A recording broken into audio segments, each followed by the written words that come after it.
like a buffet. Yeah, feelings we on me, wanna talk, yeah.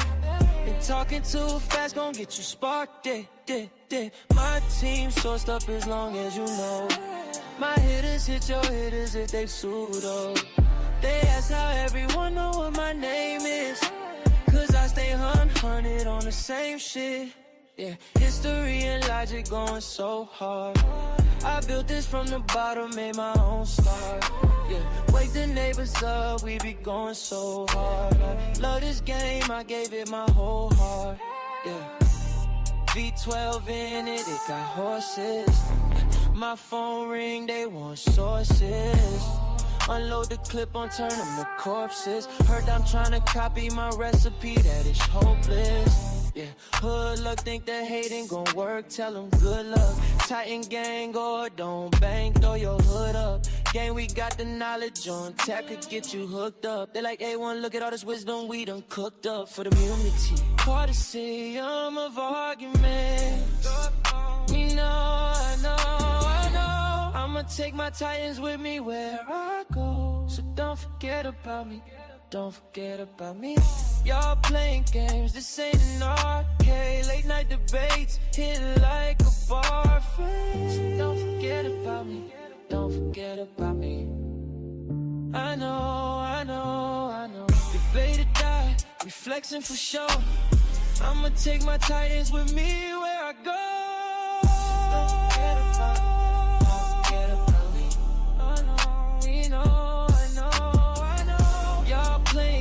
This ain't an arcade, late night debates, hit like a bar face. So don't forget about me, girl. Yeah. I know.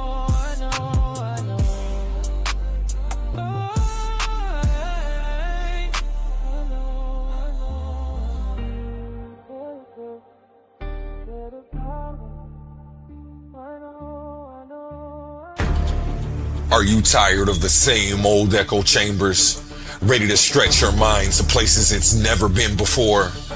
Welcome to the ultimate intellectual battleground on the Coliseum of Arguments Network. It's time to step inside the cave of knowledge. Welcoming your host, Humble Mystic, every Tuesday. We're bridging the gap between the ancient world and the modern landscape. From the deep esoteric wisdom of ancient Kemet to a grounded naturalist view of our world today, no topic is off limits. We're dissecting philosophy, breaking down ancient civilizations, and clashing over modern day politics every Tuesday. This isn't just a lecture, it's a debate. A powerhouse arena where your voice matters. A premier space to step up, voice your opinions, and challenge your perspective with the sharpest minds around. If you love real, raw, intellectual fire, this is the show for you. Elevate your mind, bring your arguments. Subscribe to the Cave of Knowledge with Humble Mystic today. New episodes drop every Tuesday on Coliseum of Arguments. Step into the cave if you think you can handle the truth. Titans Debate League. Only the brave speak here.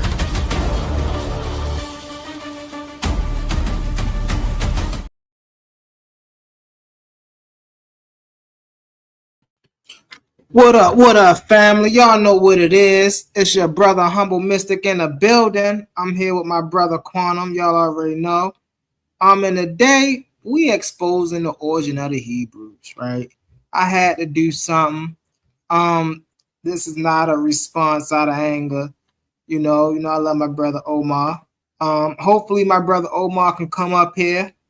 We gonna be waiting for my bro. He already know. I say, listen, I'm trying, get at least a good 30 minutes in, because he wasn't answering my questions yesterday. I was at least trying to see if I can get him to answer some questions today. You feel me? But if he ain't gonna come up here, matter of fact, let me do this. You drop this link in the comments.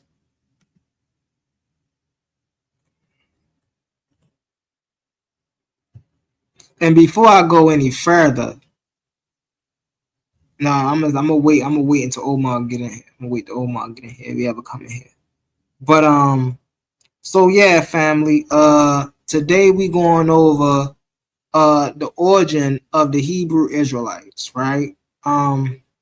Now, to really understand the origin of the Hebrew Israelites, you gotta understand the Bronze Age collapse, right? And what happened during the Bronze Age collapse was it was a literal systematic collapse of institutional trades, right? Recession of Egyptian empirical homogeny, right? The destruction of lowland elite city-states created a power vacuum. This instability allowed marginalized pastoralists and indigenous highland villages to establish hundreds of unfortified agrarian settlements in the central hill country of Canaan. Family. This is important. This is important. And before I go any further, I actually where my stuff at? Before I go any further, I actually want to bring something up, right?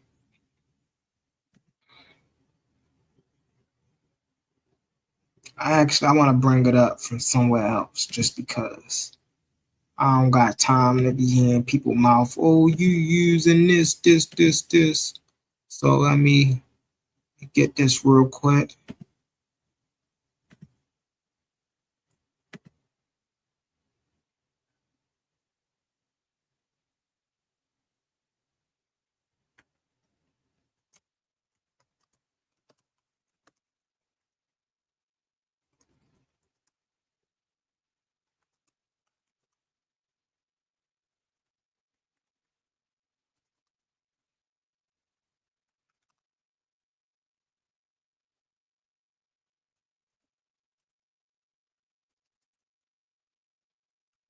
I'm here, family. I'm just typing something in the comments.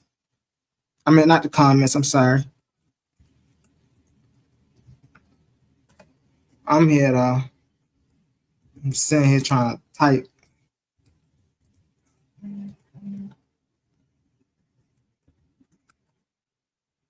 Hit, go right here. Bang. Okay. I don't know why that would happen. Okay, I'm here. All right. So, hold on. Let me share my screen real quick.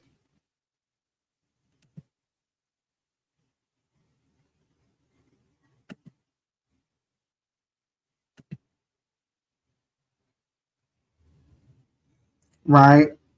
Let's get it.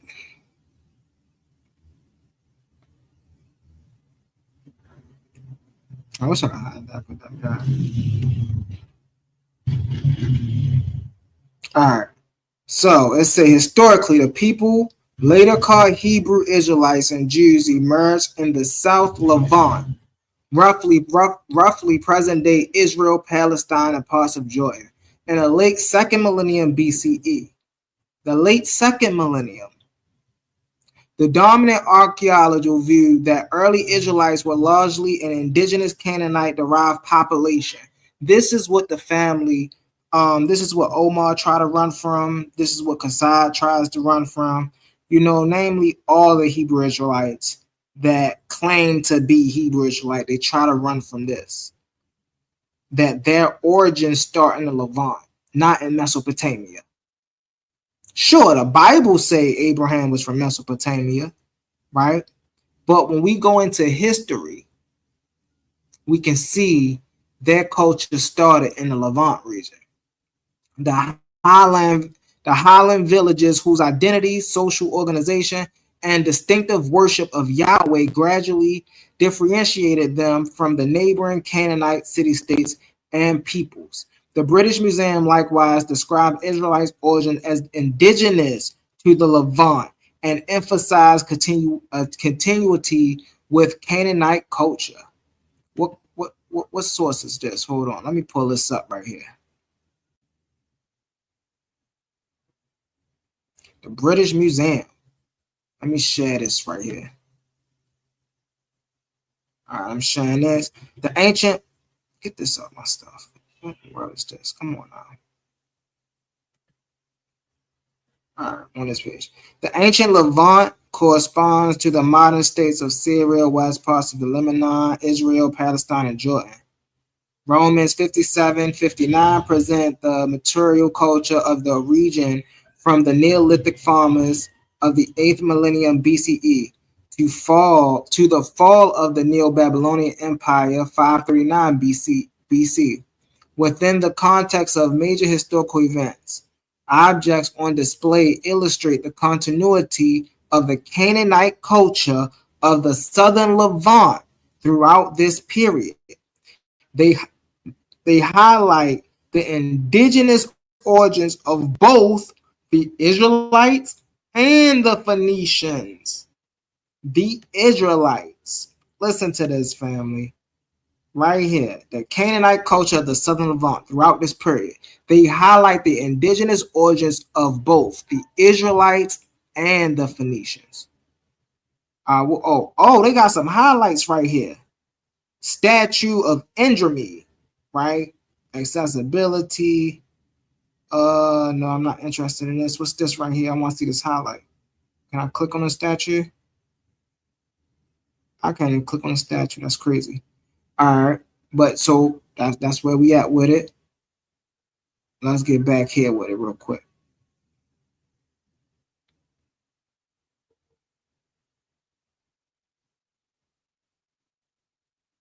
Terms matter. These labels overlap, but are not identical, right? The term Hebrew, a biblical and later scholarly term often for the ancestral or early Israelite population. It was not necessarily their everyday usual self-name.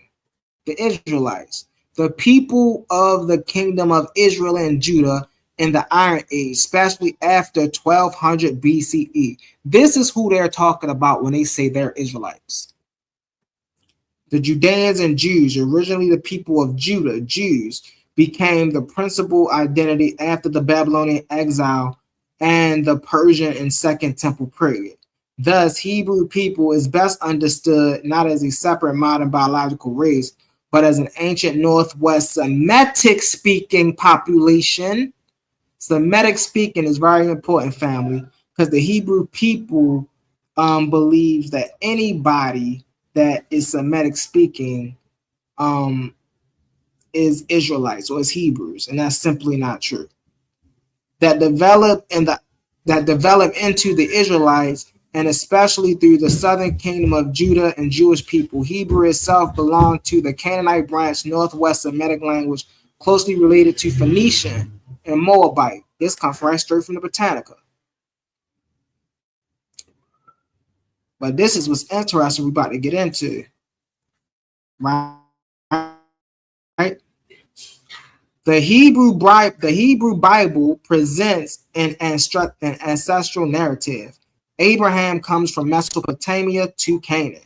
His descendants, Isaac and Jacob, Israel, became the ancestors of the Israelite tribes. Now, this right here is wild, because why is Abraham coming from this? This is wild.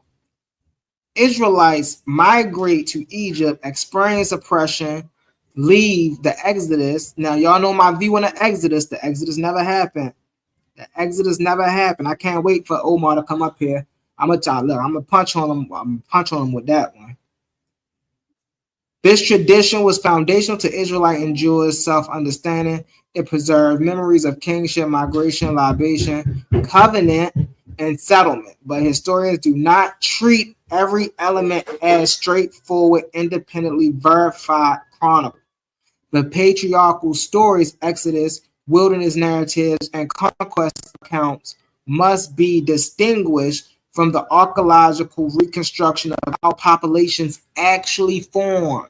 So what they're saying is, okay, when we look at this, we got to take the biblical stuff out. We got to take the flam out, right? And that's what they do with the thematic stuff.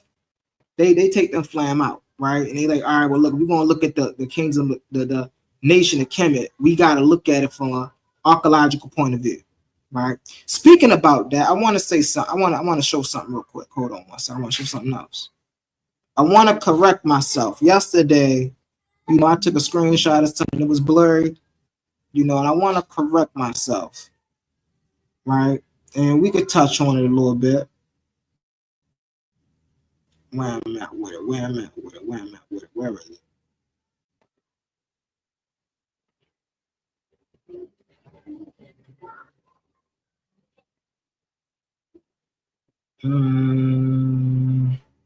Here you go, right here. All right. So this image right here, right? This image right here, family, is the god Minimum.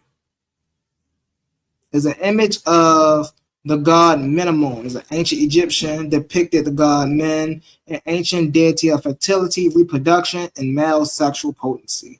Right? Key features typically visible in specific iconography include Ithaca phallus form, men traditionally depicted in human form with an erected phallus. Raised arm, he is shown with one arm raised upward, holding a flower symbolizing the power of authority, the power and authority.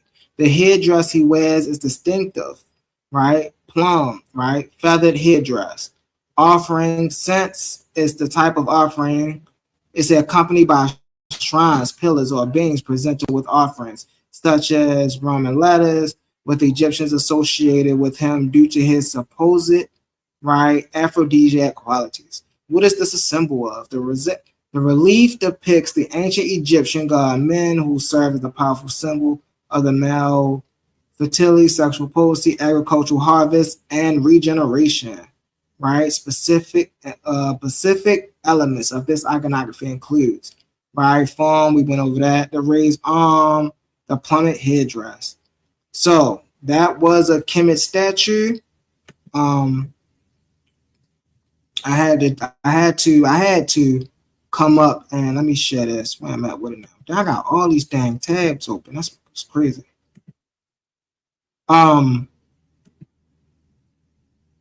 So yeah, that was a statue. Hold on, but we about to get back to this though. Give me a second, family. Man, where Omar at, man? Y'all go out there and get Omar, family. Go out there and get Omar. So right here, is letting you know that this is the biblical tradition. But it also says down here, right, the patriarchal stories, Exodus, it say, but historians do not treat every element as straightforward, independently verified chronicles, right? And so let's go to the archaeological reconstruction, right? Let's see what the archaeologists say about this. The clearest independent earliest reference to the people called Israel is in the Egyptian Merneptah stele. So this goes, let me go here real quick because I gotta talk to my family about this. So I gotta talk to my family about this. What up, Quantum? What up, Quantum? So you see how the Hebrew people, they so quick to down Kemet, right? But the one thing they will do, the one thing you see when you look at Kemet is you see the earliest attestation of even in Israel. So without Kemet, you wouldn't even get Israel. Wow. You owe us your origin story. Because without us, without Merneptah, no one would know your origin story. So we see they came, or it would have been later. Hey. But so we see how they come into being, right? And the proof is, where's my thingy at, bro? Hold up. Here you go, right here. I got too many windows open, family. Damn. I really do have too many windows open. That's crazy. All right, let me go. Here you go, right here. Bang. All right. So the clearest example, the earliest reference to the people of Israel is in the Egyptian Merneptah stele, generally dated to around 1205 to 1208 BCE.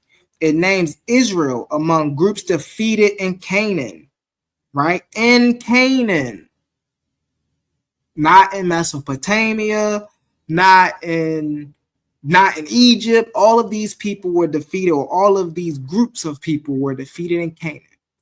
Crucially, the Egyptian writing classifies Israel as a people. What Omar said, it gets spooky, bro. So even the first time we see Israel, right? Like Khazar be trying to point out, no, man, we was already a kingdom. We already had this. Bull crap. The first time we see Egypt or Israel in history, they are a people, not a city or territorial state or kingdom. What type of determinative we have for them? A people determinative, right? It's that places an identifiable Israelite population in Canaan by the late 13th century BCE, right? Let me see if this right here actually showed them in Neptune Stele.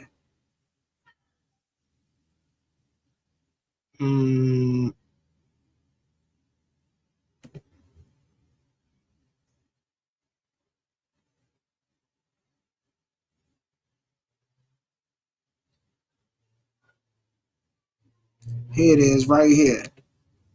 So this is the Merneptah Stele family.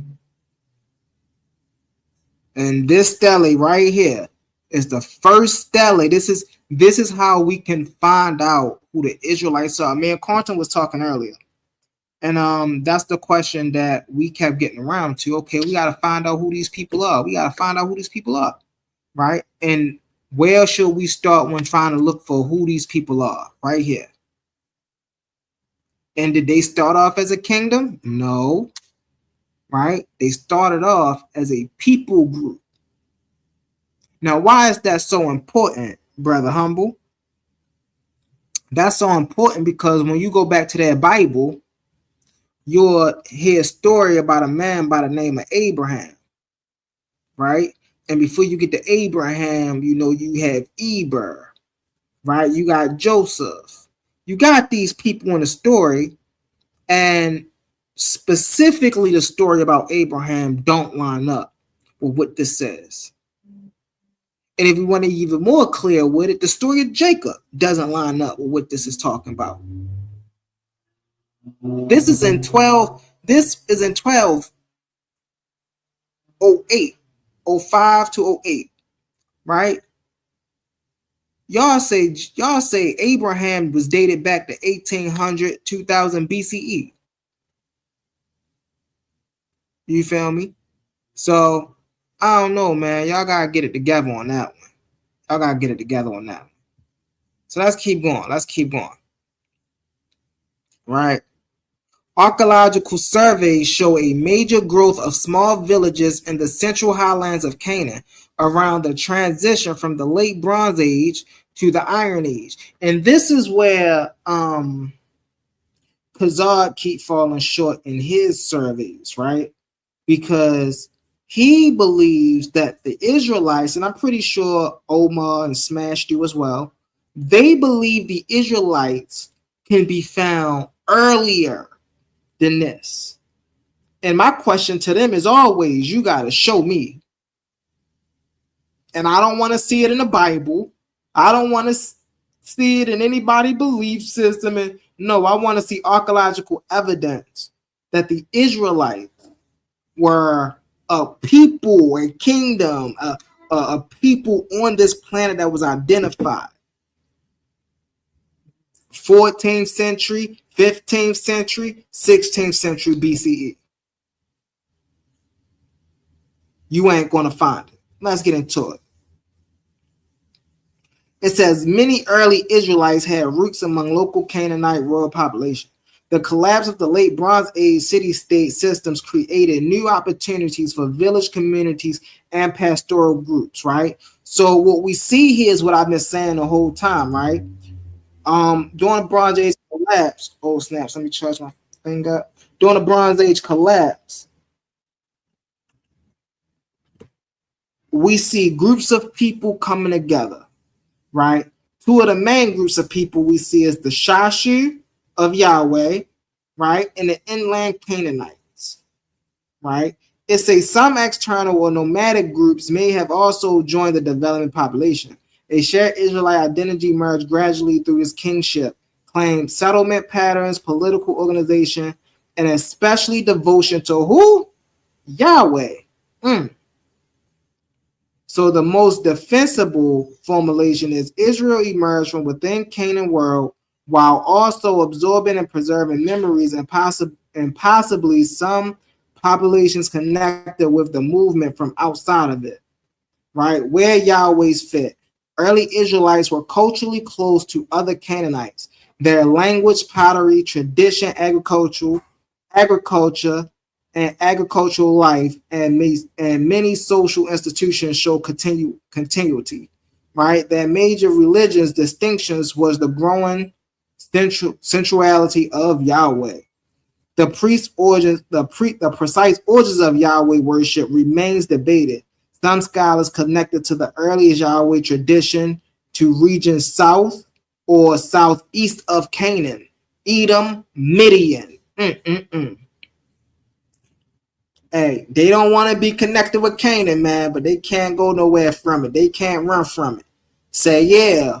Or the northwestern Arabian share, precisely because several biblical poems associate Yahweh with southern location. But this is a scholarly hypothesis, not settled fact. Over time, Yahweh become identified with Israel national God, and later Jewish theology moved increasingly towards exclusive monotheism.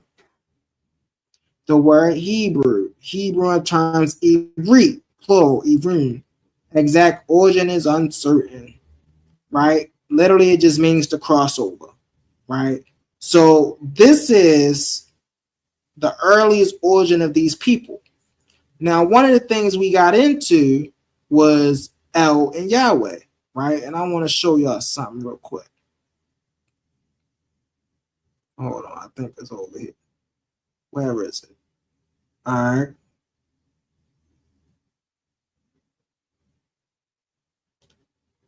Give me 1 second. I got you.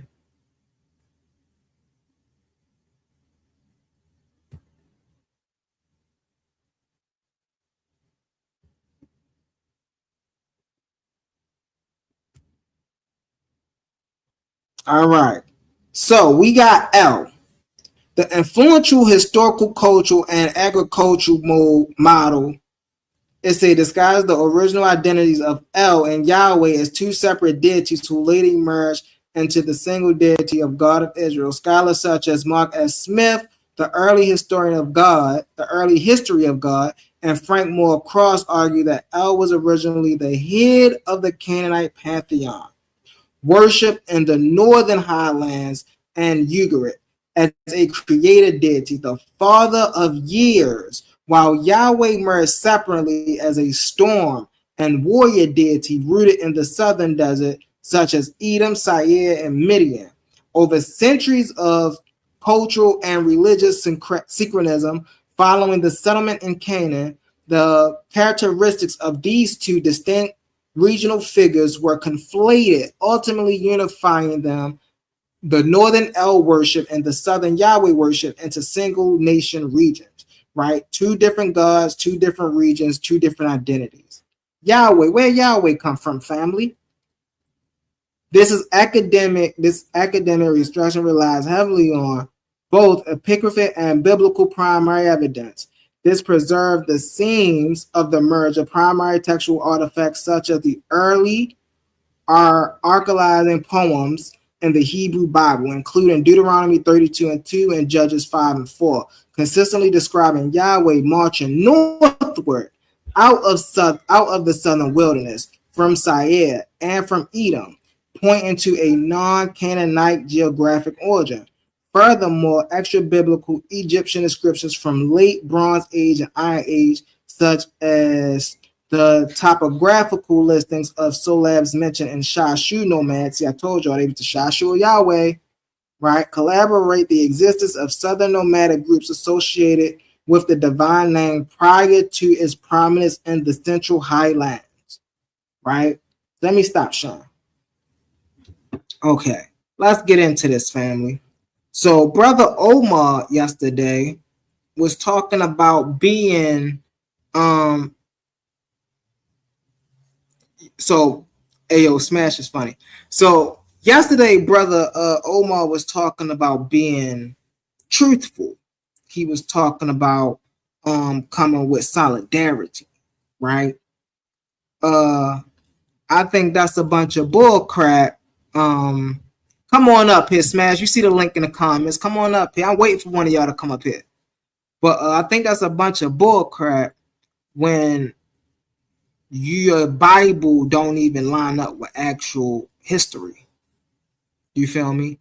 Like, you don't even know where you come from. You got my man Quan thinking y'all come from Mesopotamia. You got my man Quantum thinking he gonna find Yahweh in Mesopotamia, man. Y'all gotta stop this. Y'all gotta stop this. This is crazy. Hey, Quantum, are you there, bro? You know it. What up? What up, my guy? Oh man, sitting here. I'm just sitting on the top of my chops. What I tell you, bro? Listen, I don't need many words to. When I come up here and we getting into it and whatnot, and then I get my own space to myself, I don't need many words to explain the idiocracy of things that come out of these people's mouths, man. And what I just might do is I just might play, the video from last night, and then we just might have to go over it, bro. It was definitely a wonderful show last night. Yeah, it was. Oh yeah, shout out to Brother Omar for that too. Shout out to Brother Omar, an amazing show, Brody. An amazing show, Brody. Shout out. But yeah, we most definitely gonna have to go over that tomorrow, bro. Today because that they were saying some crazy stuff. Oh, I got a couple of them on the claim of shame, bro. I got a couple of them on the claims of shame. Yeah, I think that's why it was coming at you so hard. Oh, listen. All right, most definitely. But that was like a five. That was like a 5-on 5-on-1. You stood your ground. You know it, cause you know it, yo. I'm a juggernaut, so they need at least 5, 6 of them. They need at least 5 or 6 of them, cause one don't do it. 5 of them don't do it. Hey, what 50 say? Hey, we need that. Hey, if anyone listening, we need that too. 50 say he wanted to get his big homie, and his big homie wasn't no competition for me. It was 5. Listen, man. This is what we do out here. But go ahead, Quantum. You got any questions? Oh, that's what I was saying before. I just want to learn I'm playing with. Y'all know, man, I don't need a lot of time to just point out the incoherence and the statements that these brothers be up here making, man.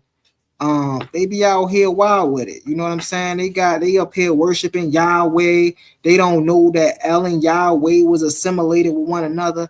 And then yesterday we got into the Bible, and then if Yahweh or El, I don't care who you say doing it, they some effed up individual deities because they let the people that worship them go out here and scam and give people herpes. They give them the plague. I ain't even gonna take it out of context like that. They go out here and give people the plague. That's what they go out here and do. Also, man, hey yo, what's a holy kiss, Smash? Can you explain that to me? What's a holy kiss? John the Baptist and Mark and them, they up there giving each other holy kisses, man. Holy kiss. Yeah, holy kisses. You feel me? I don't know what's up with that, bro. Hey, and these are real people. Hey, listen, at least when you talk about the Netaru, I can say, listen, this is symbolic. You believe these are real people kissing each other in the mouth. Hey, yo, What David say to the dude? David told the dude, I love you more than any woman. This and y'all believe David is a real person. Yeah. At least I could say these are symbolic. These are motifs. If you don't understand that, then you don't understand that. But when we talking about David talking to the other dude, and David tell a dude that I have loved you more than I have loved any woman, that's a real person saying that to another man. You see, they try to bring up Set and Heru. Set and Heru are not humans. But David is a human. Am I wrong, Quantum? David is a human, correct? They believe David in the Bible is a human, right?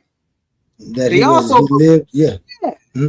And so this is what you really call homosexuality. When you got real men in the Bible kissing real men, that's homosexual. When you got men in the Bible actually telling other men that I love you more than I love a woman. Now, what Omar say? Omar was up here being wild yesterday too with them words, but see, I ain't gonna go that far. But all I'm gonna say is what Omar say. Hey, listen, I don't rock like that. Those type of words don't. Spooky time. Spooky time. Not that one. Spooky time. Well, that's my man. I don't rock. What do you say? I don't rock like that, man. Hey, we don't do that. Let's push this information forward. Let's push this come on. Shout out Omar in the building. But yeah, man, it's just crazy how they be, just the things they be doing, man. Just the things they be saying. And it's like, once again, man, you throwing stones at a glass house, bro. For real. Yeah. You gotta clean your own house up before you start throwing stones. Right. And other than that, man, this Hebrew stuff, man, is all incoherent. Incoherent, Quantum. Incoherent. They're looking at the wrong thing. Incoherent, Brody. What is it that like you say, if the Hebrew say they did exist in you, hypothetically, let's just say they did exist, would it be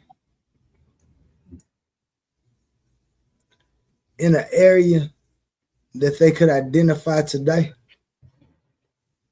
And if are you saying before the 13th century? Are you saying before the 13th century?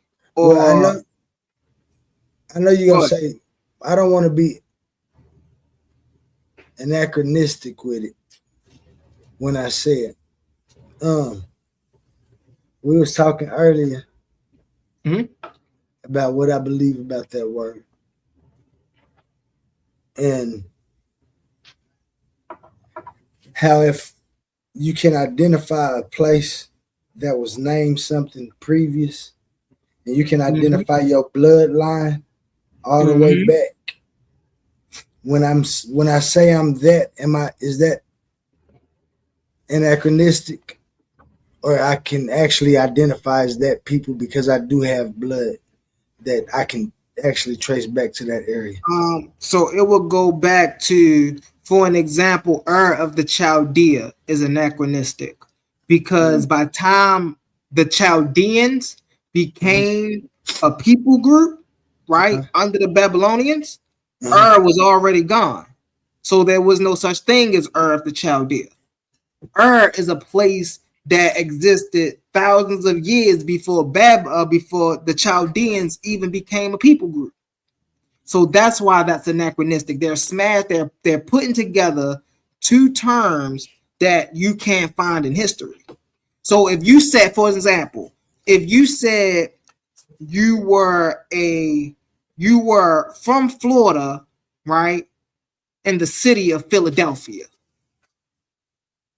that don't make sense. Florida and Philadelphia are states. You can't have a state inside of a state. You only can have a city inside of a state. Yeah. So with of the Chaldea, right? Is a city state. Is a city. Chaldea is another city. You can't have a city-state inside of a city-state. That don't make sense. So whenever you see in history, you'll see connected to Sumer or Mesopotamia. Right. Whenever you see Chaldea in history, you'll see Chaldea with Babylonia. Chaldea is never associated with in the Bible. That's what make it. I'm not in the Bible, but it's never associated with Chaldea in history. That's what make it anachronistic. So now, when we talk about the Hebrews, right, what make them or not even anachronistic? What make them not that not those people, right? Well, because for you to be those people, you would have to come from the J Hablo group. Wait. Let me go ahead.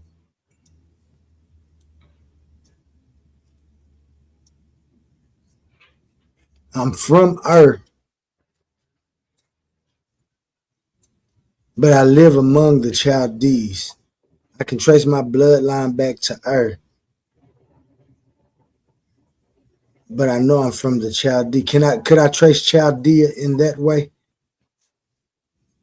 Could you trace Chaldea in that way? Could I trace Chaldea back to in that way? If I said the reason I say I'm from I'm of Chaldees, I'm saying two different things.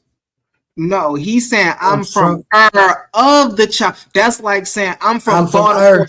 I'm from of the Chaldees people. Like if I said I'm from Baltimore, but I'm of the Oklahoma people. No, because he ain't saying it like that. No, he's saying I'm from of Chaldees, which whenever in ancient times. Go ahead. I was about to say in ancient times. Go ahead. I apologize. I know. Remember, I asked you earlier, and I ain't saying that this is what he meant. Go ahead. But let's just say my mama and my daddy both was from Oklahoma. Mm-hmm. They moved to Baltimore, and they had me. Mm-hmm. I traveled back and forth every third year to Oklahoma during the summer and stuff, and then stayed longer when I got. So when I identified myself, I apologize. Go ahead. Because when I identified myself. When people asked me where I was from, I said I'm from Baltimore of Oklahomans. Identifying that my mama and them from Oklahoma. I'm from Oklahoma. Or now, I'm from. That ain't what he was doing. He wasn't identifying both of those like that. People, right? Me and you sports people, right? So you're gonna be able to get this analogy.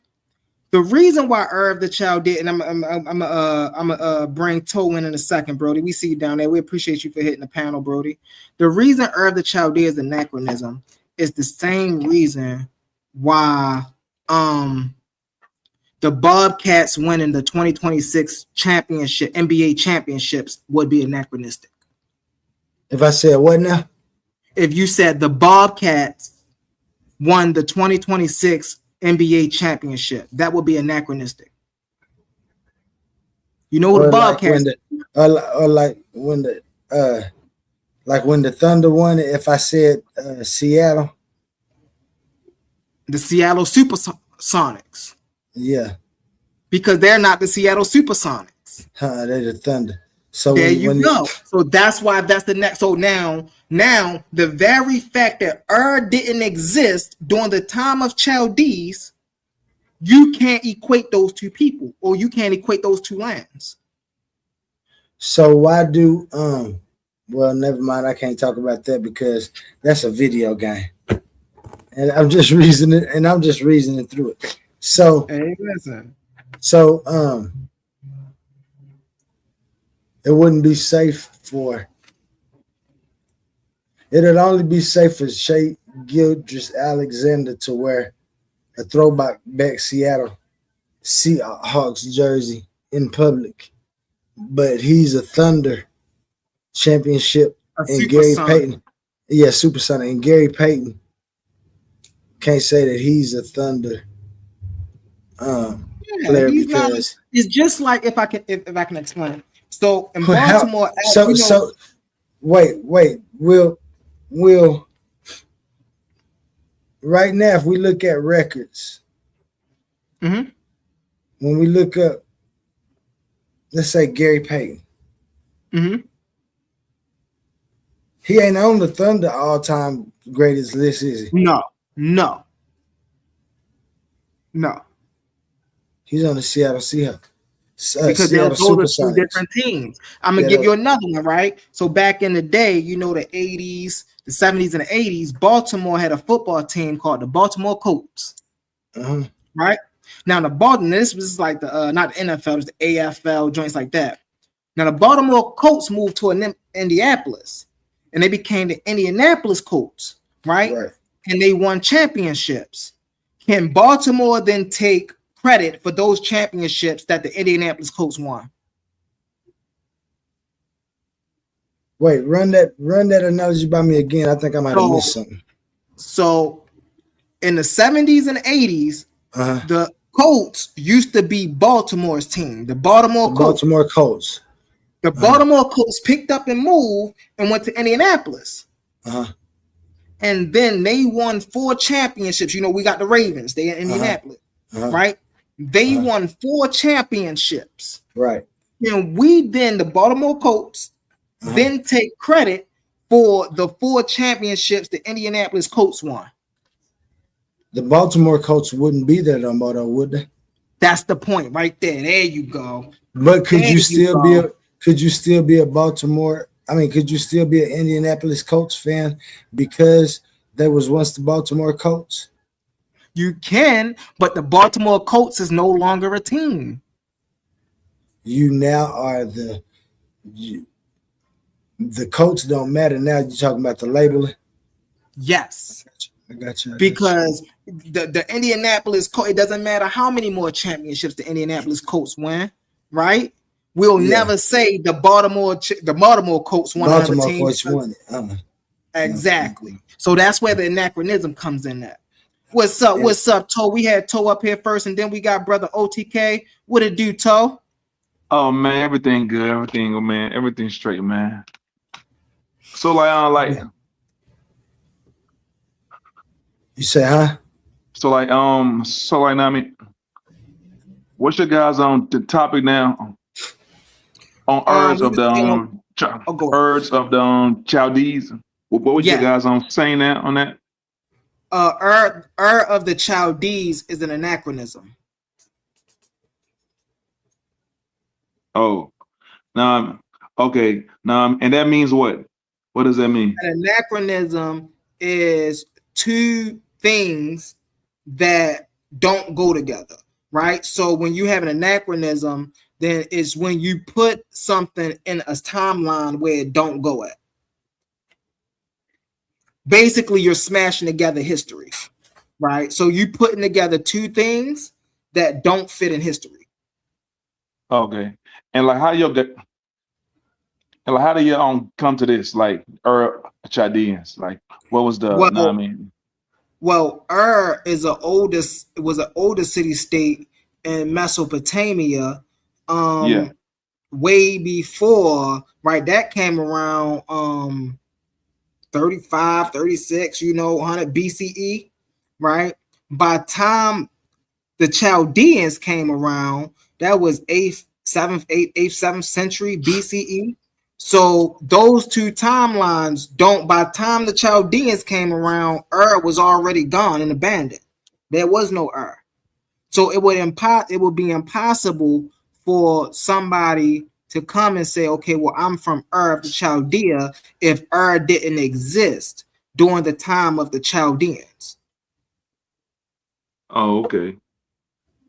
Were they supposed to be in the same area though? So no, they're not even talking about. Are y'all speaking about Hebrews or Abraham or what? Like, what you guys on? Yeah, where's Abraham from? Where's Abraham from in the Bible? It said right? Of what? Did it say the Ur of Singer? oh no. No, I mean it says of the Chaldees, right? Exactly. I'm not But 100% that's sure. impossible. He can't be from Ur of the Chaldees. What's up, OTK? Do you know what's up, OTK? I'm gonna ask you this, Toe. I'm gonna let you answer, then we're gonna go to OTK. Toe, do Okay. you know where it says Abraham is from in the Dead Sea Scrolls? No, but it says it says he's from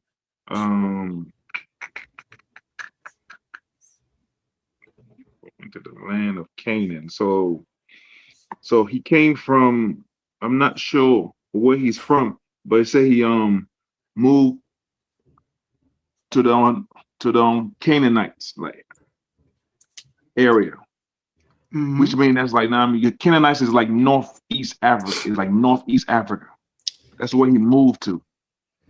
Now I don't know where he moved from. You know what I'm saying? And that's a great answer. You know why? Because they don't tell you Abraham's origin in the Dead Sea Scrolls. In the Dead Sea Scrolls, they don't tell you he's from Ur of Chaldea. So now I have to question, where did the Israelites get this story from? If in the original story, he didn't come from Ur of the Chaldees, but now in the King James version of the Bible, he comes from Ur of the Chaldees. We got some stuff going on there. We're gonna get back into it though, Toe. We're gonna let man, OTK just dropped off. Come back up here, OTK. Come back up here. Oh, go ahead though, Toe. Go ahead. I'm gonna let you get in. I just wanted to try to get OTK up here, but he dropped off. I think he'll be back. Go ahead, bro, Toe. Oh yeah. I mean, it's like based off the Bible, it says he took Abram, his sons, and they went forth from Ur of the Chaldee. So Ur of Chaldee,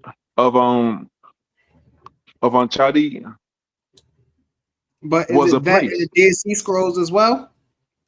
I mean, I don't know about that, but it says that in Bible. I guess that was the name of the place. Ur of the. That's what it was called. Ur of the Chaldees. Right, but the Bible is a direct translation of the Dead Sea Scrolls. So if Ur of the Chaldees is not in the Dead Sea Scrolls, where did this place come from if it was a real place? I mean, everything began in the East. So everything began in Africa. So so it had to be like, I mean, the Middle East and then Northeast Africa in that region. Okay. We got OTK. We're gonna get back to it, Toe. We're gonna get back to it. Okay. What's up, OTK? What it do, Brody? OTK. Y'all good brothers doing, man. All right. My king folks, man. Peace, brother. So, holy, goddamn brother, humble, man. Hey, I told A1 the other day, man, that y'all doing an amazing job over here. So let me give y'all flowers now. You know what I mean? Where keep doing what y'all do, bro. Where keep doing what y'all do. It's gonna pay off. Trust me, it's gonna pay off in the future. You feel me? Right. Oh yeah. All right. So now, humble. I got a kind of like a question, like what Oli had with you, because we know the place that was called Chaldea or Ur or whatever like that. We also know, like you said, it was also up underneath the. It was also up underneath the Babylonians. Right. My bad. Somebody go ahead. mic open. I can't. Oh, that's go ahead. Go. I got you. Go ahead. Okay. Yeah. So that's what I think Oli was like asking. Like these places over time, they name change, but they could be still in the same place. And two, Abraham does have a mother and a father. So he could be from Ur and Chaldea at the same time. if you're saying they're two separate, because his mom can be from one spot and his dad could be from one spot, which we know his dad, who he says his dad was, what, Melchizedek or whatever like that. I think his name was Melchizedek. His father's name was Terah. Tehran. Okay. But he learned his ways from Melchizedek, right? Or whatever like that. So Melchizedek, yeah, so who was Sarah daddy? It don't mention. Was it Tehran? Yeah, Terah, according to the Bible, Terah was Sarah's father. Okay. We don't know who her mother was, but we know Abraham and Sarah shared the father. Right. We know that they was half brothers and sisters, correct? So that place that they call Chaldea or Ur in the Babylonian period, wouldn't that be like Hinduism spirituality at this point? No. Because it wouldn't be Hebrew. It wouldn't be Hebrew. No. It wouldn't be Kemetic. Yeah, no, and it wouldn't be Kemetic. The Chaldeans are a group of people who came, and that's what I'm about to bring up on the screen in a second. The Chaldeans are a group of people who came into being in the 7th, 8th century BCE. The issue is, the reason it's an anachronism is because around 3200 BCE, and it was gone. Like, you know what I'm saying? It was uninhabited. These people that came up, they didn't come up and settle in the same region as Ur. That's not what happened. The Babylonians found these people when they came up and settled. The Babylonians took control of these people in the Levant region. Now, where they settled, could they still not be ancestors of those people though? Why not? Because they moved to it. Hold on. In other words, what I'm saying is, even though they might have moved to another location and they didn't come and set up shop back where they say they were originally from, can they still be originally from those people though? But they just moved to another spot? Survive? I'm just saying.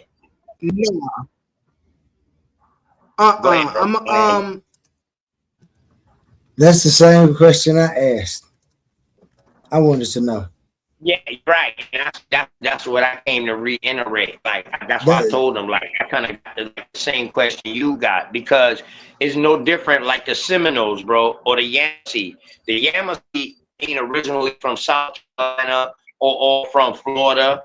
You know what I mean? We see they startings over there, like in what we call it, the Alabama, out in that way. You know what I mean? Towards that way. Then they came over here to fight wars with other American Indian chieftains. And some of them stayed. And they set up shop here and they also carried that banner, the Yamasee.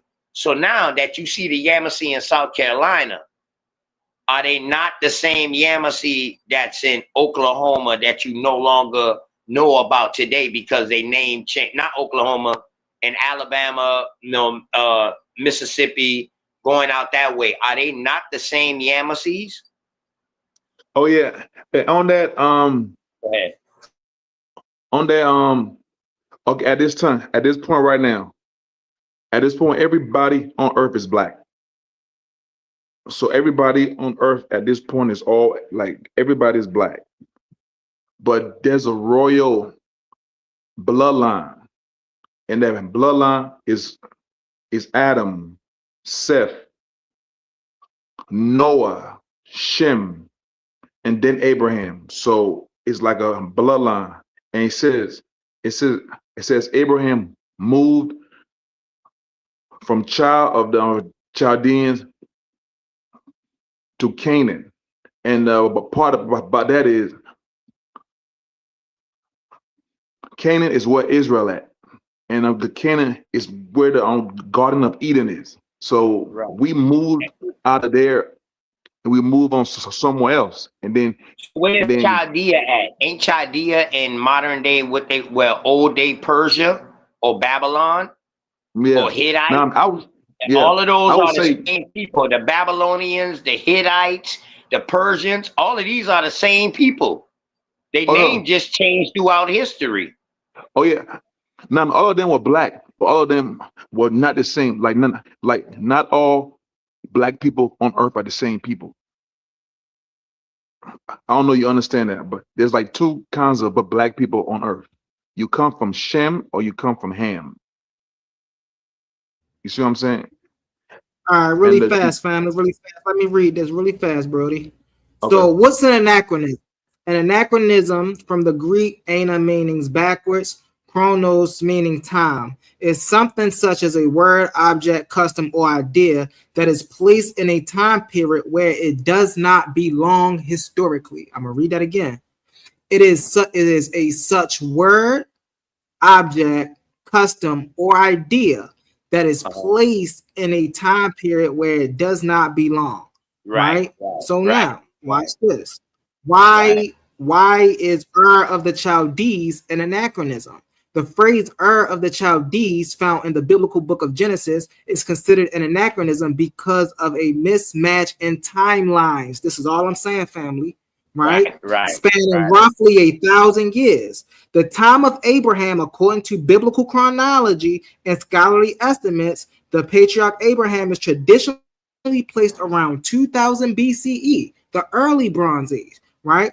The rise of the Chaldeans, an ethnic tribal group that eventually dominated southern Mesopotamia and Babylon, did not emerge or enter the historical record as a major power or presence in that region until much later, roughly between the first millennium around 1600 BCE. That's 1,000 and so years apart. So we know during the time of Abraham, there was no Chaldeans. So calling the ancient city of the Chaldeans during Abraham's supposed era is like calling George Washington, is like saying George Washington grew up in the Soviet Virginia, applying the latest group's name to an era long before they existed. So this is why of the Chaldea is an anachronism. Hence, really fast, I'm gonna land my plane with this, family. Hence, why Abraham couldn't have been from the Chaldea. Hence, this is one argument against Abraham's very existence. I land Can my you plane ask? Go ahead, OTK. Go ahead. Is it also like anachronism, like when they say Egypt now, but back then it was Kemet? Yes. And before Kemet, it was something else?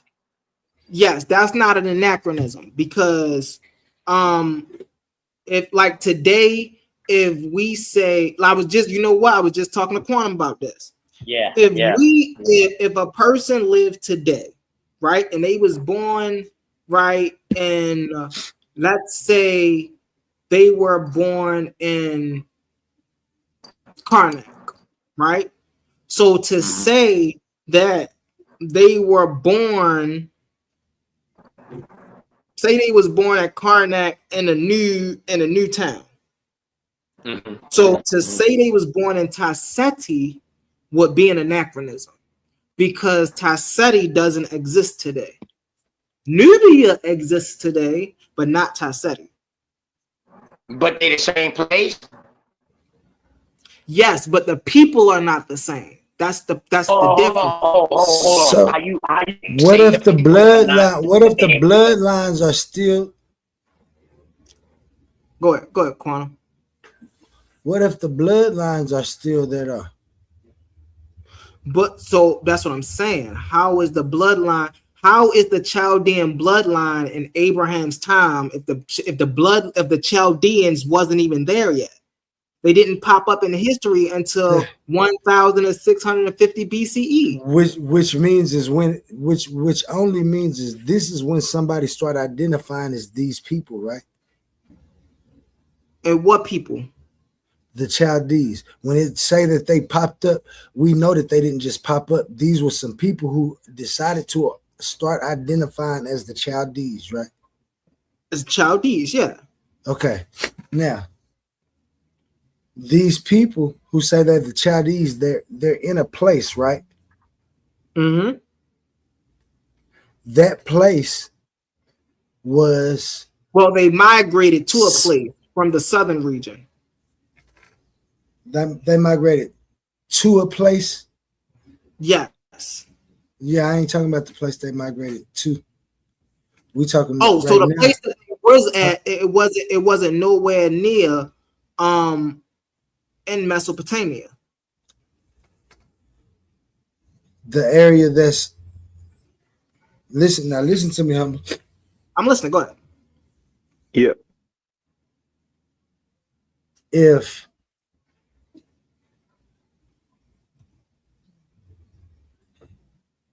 I'm of Oklahoma, I got land that I can trace back all the way to my family, which tells us how long my family been on this piece of land for sure, right? Mm-hmm. And it's in a town called Hobart, right? Mm-hmm. Now, I was born there in Hobart, Oklahoma, of America. Mm-hmm. In North America. Now, you see all of these places that I'm at one time, right? Now, yes, you're within a city, you're on a land within a city, within a state, within a country. Okay, now, when Hobart, before it rightfully took its name as Hobart, Oklahoma, which only means they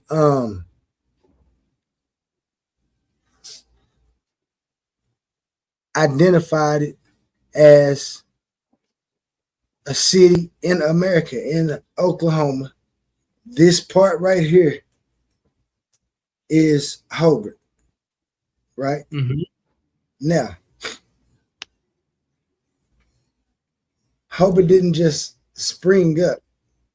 It was already some people here until it was enough people there to organize, get the stuff that they need to become Hobart.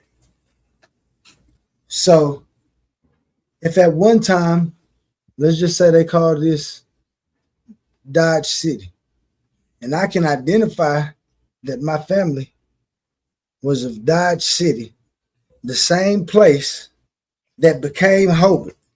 Like my people stayed there the whole time. No matter what went on politically or legally that made it seem that we just popped up in this time, this is only when we've been identified. Mm-hmm. Some of us have already been there. Do you agree with that or not? Because you might not even agree with that concept. Well, that concept don't apply. I'm not necessarily saying I do or not. I'm just asking this possibility. That concept wouldn't apply to the Chaldees because in 2000 BCE there was no Chaldeans. I know the was right. There was a Sumer. Mind you, let's go back to your example, right? I'm from Baltimore. Where you from, Quantum? Where you from? I'm from Oklahoma. You from Oklahoma, right? I'm from Baltimore. You from Oklahoma, right? Uh-huh. Is it proper to say I'm from Baltimore, Oklahoma? No. That don't make sense because those are two cities, right? Yeah. And Chaldea are two cities. Is there any reason that I could identify myself for both Baltimore and Oklahoma? Yes. Yes. So if I say I'm of the Chaldees, maybe I'm first generation Chaldees. When we first came to Chaldees, the place that was known as Ur. It's no longer known as Ur, but That's my what I'm saying. They bloodline never can trace. settled in a place of Ur ever. Like, so when you look at the Chaldees migration to where they came from, which deep in the Levant, to where they settled in Mesopotamia, right? It wasn't. It was probably roughly 25 kilometers, 1,000 miles away from the place we're calling Ur of Sumer. Do we know if Abraham's mom or dad was from that area? Was he identifying it because he was identifying it? And I'm not saying this is what happened. I'm just asking possibilities. So what we do find out is what we do know is that Terah and his father, that his mother was from Mesopotamia, but Chaldea, right, was not during that time period. That's like saying, bro, in 1400 BCE, we have the United States of America. That don't match up. Sure, there's a landmass. I'm not saying that about the guy. No, but that's what I'm saying. And it's people on that man. Is it people on that landmass? Right, but okay. So can those? So if I can follow my bloodline all the way back there, I can rightfully say that. No, we're not saying, when you're saying bloodline, okay, yes, you could track it. What we're saying is that in 1400, what I'm saying, in 1400 BCE, there was no such thing as America of the United States. Okay. So in 1400, but the place was there though. The place was there. Hold on. What's your argument? Let him finish, OTK. Hold on, OTK. Let Humble finish, and we're gonna go in a row. We ain't gonna even get out of line at no time. My point is, let me share my screen again. Let me share my screen again so we can get it. Let me share my screen again so we can get it. Right? Y'all good, Brody. We here with it. Let me share my screen so we can understand this here, right? So the major history, right? And I just asked, what's the origin of the Chaldeans, right? So what's the major issue that we have with the Chaldeans being anachronism? Where is it? Where is this an anachronism? Right? It's a word, object, custom, or idea that is placed in a time period where it does not belong. Right? Now, by time comes into history, watch this.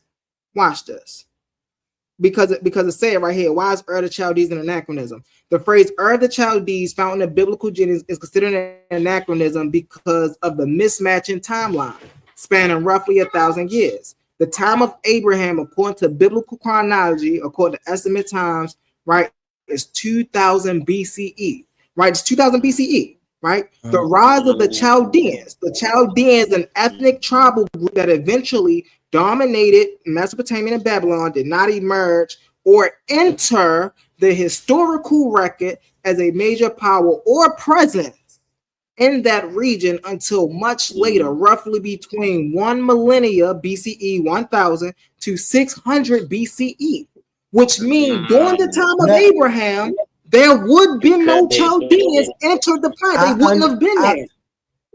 Right. I understand where you're coming from now, Humble. I understand now. I understand that too, but ask Gemini this. Say,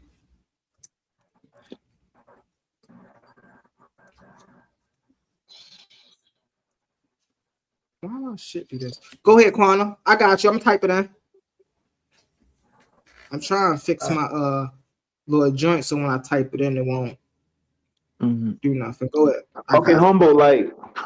Like, what's your argument? Like, I'm trying to find out what's your point you're trying to say?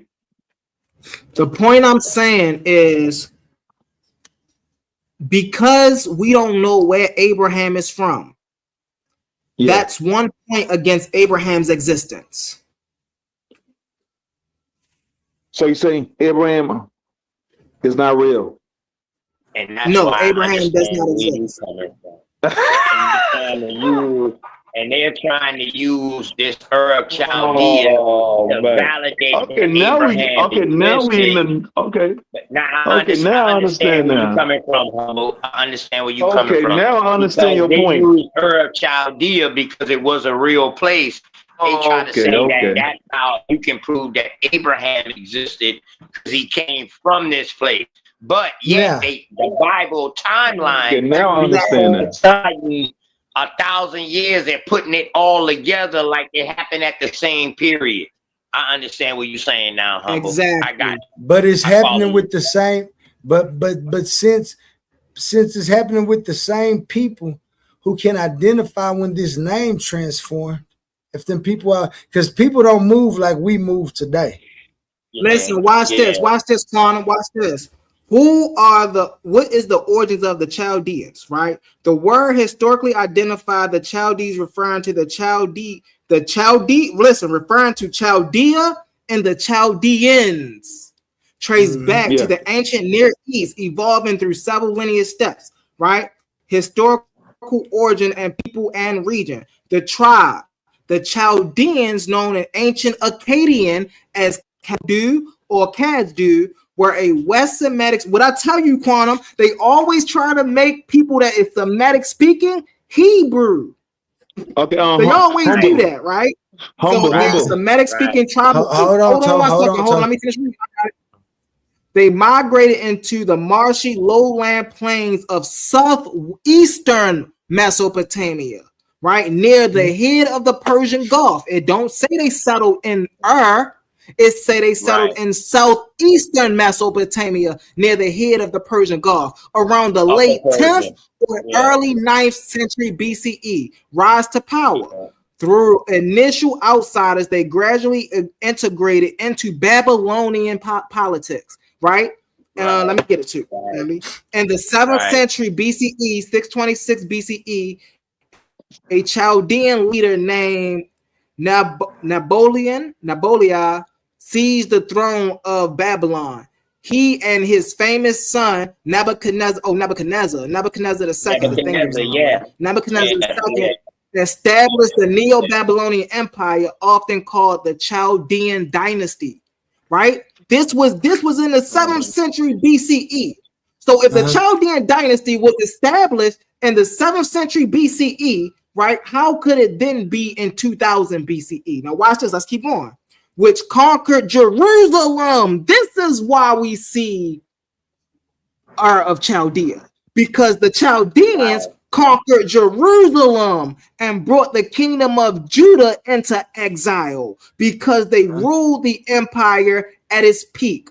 The term Babylonian and Chaldean became virtually interchangeable. So wait a minute. Babylonian and Chaldean became interchangeable. So now where is Babylonian or Chaldean in relation to Ur of Sumer? Watch this, fam. Let me type that in there real quick. That's what I was telling you earlier, man. The Persians, the Hittites, and the Babylonians, man, they all was the same people because they was fighting against each other. For one, they was warring against each other, and then they all started, once they started conquering each other, they all started becoming one big kingdom. And that went from India, and that started from India on up into the Middle East, bro. That's why I was telling you earlier, did it have any Hindu influence in it? But you said no, but I'm telling you, the Hebrew faith has Hinduism teaching in it, bro. Big facts. Okay, Humble. So listen real fast. Watch this. It say Babylon and Chaldea and Ur of Sumer are directly connected to the same geographical region, which Brother Quantum was saying, right? Southern Mesopotamia, modern day Iraq. It say, but they belong completely to different areas. This is why they're not in the same, like when we say, okay, well, couldn't they be those people? This is why they couldn't be those people. Watch this, right? Geographic connection, same land, all three map the exact same part of the world, Lower Mesopotamia, the floodplains, right? Tigris and Euphrates River, right? And near the Persian Gulf. Ur of Sumer was located southern Mesopotamia. Babylon was roughly 150 miles north of Ur, right? Also in southern Mesopotamia. Chaldea became the name for the exact same southern region later in history because the Chaldean tribe settled there in Babylon. This is 150 miles north of Ur. Now watch this. The time disconnect. Why is it an anachronism? While they occupied the same ground, they were separated by vast stretches of time. The Sumerian era, 38 to 2000 BCE, this was when the city of Ur was built, reached its cultural peak, and constructed its famous ziggurat. The Sumerians were the civilization of the early Bronze Age. The Chaldeans and Babylonian era, 1000 to 500 BCE. The Chaldeans didn't arrive as a recognized political power in southern Mesopotamia until over 1,000 years after Ur's golden age. Eventually, the Chaldeans took over Babylon. What did they take over? Did they take over Ur? Where is Babylon and Ur? Babylon is 150 miles north of Ur. What did this say right here? Eventually, the Chaldean dynasty took over Babylon, not Ur. So it would be more precise if we wanted to be historically correct for him to say that he's from Babylon of Chaldea, not Ur of Chaldea, because Babylon and Ur is not the same place. They are separated by 150 miles. As AI, is it possible that Abraham was identifying his bloodline from when that area was called Ur, but now but then identified as Chaldean? Humble.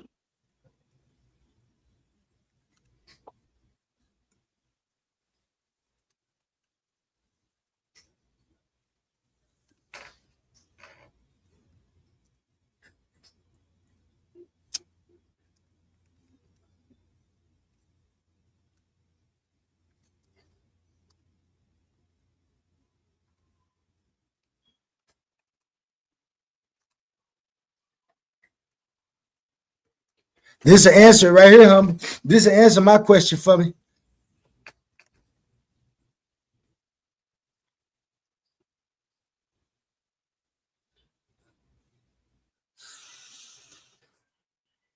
Is that yes, from a literary and historical standpoint, that is precisely what happened. From a strict chronological timeline, it functions as a retrospective. Yes.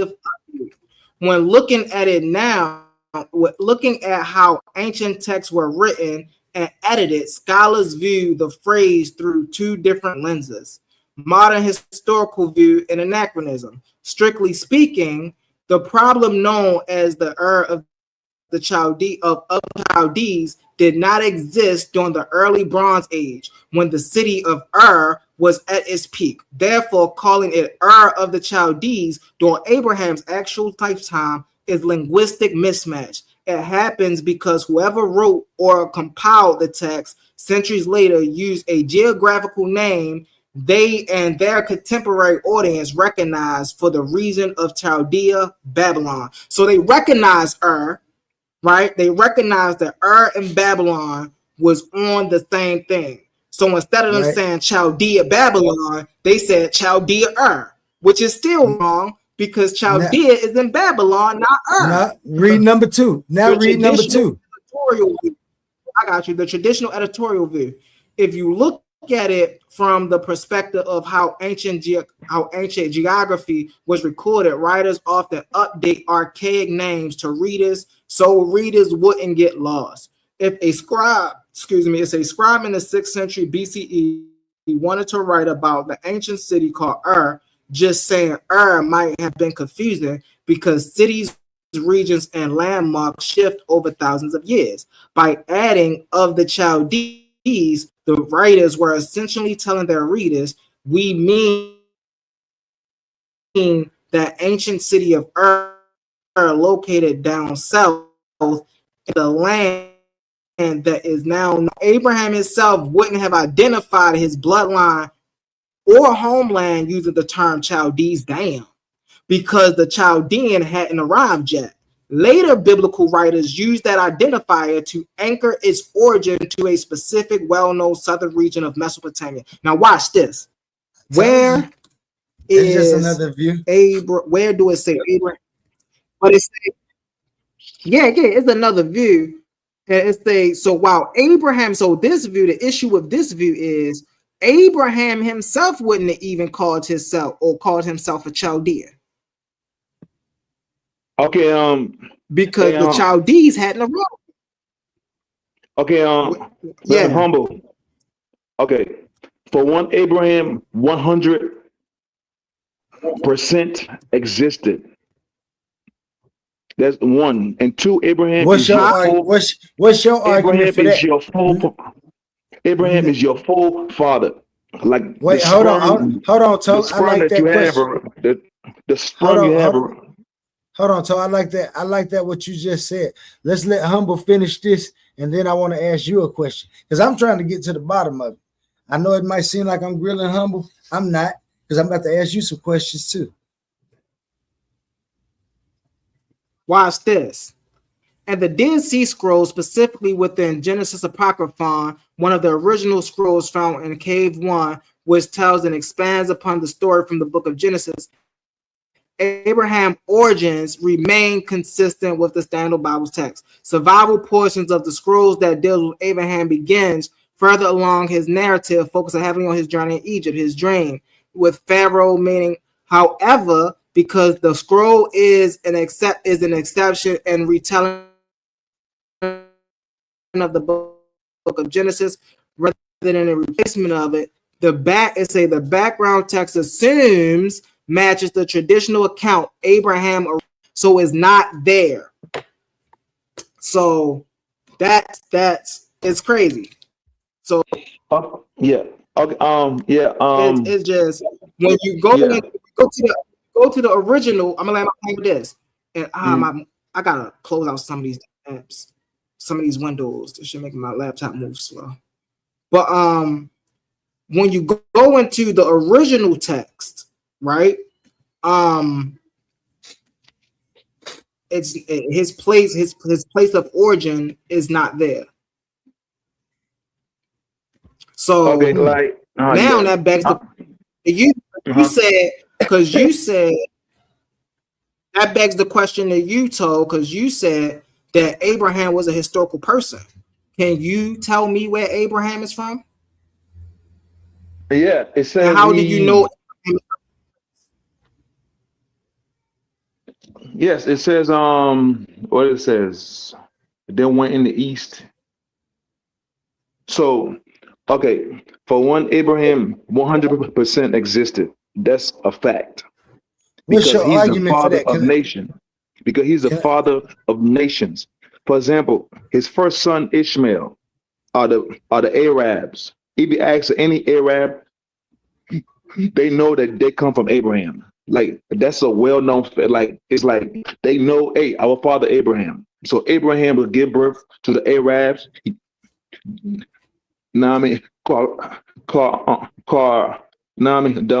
The white people also come from Abraham. Us, the Negroes, we come from Abraham. So Abraham existed 100%. That's a fact, 100% fact. So he existed, and it said he came from Ur of Chaldees. Okay, the Chaldees, they are what you call Hamitic. Today you say you move the H and you put a K. They say Kemetic, but in reality it's Kim. But in reality it's Ham, the son of Noah, Ham. They just moved the H and would put a K. And Ham's sons are the Ethiopians. The Ethiopians are the Babylonians and Chaldeans. those people are Ethiopians not are the him. Babylonians and the Chaldeans. Yes, the Ethiopian man. What's up, bro? Can we see that? That might be good for your argument there. You know, but we we the Hebrews, we come from Shem, not Ham. The Ethiopians are the Babylonians, and they come from Ham. Like, we are not the same black people, even though we are black and we from Africa, but we're not the same black people. You made a claim, bro. You said the Ethiopians were the Babylonians. Yes. Now, before I source up, do you want to source up? I mean, my only source is the Bible, bro. Okay. And see, this is the issue. And this is why I'm gonna smack the Hebrews around all the time, bro. Because we say my only source is I mean, you a Hebrew though. You a Hebrew, but you don't know it. That's the point. Like, you are Hebrew, but you don't know it. Now let me correct this. Right? Were the Ethiopians the Babylonians? Geographically and historically, the ancient Ethiopians and the Babylonians were two completely different people from separate parts of the ancient world. Cut. Babylonians lived in Mesopotamia. The Ethiopians, historically referred to the antiquity of Kush, lived in East Africa. What is this, man? See, this is why time out. This is why I go so hard, bro. Google, man, because like, Google and stuff, man. Come on, like that. And then he didn't source. No, hold on, bro. And then he didn't source up and tell us, oh, well, this is where you can find this. This is where you can find this. This is simple stuff, bro. Just ask the we all know this. And then Quantum asked the brother, you know, Quantum, why he won't answer your question, Quantum? He won't answer your question because he don't got no argument against the Chaldean being real or Abraham being real. We already we can't find his birthplace. So now let me ask you this, Toe. Let me ask you this. What books or what people or what places that we can historically and archaeologically find today to tie back to Abraham? Abraham lived 2,000 years ago at 2000 BCE. Can we find any evidence from 2000 to 1800 BCE for Abraham? Yeah, you can read in the Quran about Abraham. You can read in the Bible about Abraham.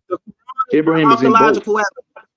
The Quran is a mythological book, just like the Bible. No. The Quran is like plagiarism of the Bible, but the Quran is still the Quran. If I don't even believe in the Bible. The Quran. I don't believe in the Bible, but the Quran are the Arabs. The Arabs, they come from a man called Ishmael. Okay, Ishmael is the first son of Abraham. That's a fact. That's where they come from. If you ask an Arab on the street, but they know that. It's not a fact. You gotta source that up, bro. You just can't come up here saying things are a fact. But matter of fact, what I'm gonna do is I'm gonna ask, is it a fact? Hold on.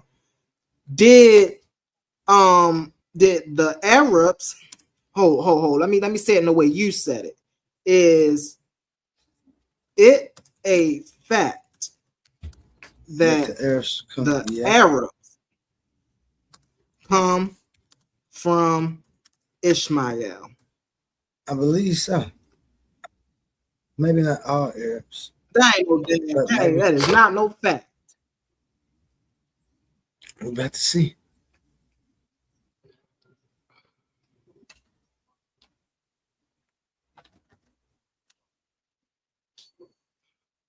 Whether Arabs descended from Ishmael is not a historical fact or scientific fact, but rather a genealogical tradition found in ancient Near East and religious texts. The perspective depends on whether you look at it through a theological and traditional lens or a modern historical and scientific one. The traditional religious view. The Hebrew Bible, Genesis, Ishmael is the son of Abraham, which we know, according to the Bible of genealogies and later Islamic tradition. Right? Now let's go down here to the modern historical view. Mm-hmm. From the standpoint of modern archaeology, anthropology, and historical linguistics origin, Arabic belongs to the Semitic language family. Linguistics trace the origins of the Arabic, not patriarch named Ishmael, but to nomadic, semi-nomadic people who lived in the northern and central part of the Arabian Peninsula over thousands of years, gradually developing the Arabic language out of earlier Central Semitic dialects. So it lets you know that these people became a people who was living in the central part of the Arabian Peninsula for over 1,000 years. The nature of ancient genealogies. Historians view ancient table of nations or tribal genealogies common in the ancient Near East, including Greece, Mesopotamia, and Israel, as symbolic tools. Oh my goodness, let's get into it, right? Historians view this as symbolic tools, not humble, but history, right? The people who actually do the work, they view this as symbolic tools rather than biological family trees, which means there is no biological evidence that a man by the name of Ishmael is the patriarch of the Arabs. That is false. Checkmate. Okay, bro. Okay, bro. That reminds me of checkmate. I know, okay, bro. I can bet my life on the line. Like this on Google stuff, I don't know what's going on. Like, nah, you can just say anything, but I can bet my life that Ishmael is the father of the Arabians. This and all the you're gonna lose your life trying to bet that. All the Arabs know that. All the Arabs know that. You just go ask an Arab on the street. Just ask them. Say, who is Abraham? Oh, that's our father. That's our forefather. Do you have DNA? You said you have DNA evidence of that? Abraham is the father of the Arab. That's what the fact is. If he said, do you have DNA evidence of that? I mean, he's the father of the Arabs, bro. That's just like, you know what I mean? And he's on second son. Whenever Brother Toe was done speaking, can Brother Omar speak after Brother Toe? No, Omar, you can't speak. You can't speak, Omar. This is my show. This Brother Humble Mystic show. You can't speak. No, Brother Omar, you know you got it next, big brother. I'll wait, brother. I already know you joking around. Yo. Yeah, bro. So, but yeah, bro. I don't mind waiting. Go. Salakia, brother. So go ahead and cook. Oh yeah, bro. So like it says he will have a 12. The prophecy said Ishmael will live amongst his 12 brethren. They'll all live together. And in the Middle East, there's like 12 Arab groups, and they all live side by side with each other. Like they are the Arabians. They know that. I know that. The Bible knows that. But where's the evidence, just like you might not know that. What you know, you saying what the Bible know, but you ain't saying what the historians know. You ain't bringing nothing up about what the archaeologists know. Like now, that sounds hold on, talk. That sounds all good and everything that you said, but I asked you a specific question. Do you have DNA evidence that proves that you are of Hebrew descent? And that's all I need is just put the papers, because you can go take a test that claims it. And do you have that evidence? Yes, I got the evidence. Yes. And can we see that evidence, please? Yeah, the evidence is found in Deuteronomy 28. Oh no. That's not the DNA test that I'm. I mean, that's the evidence. Like, that's the evidence. Oh, okay, then that's the ultimate evidence. Well, since the evidence doesn't stand up, can we agree that you have the right to claim the Hebrew religion, but you are not genetically tied to that region? Listen, bro, everybody on this chat, everybody on this line is a Hebrew, but I guess only me and Omar know they were. We are Hebrews. Everybody, like you are Hebrew, but you don't know. That's the curse. That's the curse. The curse say Israel they will forget that they're the children of Israel. That's one of the curse that happened with us. How do you remember that? That's why. How do you remember? Because the curse is like a sign. For example, how do I know if I'm at Walmart? It's a sign that says, Walmart. The curse is like a sign. For example, one curse says the children of Israel will go into slavery on slave ships and never see their homeland. And once they get off the slave ship, they will be sold onto their enemies. Well, that can't be. That can't be. So we know who in history went into slavery on ships? Nobody. Only one group of people ever in history that ever happened to. The Indus Valley. The what? The Indus Valley. And the African people. The African people that the African people that the good Hebrews like Tazariak, like to pick on when they say, Cush was enslaving their own people. In reality, they were enslaving other African tribes. With we know slavery ain't right, period. But they came over on boats too. No. They delivered those Africans to the Commissions on boats. When you see the relatives, damn. So it's a couple people out here that was being transported on boats, bro. Not just us. Okay, it says these are the only people that ever happened to. So if you Google slave ships, the only people you would see is who? If you go on Google and you type in slavery on slave ship, there's only one people that pops up over and over. Wait, I got a question. You don't see Asians. Yeah. Did it said, I'm sorry, I didn't mean to interrupt. It's just a quick question. It said actual slave ships. It said they will go on slave ships or they will go on ships. Ships. So it didn't necessarily say. Wait, hold on. Let me okay. No, go ahead. I'll get to it because this is your time. Right. I said I just wanted one question. Okay. This verse is on Deuteronomy 28, verse 68. It says,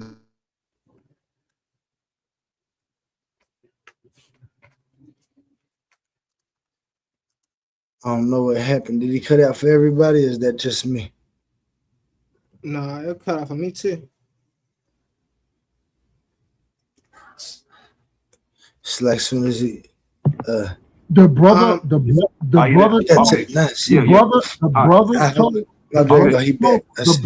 told is actually what I said right now. His okay. It says you will go into Omar, you there? Do you hear Toe talking, Omar? Yeah, hold on. It said you will go into Egypt again with ships.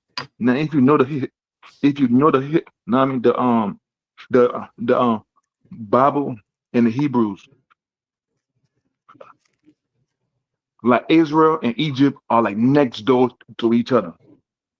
You don't need ships to go from Israel to Egypt. You saying that we today are those? This is America, not Egypt. Okay, that's what I'm saying. So that means it's not talking about the actual Egypt. It's saying, let's say I say, hey, bro, if you act bad, I'm going to take you back to the big house. Breaking up. Well, what does that mean if I say, yo, listen, bro, if you act up again, bro, I'm going to do that. That's a slang. That's a code. It means I'm going to take you back to a certain place that in the Bible, like they never went back to Egypt. They never went back. Can I assist you? Just let me know if I can assist you. Oh no! But I'm just saying, like, I'll wait for you. I'll wait for you to land, brother. So I'll wait for you to land. Egypt means slavery, the land of bondage. So he said, I'm gonna take you back into the land of bondage with ships, because Israel and Egypt are next door to each other.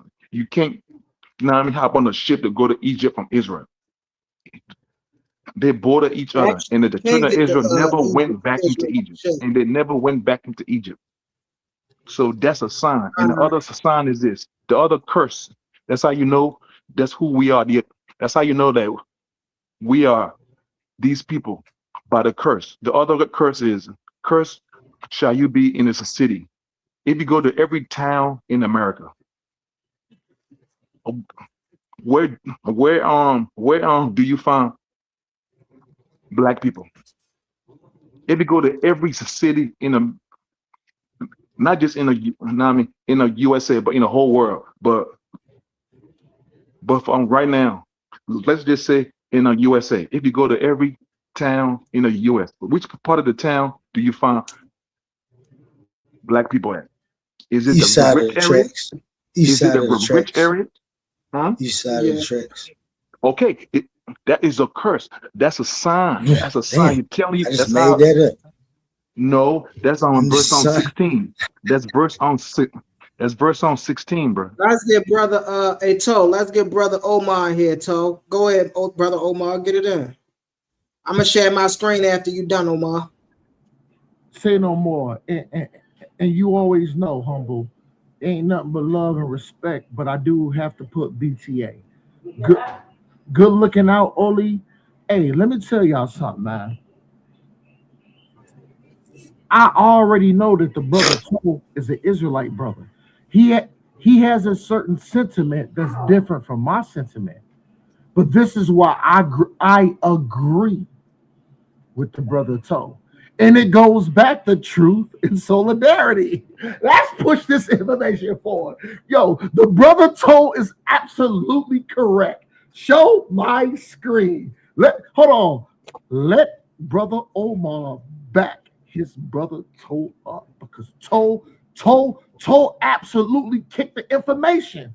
I don't know if y'all niggas understand. Let's push this thing forward. Show my screen. Let's do this right quick. This is what we gonna do. I'm telling you, bro. This is like now the greatest secret of all time that I'm telling y'all for free. Like, you know what I'm saying? The greatest secret of all time. Like, I don't think that's no secret. You telling me that the Bible is proof that Abraham existed. Bro, no. Abraham is your biological forefather, bro. He's your biological forefather. Do you have I thought y'all said it you was came out of Abraham, bro. Toe haven't cut nothing. You come in claiming. Hey, Omar, one mic. Hold on, time out. Go ahead. See, Omar, you making claims. You making claims that just ain't true. Show my screen. I asked him a question. Can you show me biological evidence? Hold on. Show my screen. Why do you always do this? I asked Toe if there was biological evidence that he had. He said no. The Bible is what proves it. That is not biological. No, that's not biological. You are my evidence, bro. Toe did not say you that. You are the evidence. Exactly what he said. You are the evidence, bro. You are. He said it right here. What's the evidence? What tells you that I come from Abraham? Because of the curses. That's how you know who we are. The curses come from. How do we know about the curses? Who told us about the curses? How you just gonna put a curse on my man Quantum like that? That's crazy. Hold on. Who told us about the curses? No. It applies. Who told us that we was? Who told us we was cursed? God. Where do we know about God from? We always knew. It just where do we know about God from? We always knew. We just in the slavery. Our brain was destroyed. Where do we know about God from then? After our brain was destroyed, how did we find back out about God? Come on, say it, man. The Bible. Yes. There you go, Omar. I told you exactly what I said. Now you can go ahead. My reasoning is flawless. Okay. He said exactly. So stop saying somebody cut anybody. Hold on. Ain't nobody cut nobody. And remember, don't say y'all Don't say y'all because I'm not part of. Don't say all. Don't say all because I'm not part of what Humble said. I have a totally different argument. So make sure you make those discreet. Because if I have to come at you too, I will show you. Okay. That is a correct statement from what Humble is saying and from what you're saying are two different things. But hold on. What I'm saying is what Brother Toe is saying is absolutely 100% correct. 100%. Not even a shadow of a doubt. Correct. Hold on. That the Bible is proof. That the Bible is proof that. No. Only. Y'all just gave me the floor. Show my screen, please. Wait, you said he just told the truth. Wait, you said you. It left breadcrumbs. Listen to me. You said he just told the truth. You made a truth. You said you made a claim. You said he told the truth. He told the truth that the Bible is the proof that Abraham is our father, that we're the sons of and the seed of Abraham. Yes. Only can I show it, brother? Can I please show it? No, I'm asking you, is that what you saying? You saying brother, that the Bible is screen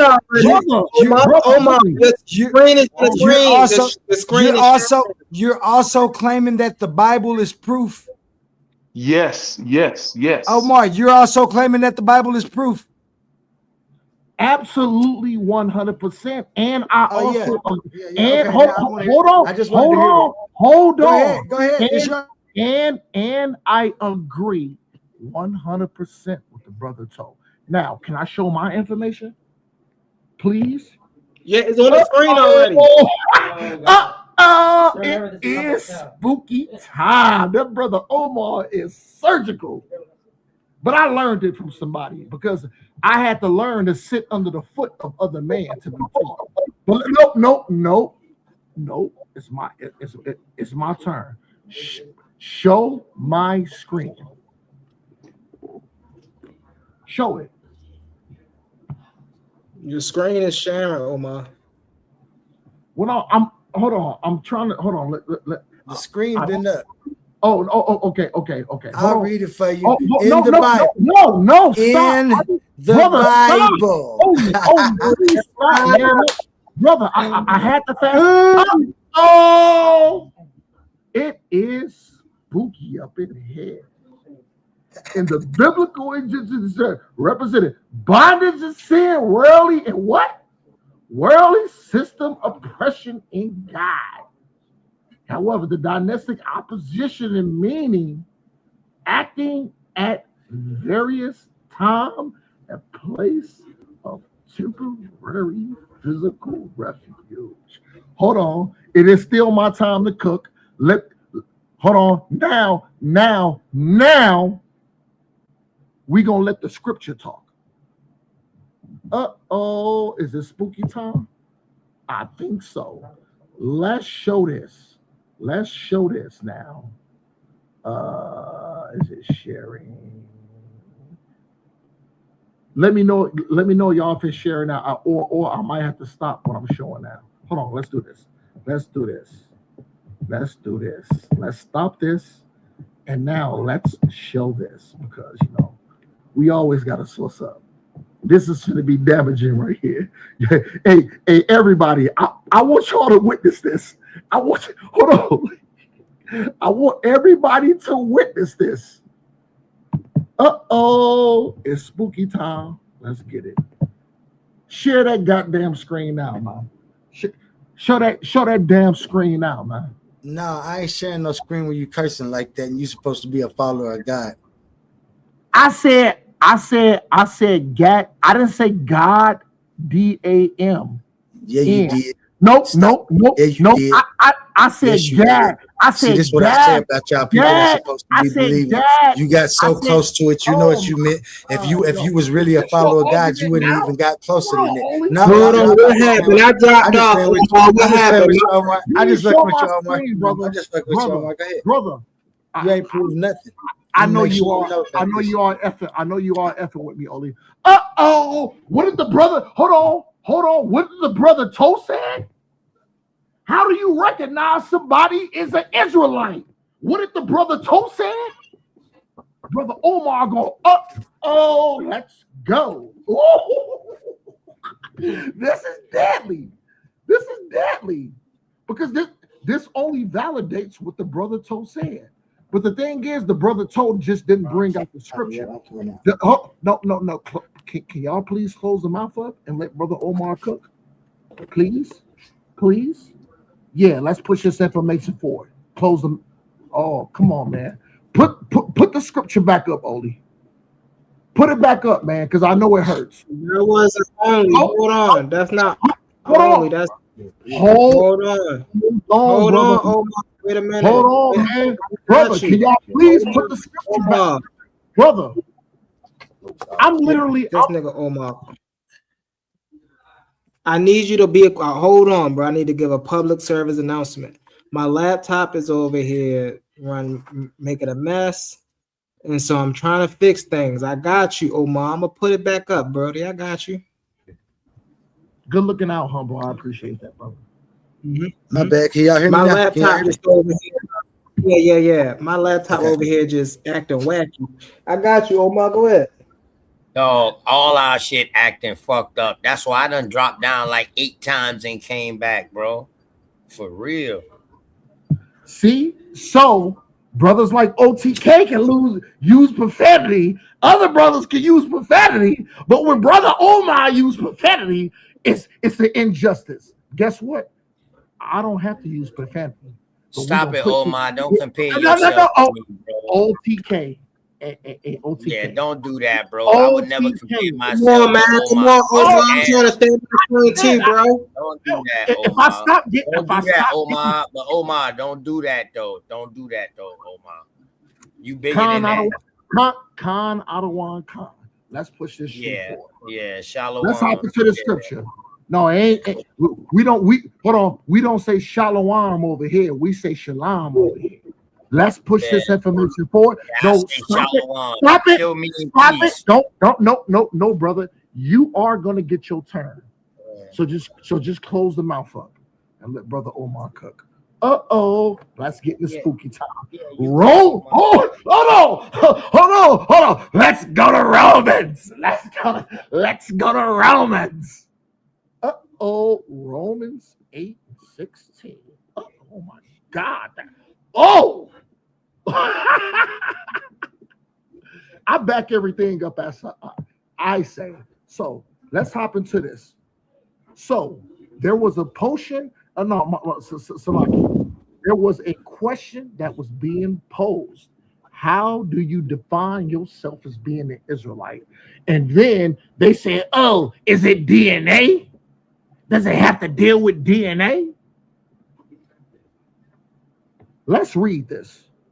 This is how you determine Israelite lineage, not only by the seed of the father, but the spirit itself beareth witness with our spirit that we are the children of God. Oh my God. Brother Omar is absolutely surgical. So for brothers, hold on. So for brothers like Oli and Humble, when y'all say, "Oh, what about DNA?" You don't know to determine you an Israelite, you gotta look at DNA. What did this scripture say? Does this scripture mention anything about DNA? Because DNA didn't exist back then. So in order, when you have a biblical question, you always have to go back to biblical text. All right, come on, you got 30 seconds, Omar. I digress. You got the floor now, because y'all just got unalive. Y'all just got unalive. You got the floor now. So number one, I'm gonna expose. So number one, I'm gonna expose what the brother told just said about African Americans being the only ones that came over on slave ships. Right? Let's get it. Is my screen sharing? Is my screen sharing? Let me know if my screen shine. No, it's not sure. My bad. No, it's not sure. I was on mute. The children of Israel are the only people that went into slavery on slave ships. Okay, let's figure it out. Of Israel. Children of Israel, who were sent into slavery by ships according to history. Throughout history, several major maritime forced migrations and slave trade networks transported millions of people across the ocean and seas. The principal groups sent into slavery by ships include enslaved Africans, the transatlantic slave trade, right? We know who they are. Enslaved people from the Indian Ocean, the Red Sea, and the Mediterranean, right? Who were they? People from East Africa, right? Swahili Coast, modern day Mozambique, right? Tanzania, Kenya, right? Let's get into it. The European and Mediterranean slave, Barbary slave trade, who were sent sailors, merchants, and coastal inhabitants from European nations, including Italy, Spain, France, England, and the Netherlands, as well as sub-Saharan Africans captured at sea or along the coast. Now, this is only 3 of them. It's 5 of them right here. It's 4 of them right here. This is only 3. Out of any of these 3, hold on. It's getting spooky in here. Hold on, it's getting spooky in here. Hold on, Omar. So, out of all of these people that was transported by a slave ship, right? Where do we see Hebrew Israelites at? Nowhere. Now that's number 1. Number 2. My man, hold on, let me finish. I'm gonna land my plane right here. Let him go. My brother Omar said DNA was not. What you say back there? Because listen, I gotta clip that for the claim of shame. My brother Omar said there was no DNA back in the historic times because he want to validate a scripture. You are who your father is, correct, Omar? You are who your father is, correct? Go ahead and land. Yeah, that's what God says. Hold on. Is that not some type of DNA tracking that signifies relationship so you can track your lineage? So how in the world in your Bible, so according to Omar's logic, hold on, Omar, this is my show, Omar. So according to Omar's logic, right, God tell people where they're from. Now, Omar and the Bible contradict one another. Because while Omar say it's God who tell people where they're from, right? The Bible say you are who your father is. So Omar, which one is it? How do you know you're an Israelite? Do God tell you you're an Israelite or you're Israelite? Hold on, you just asked me a question. Hold on now. I want everybody to recognize the reason why I'm cutting Humble off. He just said, Omar, how do you recognize that you are an Israelite? So he just asked me a question. So now, I have the right to answer. No. It's my show, Omar. It's my show. Everybody just heard you ask. You gotta quote me correctly. You know what? Go ahead. If you're gonna quote me correctly, I said, hold on, listen. I said, be fair, humble. You did ask me a question. Hold on, Omar. If you're gonna quote me, you have to quote me correctly, though, Omar. I said, how do you know you're an Israelite? Is it because? Hold on, no. You can't stop my question right there. Listen to my question, right? Is it because of what the Bible say you are who your father is? Or is it because of what Omar say God say you is? Which one is it, Omar? Now answer the question.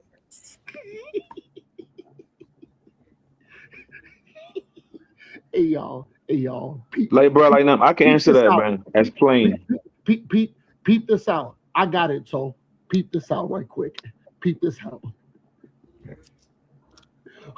Humble. Now, why she don't answer the question, family? Why she don't answer that question? Humble ask me a specific question. He said, "How do you know you?" We want to put him on a big screen too. I want to see if he answered. We want to put him on a big screen. Are you gonna shut your mouth up now? Thank you, Humble. Respect the game. Let's push this information forward. I want y'all to listen closely. Humble asked me a very direct question. He said, "How do you prove that you are an Israelite?" Hold on. Hold on. Yo. Guess what? Yo, this is so simple. So all we gotta do, remember, he said, Omar, hold on. In the Baltimore voice. Omar, how do you prove that you are an Israelite? Let's get spooky. This is all we got to go to. So anybody can agree with Omar. If you asking a biblical question, in order to get the answer, you would have to go to the biblical text. Oh my God, let's get spooky. Because he asked me to, hold on, he did ask me in the Baltimore voice, prove. This is dangerous, bro. This is effing, this is, because like I said, I wouldn't go to profanity. This is effing dangerous. Pull up the curses, bro. That's what you gotta do, bro. Just pull it on the screen.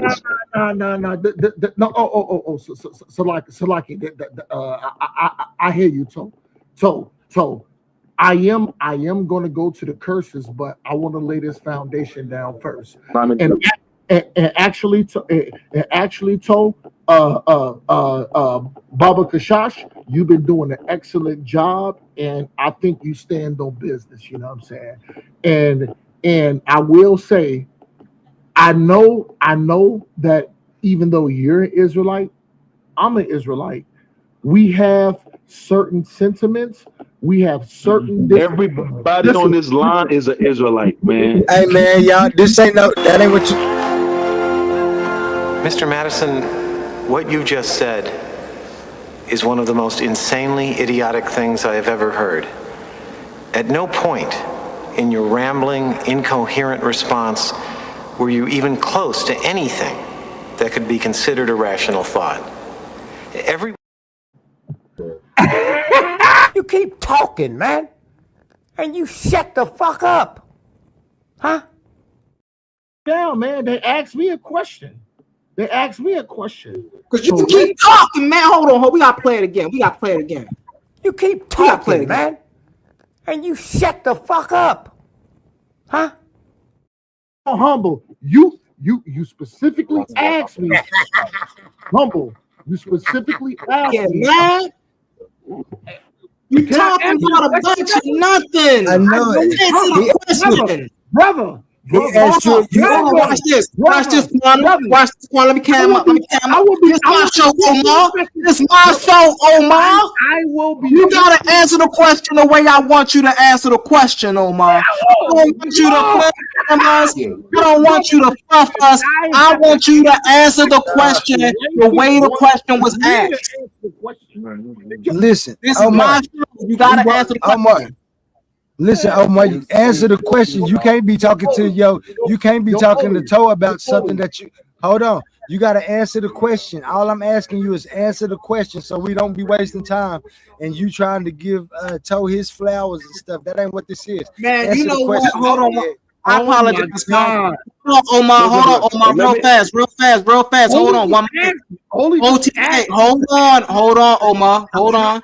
OTK, you've been patient. Hold on, Omar. I'm moving on. Hold on. OTK can go. That's my brother. Hold on. You've been patient, bro. What you think about what's going on right now, OTK? Yo. Hey, Omar. For real, Omar. Come on, bro. Come on, for real. Dog, I watch you. I literally watch you go up on other panels, bro, and you don't act like this, Omar. Come on, Omar. Do I answer questions, OTK?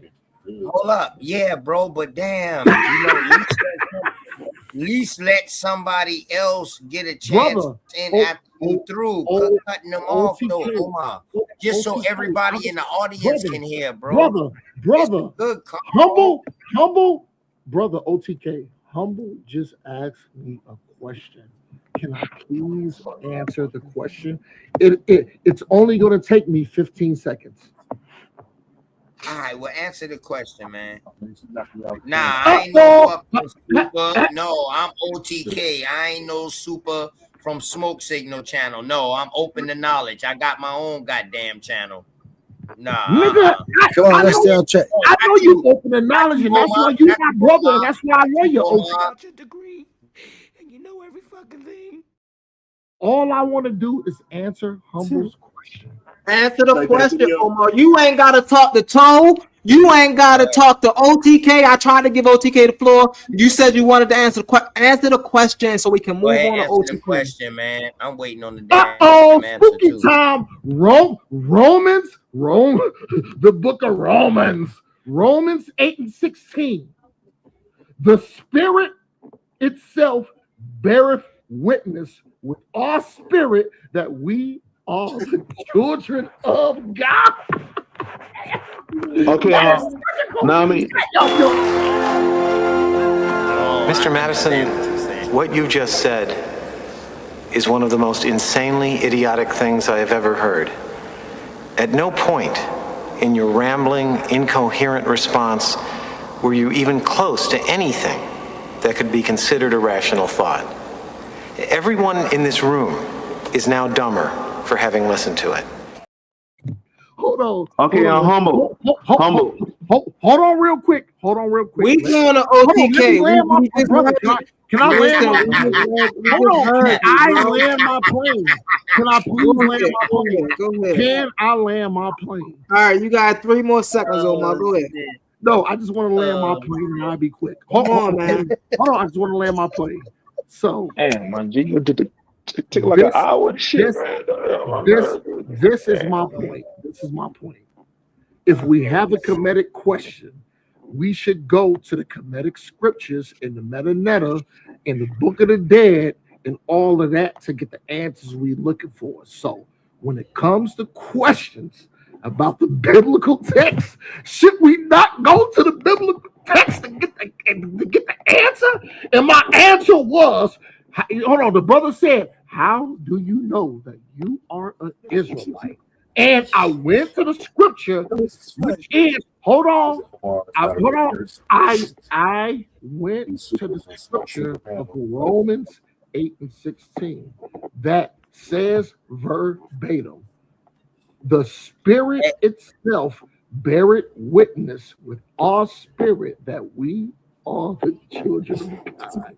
I know it hurts. Bro, you know that, that really kills your argument. I'm gonna mute out. Go ahead. Yeah, you know that really because y'all be up there talking about that God's word is only for the Israelites. Yeah. But now, from that scripture right there, which is Paul, and shit like that, that scripture right there actually kills you because it's saying that anybody can be an Israelite. Correct? Is that what Romans saying? Hold on now. Hold on. OTK just asked me a question. Let me answer it real quick, bro. Let me answer it real quick, bro. Because I don't like. Listen, bro. Hold on, bro. The curses. Toe. Yeah, you will answer faster, Toe. Go ahead, Toe. It hurts. Listen, bro. The curses is how you know that you need to put your thing up there, bro. God left breadcrumbs. All right. Like, hold on. I'm supposed to be next, but I was just gonna let him keep rambling. It's Quantum turn, y'all. Go ahead, Quantum. My bad. Hey, you know what I'm saying? Like, if you look at the curses, how can you say the curses when the curses was damn near 1,000 or something years before the transatlantic slave trade, bro? Okay, bro. The curses is a sign. All right, so how are those the same people? All right, hold on. We can't do that because I want Quantum to get in here. Go ahead, Quantum. Oh, my bad, Quantum. My bad, So, my bad, Oli. Earlier, I ain't got the timestamps and stuff, but earlier you heard me ask Toe and you heard me ask Omar if the reason that they believe that they're Israelites because of the Bible. They agree, yes. Yes. Then I asked, do they believe that the Bible is true because God says so, right? Those are questions only. Okay. Let him get it in. Hold on, bro. Just let him. Hold on, Oli. He didn't cut you off when you were speaking, Omar. You gotta let him get it in. Go ahead, Quan. I don't argue. This way, y'all. No, you always start saying. No, Oli. Oh man, no, like an hour and shit, man. Listen, bro. The curses is a sign. Hold on, Tobit. That's the only answer. Hold on, Tobit. Let Quantum finish. Go ahead, Quantum. It's Tobe, by the way, man. Oh, Tobe. Go ahead. My bad, Tobe. Yeah. My toe broke. My toe broke. Now listen. Hold on. Yeah. Now, this is where y'all have to face me. I let y'all talk because when y'all be arguing with Humble, and Humble has Oli, what question? Hey, yo, you gotta let him go, bro. You can't do that. Chill out. Let him talk. You know he's not gonna talk too long. Just let him get it out, and yeah. Oh, let me take this down. Go ahead, so, yeah, remove that. Thank you, Humble. Stop muting me, brother. You gotta stop cutting him off, then, Omar.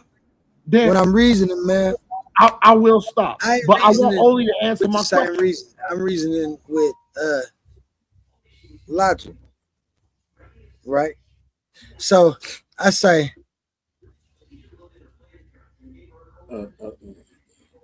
if you look on here, it say, can I logically? Let me see if my microphone. Okay, my microphone working. My bad, because I'm outside. And can I logically say or prove that the Bible is true because it was written by God?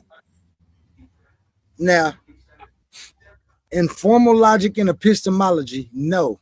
You cannot logically prove the Bible is true solely based on the claim that God wrote it.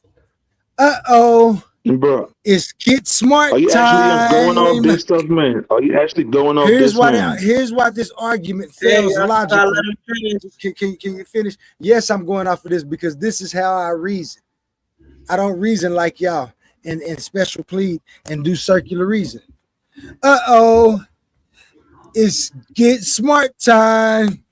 Here's why the argument fails logically, along with specific fallacies and challenges involved. Number one, the fallacy, circular reasoning. I asked you specifically, is the Bible true because God wrote it? And what you said was yes. We know that God wrote it because the Bible says so. That's exactly what you said. Man wrote the Bible. This could, I know that. No, it says let every man be alive. No. This commits. I cannot speak for myself. I cannot speak for myself. Hold on, bro. Let me get him first, Toe. No. Now hold on, bro. I'll be quick, bro. I'll be quick. I ain't gonna be like an hour or two. I'll be quick, bro. But go ahead though. No. You got the floor, Toe. We shooting up the block. I just want to show you how I reason. You're not supposed to reason with me about I don't know if the people recognize only you are asking me questions, and before I can answer, I get cut off multiple times. So here's the thing. No, bro, like it's my turn. Hold on really quick. So Oli, if you're gonna ask me a question, allow me to speak. Now, listen, Oli. If you don't want to pose a question, then I won't speak. But the only reason I'm speaking is because I've been asked multiple questions. I'll mute out. Yeah, I haven't asked no questions yet. What happened here is you said that you cut us up here on the stage because of the Bible and the things that you read. I asked you, can you prove that you are Hebrew? You said yes. I say, for the sake of the argument, I said, let's propose you are a Hebrew because you say the Bible says so. Can I logically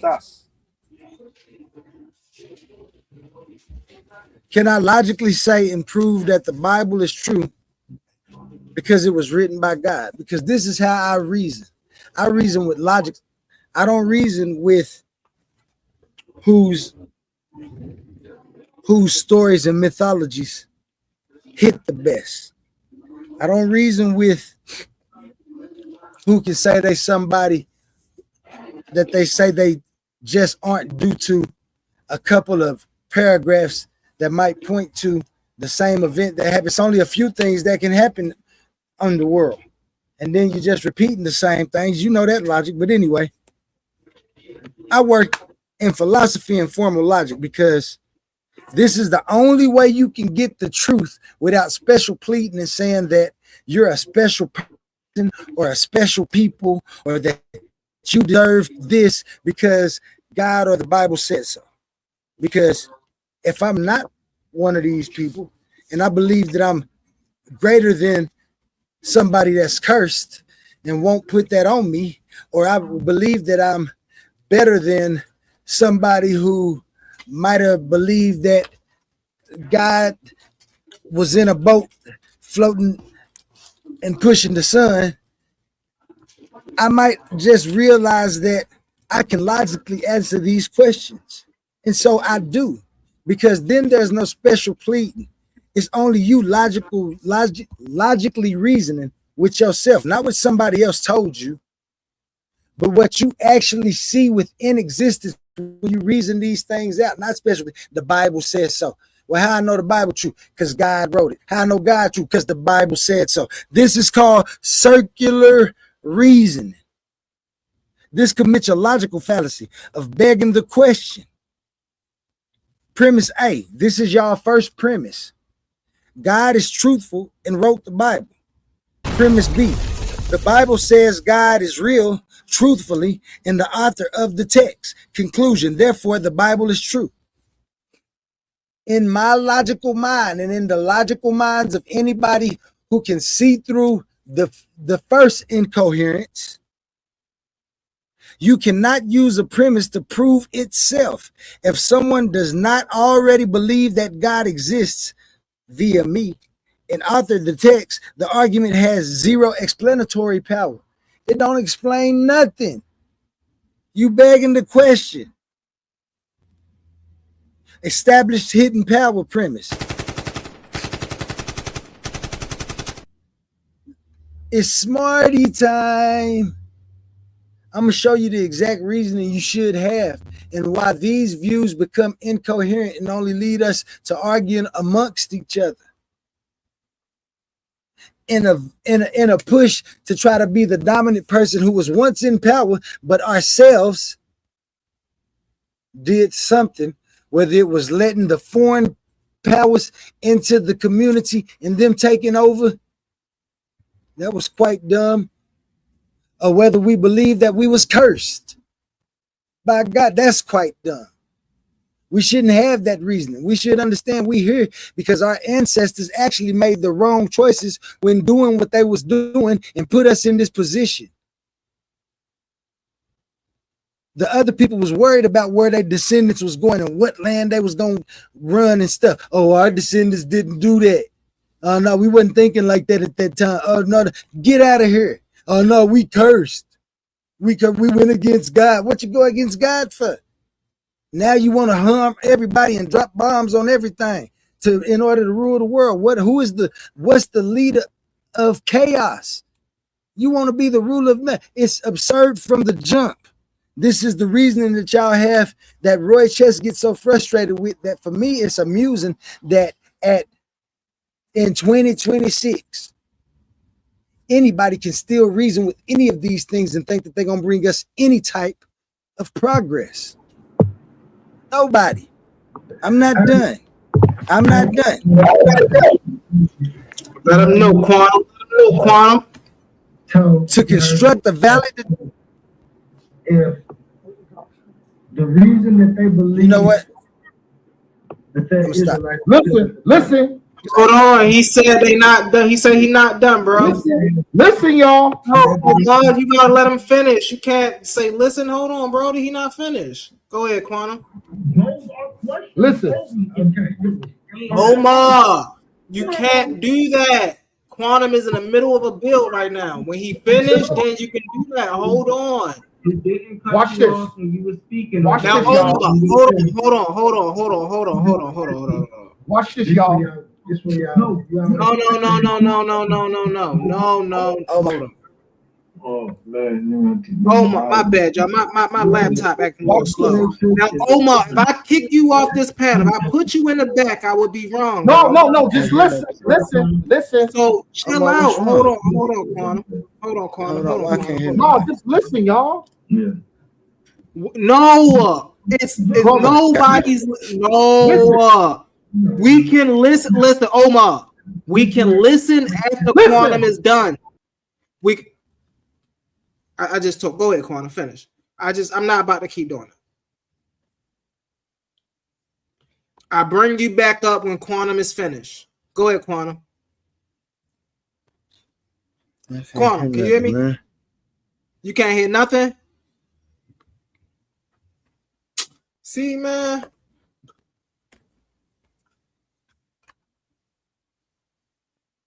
I can't even hear nothing now. Can you hear me, Humble? If you can, just cut your come in your camera and let me see. You can see me. Thumbs up. Yeah, I can hear you. You can hear me? Yeah, I can hear you. Can you hear me? Can you hear me? Can you hear me? Okay, I can hear you now. Okay, go ahead. Finish your presentation. I'm gonna let when you're done. See, this be before I go there. Yo, Omar, and you see, out of the three of us, and you know, I want to talk about my brothers right now, A1 and Quantum. I'm the most lenient, bro, because I love this. I love the interaction. I'm with the going back and forth and stuff like that. You get it in, but you can't get it in, and then he bringing out his information, and you want to keep cutting it. That's not how this is going to work. Yes, I'm subjective to it sometimes too. But one thing I know how to do, god dang on it, is stop. I know when I'm cutting somebody, my bad, y'all cut you. Yeah, I did go ahead and cut you out. My bad. Go ahead, finish. You can't just keep cutting people off and then realize and then acting like you don't realize you're cutting people off. You're gonna have your turn to go, Omar. Just let Quantum finish. He kept saying, I'm not finished. Now, you know, if you was going in on a presentation, if you was on my platform, you going in, a matter of fact, yesterday, when you was on your show and you was going in and people was cutting you off, what you kept saying? This is my show. Hold on. Hospital quality. Oh, man. Oh, hospital. Oh, no, that ain't me. Am I good? Can you hear me, Quantum? Yeah. Can you hear me? Okay. Yeah. So, like, you know, if somebody's doing a preacher, one thing I'm not going to do, I'm going to let y'all get into it. Once somebody share a screen, start talking, it is their turn to break down their information. If ain't nobody sharing screens and y'all going back and forth and y'all asking questions, okay, that's another thing.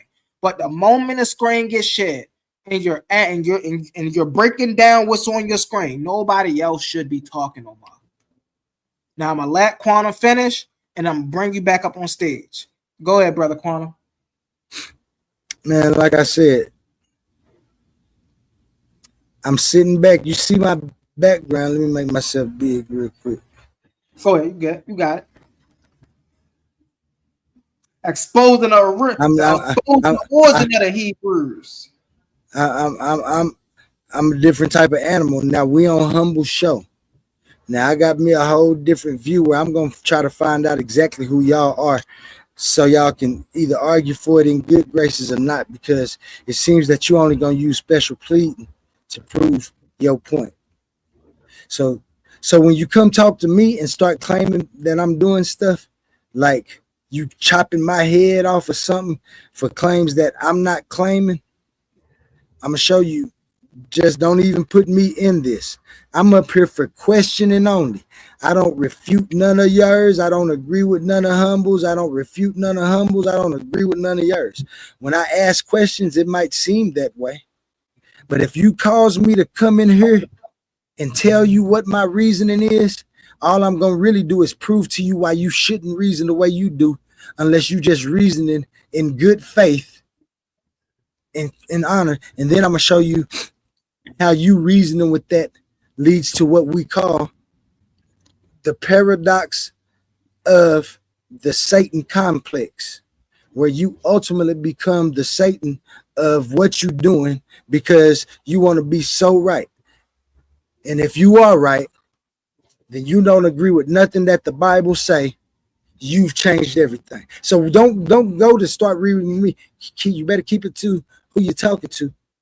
Because if I have to come back up here talking about my reasoning, I'm going to make sure everybody knows the incoherence of the view in the first place.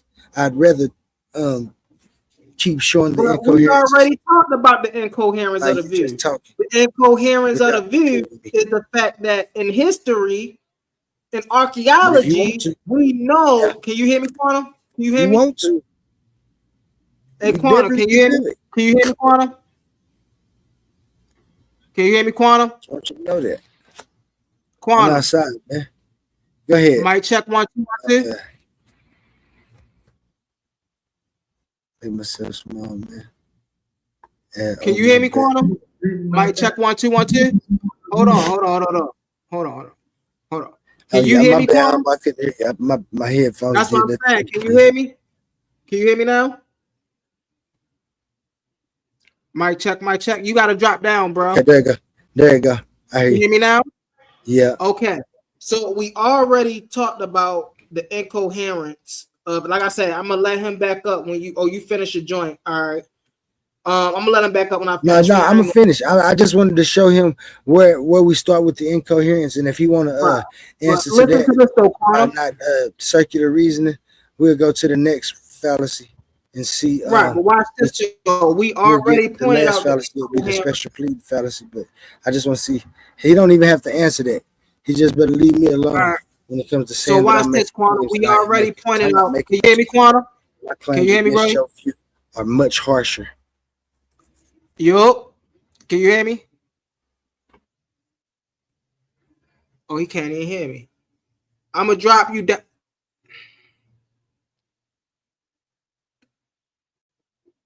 I'm gonna drop him down, and then let me text him. Text one real quick. So we already found out that the view was incoherent. How do we find out the view was incoherent? I'm gonna let you up in a second, Omar. How do we find out that the view was incoherent? The view is incoherent because the Bible tells you that Abraham is from Ur of the Chaldees. Ur of the Chaldees is an anachronism. So he couldn't have been from Ur of the Chaldees. So now that we killed Ur of the Chaldees and the Dead Sea Scroll don't give a birthplace for Abraham, what else you got that for Abraham that he exists? What else he got? So the whole thing is incoherent. You feel me? Come on, I'm gonna let you back up, Omar.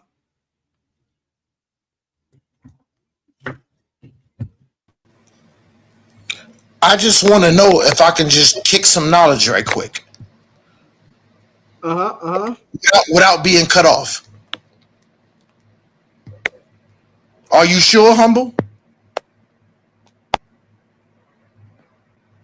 Let's push this information forward. I want y'all to listen. You cut us up here on the stage because of the Bible and the things that you read. I asked you, can you prove? This nigga, yo!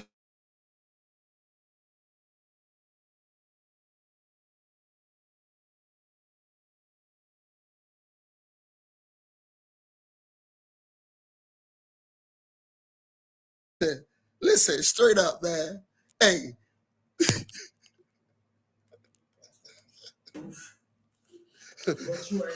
Hold on. Oli said, I didn't ask you a question, Omar. I want y'all to hear this.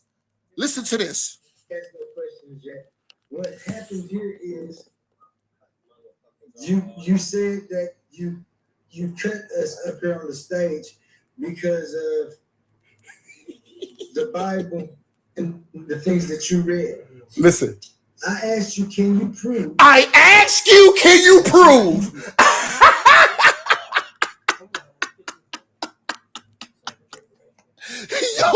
Yo, man. I told y'all, man, stop playing. Stop playing with Brother Omar, man. Listen. What does that prove? No, Oli. Yes. What does that prove? Stop, brother. No, Omar, what does that prove? You said I had the floor. Well, you ain't telling what that proves. You ain't telling what that proves.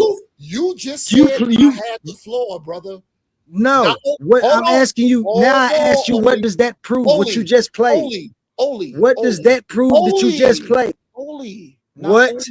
What does that prove? You say I just had Hold the on, floor. let him get it in.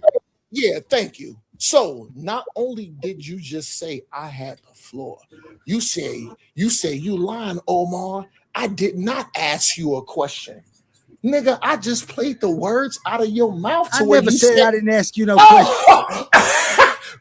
Brother, show me where I said I didn't ask you no question then. Brother, show me where I said I didn't ask you no question. Oh my God. Yo, hold on. Check this out. Watch this. Show me where I said I didn't ask you no question. Watch this. And if I didn't, I'm asking you a question now. Stop, man, it's my turn, brother. I don't care. Brother, no. Brother, Oli, because you making up claims. I don't mind muting back out. Well, mute back out then, because I don't. I mute out. You have the floor again. Watch this, y'all. Because all I ask you again is to leave me out of it and stop making fake claims about me. Now you saying that I said I didn't ask you no question.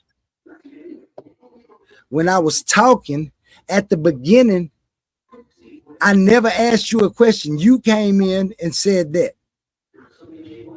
The thing that you played was after. Now you're trying to conflate what was asked and when it was asked. You're not using your timelines. You're being disingenuous. Besides that, that point doesn't mean anything. Let's get to the information. The information is, can you logically prove that you are a Hebrew Israelite by using the Bible and God as your premises? Can you do that? Yo. Now, close that mouth up. And you know I love you, brother. But I want the owl. I want the owl to close that goddamn mouth up. Now let's push this information forward. Yeah, nah. I want you to come up and talk like I talked. I didn't never ask you to shut your mouth. Every time you started talking when I was talking, I shut up. You finally decided to be quiet. I finally decided to be quiet. Just come up and get the information. You're not tough. Stop making like you tough. All you're doing is recording things and trying to make it like you said something. You cannot coherently prove the God of the Bible that you pushing. Don't try to take the argument anywhere else. What are you doing, Omar? I'm gonna let you back up. Now, Oli.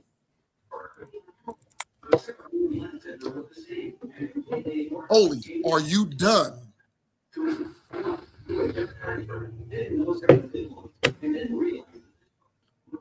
Oli, are you done, brother? Hold on. I don't want to be interrupted. So if you have anything else to say, I don't mind muting back out again. I just want to make sure you're done, brother.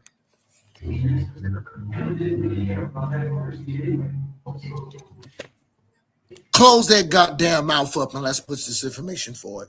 Now, brother Toe. Now, I know why he dropped you the first time. Right? We have no issue with you saying shut your mouth up. You ain't gotta be saying shut your goddamn mouth up though. Come on now. We know how A1, like his panel, we know his dad watch.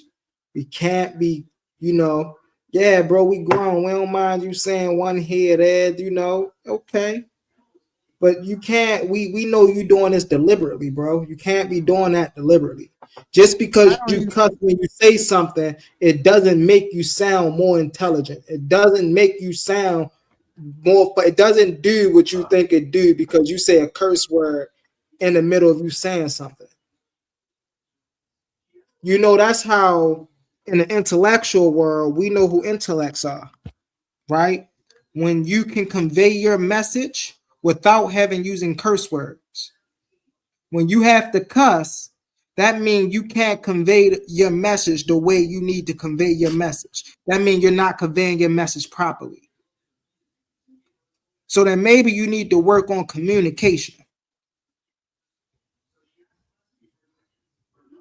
You don't have to cuss at people. Nobody telling you to cuss, nigga, you grown. But you don't have to cuss every time you talk. So we're going to let you back up and try this again. Next time we got to drop you down, you stand down for the rest of the show. And we rock with you, Omar. We rock with you. You feel me? It's that, bro, it just be, A1 father be watching, you feel me? It be older crowds watching. And again, we don't mind you cussing, but you ain't got to cuss every time you talk. Yo, you know what, Humble?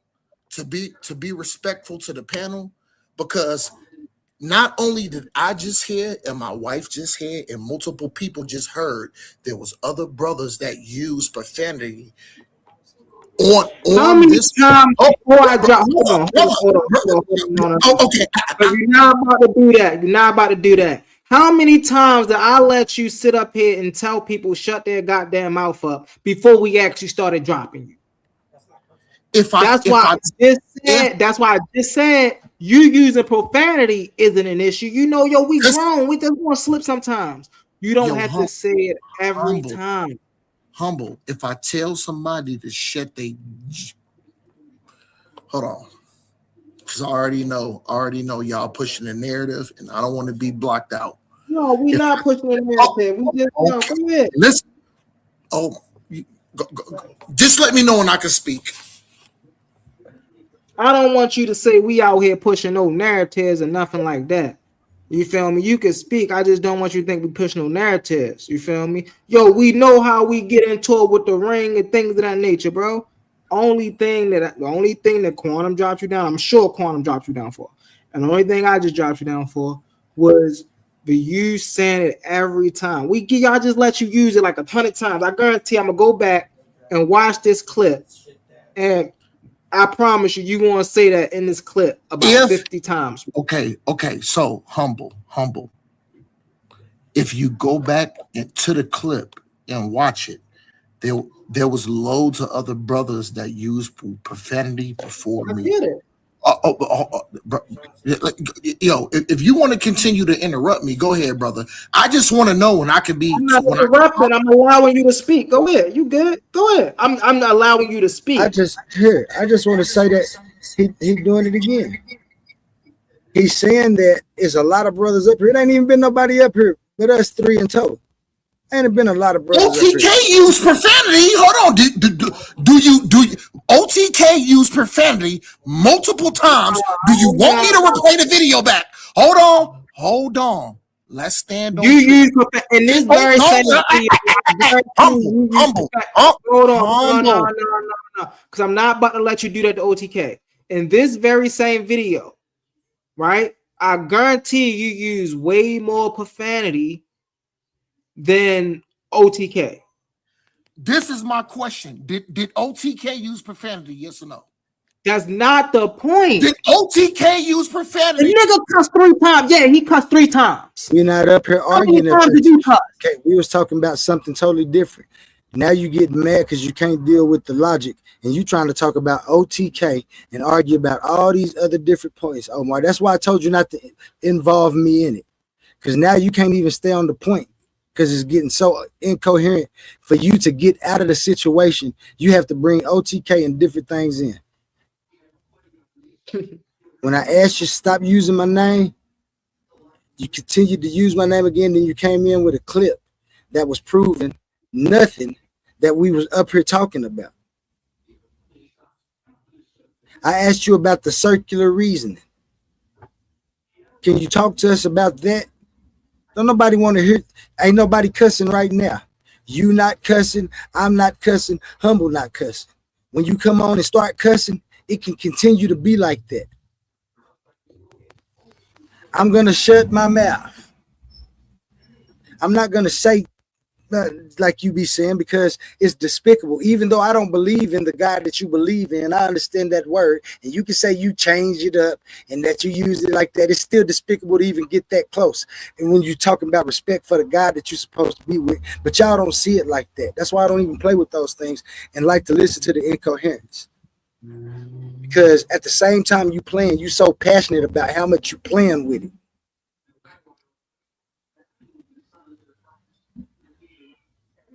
I'm gonna ask you again. Can we stay on topic when we're doing these shows? I brought up my argument. My argument is that you have a circular reasoning among other fallacies. We'll deal with the circular reasoning first. If you don't want to deal with it, say I don't want to deal with it because I don't like philosophy. I already told you. Remember you told me. Hold on 1 second, Quantum. Hold on 1 second, Quantum. Hold on 1 second. 1 second, Quantum. Can you hear me? Special pleading things. Hold on 1 second. Hold on 1 second. Let you back up so we can deal with it. I'm not gonna answer no more questions about who was cussing or none of that first. All right, hold on 1 second. 1 second. 1 second. I don't think he can hear me, y'all. So we got brother A1 in the comments. And hey, sister Ashley, but yeah, OTK came up here. He said, about a good three curse words, right? But he wasn't cussing at nobody, right? The words he said was damn, right? And it was about a good 3 times. It wasn't every time he spoke quite a bit, and he got cut off damn near every time he spoke. And so, yes, OTK said, 1 or 2 curse words. You feel what I'm saying? However, Omar was cussing every time he spoke. That's the only point we was making. You feel me? We ain't making the fact that trying to show favoritism. If OTK come up here and every word out of his mouth is a curse word, that nigga get dropped too. You that's feel a me? guarantee. So that's the only thing. That's the only thing, sis. That's the only thing. So I don't want it to be like I don't want it to be like we picking on people and things of that nature. No, we all up here. How else are we going to understand each other's points if we can't present them in a coherent way, in a way that we can actually deliver the information? If we up here cussing at each other, how are we going to understand anything? And so that's the only point. That's the only point, sis.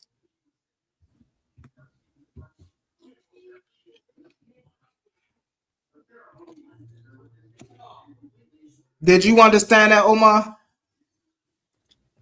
All quiet for Omar. Hold on. Can y'all hear me? Am I back on the panel? Yes, we can hear you. Yes, you back on the panel. All quiet for Omar.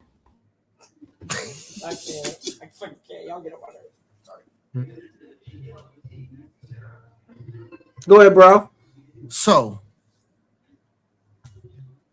I just got put in the back and muted out because I said "God damn," and they said that you're using profanity.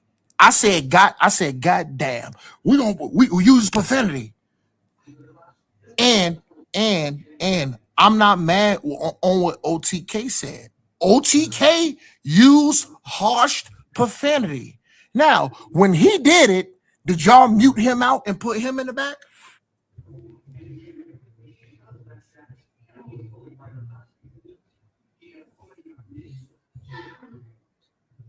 I'm going to ask the question again. When OTK used harsh profanity, did y'all mute him out and put him in the back like y'all did me? No. You know what? Let's push this information forward then. That conversation's done with. That's water underneath the bridge. Let's push forward. No, okay. No. What y'all want to talk about now? What do y'all? My show. We ain't about to do that. We ain't about to push past that like that, Omar. Because you see, I just let you get away with it twice again after you came up on the panel. So you know what you be doing, bro. You know what you be doing, and you be slick, and you be trying to switch it up with me, A1, and Quantum. You know what you be doing, bro. And see, I did it on purpose. See, I was like, I know he gonna come up, and I know he gonna use these prophetic words again. I know he gonna say, all I said was this again. I know he gonna, instead of saying, even being conscious, say, let me not say this because I know that's what they tripping about. So I'm gonna show them that I can come up, and I ain't got. You know, when he came up and did it again, what I do, family? I let him rock with it. Now, did I allow you to stay on a panel after you done said it like 30,000 times? Just like I let OTK stay on the panel after he done said it 3 times? Now, I need you to answer that question. Am I on stage or you still got me in the back? You on stage. I ain't never put you in the back. I just muted you. You on stage. Now I need you to answer my question. Did I allow you to stay on stage when you used all kind of curse words like 30,000 times, just like I let OTK stay on the stage after he used it like 3 times? You gotta answer the question, Omar. I answered your question. You gotta answer my question, Omar. That's fair. And the answer to that question is no. And this what? Oh my! I'm gonna mute my own self out again since I keep getting cut off. You got the floor. He's terrible, bro. He's terrible. He's terrible. Don't worry, I got some claim of shames coming. Hey, Quantum, is this you in the back? You want me to bring this up or no? No. I'm listening through this device because I'm outside and I can't hear through my headphones. So I'm listening through one device and talking through it. Got you. But no, Omar, you being disingenuous, bro. Brother. When are we going to get to these claims that we was talking about? Number one, that's what I want to address. Okay, can you empirically prove your God exists? Brother Humble, you hold on. This is why y'all being disingenuous. You just asked me and Brother Toe multiple questions. We answered those. I just asked you one question just now. Brother. We moving the information forward. I'll mute out again. Okay. So I asked you one question. Forget about all other questions, all 3 hours, 2 hours, 5 hours ago. All that stuff don't exist. I asked you one question. Can you empirically prove that your God exists in this thing we call reality? That's my only question. You ain't got 5 questions. You ain't got 10 questions. You got one question. Can you empirically prove that your God exists in this thing we call reality? Unmute is your time. Humble.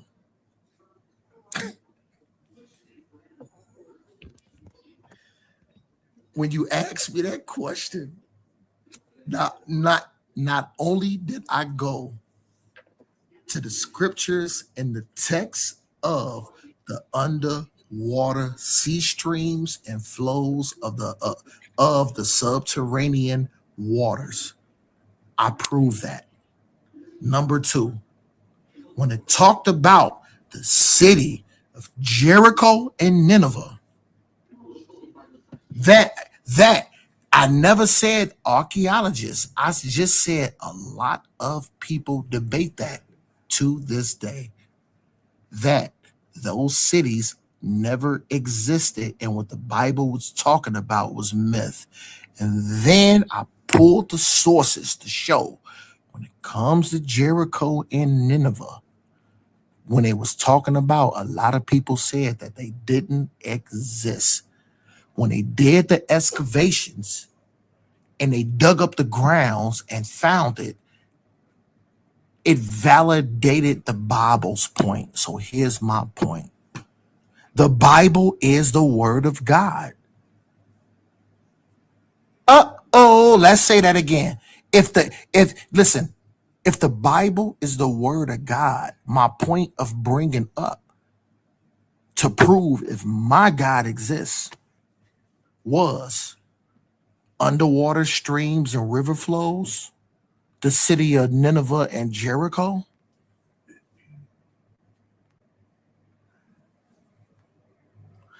Don't get mad. Don't get mad at me, because not only did I go to the biblical narrative, I went to outside sources to prove my point that my God do exist. Now, if that goes over your head, brother, shalom. And that's okay, Humble. I know it hurts. I know it's damaging. You know, you're getting suffocated right now. But this is what I do know. When I showed those things about Kemet, you had no answer. But remember, Humble, you are the voice of Kemet, and you are an expert of Kemet. So when I have these questions about Kemet, that's why I want to ask you these things. So I do have. I never made these claims. Hold on, brother. I'll be quick, and then I will answer all your questions too, which I already answered them, but I'm going to entertain you. But I want you to answer this. This is what I want you to answer, and I want you to be genuine about it, man. I want you to answer this.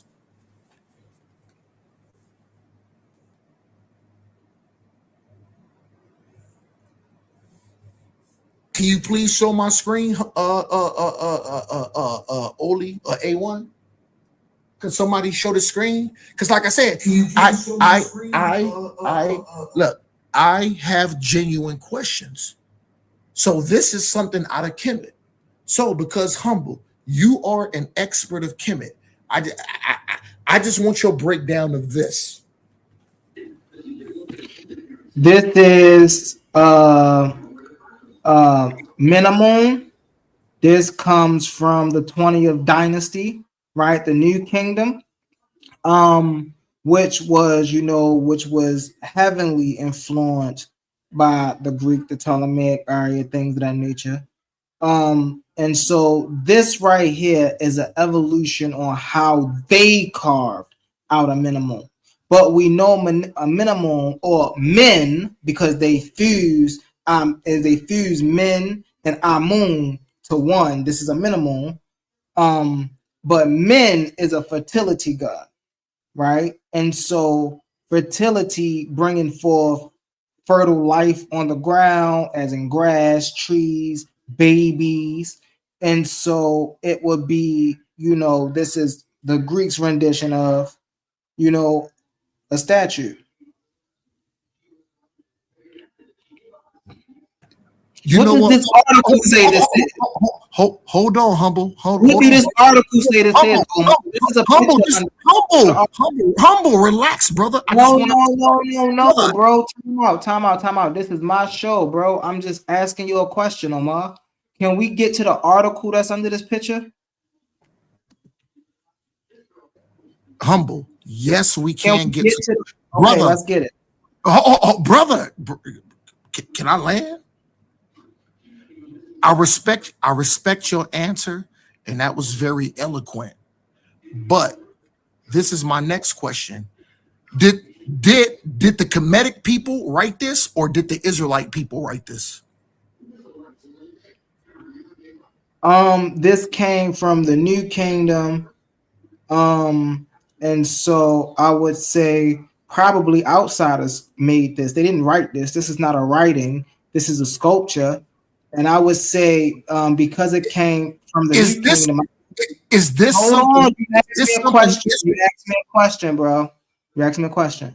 Because this is a sculpture from the New Kingdom, I would most likely say outsiders made this sculpture.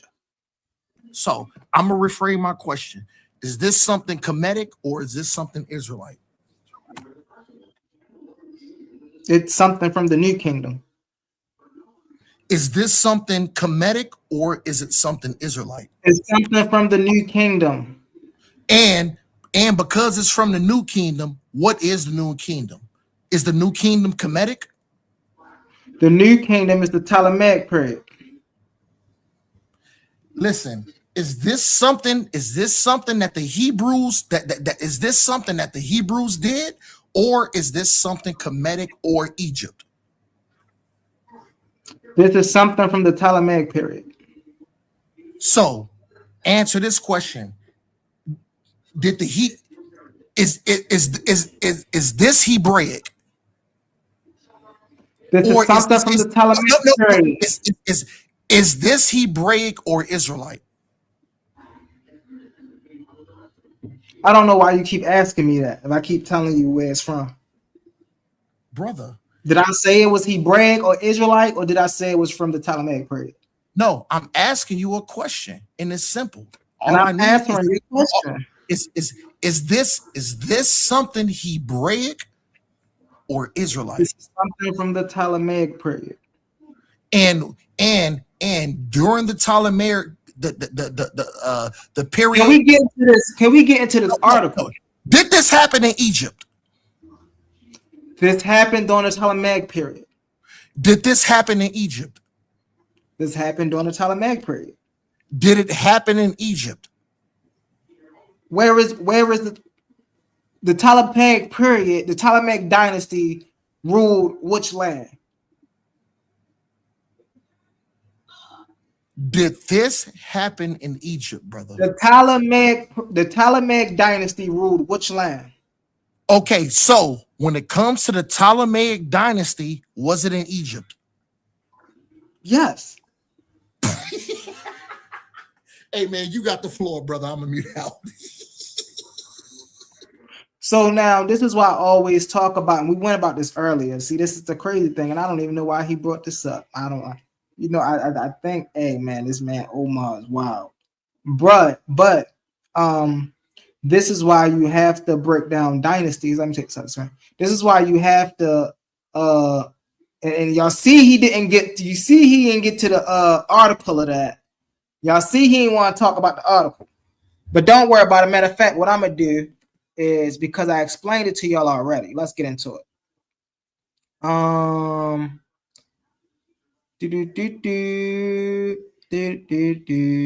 is it? Where is it? Where is it? Where is it? Where is it? Where is it?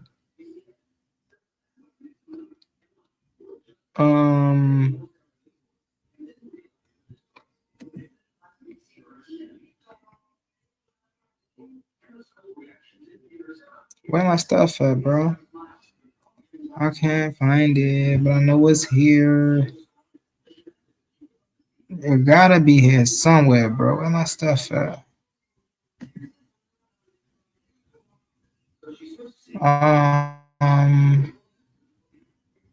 Oh, here it is, right here. Got you back. So I'm going to share this, just because he asked me to break it down, and I broke it down. But I'm going to share it because he don't want to get into it, right?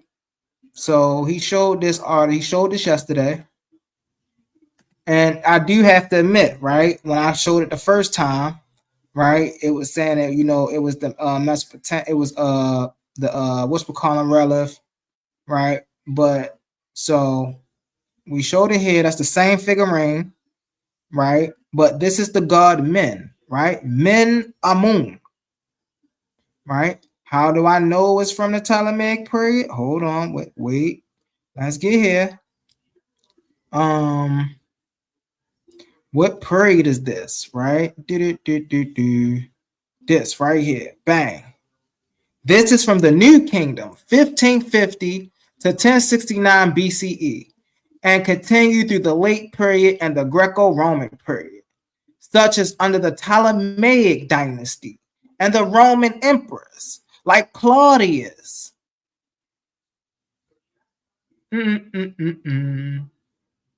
So when I tell you that that's from the Ptolemaic period, and you ask me, okay, is that in Kemet? Yeah, but that is something that was erected by the Greco-Roman people. Now, right? Can you tell me,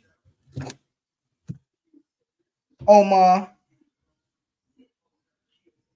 what a holy kiss is in the Bible?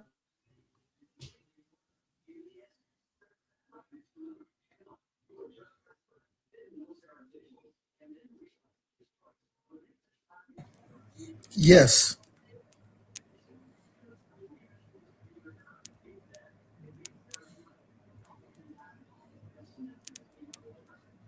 So when it comes to the biblical narrative, as far as the holy kiss,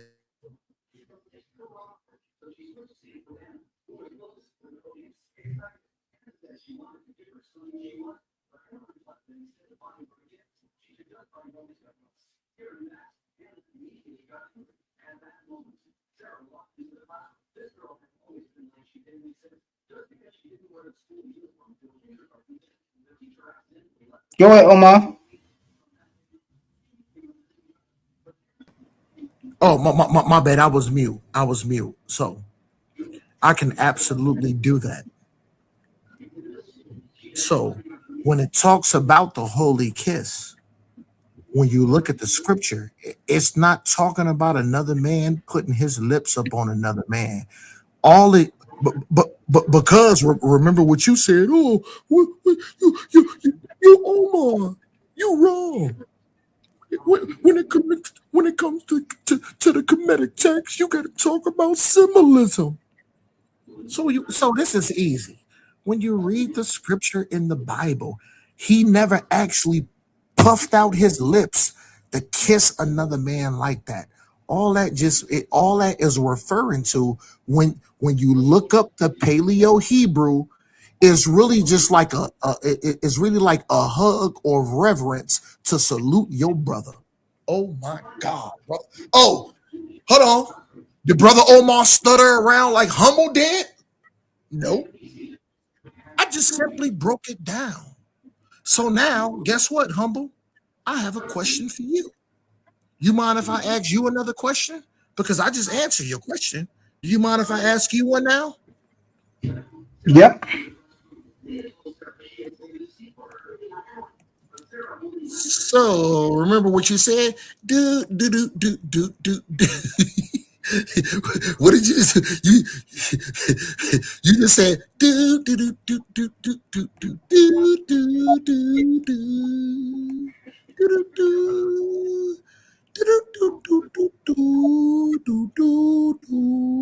Hold on. So and remember, I love you, brother Humble. But like I said, because you consider yourself a Kemetic authority, I just want you to explain.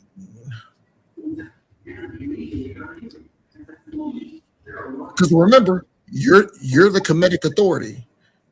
Not only that, I'm not making that claim, by the way. I'm glad. Thank you for giving me so much reference. I take that back. I take that back. You are not the Kemetic authority, but you have knowledge when it comes to Kemet in Egypt. So yes. Hold on. So like you said,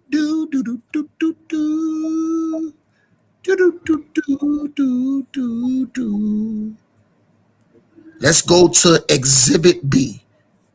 Show my screen. Can you explain this? This is Exhibit B. I want you to explain this.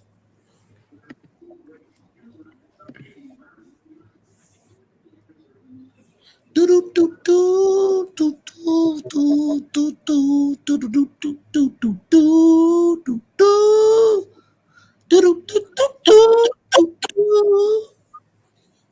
explained this yesterday.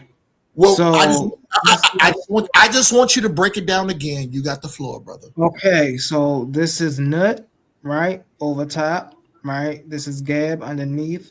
And what's happening is Shu is separating Gab and Nut, right? Because they're twins. Gab is the earth, these are not people. Gab is the earth, Nut is the heavens, Shu is the air, is the sky. So right here, we see our elements and how they operate in nature. You know what? I can respect that, Humble, but here's a tough question. Like you said the other day, these are not men. They're not gods. They are netters. Why are these comedic netters? Why are these comedic netters doing this to one another? They're not doing anything. Where do you see any netters doing anything weird or freaky in this in this picture? That netter, they wasn't doing that. The reason Nut is arched over is because Nut literally represents the heavens. The heavens arches over the earth. We're literally on the earth, right? Why is there a father between them? To separate them, because they're twins. Then I got some questions for you though, Omar, right? See, you just don't understand the symbolism of Kemet. And that's okay. You know, you can learn and get there. But when we go to this Bible, right? When we go to this Bible, right? We go to 1 Samuel 20 and 41. Now, he said a holy kiss, right, was a kiss that, you know, you do it there, right? But you don't see it happen between two men. Let me show you one instance we see a kiss between two men, right? Samuel 20 and 4, family, just in case y'all think I'm making this up, right? And as soon as he led, and as soon as the lead was gone, David arose out of a place toward the south and fell on his face to the ground and bowed himself 3 times. And they kissed one another and wept with one another until David exceeded. So David and them is out here just kissing each other. Now watch this though. Watch this though. Because this gets even crazier. Right? And these are the words in the Bible. Right? This ain't no interpretation. This is what the Bible say. Mind you, Omar said he stand with this Bible and the Bible proved this and the Bible proved that. The Bible also proved, right, that David, right, loved Jonathan more than a woman. Listen to this, y'all. Matter of fact, let's go. Because I know what some people will say. I know what y'all will say. Oh, well, he reading the NIV. He reading this. He reading that. You know, I know y'all got y'all favorites, all these testaments and all these different versions of the Bible. Crazy work. Even that's crazy work. But watch this. Let's get it. Okay. It say, I am distressed for thee, my brother Jonathan. Very pleasant as thou hast been unto me. Thy love to me was as wonderful, passing the love of a woman. Remember we was talking about them love languages, right? Thy love to me. Thy love to me. Oh my goodness. But then y'all see what the other one said. Y'all see what the other one said, man. See, this is why the King James be terrible. Because the King James, they like to hide stuff. Look at this stuff. Let's go to the New King James Version. You know, you got all these translations, all these versions. But Omar, you got an answer for that though, bro. Why are they loving each other in the Bible more than women? You said we won't see that in the Bible.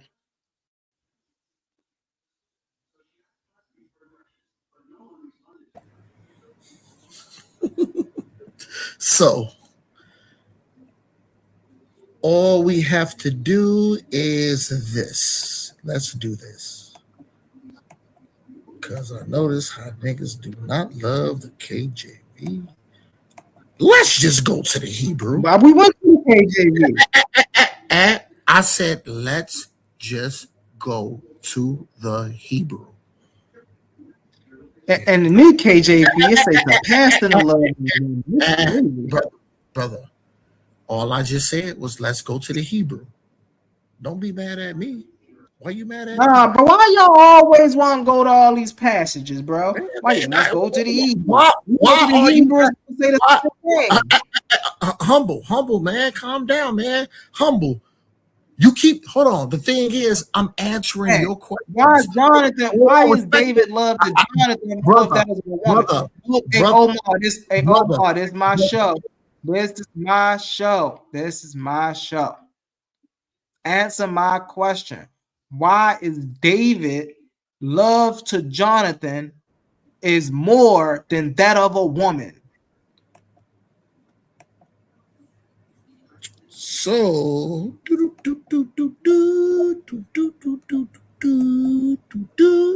show that screen.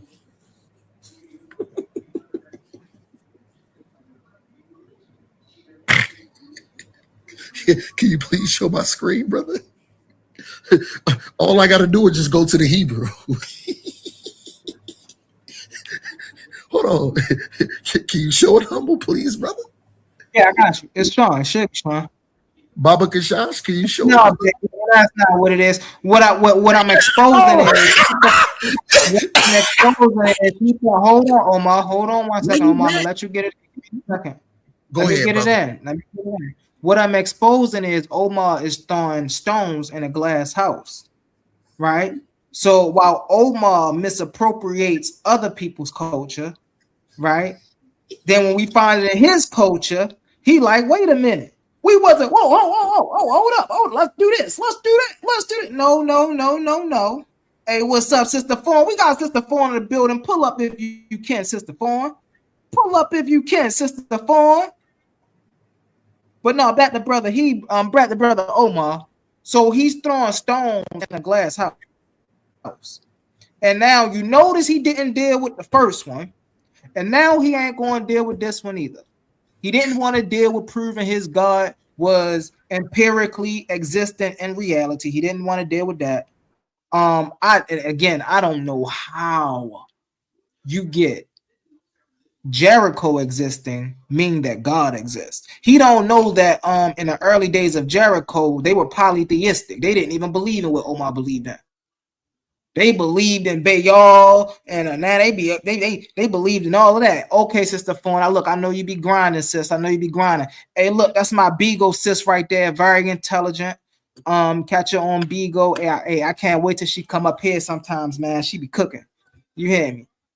Her and her husband be cooking. But so Omar, you ain't gonna be able to keep getting out of this, bro. I'm trying to be nice. I'm trying to actually, okay, let's hear what Omar. I don't want him to say we bullying him and things of that nature. But bro, you looking real incoherent right now in the words. And if I could be, if I could take my brother Quanah words, you looking real incoherent. Because you didn't answer the first question. I asked you, can you empirically, as a man of truth and as a man of solidarity, can you prove that your God is an empirical existing thing in this thing we call reality? You said, yeah, because we can find vents under the water and we can do this and we can do that. No. That ain't got nothing to do with your God empirically existing. And then we jump straight on over back onto the homo thing. And then I'm like, bro, all I got, listen, is in your culture too. See, I have an explanation, and this is not even my, hey, listen, do I give Kemet credence and great reverence and respect? Absolutely. Why? Because, you know, hey, they look like me and they were naturalists as well. You see what I'm saying? But do that mean that my worldview is the Kemetic worldview? Absolutely not. But I know enough about Kemet to, when I see symbolism, I know how to identify it and break it down. But family, that's symbolism. This is in his scripture. And see, been eating, that's the problem right there, right? That's the thing right there. I love that you said that. What's the big deal? That's what I'm trying to figure out. If, you know, okay, we can find in every culture, what's the big deal? But see, it's a big deal to him because he want to say, oh, well, you see how homosexual they was, but ain't none of that in our culture. But then we see them over there pulling off men foreskins and men kissing men, giving men holy kisses, and men telling men that, oh, my love for you is more than a woman. You love me more than a woman. That's crazy. But it's okay for Omar to think, oh, I can just come over here and just muddy up those waters and just misconstrue that information. No, man. But then Omar never deals with what my worldview is, which is naturalism, right? And in my worldview, he wonder, and let me make something clear, family. He wonder why I keep bringing up this God thing. In my worldview, your God is a non-necessity. We don't need it.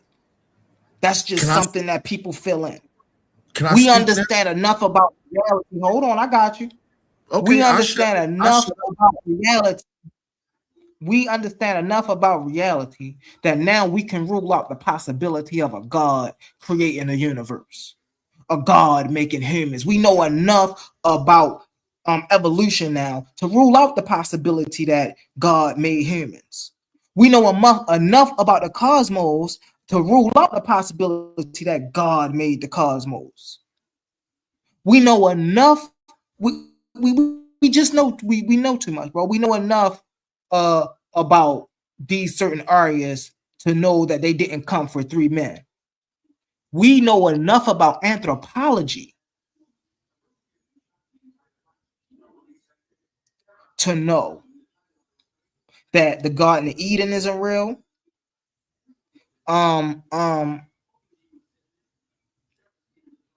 else? What else they be talking about? What else they be talking about? They talk about so many other crazy things, man. I'm just waiting for you to land so I can talk, brother.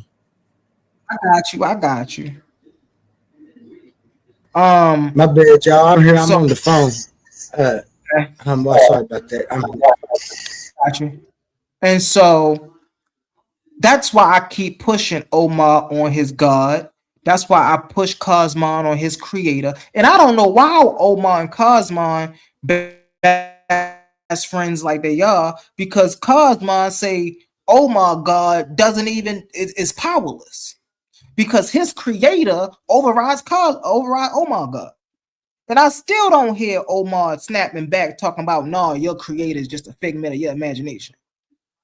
You see, when brothers like myself talking about nature, something that is empirical, we can go outside and feel and touch and see nature, right? We can witness the aftermath of life, the result of life, the different formations of life. Hey, credence to my brother Quantum. My brother Quantum be saying formation, right? But we can see the different formations of life, right? But you know what we cannot see? We cannot see any evidence for this thing y'all call a God. And even the attributes of your God make your God impossible to even exist in this world. And what next? Can I speak now, brother? And also, why do I come for the story so much? I got you. Hold on. I got you. Why do I come for the story so much? Why I come for the biblical story so much? Because the biblical stories are not historical or scientific truth. They're not the words of God. They are the words of some ancient scribes, right, who were stitching patchwork together to put together a narrative to come into history.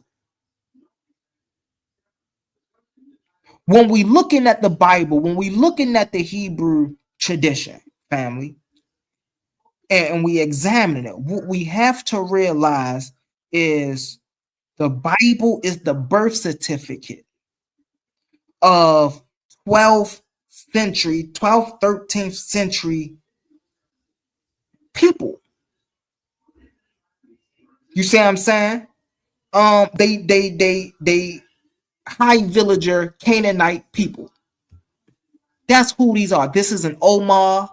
This is in Brother Smash. What's up, Brother Smash? I see you. What's up, Brother Ben Eaton? It's not all of us, like Toe was trying to say, everybody's a Hebrew. No, it's not. No. We see these people come into existence in history. See, there's a thing, right? There's like for an example, America. America haven't always existed as America. Right? America came into existence over a stretch of time. And so with that understanding, and we can say this for a lot of other places, right? But Israel was one of those things. Israel didn't exist in the 2700 BCE, 1800 BCE. No, Israel came well after 1200 BCE. And guess what, family? When Israel became a thing, they did not worship one God. They worshiped many. They worshiped Baal, El, Yahweh, Asherah. This is why in the Bible, what they trying to see, you see them trying to get rid of all the other gods. In the Bible, family, if you pay attention, if you know your Bible, if you pay attention, right, they destroy Asherah in the beginning of the Bible, but they bring her back as wisdom later on in the Bible. And how we know they bring her back? Because the motifs are the same. What is Asherah? A tree. What did she come back as? She came back as the mother tree. A tree. So, like, I don't know why they be trying to sit up here and play this game like the Bible is the truth, the Bible is the word of God. Man, they had people like Baruch Spinoza back in the day debunking the Bible. And what did the communities do to people like Baruch Spinoza for exposing the Bible? They sent him to his death. So I don't know why this man Omar, and see, he don't try to defend anything that I'm saying. He's going to just go back to the Egyptian stuff. He ain't going to try to defend anything because he know he can't. He know the only thing he can do is go back to that Bible.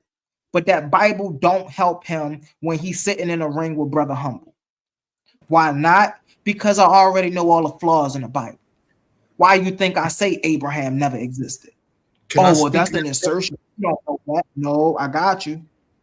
Oh, that's an assertion. You don't know that. Yes, I do know that. How you know that? Well, I know that because number one, the Chaldea is not a real place. I know that because if there was a man in history that took out 5 kingdoms, it would have been documented somewhere. Somewhere. I know that because anytime we got tax records, we got tax reform and land grants from all the way back to 30,000 BCE. We got all of this stuff from the Amarna period, right? 2000 BCE on down.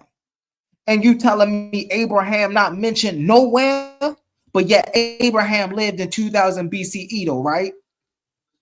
So where's these land grants? Where is this? Well, you see Merneptah got a victory stele, right? Narma got a victory stele, right? All these people going around here with these major kingdoms got victory steles. And here is a man, right, with supposedly 70 people took out 5 kingdoms, 5 of them. Where is his victory stele?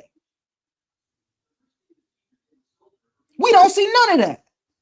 But yet we see that from people who lived in the same time period he supposedly existed. And so I ask you again, brother Omar, can you empirically, since you are a man of truth, prove that your God exists in this thing we call life? And before you get to that, I want to welcome up Smash, welcome up Ben Eaton. What's up, brother Smash? Get it in, and then we're going to move to Ben Eaton, and then we're going to go back around to brother Omar. Actually, we're going to see if brother Quantum got any inputs, then we're going to go back around to brother Omar. Go ahead, Smash. Hey, Ben, I've been fighting back, bro. Hey, listen, I don't know what you're talking about, bro. What you talking about? You terrible. Go ahead, Smash. Yeah, can y'all hear me? Yeah. Hey, for sure. Hey, I ain't even got time for you, Humble. But I'm just gonna act like I never put the sequence in there for the 10 of Abraham in Egyptian. I'm gonna act like I never put that in there. I'm gonna act like you never seen it. It's cool. But I do want to give a good update though. For the TDL, you know what I'm saying? I know I'm a newcomer and all of that good stuff. But I do want to say y'all be on your toes and be ready, because I was just at the nigga stove. You know what I mean? I wasn't going to get no nigga, but I was going to grab me some black. And I was talking to Arab, because I do a lot of business with the Indians and Arabs, because our people don't want to spend money, and I don't want to deal with any other people, because then you under their authority. It's cool. See, that should be our conversation, Smash. I would love to sit down and have a conversation with you about that. For sure. But I do business with them. So I was at one establishment, and we got to talking, and it was a Arab, and the Indian, and it was really crazy, because it's an Arab in an Indian establishment, and you can't even tell the difference unless you talk to him. But long story short, I was talking to him. Me and him damn near had like a 15-20 minute spar session, you know what I mean, about Yasharal and Muslims and Egypt and all of this stuff, you know what I'm saying? So y'all be on your toes, because if y'all get if y'all get a new subscriber pretty soon, and this dude come up, he gonna give y'all a run for y'all money, you know what I'm saying? Me and him had to cut off the conversation because it was customers and stuff, but yeah, he with that, you know what I mean? And yeah, so TDL, baby. Okay. Welcome. We welcoming them all. Yeah, for sure. You know what I'm saying? So I don't want nobody to ever say, he racist or anything. They know who I am, though. Oh, yeah. They know who we are. A person actually grabbed me by my shoulders and spoke to me in my ear. It was like, you this, your land. I'm like, yeah. And I had to correct them on a lot of stuff, but that was months ago. But yeah, you know what I'm saying? Don't ever think that Smash and Idol just came here to just try to push his doctrine. You know what I mean? I rock with A1, I rock with TDL. You know what I'm saying? Mm-hmm. Y'all better be ready though, because this Arab, he might put it in a quantum to even quantum, bro. Hey, listen, we here with it, man. And everybody know, man, it's a sport, bro. We don't, it ain't like, man, number one for Brother Humble anyway. I don't do this to try to persuade anybody, man. I don't care what y'all believe outside of this, anything. This is an intellectual arena. When I don't care what you say, you better have a source behind what you say. And so when you say things like, not you, Brother Smash, or anybody on the panel, but when people make claims like there's a creator, you better be willing to, defend that, because you're talking in empiricality now. You're talking in reality. And so we know that in reality, there's many layers to things, right? Just because it's not tangible don't mean it's not a part of this physical reality. We know that. But then we can measure those things as well. And so it's like, if this create, and then people like to get wow with it. Oh, this is omnipotent. And it's like, okay, but then that breaks the laws of logic. Like that can't. There's not a thing that is a thing that can be seen. Like no. And so it's just like, man, listen, it's gonna get challenged, right? And so if you're, I mean, and I know religion that is a major topic, but it don't gotta be the only topic, right? Me and brother Quantum, bro, I love me some sports. I debate on sports all day long, man. Hey, listen, man, give me Michael over LeBron, give me Larry Bird over Steph Curry. You feel me? I do watch, I do watch anime, I play games. You feel me? So I come with the smoke, bro. I just love the competition of debate. That's my joint. Go ahead, brother Ben. Oh, go ahead, man. Oh, go ahead, brother Benny. Yeah, I'm gonna get out of here. I just wanted to give y'all that. Appreciate you, Smash. Appreciate you. Peace, bro. Y'all be with y'all, man. Hey, humble. Mm-hmm. Let's fight back, man. No, I'm playing, brother.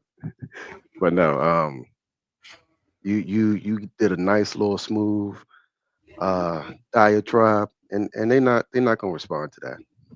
Of course. They're not gonna respond to that. That's all I wanted to say. You did all of that just for them not to actually have a conversation. So, but see, you know what I showed though, Benny? Yeah. See, when I do this, I need my people, I need my family to realize. Everybody in the comments right now, Benny and Omar, Quantum, I talk to y'all. I'm not necessarily always in. Of course, from the outside looking in, it seems like I'm in a contention with this person. But what I'm really doing is bringing information for y'all to go research. And when I'm getting into it with Omar, I'm not trying to change Omar's mind. But what I am trying to show the family is his, like what Quantum say, his incoherent viewpoint. So then when people go back and say, well, yeah, why they do that? That's crazy. Yeah, that's what I've been telling y'all, family. That's what I've been telling y'all. And it don't take a rocket science to figure it out. But see, yesterday, Omar did a thing on truth and solidarity. And I just think it's really hard to push truth and solidarity while also pushing the King James Version of the Bible, or any version of the Bible for that matter, whether it be the WASP Bible, the Newton Bible, the Geneva Bible. You can't be pushing truth and solidarity and then talking about this is historical history right here at the same time. That don't work.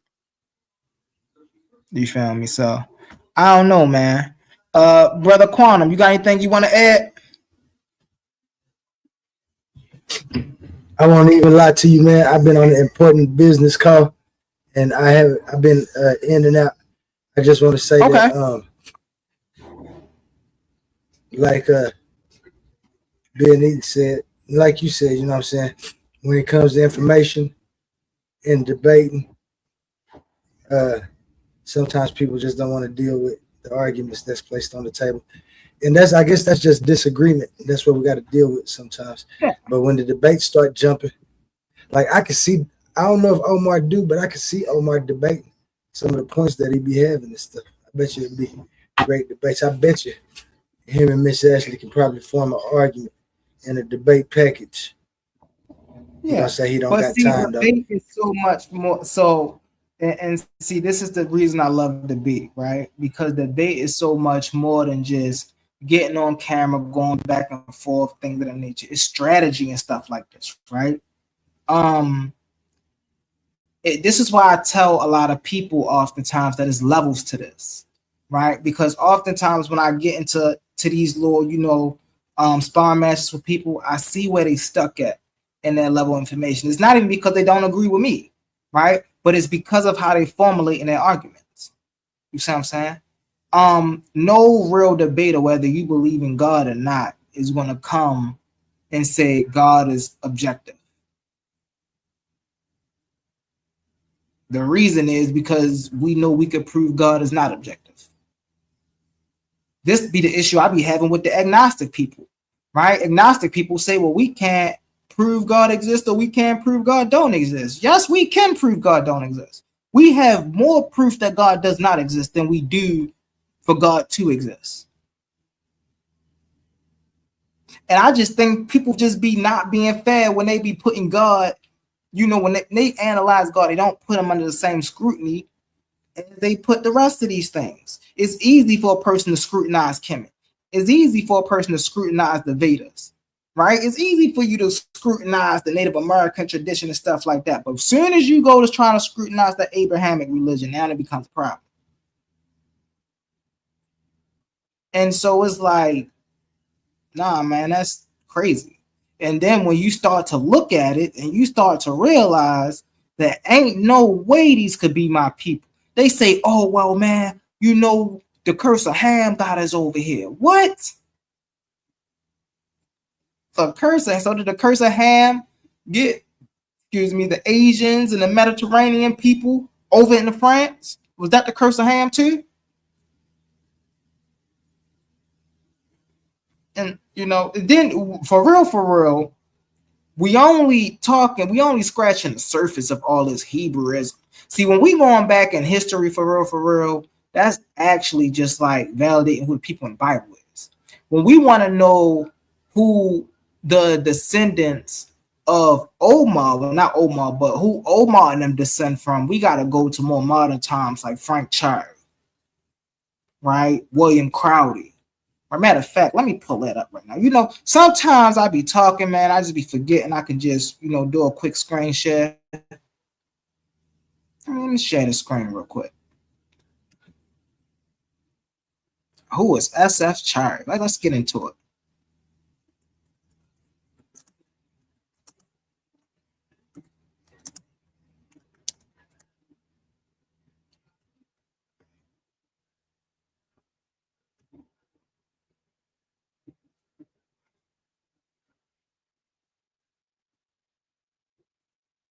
Let me see if y'all can hear this.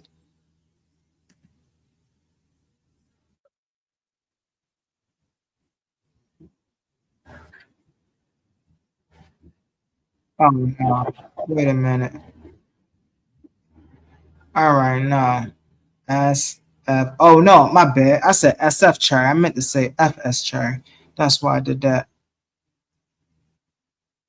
Let me go to a new chat. Hold on.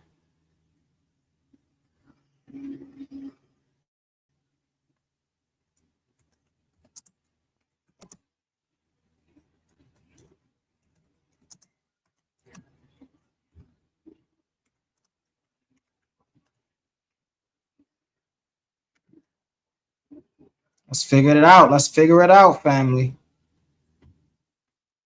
Frank S. Cherry. I'm gonna get him to read. Let me see if I can get him to read. Let's see.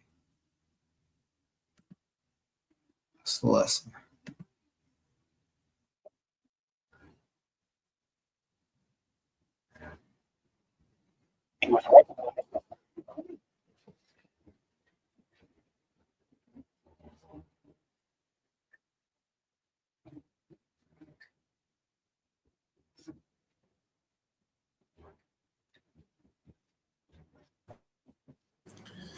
You know, Brother Humble, I've been muted out for about maybe 25 to maybe 20 to 25 minutes. Can y'all hear this?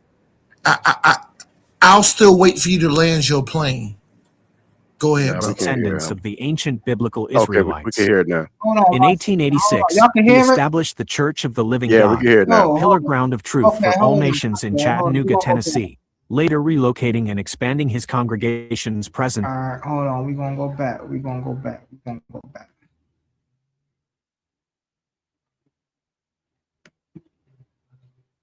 Hold on. We're going to figure out who SF Cherry is. Hold on.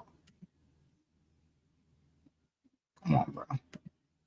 Frank S. Cherry, circa 1875 to 1963, was an American religious leader who is recognized as one of the early founders of the Black Hebrew Israelite movement in the United States. Key details of his life and teachings include: background. Born in the southern United States, Cherry worked variously as a sailor, a laborer on freight ships and railroads, and in construction and maintenance. He was self-educated in Hebrew and Yiddish and was a 33rd degree Scottish Rite Mason. Founding of the church. Cherry claimed to have received a vision while traveling abroad stating that African Americans, Native Americans, and Hispanics are the literal descendants of the ancient biblical Israelites. In 1886, he established the Church of the Living God, the pillar ground of truth for all nations in Chattanooga, Tennessee, later relocating and expanding his congregation's presence to Philadelphia, Pennsylvania, around 1915. Doctrines and beliefs. Cherry taught that God, Jesus, Adam, and Eve were black.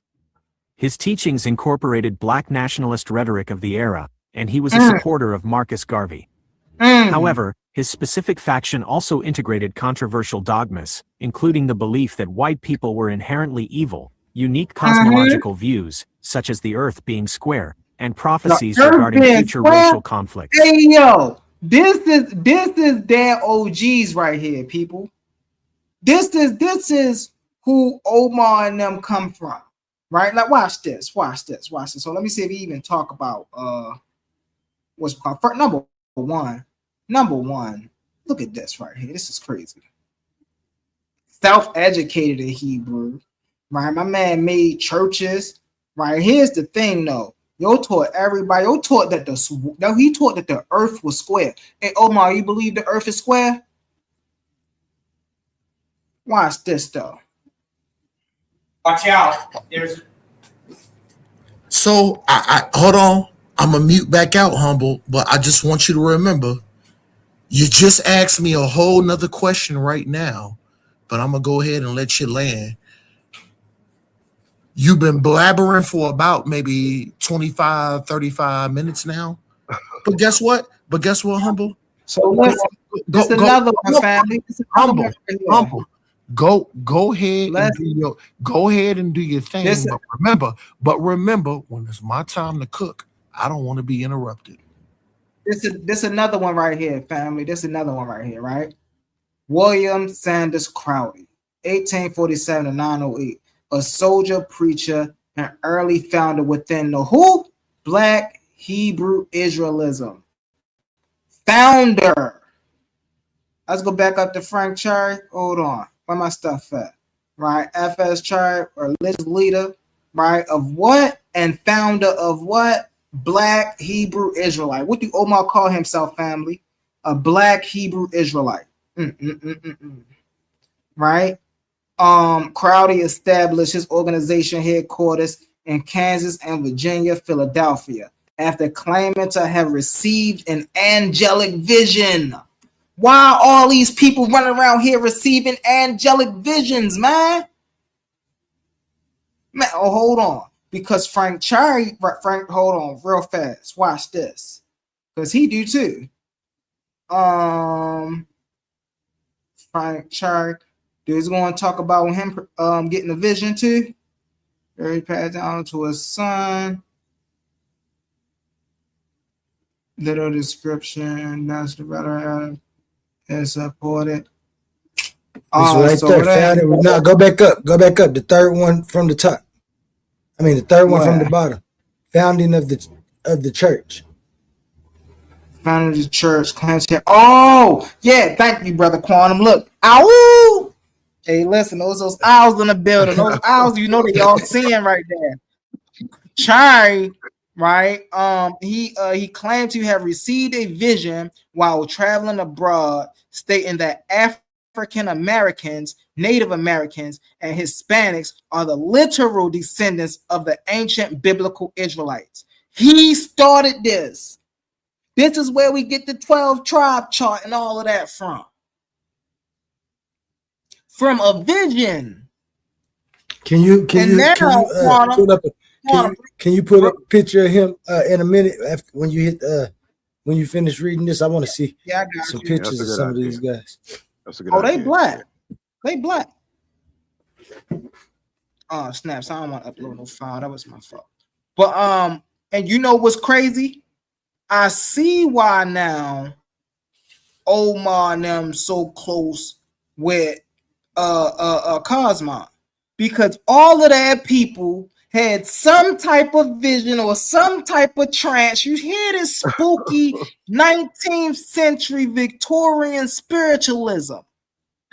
They all Masons, right? They all into this spookism stuff, and then they want you to buy into this. Man, get out of here. Hold on. I need images.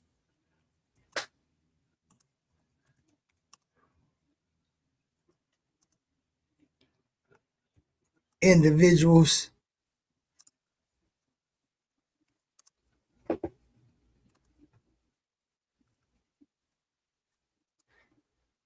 See what we working with, man. Let's see what we working with. Inquiring minds want to know. What's it, man?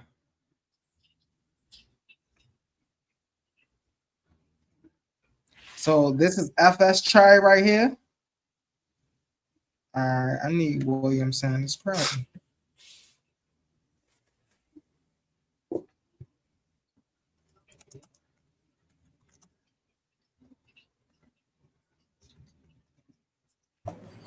Yo, brother Humble, can you please hurry up? Because I've been back here for over 35 minutes. This my show, Omar. This my show, Omar. This my show. Remember what you were saying of it? This my show, Omar. I just want you to land your plane so I can have the floor to speak also. That's all. They the same nigga? No. Hey, man, you good. Hold on. Oh, God.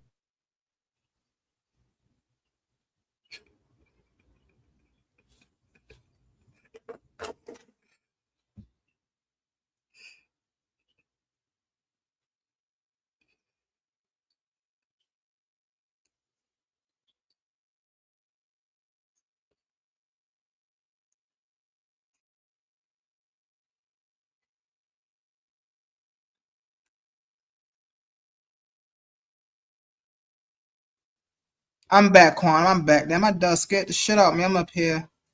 No, I'm about to pull up. I'm about to go to an actual source, and then I'm gonna show you their images. Cause I put that in wrong.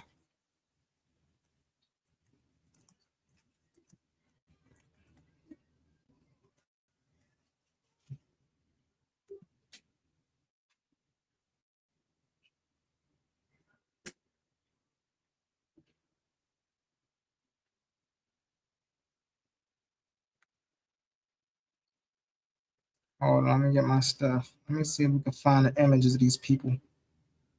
What's going on here, man? Oh. I be forgetting that I ain't gotta do this all the time. I be getting confused. I gotta get used to the little switching back and forth joint. All right. Let's get an image of these people. Come on, man, go back. This ain't what I'm looking for. I need an image. Why that white man right there? We know he ain't white. Why is using this picture? Clearly, that's not him either. Clearly, that's some type of generic image. We just found that. I need an image. I don't know videos. I need an image. Though y'all see them Hebrew, but they be terrible.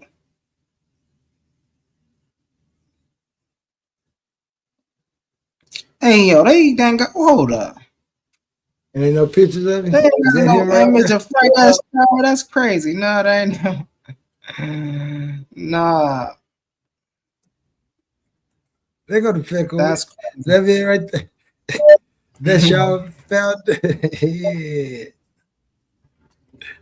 I'm trying to save y'all, Omar. I'm trying to save y'all. Trying to save y'all. Hey, listen, they think y'all found a white man.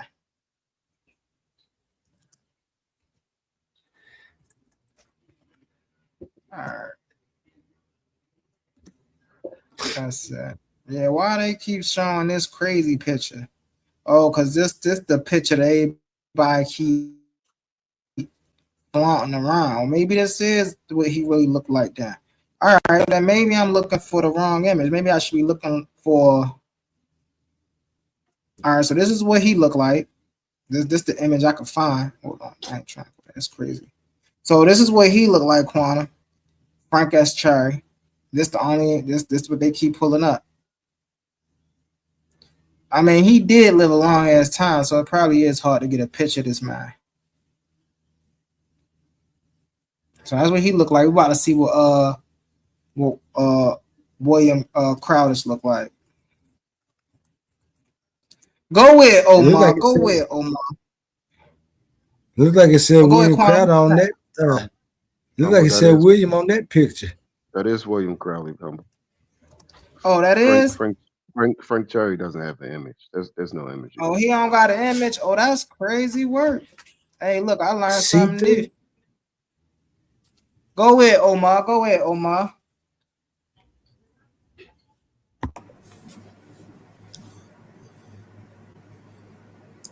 Do I finally have a voice now? Yeah. And now that you just said yes, I do have a voice.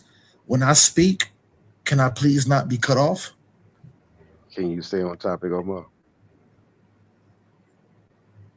I just said, when I speak, can I please not be cut off? Because guess what? If y'all want to continue talking, I don't mind muting back out for another 15, 20 minutes. It's cool. No, I'll wait. We just know how far you go off tangent. That's all. Listen, if y'all want to continue talking, I don't mind waiting another 15, 20 minutes. Go ahead, bro. All right. I just don't want to be interrupted. I just respected y'all time talking. I just respected Brother Humble's time talking. I just respected Brother Oli time talking. I didn't cut nobody off. I let y'all rock and cook. So if I can be allotted the same thing without being cut off too. All right, let's push this information forward. So Humble posed a question talking about Omar, can you prove that your God exists? Not only did I prove that my God exists, I talked about the underwater streams and the underwater rivers and the flows, which is in Bible. And I talked about how at that time, and nobody had a breathing apparatus to even be able to go under that deep to witness it. I also talked about the city of Jericho and the city of Nineveh. I never said archaeologists. I said many people say a lot of the cities that the biblical narrative spoke about was myth because they haven't been unearthed. And then what happened? The city of Nineveh, the city of Jericho was excavated and found. And then they said, we thought it was a myth that the Bible was talking about because these cities have not been excavated until they was excavated and dug out. And then he said, how does that prove that your God exists, Omar? The whole point of the matter is, when we look at the biblical text is the word of God. So if we going by the word of God, which is the biblical text, and the biblical text is saying these things before they happened, and now these things have happened, is it false? Is it myth? Or are the prophecies accurate? Oh man, it is spooky time. Let's get into this. Whoa. And then I heard Brother Humble say, Omar, you said that you are a black Hebrew Israelite. Woo! All we got to do is rewind the video and say what Brother Omar said. I just said I'm an Israelite.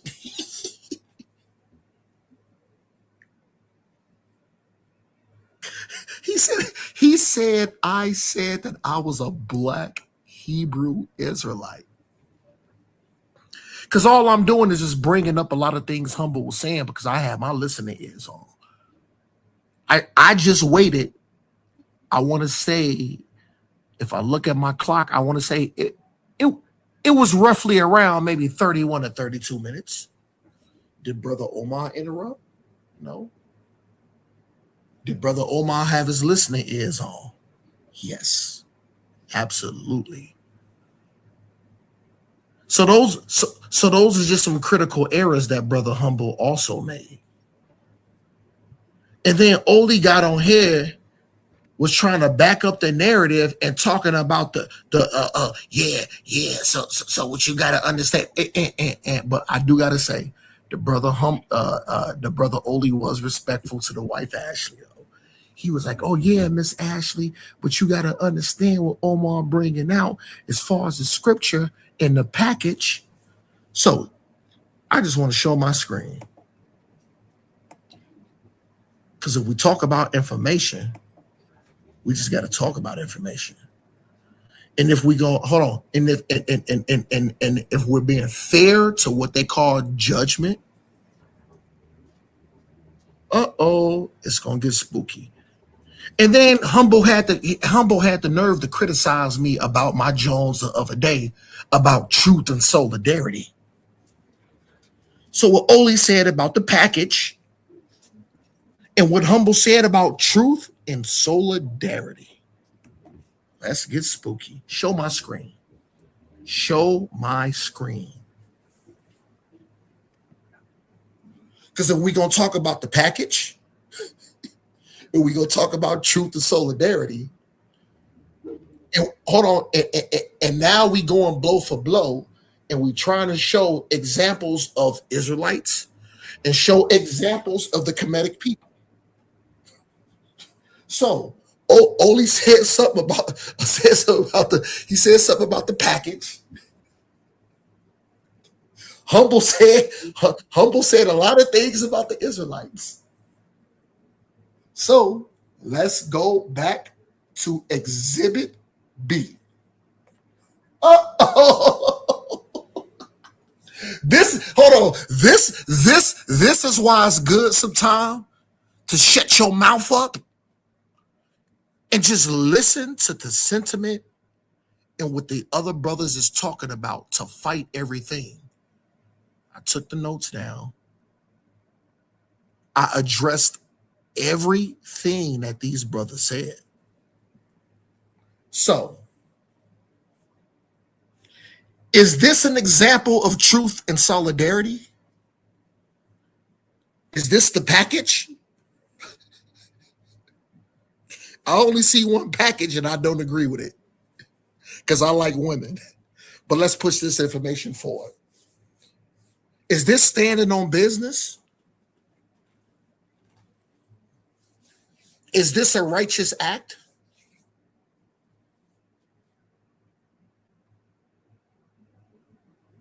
Is this criticism?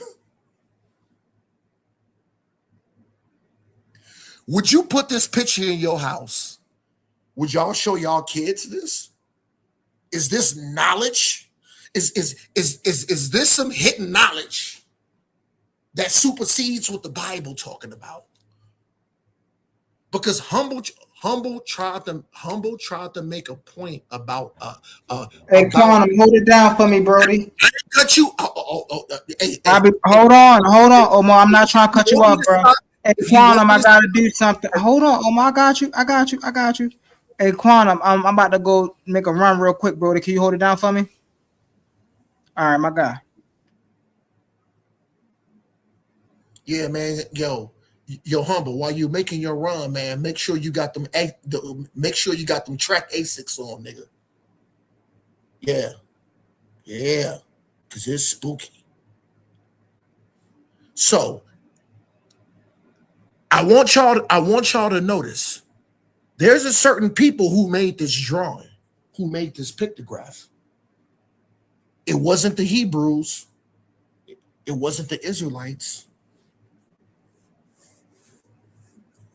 Who was the disgusting piece of garbage that was a Kemetic / Egyptian who made this garbage.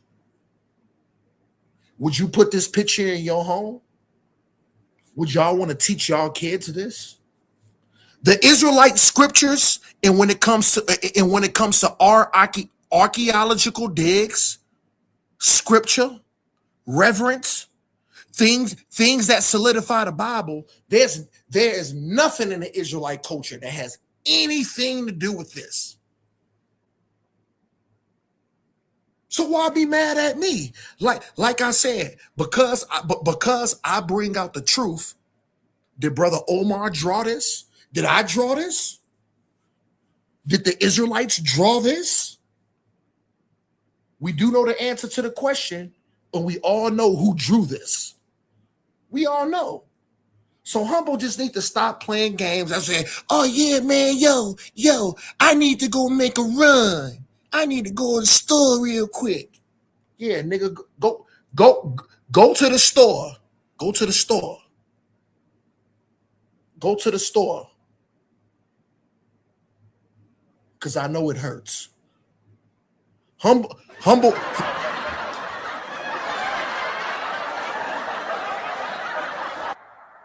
Yeah, Humble is not going to the store. Humble is going to the car to go cry. That's what he's doing.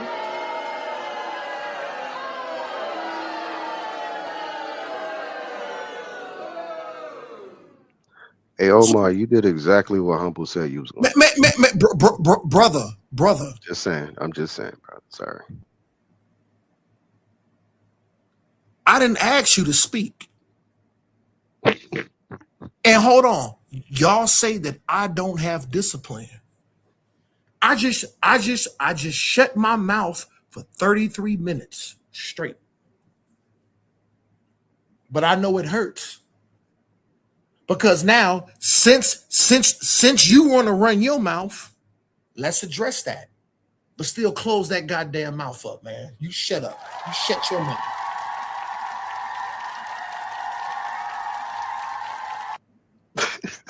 It's my close that mouth up.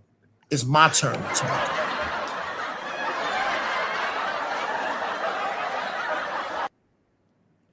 Actually, guess what?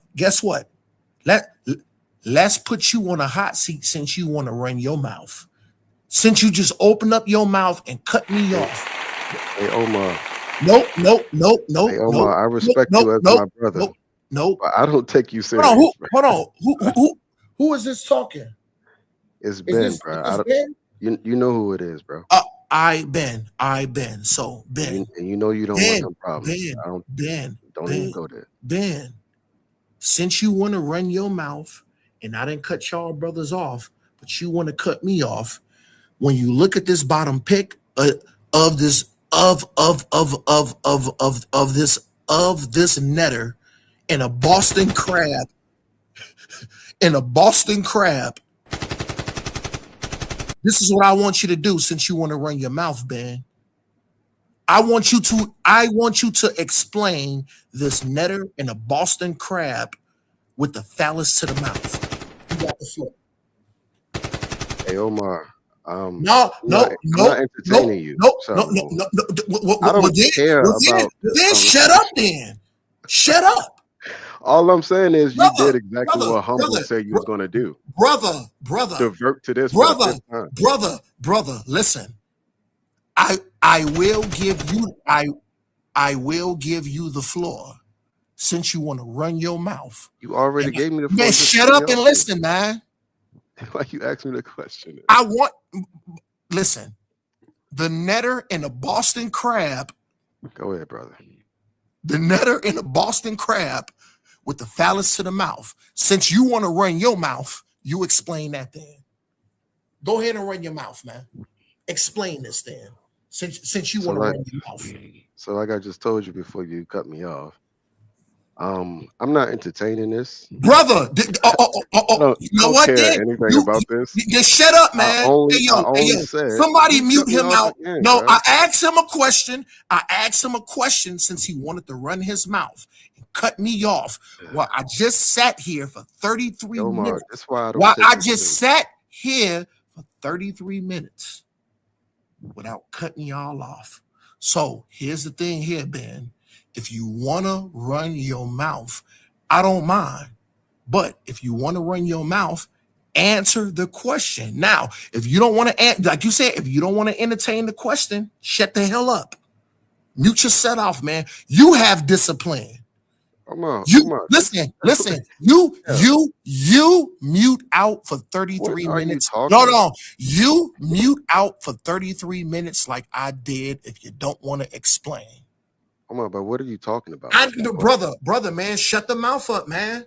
I didn't say anything. I did it for 33, brother. I did it for 33 minutes. You are incapable of brother. Can you show discipline? Can you show discipline, brother? That's crazy. Why you mad at me, Ben? Ben. No, I'm not mad at you. No, Ben. The thing is, you trying to make me be accountable. You're trying to act like Brother Omar drew this, or that like Israelites drew this.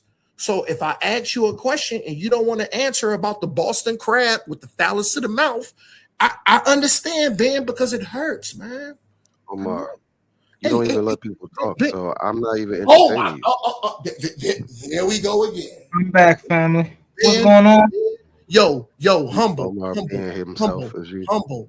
I just muted out for 33 minutes straight. Ben, no. Don't cut me off.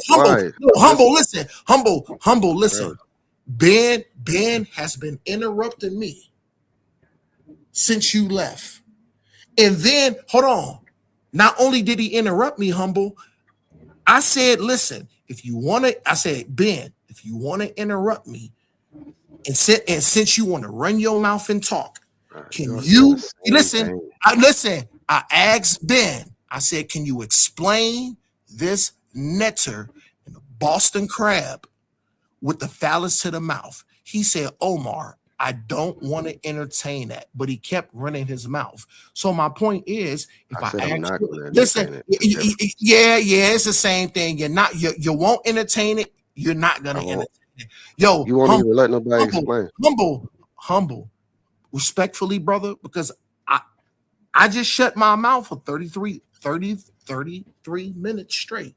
Can you please mute Ben Eaton out respectfully? But Omar, you man, want people brother, to listen brother, to I don't want to talk to you, brother. For 30 minutes, bro. Brother. See, humble. Can you go ahead, answer the question? You supposed to be answering my questions and the claims that I made. You ain't do that yet. You went back to him and stuff. Humble. All I said, humble. That's all I said. I said he did man, shut them out. Yo, Ben Eaton, bro. Oh my God. He did exactly what you said he was going to do. You know what? Hold on. You know why your name is Ben Eaton? Your name is Ben. You want to hold on. Humble. See you, Omar. You want to answer the question, or you want to keep addressing Ben Eaton? He said he don't want to deal with it. You want to ask me to deal with it? I deal with it. What's going on? You want to answer the questions I asked you about your God? Because you still ain't answer that. And no, Jericho do not prove your God because Jericho is in the Bible. You keep saying the Bible is the word of God. Can you prove that too? Where in the Bible do it say the Bible is the word of God? Let's see if the Bible validates the Bible saying it's the word of God. You want to keep dealing with this? I already told you what this was yesterday. If you don't get it, you don't get it. Clearly, Gab is the earth. It's symbolic. If you don't understand that, there's no more to talk about this. Go do your own research on it. Let's get it now. You're going to deal with your Bible saying or proclaiming in your Bible that it is the word of God. I muted out for 33 minutes straight and I did not interrupt y'all. Can I please have the same respect? Because guess what, Humble? If you still want to run your mouth, guess what? I will mute back out again and I will give you the floor back to run your mouth. But the thing is, let me know when I can go without being interrupted just how I dealt with y'all. So do you want to continue to run your mouth, or do you want to give me the floor as me being uninterrupted? Are you going to answer what I said? Brother, are you going to give me the floor like I gave y'all the floor uninterrupted for 33 minutes? And guess what? I don't need 33 minutes. But are you going to respect my time like I respected your time? Go ahead, Omar. Which I did for 33 minutes. Exactly, Max. Time out. Max says something very critical. Very important. Hold on. He said something I think you need to listen to, Omar. Omar, you gotta learn how to have a conversation. Yo, no. You don't know how to have a conversation. Mute me out. I am gonna mute my own self out because I did it for y'all for 33 minutes straight. And now since y'all still want to talk, listen. I'm gonna mute myself back out so y'all can. You don't have to do that. Just have a conversation, bro. No, it hurts. It hurts. I'm gonna go back on mute since y'all still talking. Hey, nigga, you want to talk for like 40 minutes Man, and say listen, the same thing over this and be over? This be the issue with the Hebrew Israelites. They ain't got no arguments, right? They make a bunch of claims, and then when we tell them to stand on their claims, they can't. They always want to pivot. You see, I asked Omar to stand on his God thing. He wanted to pivot to the wall. He wanted to pivot to the city of Jericho. I asked Omar to stand on a claim about his Bible saying it's the word of God. He want to pivot to the Egyptians. Come on, bro. You want to stand on anything you claiming? Anything. The Exodus didn't exist. Exodus didn't exist. Or you want to stand on the claim that it did? This is insane. You know, hold on, humble. If we talking about running, put that picture back up. No. Put it back up. Are you going to deal with what I asked you? Are you going to deal with what I asked you? Oh my God, Yeah, panel open, y'all. Panel open.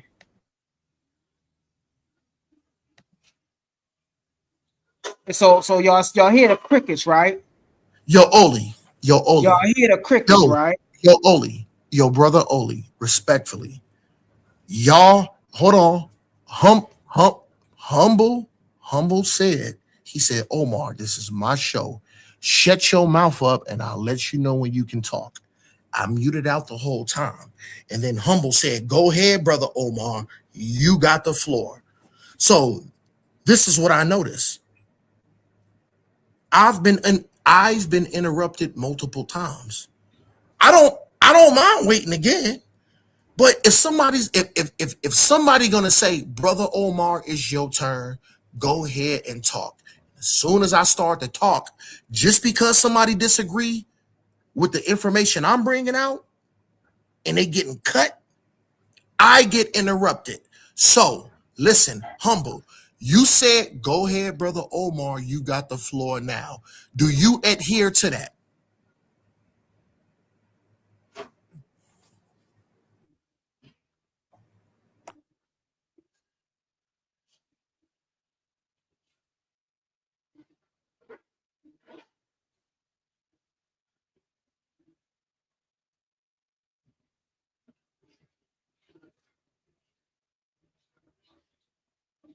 Oh, he muted? The Flam Flam family. Do y'all hear the Flam Flam family? Brother Humble. No. Ask the question again. I gave you the floor. We just sat here at about 2 because this is my show. You don't get to talk when I talk. I just let you talk. You said, do I got the floor? Literally, it was quiet. You're the only one talking the whole time. The only one. You see, you muted back out. But listen, this the thing, bro. He ain't gonna ever be able to deal with the Hebrew thing, and this is what they do. And all the Hebrews do this, bro. All the Hebrews do this. They want to come up and they'll spew things about everything, but then when you start to put the microscope under their little religion and worldview, now they backpedaling. I don't believe in that. I don't believe in this. No, that's their worldview. That ain't our worldview. No, this, that, and the third. They terrible, bro. And so now I'm gonna make the claim to you that you made to me about 3 weeks ago. You don't stand on anything, Omar. I don't hear you standing on nothing. Every time you come up here, somebody asks you a question, you piggybacking, you back dancing, you going back. No, man, we want some answers. You ain't never answering a question. You will talk to the comments. You will do some other stuff. You will talk around this way, right here, over there, but you ain't sticking to no questions. How? And all right, forget all that, man. And see, this be the frustrating part with the Hebrew Israelites, because once you smash them across the head a couple of times with a couple topics, you feel me? It's like, all right, I don't even want to bring no more topics because you can't even handle the topics that I brought to you. So I can imagine how you want to be. That's crazy, bro. That's crazy. What's up? What's up? What's up, Benny? And what's up with you, bro? Do you hear? Yeah, I'm still here. Yeah, no, you good, man. It's like talking to a brick wall.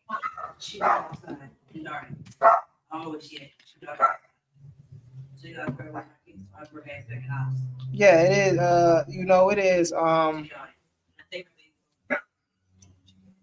It is like talking to a brick wall. Not only is it like talking to a brick wall, but it's like hold on one second, fam. It's not only like talking to a brick wall, but it's like bullying at this point. It's like fighting on a person who ain't fighting back. You feel what I'm saying? And that's crazy work. Hey, Quantum, are you here or you still on the phone, Brody?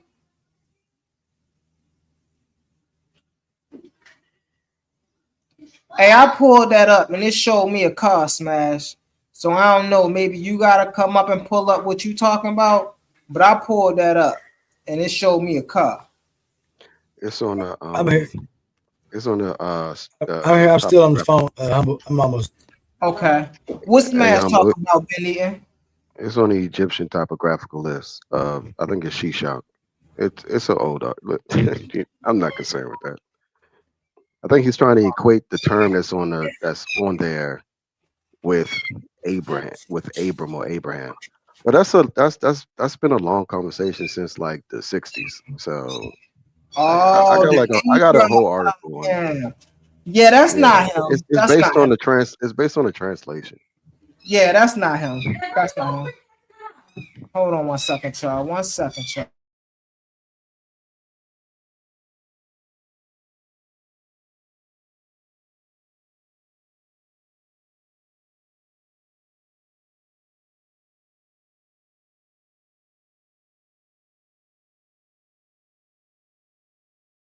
And what this supposed to be? What language is this? Benny? Huh? What language is this? What language is what? This Abraham thing that this is supposed to be. It's on look up the Shoshank topographical list. The Shoshank? Shoshank, Egyptian pharaoh.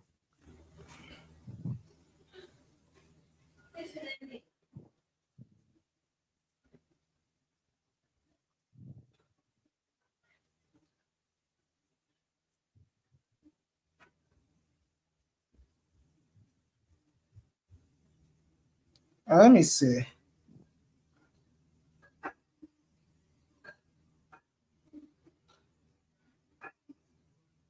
What's this talking about? What's this talking about? Come on over here.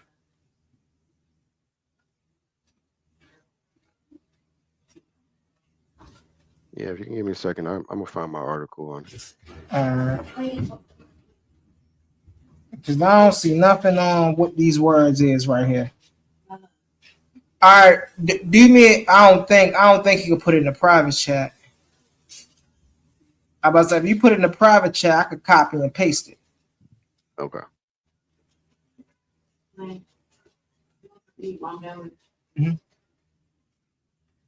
I can't really find it. But yeah, man, this is the just the issue. You feel me? That we be having with these Israelites. And then and so I was what I was going to do, brother Benny, and I was going to go over that video from last night and just show the family who missed it that these brothers be wilding, bro.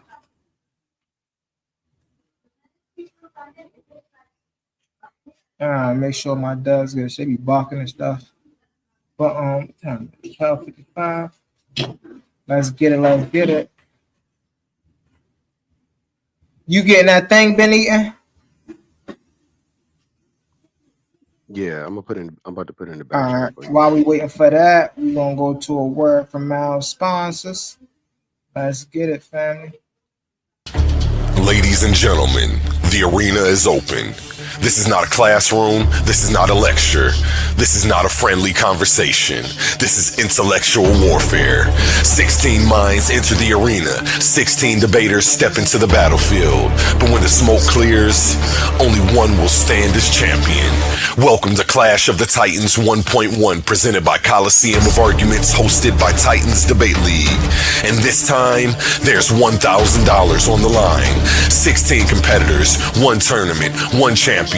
Every argument is a weapon. Every rebuttal is a counterattack. Every cross-examination is a chance to put your opponent on the mat. No hiding behind the ropes. No running from the bell. No easy victories. You enter the arena, and you better be ready for war.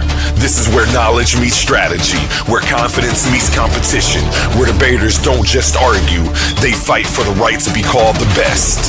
Who has the facts? Who has the logic? Who can think under pressure? Who can break an opponent's argument and build their own case into a championship masterpiece? 16 enter, arguments collide, titans fall, and one will claim the throne. $1,000, one champion, one Coliseum. Clash of the Titans 1.1. This is Titans Debate League. Only the brave speak here. Are you not entertained?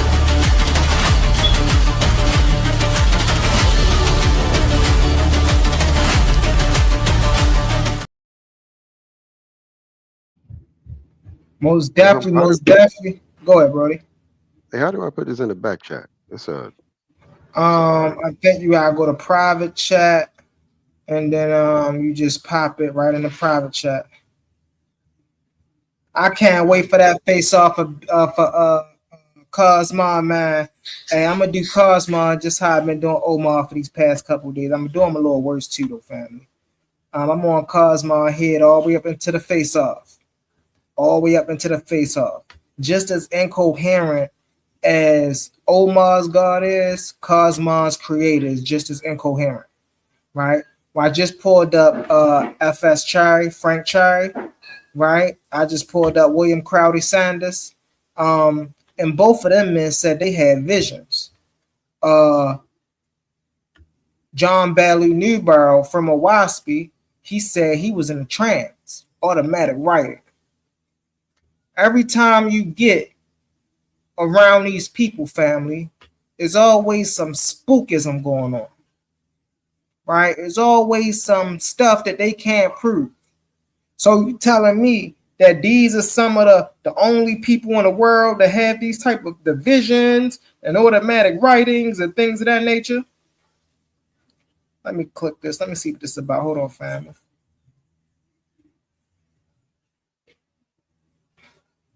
Hey, I'm gonna give you the biblical archaeology journal so you can understand the argument first. The field of Abraham and the geographical list of Shawshak. Okay, Shawshak the first. Was you saying Shawshak?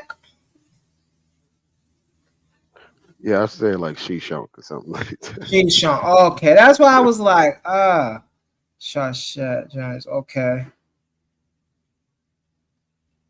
The field of Abraham and a geographical list of. Hold on, Humble, but he should come up and explain it. Like, what is the argument actually? That's a You should fact. come up and I agree with that present as the well. argument, but because that's not a. Oh yeah, I come on. never, And I don't think I he never can at heard the that. moment either. Yeah, But I don't hear this in major discussions. Is what I'm saying. So sound like one of those things that just getting popped up again. Old arguments. they say humble drowning all usually is the top of his middle finger. Yo, I'm dead, bro. Y'all funny. But yeah, I don't. Hey, like I said before, like you said, brother Benny, hey, I think it's a fair thing that he should be able to come up and be able to talk about this. Who that is? Who that is? Who that is? Cam. Let's get it. I need you to say your device is not connected, brother. Oh yeah, we got a Discord. Make sure y'all follow us on Discord, man. I think it's Coliseum Arguments, if I'm not mistaken. Brother A1 put it in the comments. Just go hit that, man. We most definitely got a Discord.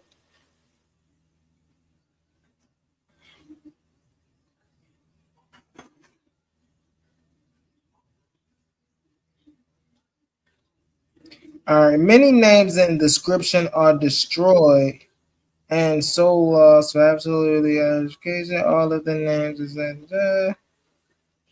Somebody keep coming up. Max Leisure. Okay, Max. I got you, brother. I got you. What's up, Max?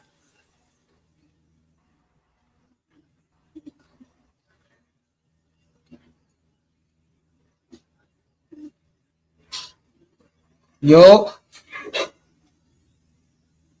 Max. I don't think he can hear us. Can you hear me, Brody?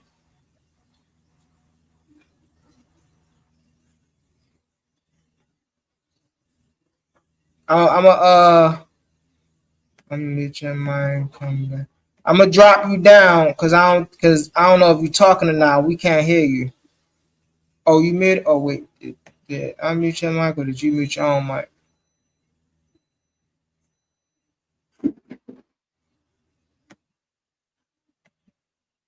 Oh wait, so did he mute his own mic? Or he muted his own. Oh, okay, Max. We couldn't hear you for a second. I was trying to say, what's up with you, Brody? How you doing?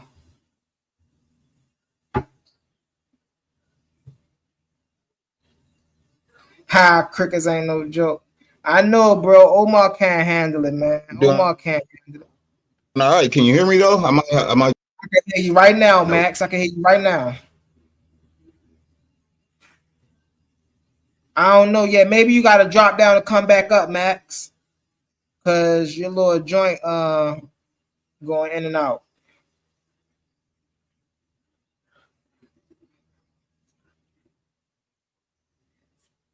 So let me go back to seeing what this is right here.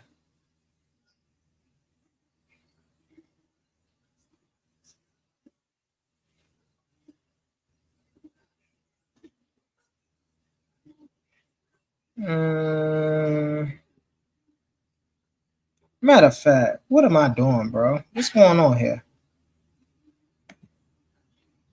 Can I get this put in a? Yo, Humble, are you done yet? Are you finished? Yo, Humble, are you finished or are you done? Bro, we've been sitting here chilling and talking. That's the thing, bro. It goes back to what I said earlier, Omar. You don't even know how to realize when people having a conversation. We just sitting here chilling and talking. You talking about is we done? No, we've been done. So when you gonna give me the floor back? Nigga, you was muted. You can have the floor whenever you want. What's up, brother? Hold on 1 second before I get back. I'm muted. Hold on. I'm muted. Hold on. Let's I'll mute out again. What's up, brother Max Leisure? Yo, what up, man? I had to switch to my phone. I don't know why it is. My laptop is like that. I'm using the same Wi-Fi off my phone as my laptop, but whatever. But yeah, man, I had to I wanted to come up because you were talking about you brought up people like you get on Omar about his beliefs, and I think you brought up somebody else about their beliefs in the creator. And I'm pretty sure you're not secretive about it. I'm pretty sure you make it known, but I haven't. Like, I want to know what's your do you believe in a creator? No. I am a naturalist, so I don't believe in a thing like a creator or a God. When I believe something, I prove it to be true or false. For an example, if I was to believe in a God, right, then I will work to try to know that God. If I cannot know that God, then I'm dropping it by the wayside. And so, as a naturalist, we don't believe in things like the supernatural exists. So, when you're talking about angels, demons, gods, devils, creators, we don't believe in none of that. We believe that nature is all there is, and nature is self-sufficient. You see what I'm saying? And the evidence of that is life. And so, you know what I'm saying? And if we find, and I'm saying for me personally, that's based on what I've experienced up until this point, what science have experienced up until this point, what archaeologists have experienced up until this point. It's all been naturalist. So until we come and find something of the supernatural, which is impossible, because once we find something through science, it's going to be a part of the natural world. It's not going to be supernatural. So that's my belief or my worldview. I don't like to use the word belief because, like I was just saying, I pretty much don't believe in anything. Any belief that I come up with, I try to prove it to be true. If I can't prove it to be true, then I'll drop it by the wayside. Okay. Well, yeah, I was just curious. Humble. I was curious about that because I always humble. What's up, Omar? Humble. I would actually like to answer my good brother Max's question whenever you're done, Humble. He didn't ask you a question. He asked me a question. I know. And what I'm saying is, I would like to answer his question. How are you going to answer a question that was for me? You can't answer a question for me. You're not me. You don't know what my beliefs is. I just told you what my beliefs were. You just said that you was a naturalist. Right. So how was you going to tell him that I'm a naturalist for me? I'm right here. How are you going to answer that question for me? You gave me answer A. He wants to give me answer B. I'm open to it. He terrible, bro. Tell me what Humble believes, Omar. Yo, I just wanted to did you play any of the new commercials yet, Humble? Yep. I just got done playing a new commercial. Okay, my bad. I missed it. I just wanted to make sure. Yeah, I did. I can vouch for 10 that. minutes. I appreciate you, brother. Appreciate you. Most definitely. Yep. You know, by you saw the Ashe one too? That one back there? Yep. I'm gonna play that one in a little bit. Got you. Take your time. I'll be watching. So Max, you asked me to demonstrate what Humble on the back of the class. Make sure you doing your job right. Max, all Humble has to do is share my screen. I'm not sharing your screen anymore, Omar. I broke that down too many times. It's a symbolic picture of what creation is. I don't know what else you're looking for, bro. Brother, if you don't understand the symbolism, then that's on you. Brother, why are you scared to share my screen, brother? I had it up there. I'm not scared to share the screen. I had it up there. No, brother. You don't want to hold on 1 second. Real quick, Omar. Can you show my screen? So hold on. And I'm about to explain to you you can't share your screen. I can ask you questions. I cannot share your screen because I broke down to you already what that was. You said that I was no. You said that you don't want to accept the answer. That's not on me. That's on Omar. you. Brother, no. You don't have to share the screen, Omar, because I know what you're gonna put up there. No, man. As far as what he believes. Just discuss it. You don't have to bring the screen up. I saw it. I was watching. I was watching earlier. I want him to show it back on there because he said he's a naturalist. So look, we all have the image in our head. We know what you're gonna show. Speak on it. Speak on it. We know. I got the image in my head. He don't got to bring it up. I see it. Boston crab, right? So the Boston crab. So my question to Humble, when it comes to that comedic stuff, the thing that I showed with the Boston crab, the Boston crab with balance to the mouth. This is my question to you. You just said that you're a naturalist. So when it comes to that picture, is that natural?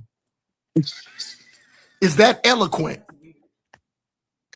I'm gonna answer your question. Hold on. Hold on, Humble? Is that righteous? Is that righteous and natural? I'm gonna answer your question. Don't worry, Omar. I got you. I'm a naturalist, right, family? Hey, Max, you heard me say I'm a naturalist, right? Yeah, yes, sir. You heard me say I'm a naturalist, right? Yeah, Watch that, family. Watch that. that. Did look like an unnatural position. People need to see it. They're asking me to show it. So watch this. Hold on. Chill. Wait a minute. You asked me a question. Let me answer you, Omar. Hold on. My screen is sharing. Hold on, Omar. My screen is sharing. I want to show what Hold on, Omar.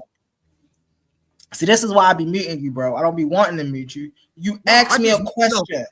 Hold on. You asked me a question. Let me answer you. Right? So you talking about the God has bent backwards, right? That is Gab. Gab is the earth. Gab is natural.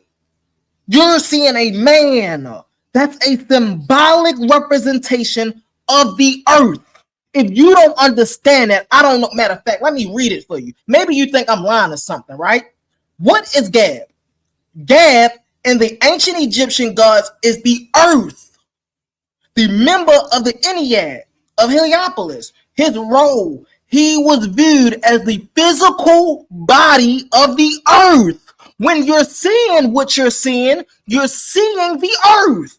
I don't know how many times I could tell you that. I don't know how many different type of ways I can show you that. Now. No. Now let me ask you a question. No, brother. No. Hold on. Let me ask you a question. Once again, do you believe David was a physical person?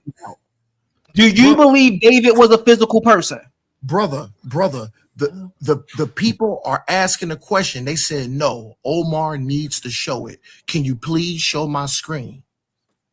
No, I'm not sharing your screen because we know what you want to show. And I'm telling you what you're seeing. If you don't want to answer that, that's crazy. Why are you scared to show? How am I scared to show anything, Omar? When we just seen it for like 2 hours. No. It was on the screen for like at least 45 minutes. Brother. We don't need to see that. Brother, no. We've seen it's not even the point that we don't need to see it. It's the point that I'm explaining it to you. Right, hold on. It's not even the point that we hold on, Omar. Chill out. Listen. That's because you're talking over people. Omar, hold on. I'm gonna let you get it in, bro. The reason I'm not putting your thing back up on the screen is because I'm literally explaining it to you. You want it explained. This is what you're looking at. You're looking at a symbol of the earth. Whether you take that answer or not, that's up to you. I don't know what else you want me to do with that. You go do the research. We're gonna leave it there. What you say? Let's move the information forward, Omar. I'm gonna bring you back. We gotta leave the information forward. I just gave you a breakdown of what you were looking at. I don't know what you're going to do with that, bro. You got to go do your own research or something. Quick question, Humble. Why are you even defending any of that if you don't even believe in any other creation myths? Because Gab is the earth. There's nothing to believe in there. Do you believe in the earth? Or do you know the earth? What did Gab come from, though? Like, what the character of Gab, the deity of Gab, it comes from mythology. No, let me ask you a question. Did I just say that? Hold on. Did I say that Gab was the deity of the earth, or did I say Gab was the embodiment of the earth? If Gab is the literal earth that we're walking on, why do you have to believe in Gab? You literally know that you're walking on the earth, whether you call it the earth, whether you call it Gab, whether you call it Mother Gaia, it's the same thing. Yeah, but what I'm saying is, Gab, did you get that from Christianity, Hinduism? No, where would Gab be in Christianity? Clearly, That's what I'm saying. That's what I'm saying. Like Gab is a deity in Egyptian mythology. It, like whether you want to view him as a deity, and the reason why you are saying the name Geb is because it's from Egyptian mythology. So are you picking and choosing what part of Egyptian mythology you'll defend and say this is why this makes sense? But then all the rest of it, where who's the father of Geb, and then the father of Geb, and then it all comes down to there's a creator, and these the whole pantheon. It's a pantheon of gods and creators and kings of kings and gods of gods. So like, are you just choosing Geb out of that whole pantheon and say, well, he symbolizes the earth, so Geb and everything about Geb is true, but the rest of the story about where Geb comes from is the heavens. That's not true. That is Nut is literally the sky. Yes, it is true. But who's the father of Nut? Matter of fact, Omar, can you put it back up here real quick? All right, go share your screen. I'll put your screen up because I want to show something now. Now I want to show something so you can. Thank you, brother. Thank you, brother. So let's. I want to show you, Max, why Nut is the sky. Because Ray travels. I know Nut is the sky, and Geb is the earth. I get that, but what I'm saying is, you're not using Christian characters to describe the earth and the sky. You're not using Mesopotamian characters, or you're specifically using characters from Kemet, as you say. And so what I'm saying is, those characters from Kemet, they have a full story behind them. You're just isolating these characters, but those characters, Nut and Geb, they have a father. You hear Max talking and a mother. But you asked me to put it back on the screen. I asked you to put it back on the screen, but you hear Max. Yo, you need to learn how to have a conversation. I said put it back up. I'm gonna play it, but you hear Max talking. You can't just interrupt him like that. I'm gonna put it on the screen. Hold on. Go ahead, Max. So I'm saying, like, Nut and Geb had an origin, and then their origin had an origin, and it is part of a story that the story starts with a creator deity. So you're picking characters out of the story, but then you're saying, but the story in totality, which starts with the creator, I don't believe in that. I don't believe that there was a creator of all of these things.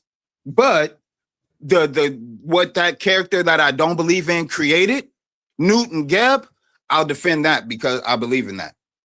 That don't make sense to me. No, because all right, so this goes back to this, right? So now I'm gonna put it back up on the screen because I do want to break this down now. So when we look in here, right, it's not about the number one. We understand that the nature are personified forces of nature. We understand that. So we understand they have stories behind them. Stories, keyword. You don't have to believe in the story. You don't have to believe in Ray.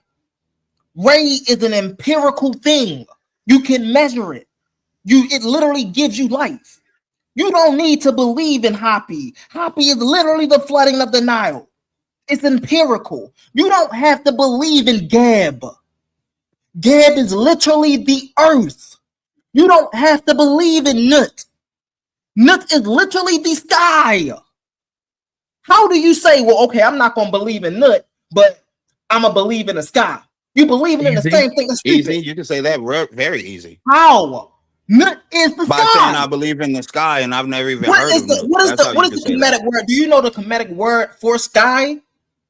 See, that's the problem that people don't understand about these things. Kemet is a complex culture, right? The words of these words are trilateral, which means they can be used in many ways. Gab is literally the word they use for earth in the Kemetic language.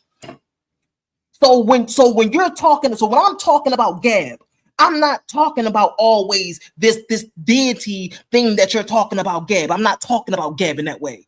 Gab is literally the word that they use when they want to talk about the earth. So when I'm talking about Gab, I'm literally talking about the earth. Do I have to believe in the earth, or do the earth objectively exist? Rhetorical? No, answer the question. Exists. Do I have it exists? Exactly. So when I'm dealing with these nutters, I'm not dealing with a belief system. I'm dealing with nature. I'm a naturalist. So I don't have to believe. Now, what I don't do, and I always correct people on this, what I don't do is say that I am a Cometian or I adhere to the Cometian worldview. No, I'm a naturalist. So have I studied up on Kemetic science and stuff? Yeah, absolutely. But what have I realized from it? That these people were natural people. And I was able to understand the concepts that they was bringing forth from their naturalistic system. I don't have to and that's the thing. It doesn't matter to me whether we talk about Ray or the sun. You're talking about the same thing. You see what I'm saying? Yo, Matt, but now this is where do you mind if I dialogue with Humble really quick? Hold on, so we all have a dialogue. Right. Well, I guess that wouldn't be a dialogue. What I want to do really fast is I want to explain. So Max Leisure, Max already know this. So I'm assuming he already know this. So when we see these stars going through nut, this is literally the cycles of Ray. This is literally an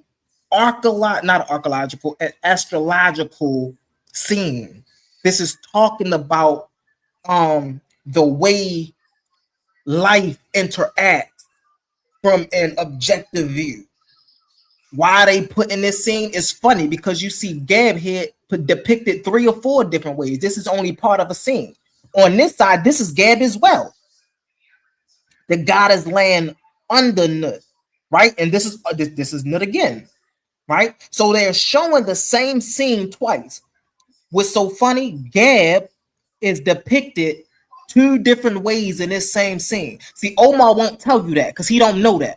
Omar don't know that the green man that's laying down on his back also is Gab.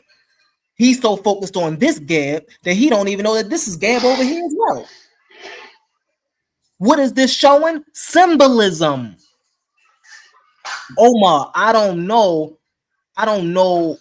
You gonna have to do your own research about that, bro. Because if you don't want to explain, if you don't want to accept the answer that is symbolism, I don't know. Okay, Humble. Okay, Humble. Can I address that, brother, please? Mm-hmm. Just save your money, boss. Just save your money. That shit ain't gonna fill you up, man. That's how it be. I was just standing in front of that thing for like 5 minutes too. Like, man, oh shit.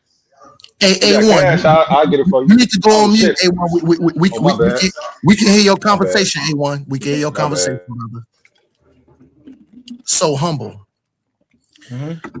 You talked about being a naturalist, right? Correct. Yeah, correct. Yeah, I'm a naturalist. Okay. So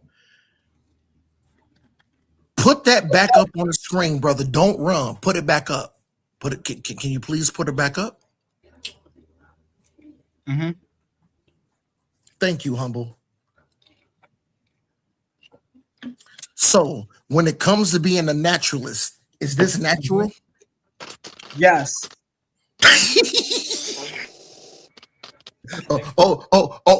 Okay, cool. What's a wild brother, hold on, man. I'm talking to Humble. Let me and Humble go. I'm just saying, yes was a wild response to that question. Salaki, this is the one, brother. Salaki, brother. My bad, brother. So Humble. I asked you. I said, is this natural? You said yes. So, can you and you got the floor? Can you explain without going too long because I want to continue our dialogue? Tell me how this has anything to do with naturalism. If you're a naturalist, so Gab right here is the earth, right? Now, the first plants that sprouted about the ground, did humans plant them or did Gab replenish itself? Is there a way for plants to plant themselves in nature without human intervention? It absolutely is. Right? Is there a way for life to be sprung forth? Right? Without human intervention? Absolutely is. What is this showing? Gab is self-sustaining. Who sustains the earth? Huh? Do man sustain the earth? Absolutely not. The earth sustains itself. So this is showing that earth, Gab, is self-sustaining. Is that natural or is that unnatural? Is it unnatural for the earth to sprout flowers? Is it unnatural for the continental drifts, right, to split and to create new rivers and valleys? Is it unnatural for the rain to happen, right, for certain parts of the desert, for certain parts of the little rainforest and stuff to dry up? Is that unnatural? Or is it self-sustaining?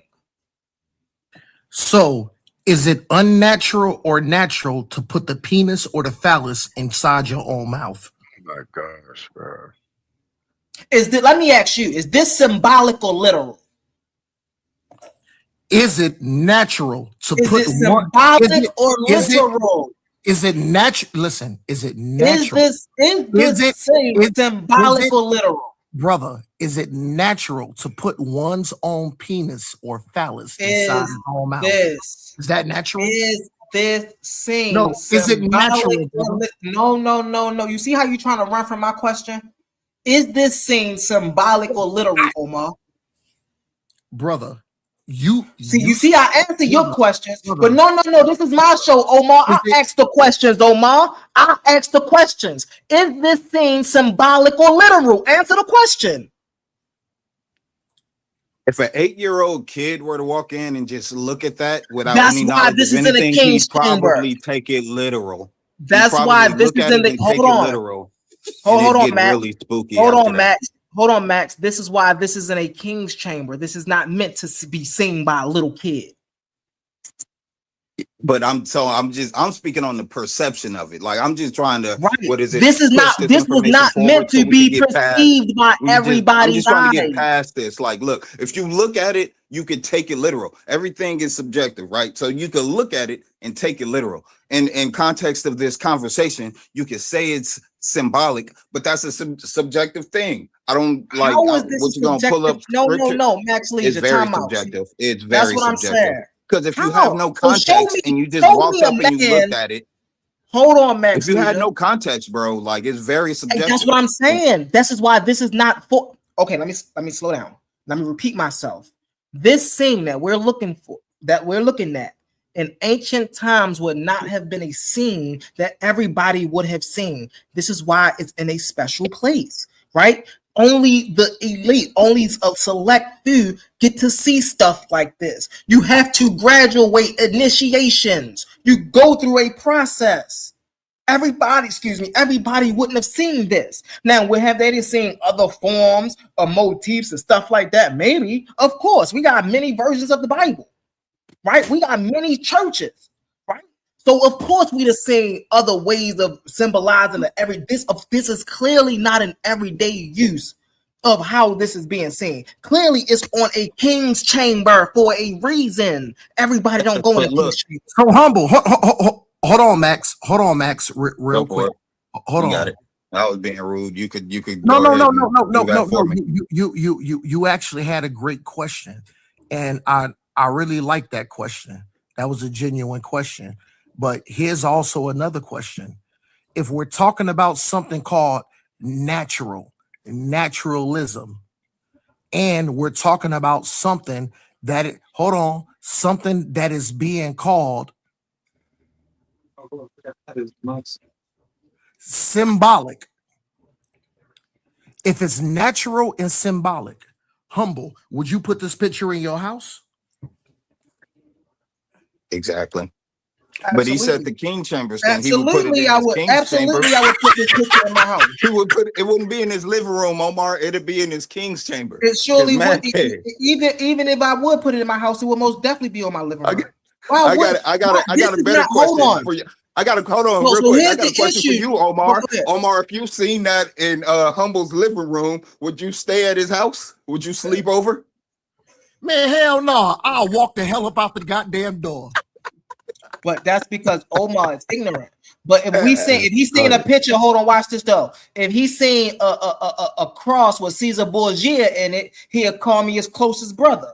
But listen, hold on real quick. Humble. Hold on, come on, bro. I gotta do this with you, bro. Hold on, I'm talking. I'm speaking. So listen, if he saw me with if he came to my house and he saw a cross, right, with Caesar Borgia on it, he would call me his closest brother, right? But you see, right, ignorance fear what they don't understand. He will come and he would do exactly what most ignorant people probably would do. Come in, see the picture. Oh, that's weird. Instead of come in and see the picture. Oh, what is this? Oh, this is just a cosmological symbol at another root. Okay, so Humble. Hold on. Stop talking when I'm talking. I'm explaining something. Okay, so then what happens? Now knowledge start to form. Well, what's the Netaru? Well, the Netaru are forces of nature. Okay, well, what's that? Oh, well, that's the earth. Okay, well, what's that? Well, that's the sky. Okay, well, why does it look like that? Oh, well, this is literally a symbol of the earth and is showing, right, him replenishing himself because that's what the earth do. Oh, okay. Well, what about this part? Oh, that's the same scene right there. It's just in a different stylistic fashion. Oh, okay. It's nothing to break this down. If you don't understand, okay, I can see how I can be like, okay, man, that's weird. But once you understand the symbolism of it, like I don't. You know what's weird? You know what's funny? Y'all say this, right? And clearly y'all don't know the symbolism. Hold on, Max. Y'all say this, and clearly y'all don't know what the symbol of Amazon is, because I'm pretty sure y'all use Amazon every day, or damn sure use Amazon every day. I don't, but I let's just say I do. I'm familiar with it. I'm familiar enough with it. Exactly. So and that ain't stop Omar from using Amazon. That ain't stop nobody else from using it. I don't order things off Amazon. So that's my thing. That's a literal. That right there symbolizes a literal penis. Humble. But that right there is a literal penis. That is a literal depiction of my penis. I'm telling you. Humble. That's crazy. Real quick, Max. Real quick. No, Max. it is crazy. Humble. That's what we're telling you. It's crazy. If you had that in your house, I'm telling you. And then you said, and then I was like, yo, Humble, man, what the fuck is that? And then you said all of everything what you just said. I'd be like, yeah, no, see, Diddy told you to say that. Diddy gave you that explanation. That's some shit Diddy would say. But then I mean, that's freaky ass shit like that on his wall, and he'd be like, oh, that's not some freaky ass shit. That's actually just this. Hold on, Max. Yeah, okay. Hold on, Max. Yeah, all right. That's cool. That's good. Hold on, real quick. Humble, no. Hold on, man. So everybody got the right. Hold on, man. Hold on, Omar. You hear me and Max having a conversation, bro? Why you're gonna get a turn? So everybody got the right to be as ignorant as they want. That's not nobody else's business. You feel me? I explain it to you. You don't want to take the explanation. Is that my fault or your fault? You don't want to take the explanation. Hey. And then one day somebody might be interested in the Netaru, and then they might come across the same shit. They're like, "Oh shit, I understand." Okay, but I mean, if a person is willing to stay ignorant, then okay, that's fine too. That there's no right or wrong concession to what this is. If you understand it, you understand it. If you don't understand it, you don't understand it. I don't get the big gist of it. Humble. I understand it, but like my thing would be like, okay, I get it. Like, yeah, it's a self-regeneration and it's self-production and everything. But like, I'll be like, but couldn't they have just, had a picture of maybe like a tree and then seeds fell off the tree and created other trees? And then, like there's so many different ways to depict how something could be self-sustaining, but they chose specifically a nigga in a Boston crab. And so I would say you hanging that on your wall would make me look at you like, so I mean, I'm into self self-regeneration, all that type of shit. But like, why that is your thing for illustrating that process? Why do you have that hung up So wait, for hold real? on. So let me get it straight. We're not in the Hold on, minds of hold the on, people that Humble. sculpted this. We don't know. Your question Why is do the people that wrote the Humble? Bible, why did the Why people that they write the like this? Bible put two men in there kissing and calling it a holy kiss? We don't know. You see what I'm saying? You We can't, explaining it all like you we do. can do is take the information. If we resonate with the information, we resonate with it. We don't resonate with the information, you don't resonate with it. I don't understand what the joint is. You either get it or you don't get it. Even if you And the get it and you Boston think Crab it's shit, then resonates it's with like, you, Humble. It yes, resonates with you. yes. The image resonates with you, not the concept. The image. Say The yes image if you is want. symbolic. Yes. Does That's it? not Oh, a man. Is this a man or is this the earth?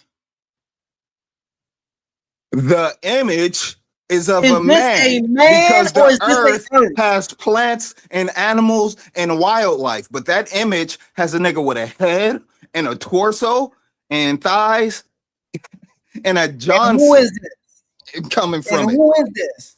This is literally the That's earth.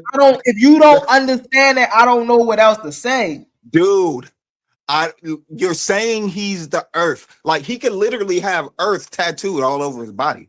But the image of what I'm looking at, like I'm telling you, they could have had a tree that said earth all over it. And then the this tree was is planting why seeds, these and then more trees images that said earth wasn't and all that. shown But to I'm talking everybody. about that illustration itself. How are you looking at that and not being like, okay, yeah, that's weird. There's no way that if I walked in on somebody doing that, I wouldn't be like, dude, what the fuck are you doing? You would absolutely do that. You wouldn't be like, oh, he's doing a little ritual about, self sustenance and everything. That ain't nothing weird. You wouldn't say that. You'd be like, that's weird. And so that scene that you would walk in on and be like, that's weird, we're looking at that in illustration form. No, and you're we're saying, not that's looking not at weird. that. That's the But problem. it You just is. equated this to walking into the room and seeing a man do this. And the man is not saying, a I'm man. symbolizing the earth. He's laying, you're like, dude, why are you doing it? He was like, no, I'm representing the earth. I'm doing a But mantra. then you're stupid. And Then I'm when you call symbolizing. that person, you're an idiot. You're a retard. So humble. That's what we're looking at this illustration and thinking. Really quick. Really quick. If you walked in and saw another man doing this to another man, would you agree with it or disagree with it? I would clear it. What this person is doing an act for himself. You said if they're doing that ain't my business. I'm a fucking leader. Why am I? Wait, pause. Hold on. If you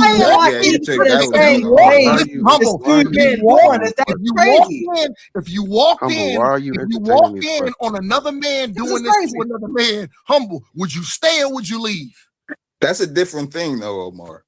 No, I want him to answer this question. Humble, because you said that you're a naturalist and dealing with being naturalism. So when we talk about being a naturalist and naturalism, if you walked in and you saw this, going down, would you stay or would you leave? Why the fuck am I walking in anywhere that I don't know that this is answer my question? Would you stay or leave? We about to move on. Hey, Big Eaton, what's been going down with you, brother? Yo, move on, Humble. Why are you entertaining these questions? Because it's ignorant people like Omar, and it could be some people in the comments who they really don't know about that image. You feel me? So it's okay. I break the image down. You either do your research on it. Is Brother Humble lying? Is he telling the truth? Okay. I found out Brother Humble was telling the truth. Okay, then you rock with it. If you still don't rock, I don't know what else to tell you. All I can tell you is if I see that image, I know what it means. That's what I can tell you. If you see the image, you don't know what it means. Whole point. Hold on, real quick. This was Max's whole point. Max asked you, he said, when it comes to this pick, do you agree with it, Humble? You said yes. So then, yes. So hold on.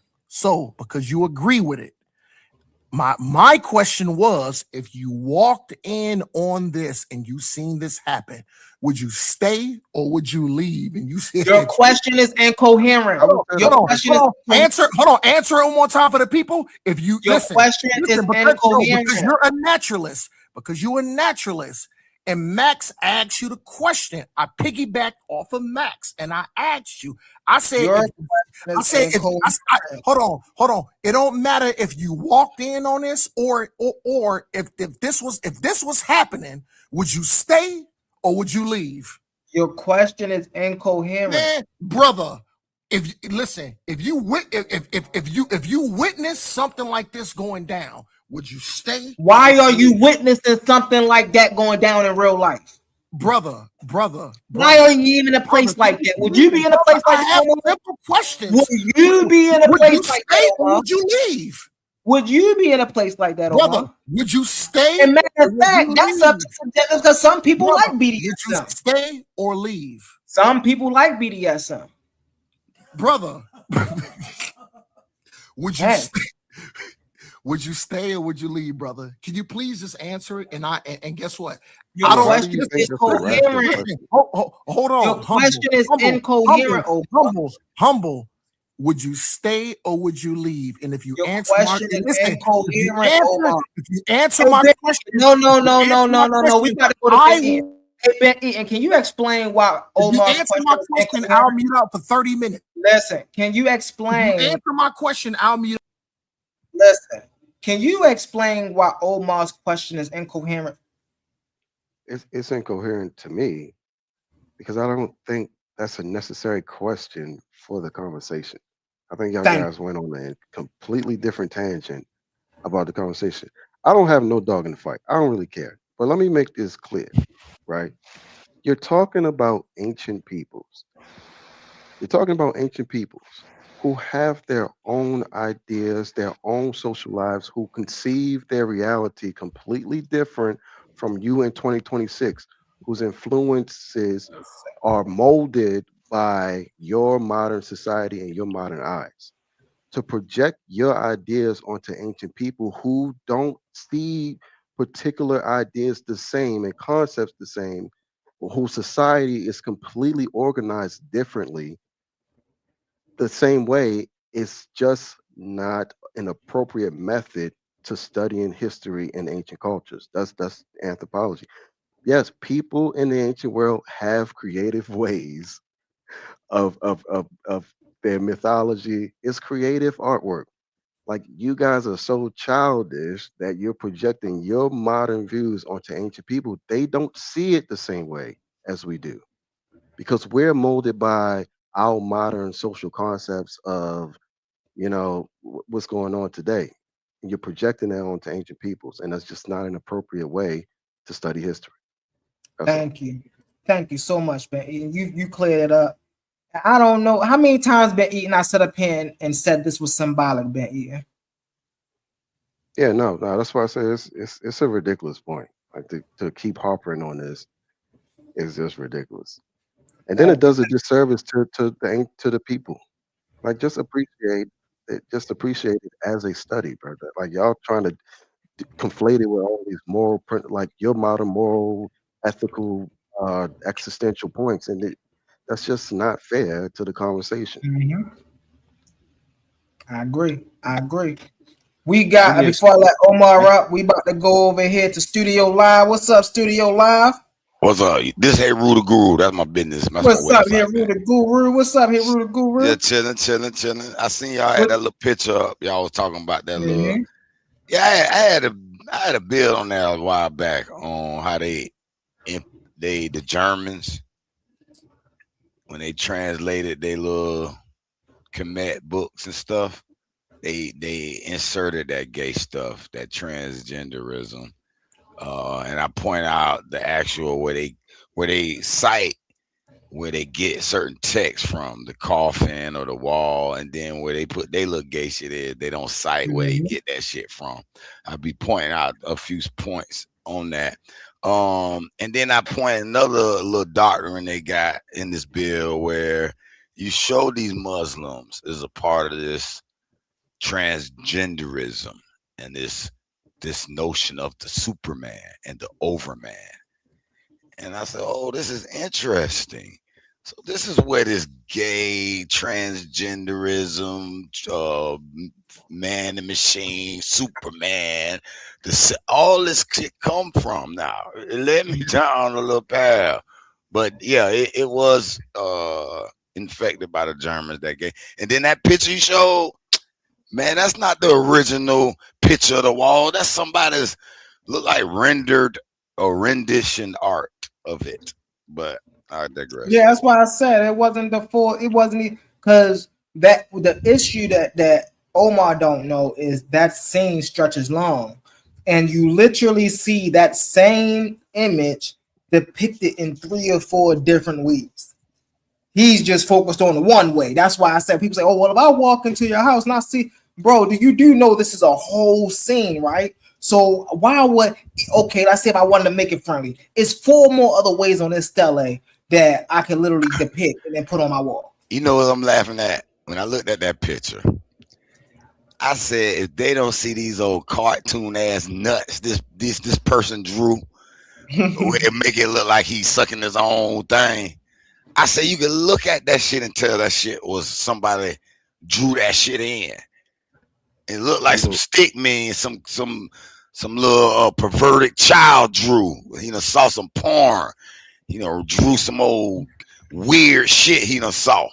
Man, that shit ain't the real art work of the Kemetans, man. Yeah. Y'all stop playing. And that's what I said. That's why I kept. Mm-hmm. You got come on, I'm gonna let you back up, bro.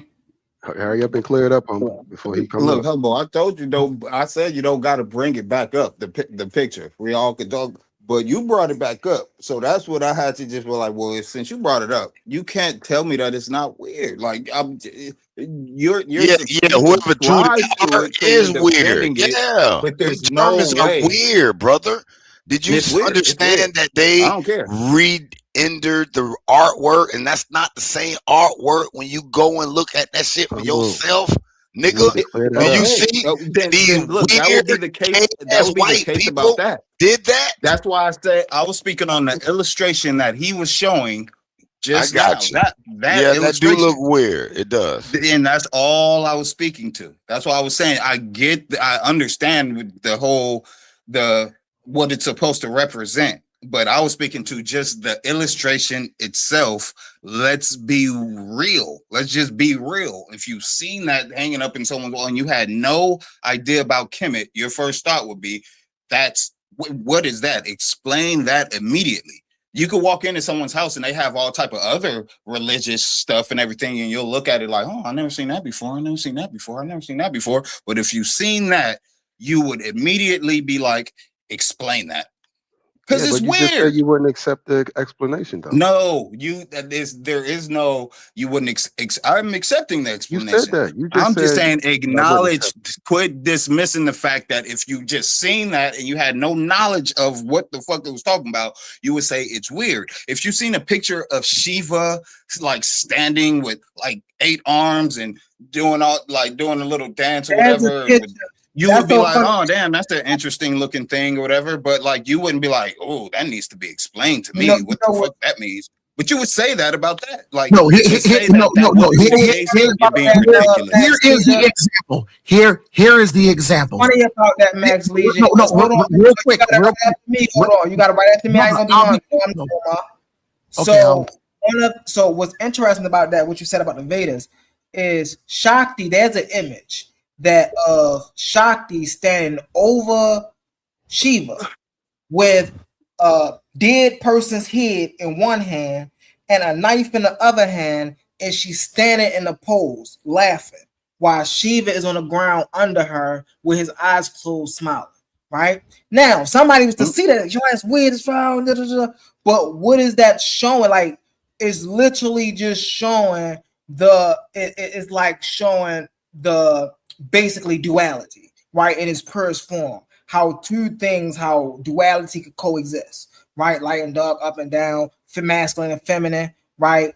But if a person was to see that, they would most definitely look and be like, yo, that's some weird stuff.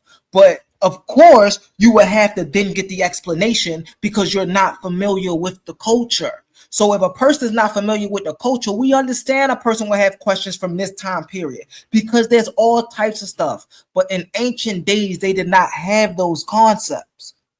So they wasn't looking at something like that. Like they wasn't looking at it, oh, well, man, look, like, oh, we going to put this in here and people going to walk around and look at it weird. No. Hold on. So Hey, humble. Real quick. I'm pretty sure they still had that real concept quick. I back just then. want to say something real quick. So let's give an example. Brother Humble say, you know what, Omar, man, you more than welcome. I'm gonna invite you over my house. I'm gonna throw a little shindig. I'm like, okay, solid, Brother Humble. So I show up to Brother Humble's house with my wife and my son. I walk inside Humble house and I see that on the wall. And but before I see it on the wall, I'm like, man, thanks, Brother Humble, for inviting me over. And then my wife and my son say, Omar, what the hell is that on the wall? And I look on the wall, I'm like, oh, snap, man, what the hell is going on, Humble? And then Humble says, no, Omar, you know, y'all just gotta understand, you know what I'm talking about. This is just only symbolic. You know what? And then he gives me the breakdown. You know what I'm gonna do? I'm gonna tell my son and my wife, I'm gonna say, you know what, Brother Humble, thanks for inviting me over. I got something else to do, man. I gotta leave. Maybe next time. I'm getting the fuck out of here. But then let's be honest. Let's be real. Let's be real. A lot of us cooks. A lot of us go to, you know, a lot of us have. Hold on. Hold on. All right, hold on. So a lot of us go. Hold on, Omar. So a lot of us go to, you know, people's houses with not for little shindigs and parties, right? I was always taught, if it don't apply to you, don't worry about it. So if you go in somebody's house, right, and you know you got to use the bathroom, and the bathroom right here, and they got a little playroom, right? Y'all know the BDSM room, and you just go to the bathroom and you walk past and you look, and you looking too hard, and you go, oh man, that's nasty stuff, and that's your fault. Because why you? Hey, listen, like I brought you over here to come kick it. Chill, we had a barbecue out back, we chill. Why are you looking at my house so hard? It's my fault, but your shit's still weird. It's still weird. Mean, it's only weird to your perspective. That's the subjective thing. And I'm saying that's the majority perspective if you don't have the knowledge on the photo and what you're trying. Like you could explain, oh, it represents this, and that. But I'm just speaking to the people who don't know that. If you had a picture of like the Last Supper and people had no knowledge of the Last Supper, they wouldn't look at the Last Supper and be like, oh, what the fuck is that? Can you explain that to me? Because it's not weird like that. It's just niggas sitting and eating food at a table. But that is something that warrants an explanation. And you would have to come with all of what you said. You would have to, because nobody's going to look at that and be like, that makes sense. What else do you have in your gallery? This is all Brother Omar want to say. I think we really need to think about it because, listen, I got to be honest and have integrity. Remember, truth and solidarity. So I will be honest. What Humble said is somewhat correct. Because like I said, I have integrity. So the point is, that picture is not gay. Humble, hold on. Humble is correct. It is symbolic. So I do have to be honest about that. But this is the reality of it. And I think this is what the brother Max was also trying to say. When it comes to how they elaborated and they constructed on how they drew these pictures, instead of drawing those kind of pics, they could have just easily drew something else. like he said, they could have listen. They could have easily just drew something else. But they didn't. Listen, Now hold what? on, That's the point. hold on. I'm finna land, brother. What are you Hold on, talking brother. about? Hold on, brother. I'm gonna land. So my Now point, what? Now my, they're gay. my point is, and so to get your point across, as far as like you said, the creation story and all these other things, they could have just drew something that was better than that disgusting stuff that they drew. And that's all Brother Omar is saying. I go ahead and mute out. But like I said, Omar, you said all that to say nothing, bro. I be trying to tell him. Why you mad at me? First of all, hold on. You just said I said that all to say nothing. But I guarantee if we had 1,000 people and we asked 1,000 people the question, now we understand. Hold on, listen. If we had 1,000 people and we asked them the question to say, okay, now the point of this is not being GAY, but this is symbolic as far as creation story. And we asked them, do you agree with this? Do you agree with this picture? Or the people who drew this, could they have better explained themselves with something other than that drawing?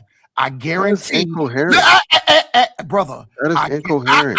I guarantee probably about everything I said. I guarantee about 99% of people say that is pretty disgusting. And listen, I guarantee the majority of people say that's disgusting. And now that you told me that's a creation story, it's still disgusting. And when you talk about creation, all they had to do was just maybe illustrate something other than that. I land right there. I disagree, and your guarantee is full of crap because you can't make absolutes because you can't tell into nobody mind. How you going to see? Hold on, we let you go. We let you go. So you can't then say up there and say, I guarantee if 1,000 people saying that, then they say still you don't know what 1,000 people would say because you're not 1,000 people. I think you can only say what you would say and how you would look at it because you ain't nobody else. You can't speak for nobody else. You can't talk for nobody else. You can just speak for you and how you will look at it. He can speak for me. You can speak for me on that, Omar. I would say that. I would say that needs explanation. Hold on, really quick. Humble to Omar, answer humble questions. You ask a question. Yeah, that wasn't a question. Didn't ask the question. Yeah, that wasn't a question. Omar, he didn't ask a question. He just did not ask a question. Hold on. I asked you questions. Hold on 1 second. 1 second. 1 second. Hold up, Omar. He said he asked some questions. What's your questions, Omar? Humble. Don't be mad. Hold on. Wait a minute, Omar. Wait. Listen, I'm finna land. Let him ask his questions, Omar. I got you. So Ben Eaton is absolutely correct. I asked 2 questions, right?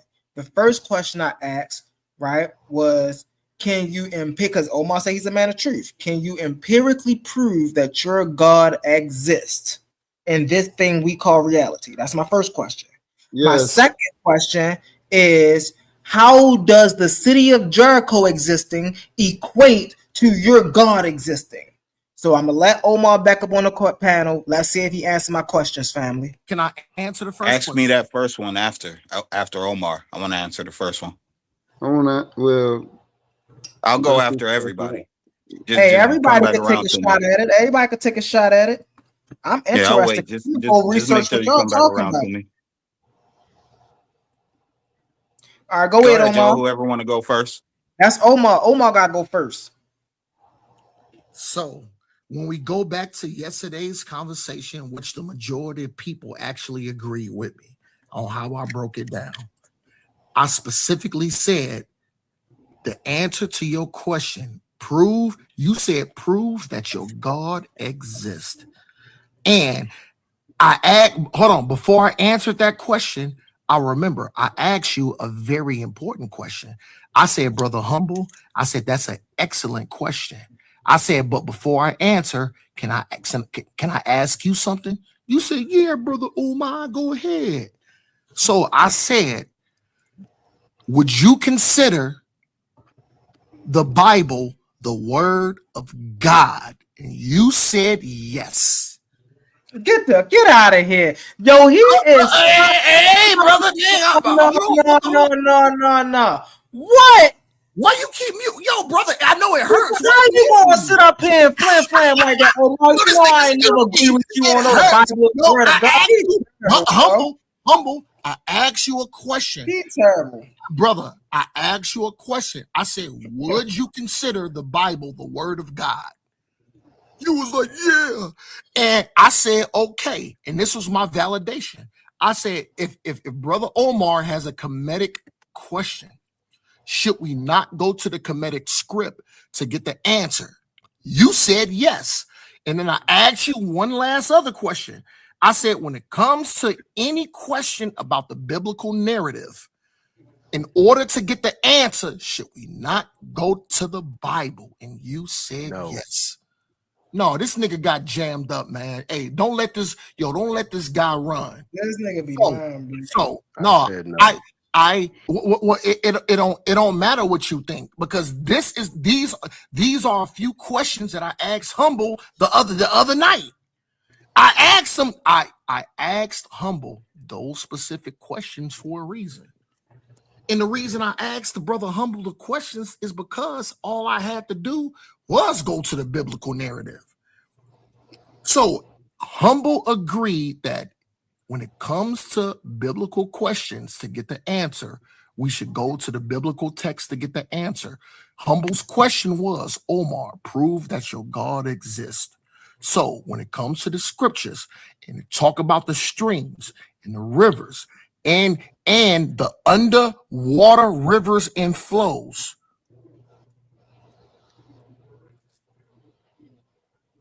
no man or woman had a breathing apparatus to even go that deep to even be able to witness.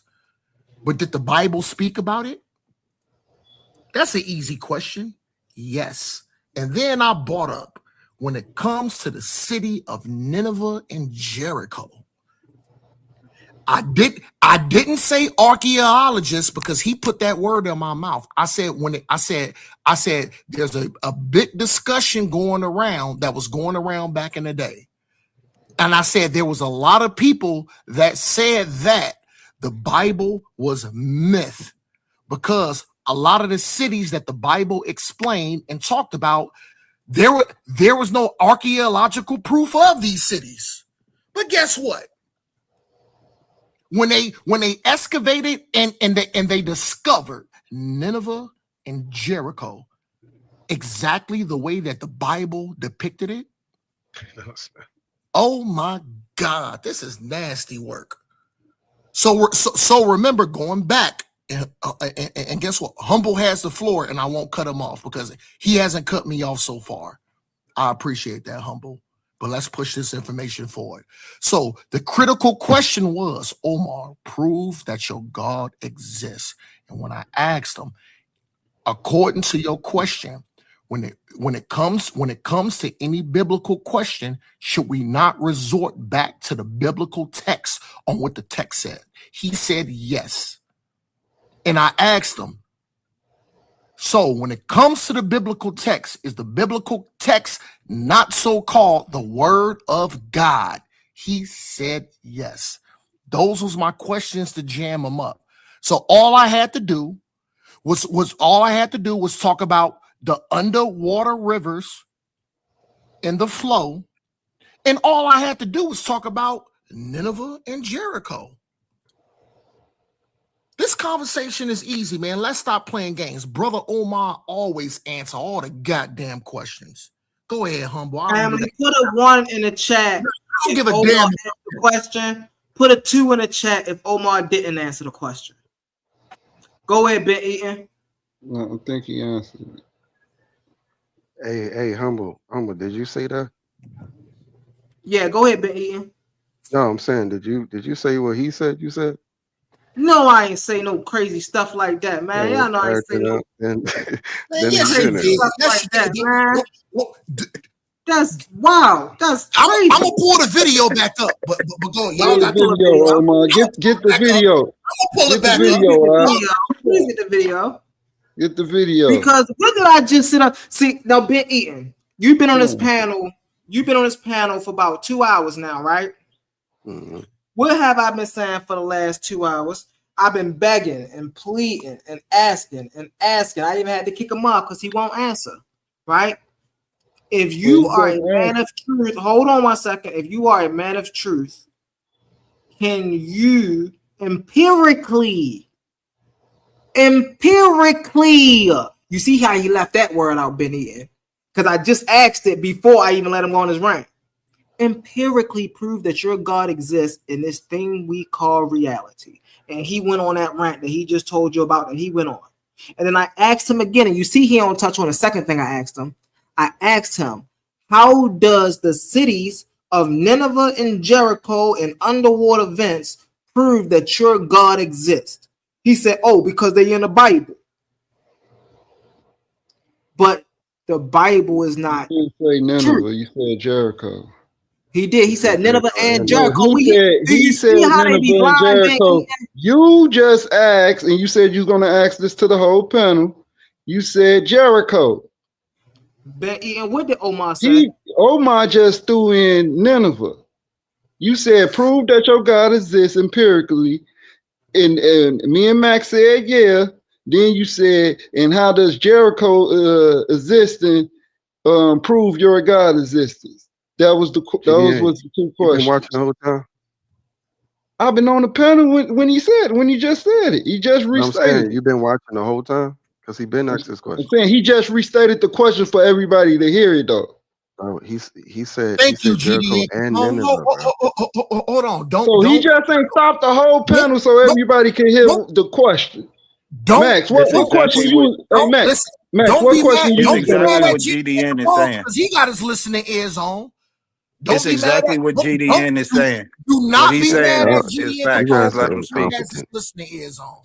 Y'all are incompetent. It hurts. It hurts. And I know. No, you can't do that. You're not gonna do that. So to prove that my God exists, for one, my God name means he exists. That's what his name means. For two, the empirical, to prove it empirically, the observable universe. My God is the one that made the observable universe visible. This is why when they look at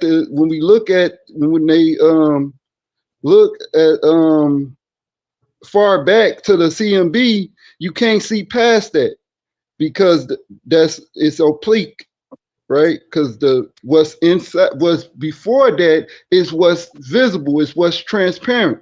So that's that. In Jericho, now I wouldn't say just because Jericho exists, my God exists, but I would say this, that someone could argue that Jericho, my God is the reason that the walls of Jericho fell.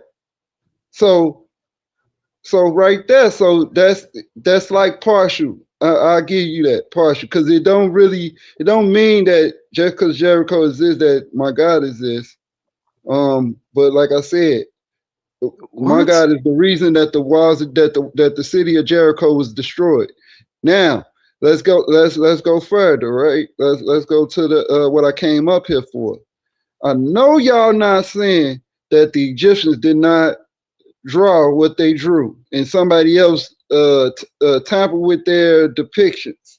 No, bro, he got it wrong. We already talked. He got it wrong. No, hold on. Somebody came up here and said that somebody else drew that. Now, if somebody else drew that, we know he's wrong. No, but y'all ain't say that he was wrong. Just like y'all saying Omar wrong, y'all never said he was wrong. No, y'all entertained the idea. Y'all entertained the idea. What you talking about? That picture he showed, somebody draw that shit. Right. So hold on. So let me land real quick. So for one, if the Egyptians did not draw that, if they did not write that, then why is it teachings around it? It's whole symbolic teachings around what that's supposed to mean. Now, if we know that somebody else drew it other than the ancient Egyptians, then you shouldn't be teaching around it. You should be like, oh, hold on, that's brother. Hold on. foreigner stuff. Hold on, we brother. don't even go into that. Brother, but I gotta the people clarify that teach something with you. Egyptology, the people that teach Kemetism, and how these teachings, these spiritual teachers of ancient Kemet, they have a whole teaching talking about that's part of creation. That's the creation. You're the only one that said it though, bro. He's wrong. So hold on. Let me explain something to you. Why you going through it, bro? Let me explain something to you. So that picture he showed was drawn by someone. Okay, what they're trying to draw is artwork on some goddamn stone wall temples and shit. No, that's on papyrus. Regardless, that ain't no papyrus. Is it not a papyrus? That is a papyrus. It's called the Chester Beatty. He showed right there on the picture. Yeah, but it's a real papyrus though. It's called the Chester Beatty papyrus. Exactly, and that's what the point I was making. That's not the papyrus he's showing. And the papyrus, don't have. You have facsimile though. You know what a facsimile is? Oh man, so you trying to tell me they ran the papyrus through a fucking fax machine? And No, brother, not a fax machine. A facsimile is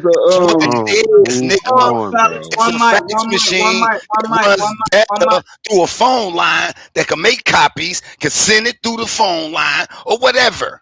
It's the same goddamn device, nigga. So you trying to tell me they ran the papyrus through a fax machine to make a photocopy? All right, hold on one second. Let's remember we got decorum on the panel, family. Let's remember we got decorum on the over a phone line, and you can copy it digitally anywhere. At the auction when it's not the real thing, but it look like it. I got an old school printer in my house right now that has a facsimile connected to it. Capone, why are you going back and forth, know about this technology? You don't even know how to use it. One second. Hey, one mic. You right. When we said Capone, hold on. Right. Hold on, y'all. Hey, Haru. Hey, we're gonna try to watch out. You know that's what they call a fax machine? Yeah, hold on. Hey, Haru, can you hear me? A facsimile? Can y'all hear me? Can y'all hear me? Mic check 1 2 1 2. We can hear you. All right, we're gonna try to keep out, decorum. We like to get it in. We're gonna try not to, slang them words around too much. I talked to my brother Omar about that earlier. You see what I'm saying? So let's get it in. No. Let's keep this fair because when I use profanity, I get muted out. What did I just say? No. What did I just? Did I not just tell? Did I not just tell? Humble. Did I not just tell Haru we're going to sit here and use our decorum? He haven't went yet. This is the first time. This is the first time I've spoken on this. So he didn't do anything yet. You don't know what he's going to do now. You don't know what Haru is going to do. Haru might speak another 50 times and never cuss again. You don't know yet. That's crazy. Omar, chill out, bro. I got it, Omar. I got you. That's okay. That's exactly why I'm speaking on this. Is because me and you talked about it earlier. It hurts. So let's go here. We got Brother Maida Williams on the panel. What it do, Brother Maida Williams? How you brothers doing, man? We doing good, man. Hey, look, you got anything you done heard in so far? You got anything you want to comment on, ask questions about, anything of that nature? Well, I just jumped on and I was just basically trying to really get into the conversation, but I will say this, and this is I don't know if it may be off topic or one of y'all need to hear this, but when it comes down to the traditions that you all have faith in and belief in, It comes down to this. 9 times out of 10, it comes from the same source.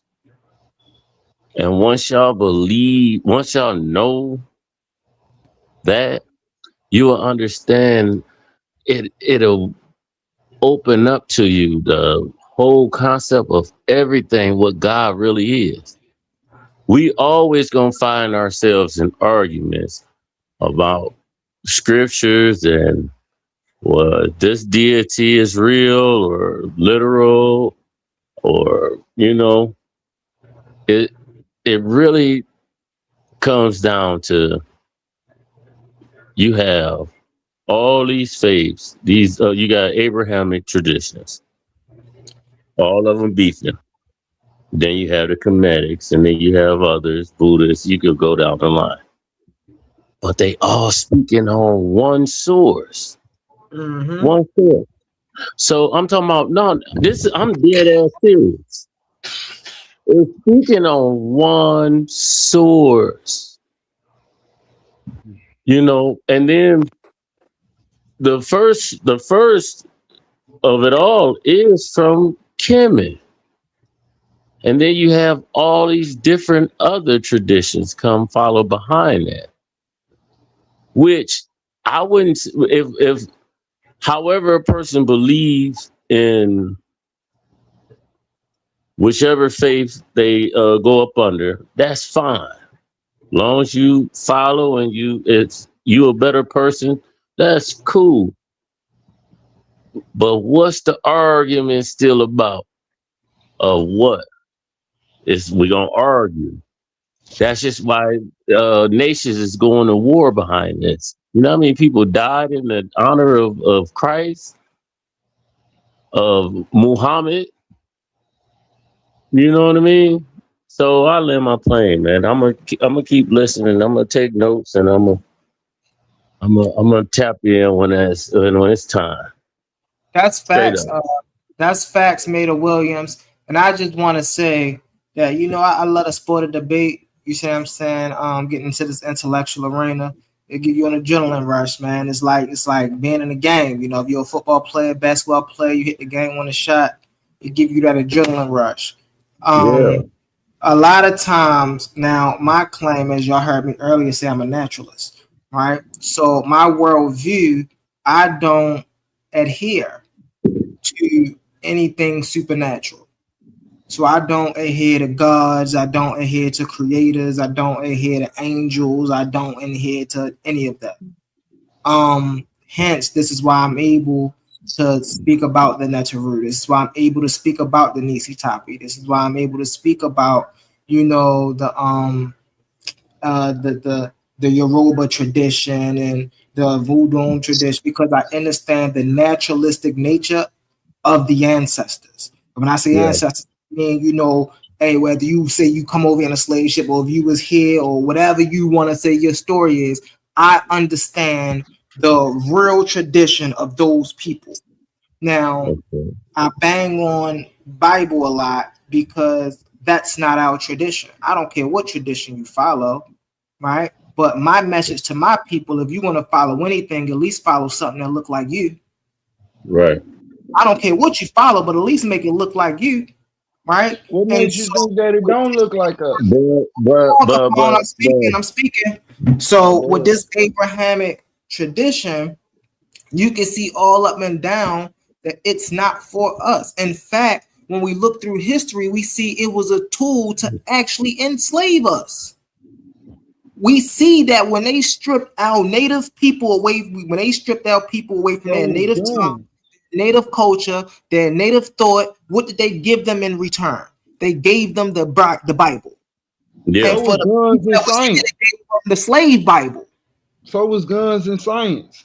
And so my thing is, there is no way, right? And I grew up in church too, I get it. But there is no way when we're talking about our people and we saying we need to unite and we need to fight, and we look throughout history and we see that the major destruction caused by white people was doing this behind the same God our brothers are up here champion. Yeah.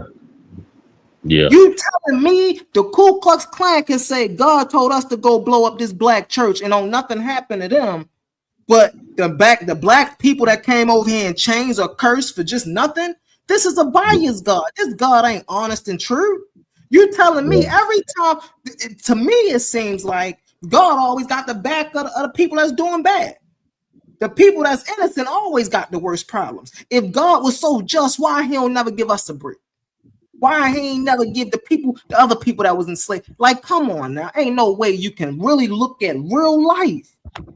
It didn't sit here and say that's God. And in fact, if you want to say there's God, you can't sit here and say there's an Abrahamic God for sure. Right. Can I piggyback off that? People can't sit here and say there's a Jehovah you and got none of that other stuff. so much Because hatred. we know enough. Hold on, I'm playing my But plane you in a talk second, about y'all. anachronism, but you got all this hate. Let him land his plane. I'll land my plane in a second. Because I don't say we know everything about everything. I don't claim to know everything about everything. But what I do know, family, is I know life. I know that we know enough about life to know there is no God. Because if there is, we would have found it by now. Why you? That's incoherent. Now that's incoherent right there. How is that incoherent? The whole definition of God is he's almighty. So he's you assuming that we should find you assuming that presence of God we should have found. That makes no sense. Hold on one second. Hold on. Wait. You're telling me that. What if God is undetectable? Hold on, Capone. Hold on. Everything that is physical and exists, right? Whether it's tangible or non-tangible, right, has a physical reaction in this thing we call life. If you knock a marble down the street, there's a physical reaction. If you call your mother, hold on, Capone. Hold on one second, Capone. If you call your mother on the other end of the block, there's a physical reaction. If a tree falls, there's a physical reaction. If prayers get answered, there should be a physical reaction. If God is talking to people, there should be a physical reaction. If God is coming down here and manipulating things on this earth, we know there's a cause and effect principle. And if God is the cause, we know we can measure the cause of the things. We can't measure that. Missed it. So, and if we cannot do that, right, then we're saying God is supernatural. If God is supernatural, then by definition, God does not exist here because something supernatural cannot exist in the natural. Otherwise, it would be natural. The imminent cannot interact with the non-imminent. You changed it a little bit on that end, too. Well, I'm gonna just tell you. Well, how he landed. Wait, because give me 2 seconds. Give me 2 seconds. Go ahead, y'all, because I still want to speak on answering this question to that. But I'll wait. Look. Religion. You just win. It's on Religion. I could go ahead. I'll wait one more person. But I do want to go next. All right, so hold on. I'm gonna let you get it in, made up really fast. I got you. Listen, you got your 2 seconds. I just want to put the order into place. It's gonna be Maida, Max, and then GDN. Go ahead, Maida. It's okay. Religion and the Texas stand on is more powerful than a nuclear bomb, and it took more lives than a nuclear bomb. So while we praying to the same God, our enemies, our oppressors, is praying to the same God to silence our cries, our cry outs. So when you think about religion, and this is why I have so much respect for Kemet, because it's open, it's nature, it's open. You're not stuck in a book. You can't do no research outside this book. You have to believe totally in this book. You can't have no other questions, nothing. Everything in this book is real and it's man-made, and it have contradictions on contradictions on contradictions. Bingo. And And what's the word?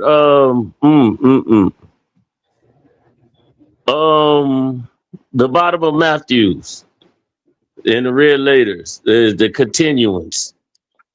Because Mary ran off and didn't tell no one, so they had to continue. You know, she ran off and told no one about what she's seeing. She was so scared she didn't tell nobody.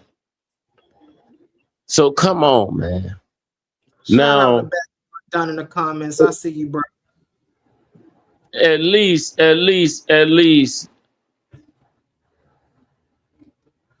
be up under your tradition.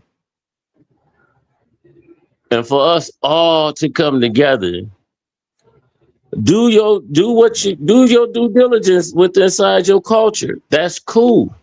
But respect all cultures. You know? Because don't nobody within the Hebrew faith follow the book, follow the laws, period. I know you don't. Because you're supposed to hate Muslims. Everybody. And you're supposed to stone a woman even if it's your daughter. I know y'all got daughters. I know y'all old enough to got daughters, and I know they fucking. Oh, excuse me. I know they screwing. You ain't stoning them. Let them know. Let them know. So, come on, man.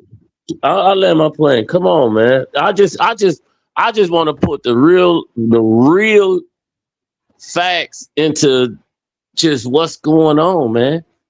Most definitely. You know we appreciate you, brother.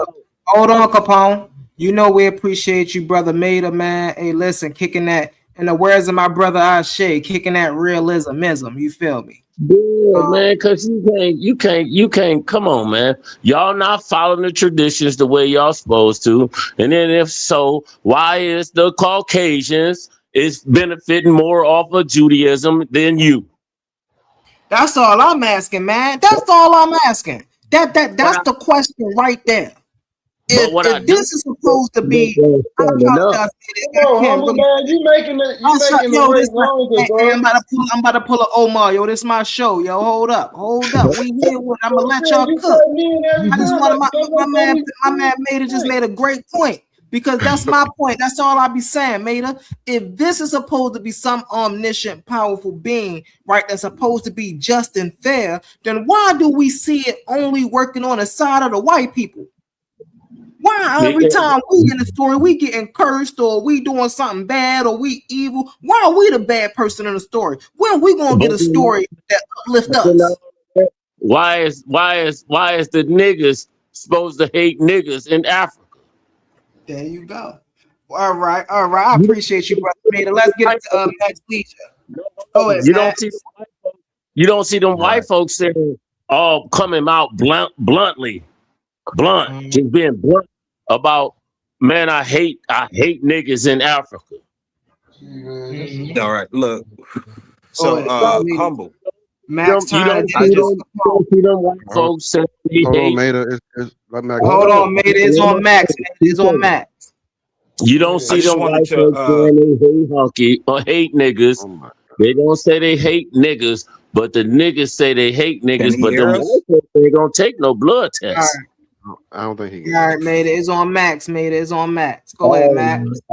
I landed, man. So, yeah, I just wanted to address your original question, Humble, about proving God exists. And I'll say there's plenty of ways, but just for this specific conversation, I'll start with the fact that if you subscribe to who are they? Are they who'd you say, Newt and Geb as the earth and the sky? You know, you subscribe to them as deities, as the characters, but their characters represent something. But the story that they come from, coming from Kemet, you subscribe to that. So like you're not like subscribing to the Hindu deity. deities of the sky and the earth, specifically Kemet. And so, you know, if you're going to subscribe to that, then you got to subscribe to the whole lineage. So you look at who's the father of Nut and Geb, and it's Tefnut and Shu, who are gods of the sky and moisture. And then you look at who's the parents of Tefnut and Shu, and it's Atum, the god of creation, who created himself from his own consciousness, and then all of this cosmic manifestation. So coming from the lineage of Newton Geb, who, you know, the Boston Crab thing that you're defending, it goes all the way up to there's a creator of the cosmic manifestation. Consciousness came first. And then also, when it comes to actually proving a creator, it's not something that you could prove. It's something that you have to experience. It's not, it's damn, I had something for this, because it's like, if you were you can't, you have to, it's like love. If you wanted to or if you were in a world full of robots, just robots, no other human anything, it was just robots, programs and everything like that, but you end up in it, and you have to prove that you're not a robot, a program. But these robots are like, you know, as sentient as they could be. If you could think of the highest grade technology humanoid robot or whatever, but they're not humans, they're androids, whatever. But you have to prove that you're actually human and that you have a consciousness. There would be no test that this AI, these robots could do to prove that you actually have a consciousness. All their tests would show is their data and their numbers. And robots have data and numbers.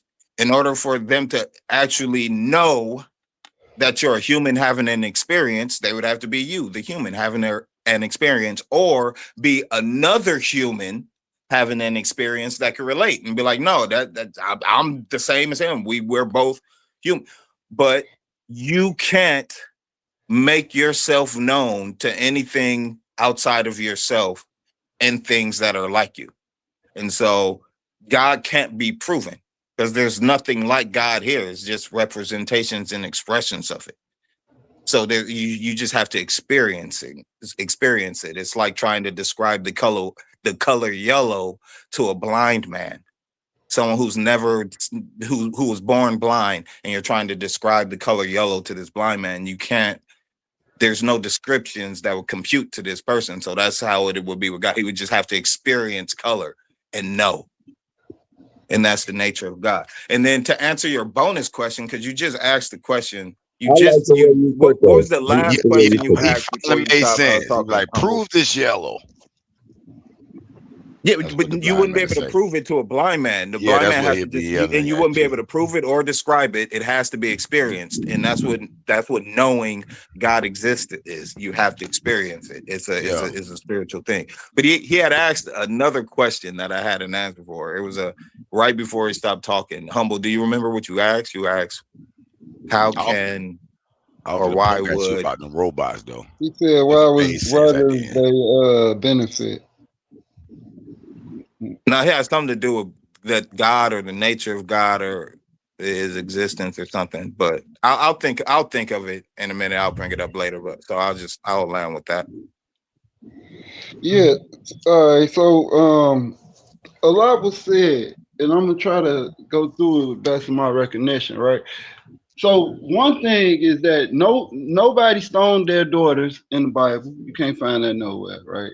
And okay, so we got rid of that. So the second point is, you think that you can detect God? No, it in the scriptures it talks about that God is beyond our comprehension. Well, hold on, bro. You can't comprehend God. You can't comprehend the Creator, right? So that's another point. Now he said, why do the Jewish people benefit more than black people that's claiming to be Jews? It's through ignorance. All you have to do, because it's in their Talmud where they say that the Shemites and the Hamites are black. You point that out to them and they'll bow down to you. Because if they don't, they're anti-Semitic. See, you have to know the rules of engagement and know when someone is trying to take the moral high ground through ignorance, through your ignorance. That's why they call you niggas. Let them finish, bro. So even in their time, it tells them that the original Shemites, who they claim to descend from, are black. So if they are black, who are you? Right? That's in their Talmud. So the benefit part, that's all that is. All you got to do is educate yourself and understand the battle that we fight. Right? They did it through disguise and imperialism and also colonization, and they set up certain infrastructures to keep you bounded in this ignorance. So you just gotta get on the same playing field. Once you get on the same playing field as them, once you get on the same playing field as them, they not so high and mighty. All right, so I'm gonna respond. You destroy their strongholds. And lastly, goddamn. Then come on, man, you talking? Come on. It ain't even been 2 minutes. And I'm trying to. Lastly, if you are being a naturalist and you saying you understand the ancestors' culture, their culture talks about creators, every last one of them. So you being a naturalist and saying that there's no God, the scriptures say that a fool say there's no God, and that's also a African proverb as well. So African and indigenous proverb. So I'm gonna land there. Shalom, brother. So I'm gonna go in and then I'm gonna give it to Vic. Hey, Ben Eagles. Listen. Hold on. Corrupted Hebrew ain't got nothing to do with this conversation. We let you get it in, bro. We let you get it in. Hold on. All right, so I'm gonna get it in. I'm gonna give it to Ben Eaton, and then I'm gonna give it to Heru, and then we're gonna move around the room for that. So y'all notice, family, that everybody that came after Omar that wanted to answer the question that I answered to Omar, none of them answered my question. Right? They gave up everything that we already have answers to. My man Max said, "Oh, well, I know God exists because of the universe." There is a Big Bang. And the Big Bang completely wipes out the fact that God created the universe. That's that, right? My man Capone said, "Oh, well, because we know that God did this and God did that." And no, we don't know God did anything. That's your belief. You still didn't prove any of that. So it still stands to recognition that your God still can't be proven empirically. And then you know what? That takes me back up here to Max Leisure, right? Because Max Leisure is like, okay, well, you still got God. Capone said this too. Well, even you being a naturalist, you still got gods because you adhere to a Kemetic worldview. I simply said I was a naturalist. I didn't say I held the Kemetic worldview. The Kemetic people were also naturalists, right? This is why I can understand their worldview. That doesn't mean that's my worldview. And because I can understand what Geb is and what Shu is and what Tefnut is, that does not mean I believe in the stories, the mythos, right? So that's something that Kemet understood that you Hebrews today just don't. These are stories. These are myths. We don't literally believe in this stuff. We understand it for the process of what life is. I agree. And so everything that y'all just said is still null and void to my question. Can you empirically show and prove that your God exists in this reality? And Capone even agreed with me. and Max Leisure to an extent, right? What did they say? Oh, well, when you look at our God, man, our God is, it's something that can't be understood. It's something that can't be measured. So it does not exist. That's what you're telling me. That's all you're telling me.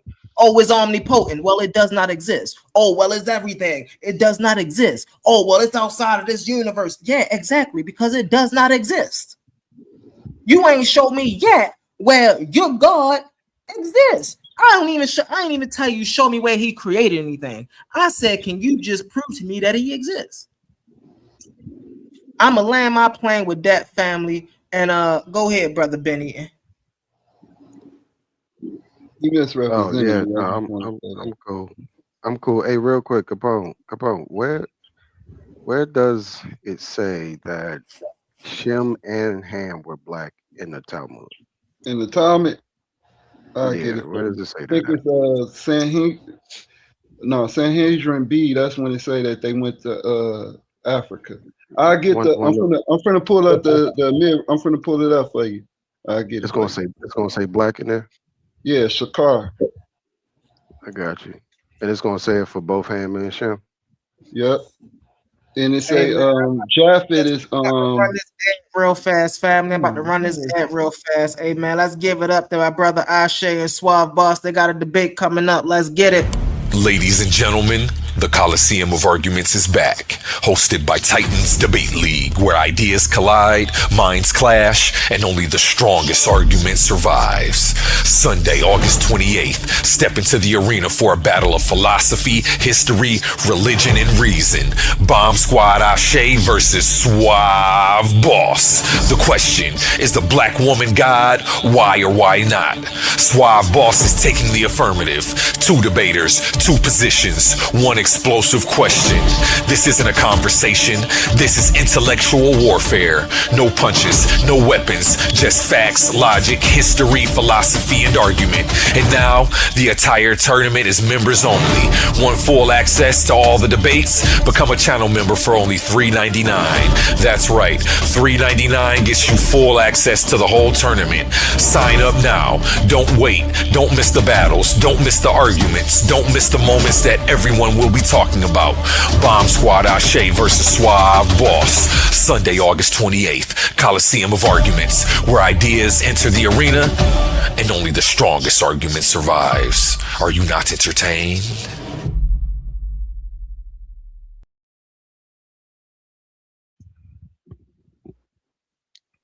Let's get it. Let's get it. Shout out to the brother Ashe and the brother Suave Boss. I know that's gonna be a good one, man. I caught that face off.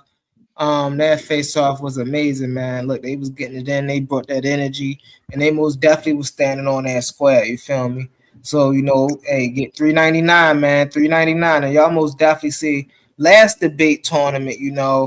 Brother Humble wasn't there, and see Brother Humble in this debate tournament. See, this is why, I'm going back and forth with brothers like Omar, the GDN Capones, right? But they ain't stepping in the ring. They scared to get in that ring, right? I asked Omar yesterday. I said, Omar, man, you going to get it in for a good 30 minutes, just me and you, right? Back and forth, just me and you on this topic about your God. And you see he done ran, flim, switched the topic, moved the goalposts. They don't want to see Brother Humble in his ring, man, because listen, they know. Bro, I want to, man. You know what? Friday, I'm gonna link in, man. How can I get on the? Because I gotta break the laptop out, man. It's been messed up, man. I gotta get him right. Y'all got the brackets already, right? I'm talking about when is the debate? And then how can I, man, because I got, oh my God, I'll murder some. $3.99. Sign up for a membership. Yep. You got it. Just sign up for membership. Friday, I'm going to do that. Okay. Friday, I'm going to do that. But yeah, I need it. I'm going to sign, man. Yeah, I need to get in that. I'm telling you. Go ahead, Brother Benny, and go ahead. It's on Brother Benny. Go ahead, Brother Benny. Real quick, Humble, because you said I didn't answer your question. I answered your question. I told you God has to be experienced. It can't be proven. Truth transcends proof on this one. It has to be experienced. Like you can't give anybody your experience. Nobody can know how you feel. You can only tell them and describe how you feel, but you can't prove that you actually feel that way. The way you feel has to be experienced, and it can only be experienced by you. And that's the nature of God, except God extends His Spirit and shares it. The proof in me feeling sad is me telling somebody that I'm sad. If I'm crying and somebody say, "Why are you crying?" and I say I'm happy, then they know that I'm happy. If I say I'm sad, then they know I'm sad. Know that. You could be lying. You never been lied to and thought that someone was sad, and then found out when you left the room they was laughing at you. One thing about experience, you can't know. So you have to experience. Watch this. Here's the thing about experience. Experience is subjective, and so subjectivity, right, and objectivity. You know, me and Roy Chess go back and forth with this because subjective is as subjective, right? It is not objective and empirical, right? So if you're saying your God is like emotion, is like experience, which are all subjective, then guess what? Empirically, they do not exist. So you didn't but empirically, exactly what you said. Empirically, they do not exist, but that doesn't mean they don't exist. Debate, man. I thought we exist. See, that was my question, though, and you just agree with me. That was my question. Can you prove that your God empirically exists? Yes, you but just I'm said answering right, that because it don't empirically exist. That's my whole point. Yeah, but I'm saying, but that's half of existence. Empirically, just like being objective is half of the whole picture, because the other half is being subjective. So if you're only judging reality by objectiveness, then you're missing out on the aspect of reality that's subjective. And if you're throwing out everything that's subjective, you're not going to ever come to a full conclusion about the nature of reality. Debate. That was the nature of reality is both. Y'all sound like a debate, man. So that's the issue about subjectivity and objectivity, right? Our subjective experience is our overlayers of glasses. To really understand what life is, we must strip away our subjectivity and deal with life from an objective point of view. If you're telling me that God is just a subjective aspect onto reality, then you're inherently telling me that God is just one of the filters that you put on reality. And if that is the case, not what I'm telling you, though. Does not exist. I'm telling you, God is objective. God is objective, but your experience is subjective. Let me explain something real quick. God transcends everything. And exists as the underlying thing of all things, but then your experience of this objective God is subjective, and only you can have your experience. Even the things that you consider to be objective, you can take it as being objective. You can verify that it's an objective thing based on your subjective intellect and discernment. And you could clearly identify something as being objective, but somebody else would think that it's not because of their own subjective perspective. So even the objective thing. Here's the flaw in your argument. A tree is still a tree whether I was born or not. That's not the case for your God. If I was born and was never taught Christianity, then I wouldn't know anything about your God. Your God only exists if someone learns about it. Nobody's born knowing about your God, so therefore it is not intrinsic. Therefore, it is not empirical, like you said. Therefore, it is subjective. And if that is the case, it is not real. If your God is above reality, like you said, and beyond reality and everything of everything, like you said, your God does not exist because that violates the law of non-contradiction. See, when we living in life right now, there's something called logic that we follow, right? Gravity brings things towards the earth.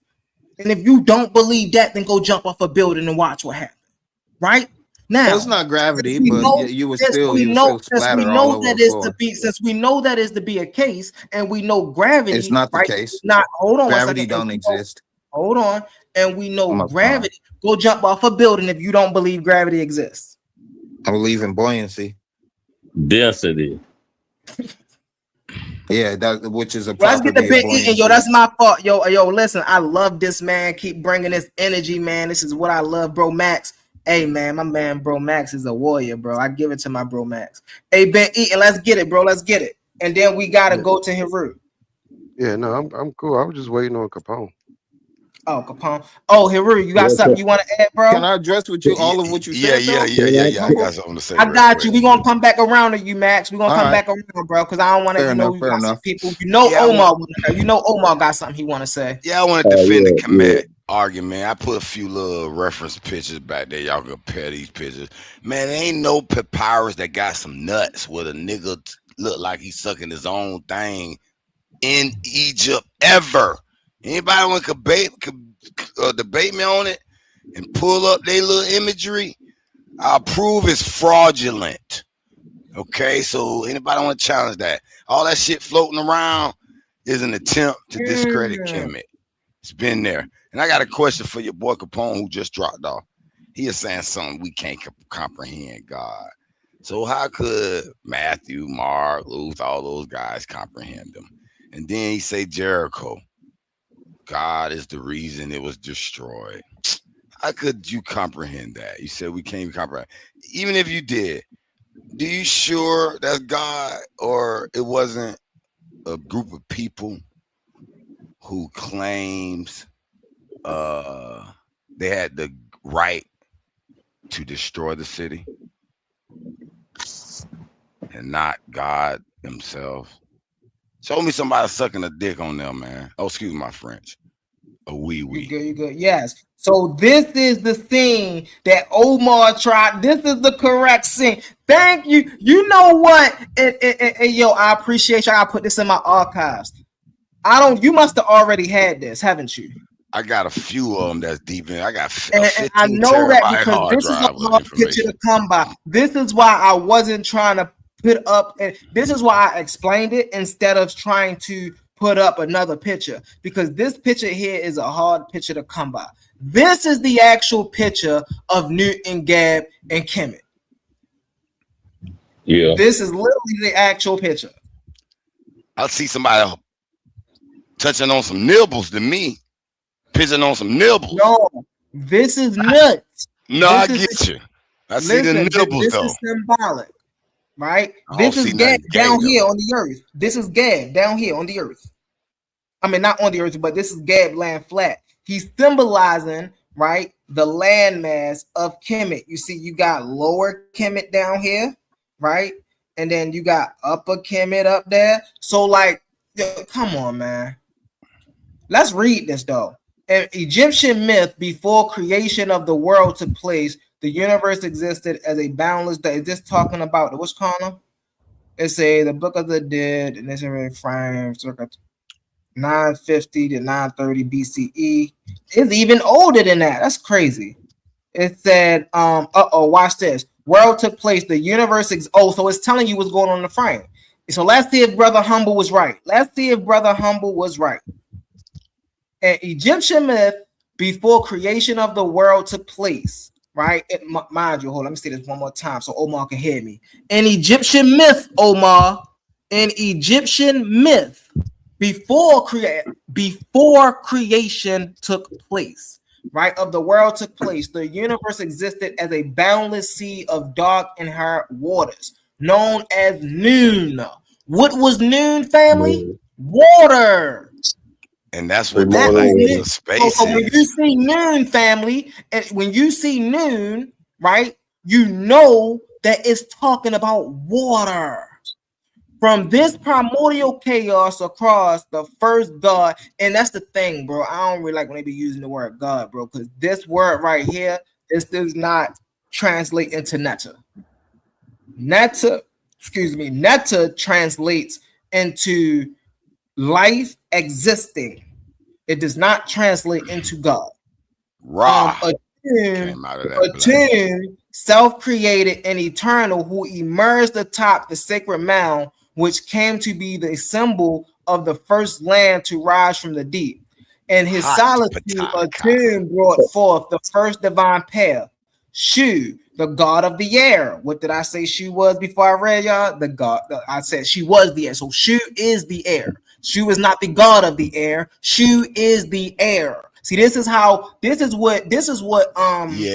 that is true. Heru be talking about. This is what Heru and he on the panel. I apologize for forgetting your name. I say these are living entities. But yeah, the air is alive. Ben Eaton. So this is what Heru and Ben Eaton was talking about, right? So you see how it says Shu, the god of the air? That's a misconceptualization of Shu. Shu is the air itself, right? Tefnut, the goddess of moisture. Tefnut is moisture. From this, right, the union of breath and the mist, two or more deities were born. Gab, the god of the earth, which is the earth, and Nut, the goddess of the sky, right? So it's breaking this down. In the earlier days of existence, Gab and Nut lay intertwined and tight and embraced, their bodies locked together in an eternal union. The world had yet to form. And what does this not sound like Genesis 1 and 1? Can you pause right there though? Hold on, but can you pause right there though? Like the Genesis story? Hold on, but let me pause right there. Let me say one. It'd be 10 seconds, bro. I brought this information. I need to speak on it. The world. Hold on, Maida. Let Heru get in here. This is his joint. This is where the perversion comes in, that where the white man don't understand. Okay, they don't understand that there's geological life form in this universe. The sun, the earth, and these natural beings are beings. Natural things are living things. So now they have to look at this fleshful bodies and biological life and try to mix it with the geological life forms. So now when Gab and that intertwining, they putting their perversion on it, looking at it as fleshful, lustful things, when these are geological processes in the universe that cause transformation. Exactly. But go ahead. Exactly. Also, I just want to say this is exactly this parallels exactly with the biblical creation story, right? In the beginning was what it say? In the beginning, God created the heavens and the earth, right? Is this not the sky and the earth? And what he say? The earth was without form and void. Did this not just say in those days before Gab got form? This is where the Bible get it from. This is why I said, Omar, y'all some plagiarists, bro. Give us back our story. If y'all gonna hold me to Kemet, then I'm gonna tell you, Omar, give us back our story. Hey, humble. But your story contains creation. Humble. You just described creation.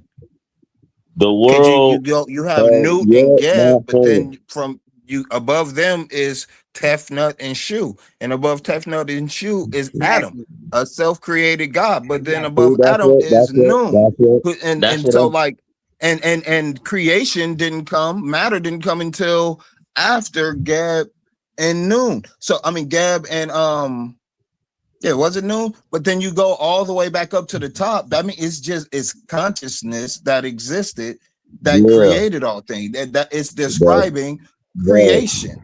You described creation. It is an intelligent creator. Now here's the thing about that. Oh, go ahead, Maida. Then I'm after you, Maida. The world had yet to form. So it's consciousness. That means that we existed when time never was. Mm-hmm. So you was making that point the other day, wasn't you? Yes, man. I'm on all of this. Because then once when atom, what is an atom? Physical matter. And then what do atoms do? It transforms. And once like, man, bro, look, That's why I was telling, like you were saying, God, guys. If when we look at energy, of which we are, and this is what the whole concept of this slide is, of aspects of nature, and it's given like it is the concepts of nature.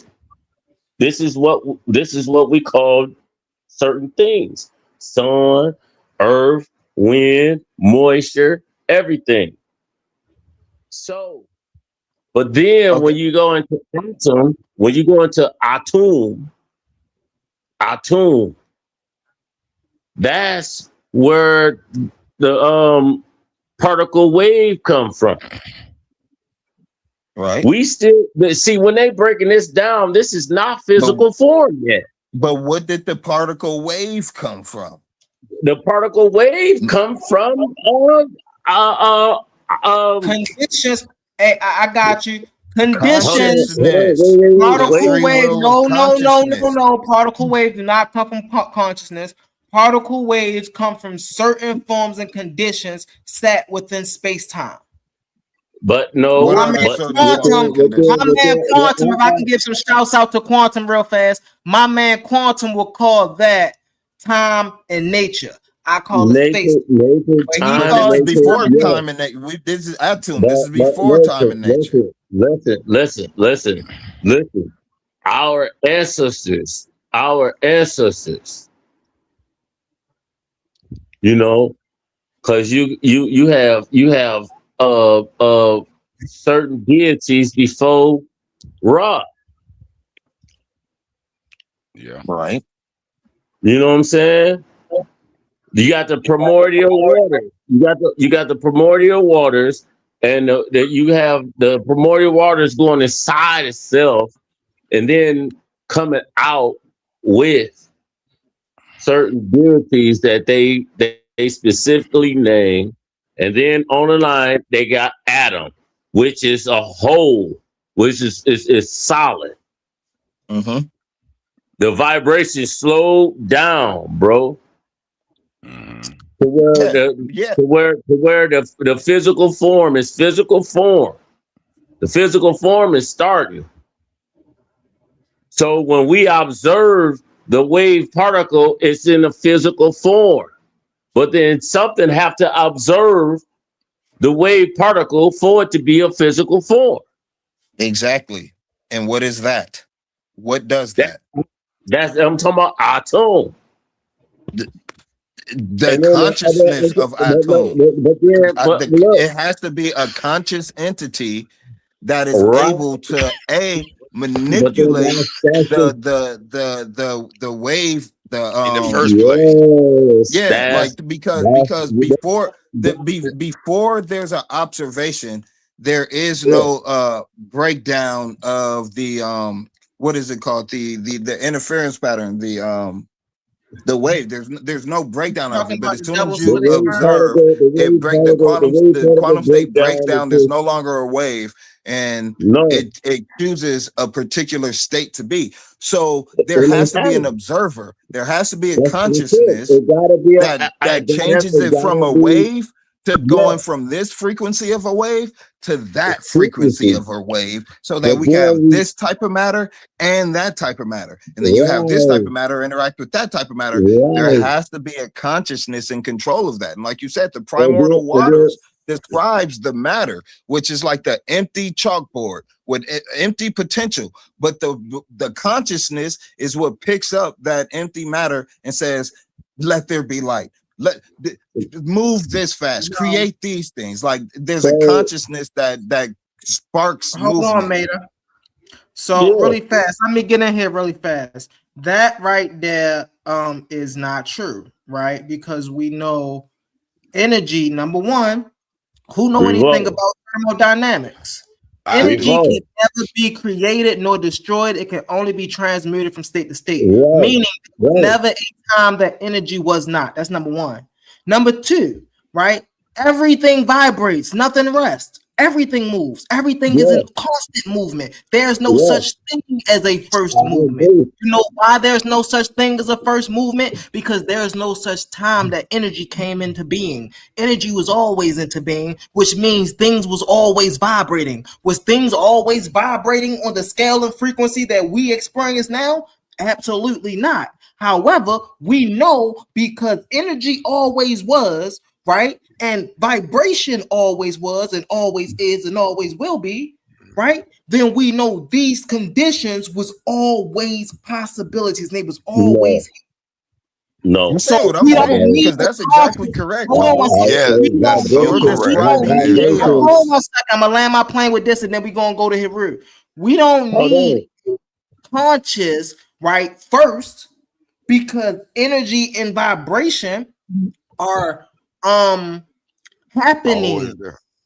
It's not even, we As can't even call chaos. them things. A vibration, a tune, a frequency is a happening, a constant happening, whether you're tuned into it or not, right? Energy is a always happening. It's always transmuting from one state to the next state to the next state. That's called movement. We are That's all nothing but a see, translation that of last energy. part I agree with, but Look, I this have is some that's pushback. true, Humble, Go but it's ahead, go ahead. happening. Hold It's on, hold on. chaos. There's no We got form. to go back There's around, no y'all. Yeah. structure. I'm gonna make it 20 Consciousness seconds brings short. that. We're Listen, gonna go back around, y'all. Let's let I Heru agree get with in here. I agree with most of that, because to me, all the things y'all all said proves to me that there's only one being, and that is the supreme being. There's only one consciousness, that is the supreme consciousness. There's only one observer, that is the supreme observer. But it can't be just one, because if who is observing him or her? It's always Who is been here. observing that? Who something have to be observing. Energy is absolute. It go from ground zero. Exactly. Wait a minute. So this is what. So that, now let's go back to the words. Stop Hold on one that. second. Stop. Let's go back You to said the word. exactly to that Let's too go easy. back. Hold on one second. What Let's do you go mean back to ground the word. zero? Hold on one second. I'm about to explain exactly what he just said. Let's go back to what we was talking about yesterday earlier, right? Subjective and actually we were just talking about that earlier day. Objective and subjective are two different things. Something that is objective exists whether you are aware of it or not. Energy, just like Nader said, right? Down to ground zero. It was here, whether you were born, whether you wasn't born, whether your grandmammy was born, whether wherever's going on does not determine or change the fact of the reality that this thing that we call energy, y'all call it a being, Omar call it God. Hey, listen, I'm strict. We know it in science today is energy, so I'm sticking with it as energy. And so this thing that we call energy, right, is fundamental. This is all there is, all there will be, and all there ever was. Yeah, but your The logic just stuck me in a issue conundrum. is how do we understand this thing that we call energy? Some of us understand it as a god. I certainly don't understand it like that, because now y'all telling me I gotta worship this thing, and you know, you see how what they saying, you can't understand it, it's beyond everything. This stuff is spooky. No, if I understand it simply as what it is, now I can fit it inside of my ramifications of logic of how I live life today, tomorrow, and next week. Well, let I me ask you can't a live quick my question. life on a consistent basis believing in something that I can't even verify. See, I can verify energy. You can't verify God. Go ahead, brother, brother Netta. Go ahead. That's Heru. Go ahead, Heru. Yeah, okay. I was gonna ask you a quick question because it just stuck. You just made me think of a conundrum. Like, because you said something about a tree earlier, and I was thinking about the fish that never saw a tree. Is it real to them? Is it subjective, objective to them? Then I think about a person's thoughts and ideas. Are they real, subjective, objective? But then I'd be like, well, damn, if somebody invents something, it's not real before he invented it. But if he invents it, it's real. But is it still mean it's not real or never was real when you could conceive it whenever you want? And observe it or in your mind and then build it. I mean, it's kind of thin line almost between it. Yeah, please let me answer this question. Something that is real. So I think a lot of people get real in existence. They use the word real in existence interchangeably, and that becomes a very dangerous slope when we do that, because when you talk about something being real, right? Your thoughts are real, right? A comic book of Superman is real. These things are real. But just because the book of Superman, the comic of Superman real, that does not make Superman real. I don't know. You see what I'm saying? Yes, the comic book of Superman exists, but Superman himself does not exist. He's just a comic book character. That's the way the Hermetic. It's almost the way the Hermetic principle teaches it. But watch this though. Watch this. We're in the minds of the supreme one. Hold on. Watch this. I'm turning back over to y'all. Watch this. I'll put it in a sense that we can all understand. Just because there's a thing called Christmas does not mean Santa Claus is real. Yes, Christmas is a real holiday that we celebrate, that some of us celebrate. However, that does not make Santa Claus real. Right. Okay. I get you. While the day of December 25th, right, in our objective reality is a real thing, that does not make Santa Claus real. And so with these brothers, not Hiru, right, but the brothers that believe in this God and this creator, just because you have a book that says that this is real does not make it real. How can you tell? And then that's why I go start talking about the people in the book. Because how can you tell me that Abraham is real when Abraham was supposedly lived around all of these other people that lived, right? And we have steles and we have trademark receipts and we have all of this evidence from 2000 BC on down, but don't none of them mention Abraham. None of them mention Isaac. None of them mention Jacob. Right? And when people say, "Oh, well, you're gonna look," you gotta look for the Hebrew. It should be Brother Omar turn again. Hold on. 30. You hear me? You hear me talking, Omar? I got you, bro.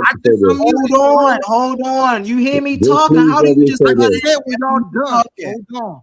Okay, I got you. I'm not done talking. I have a voice.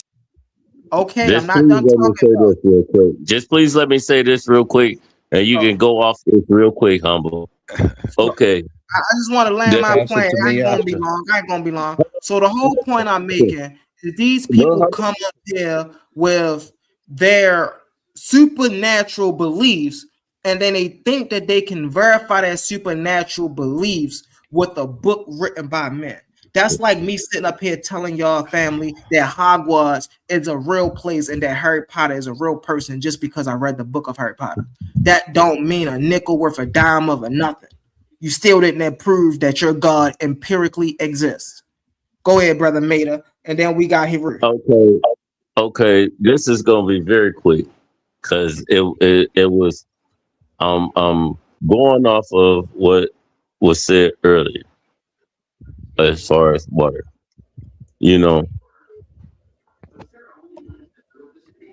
oxygen, what we breathe in water. Oxygen is water. No, we're not breathing no water. No, hold on. Let us finish it up, Henry. You got it now? I can't let that happen. We don't have gills, brother. Look it up, bro. Look it up. I promise you, oxygen is water. No, it is not. Yeah, you got it. You must be lost, brother. I got a cartoon. Listen, hold on. Let me show you something right here. I got handy. Because I got a cartoon series written on the elements. I know every last one of them motherfuckers, brother. And I have to refer to this book when I write an episode. So you're not gonna tell me we're breathing water when we don't have gills, brother. Stop it. Look, humble. Look how much percentage of H2O that the air we bringing in is water. Brother. Anyway, go ahead. Wait, hold on. Look at humble. Consume when you blow when you blow your breath on a window. Hold on, Mater. Listen. I'm about to play something, family. Listen.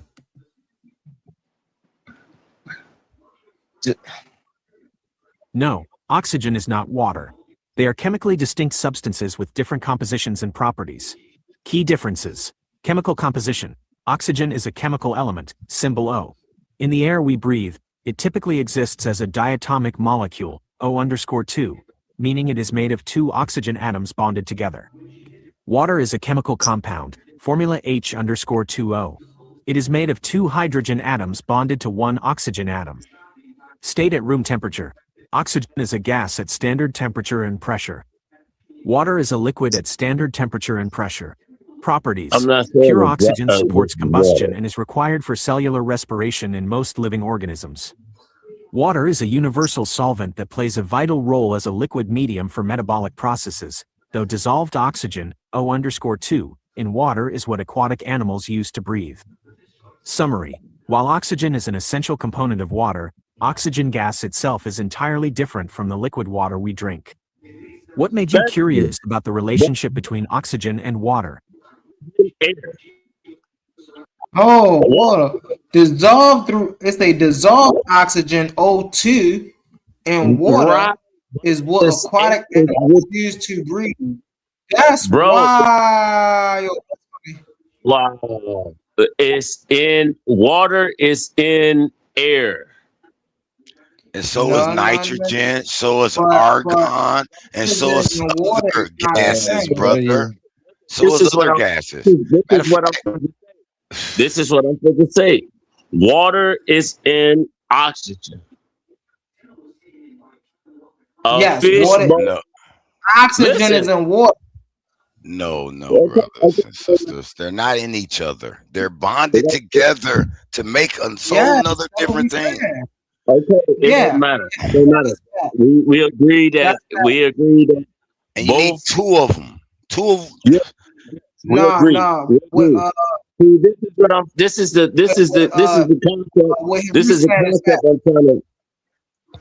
the concept that I'm trying to prove. Go ahead. Okay. Water is within oxygen, or oxygen is within water. It don't matter. Yeah, they need each other. Okay. No. Hold on, Mater. Hold on 1 second. I like the way, and I don't even want to say I like the way, but the correct way, like if we want to say this, the correct way of saying it would be the way that Heru said it. Oxygen and hydrogen atoms are bonded together to make water, but oxygen on its own is a separate thing. Yeah, that's when you die. Oh, you know what? Hold on. He right. I'm wrong. Oxygen is in water. I'm so sorry. Man, bro, oxygen and water. Oxygen is in the ocean. It is inside. As separate elements. Everything, bro. We know. I was trying that. Man, I was waiting for you to explain how oxygen, that's what I was disagreeing with. Itself is we don't water. breathe water. That's what I was trying to tell you. Right. We don't breathe water. Hold on 1 second, Mater. We don't breathe water. I don't know why you jump so heavy, Studio. Kindergartners know that. You took hold on 1 second. minutes. Hold on 1 second, y'all. Hold on 1 second. Studio, I don't know why you jumped ship so fast after we read this, but we know that we just read that fish and or water aquatic animals, right, breathe O2, right, out of the water. So if you let out of the water, we know that to make up water, right, you need oxygen molecules, but the gas of oxygen is not in water. You gotta put. I'm talking about. If Boy, you got that is, you know what? I get what you. Yeah, you're right. You're right, man. We can definitely move It on say from it right this. here. I Yeah, don't know. We I hear. talking about No, I whether or hear what not you're we can saying, man. I breathe hear what you're water. saying. No, oxygen and water is not the same. They are chemically distinct substances with two different composition and properties. You just broke that down. No, That's I why I said understand that. I had He gets stop it. I understand Mater. that. But this is Hold what on I'm one saying. second. That's why I had to stop Mater and say, hold on, Mater, real fast. That's why I had to stop Mater and say, I like the way that Heru said it, because the way Heru said it is more correct. The way that we just read it, the way Heru said it is more correct, right? It's the oxygen atoms that's bonding with the hydrogen atoms. It's not oxygen gas that's inside of hydrogen gas that make water. No, that's not how that works. Yeah. But let me clarify something though. Like the ocean is a bunch of H2O already bonded, but you have separate oxygen elements floating inside the already bonded H2O water. So that's why they can say oxygen is in water. Water and But we know oxygen is that. in water. Water is in oxygen. What we breathe. But What I we never saw breathe. water inside of oxygen. I never saw I'm that. talking about breathe. What we Yeah, breathe. that's what we was tripping off of. You saying that water was in oxygen. Yeah. We all No, was no, chasing no, our no, head no, trying to no, figure out no, what you no, meant by no. that one. Listen, all I'm saying is water is in oxygen Don't that get it. we breathe in. No, that we I breathe. don't Water understand We it. is in breathe the air. Water is in the air, but the air contains of more than one gas. in. Has Okay. hydrogen, nitrogen, argon, oxygen. Let- Look. So what are you saying, brother? Okay. Are you telling me that Yo, inside where of an my man oxygen? at? We talking Look, are you saying science. inside of an My oxygen man ion, you there want is inside of the oxygen ion, there is a H2O Saying what I'm molecule inside of every oxygen molecule because water is in oxygen. Man, y'all not even. No, I understand what you're trying to say. Water is in the air, like the No, you're not. clouds and the vapors and the mist. Condensation. Yeah, all that. You're Yes. not. You And you you'll don't. breathe You're that not. in along with the oxygen, but your But you lungs not. filter out all that and take the oxygen. That's what you're breathing. Man, y'all so You know a keen. respiratory system? We can move on. Bro. Anyway, you can't breathe water. You need air, oxygen, or H2O. gills, We get it all. We or get it. gills. Or gills, but Can we you don't have it. So what's the point? No, listen to what I'm going to tell you. All right, I'm listening. Y'all so don't know water and oxygen. Yeah, I'm trying to tell you. Within the conversation what we just had about water, God, and stuff, not knowing, boom. Listen, just like we don't know that we breathing in water, and that's the same thing. If a fish in a fish tank, they don't know that it's in water. We go through this. Fish don't breathe in water. I know y'all reading the screen right here. It clearly say right here, aquatic animals do not breathe water. They breathe oxygen. But I'm talking about, do they know they are in water? This is what we know is in air. Yes, they do know they're in water. The whales, they got language and everything. I'm talking about, no, I'm talking about the mammals. Underwater streams. Mammals. And then they know waters. Like, what do you think they talking call about- a bubble? When they see Okay, bubbles, what do you think they just think simple bubbles fish? are? That's like asking if the insects are aware. The simple fish that they memory they can't hold for 2 days. I got you. That's like asking if the insects are aware. Does a fly know who am I? That's what I'm brother. saying. What about it? You know how you get how we understand that we're walking through air. If I were to ask you, what are you walking through right now? You'd be like, air. If you were to communicate with a fish and be like, what are you swimming through right now? what do you think the fish would say? Man, you know what's interesting about that? Again, what I got on the screen is interesting. A fish has to know that it's swimming in water, because how does it know not to swallow the water while it's swimming? How does it know to only intake the oxygen molecules and not the water molecules? And Why it knows, and it know to flap his That's ass retarded. back in. Oh, excuse me. It's just it's an automated thing. You don't know not to breathe certain shit. You just breathe. Your body handles it. You don't think about what you're breathing in. But you know you're breathing air. And they know that they I would imagine that they understand the processes of their body, and but they don't be like, my gills is filtering out the hydrogen and only getting the oxygen so that I could breathe and all that. It's just they're living, but they know that they're in a substance. We call it water. Mexicans call it agua. They call it whatever they call it as fish, but they know that they're swimming through something.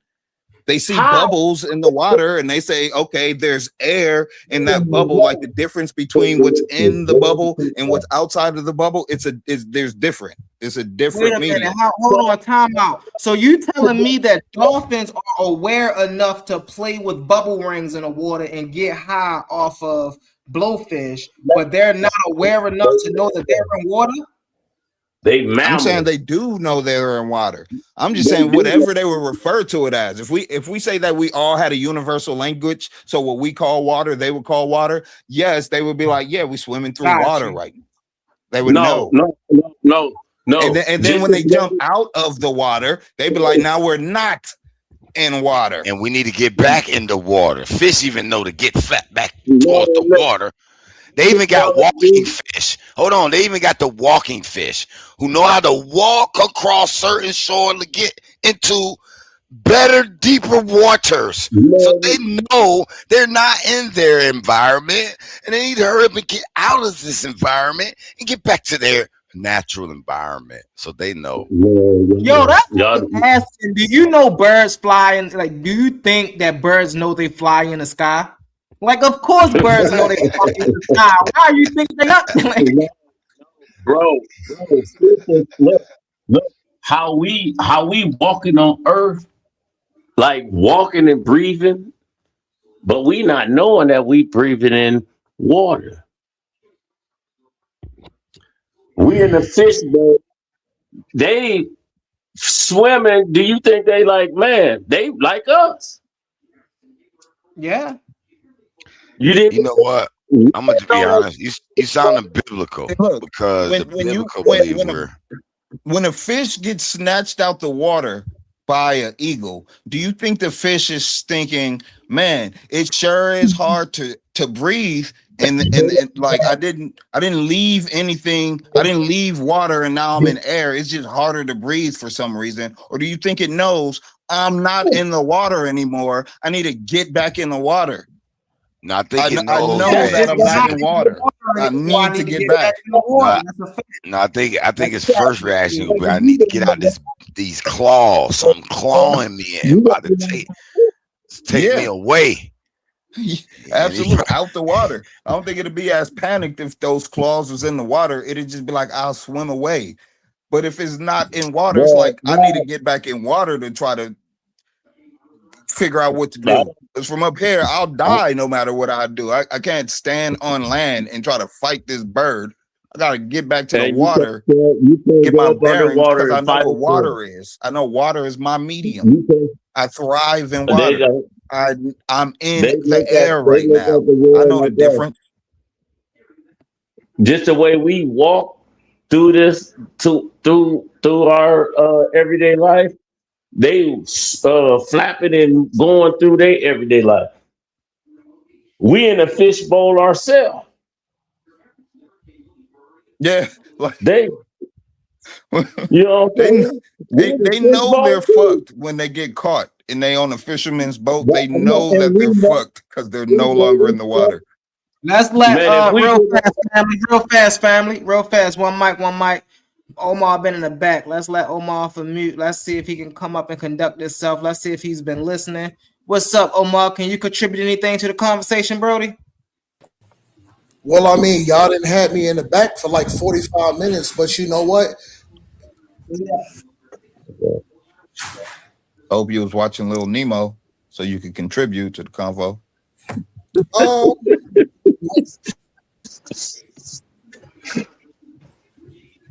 What I'd rather do right now is just shut my mouth up and listen. I'll mute out. Man, my good brother Omar, man, do what you gotta do, brother. Do what you gotta do. All right, Omar. Now, when I pass this over here, hold on, y'all. When I pass this over here to Max Leisure, I don't want you trying to cut him off. No, I'm gonna poke the bear real quick. I'm gonna get him sparked up. I think he quiet because he know he tried to pass that fraudulent picture over, and he's embarrassed. But I'll mute up.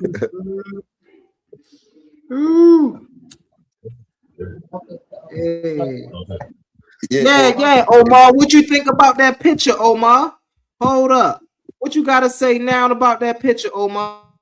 Would you hang this picture in your living room, Omar? Hold up. You should go get your tickets. You want me to go get him? Hold on, Omar. What you think about this picture? See, you were so fixated on the other picture, right? Now we got the real picture right here. What you got to say about this picture, Omar? I'm interested in hearing what you got to say. Because you had so much to say about the other picture, Omar. You had so much to say about the other picture. But now you see the real picture right here. What you got to say, Omar?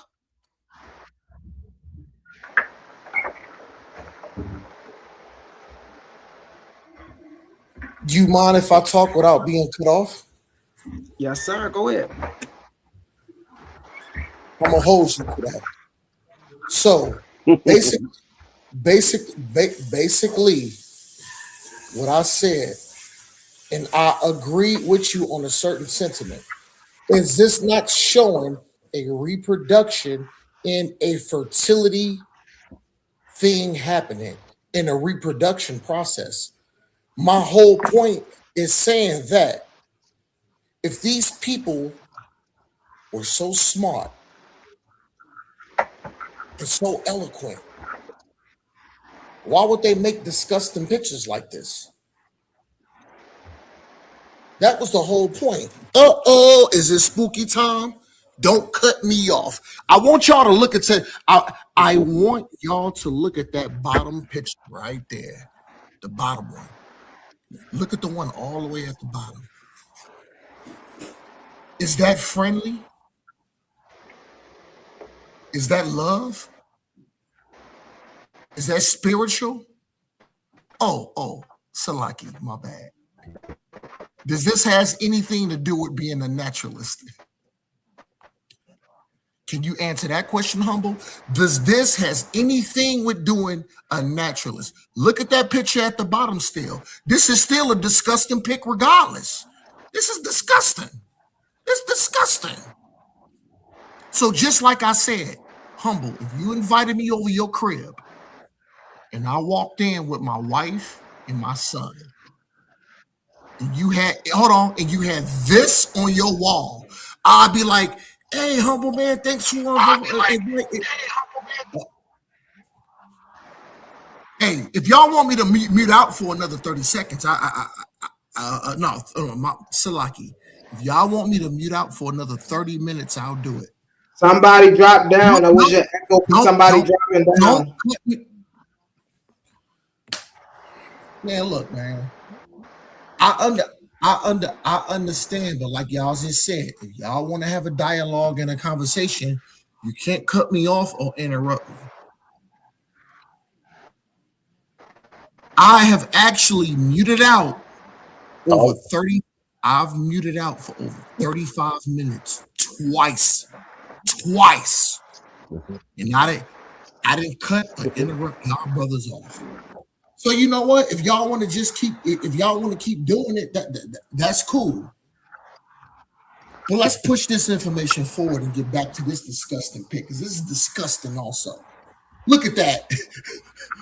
Hold Hold on. You see the coochie hair. The coochie hair is nice.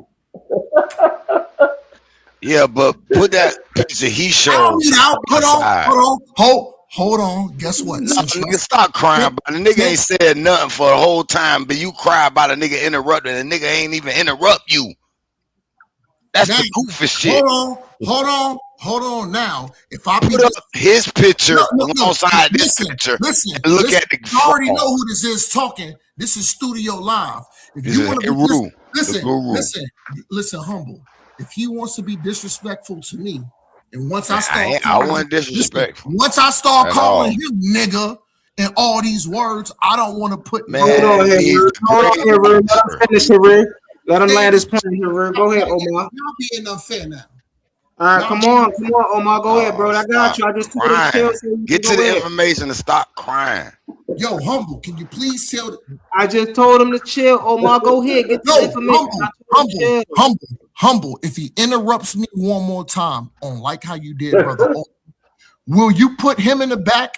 Will you? Yes, I'll put him in the back. Kick him off the stage again. I'll put him in the back for you. Would you like that, Omar? Man, y'all put Omar in the back. Hell yeah! Hold on, meta. Nope.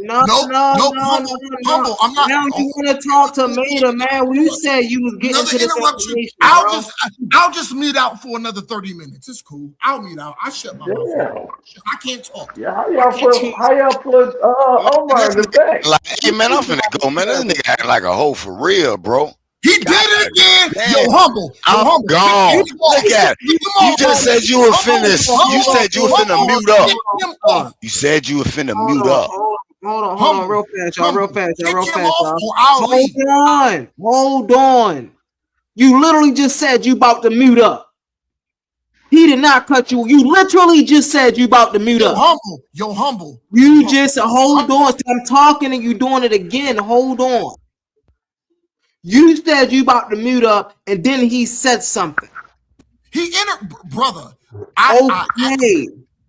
But he thought you was done talking after you said you about to mute up. I want you to get back to the information and talk about damage. You talk about it still nasty, and you still can't even find nothing wrong with it. This is still the symbolization of Gab on the ground. This is what we dealing with. I want you to get back to it, bro. You talking about everything else. You talking to Maida. You talking to Max. You talking to everything about what you're supposed to be talking about. Meta is my guy.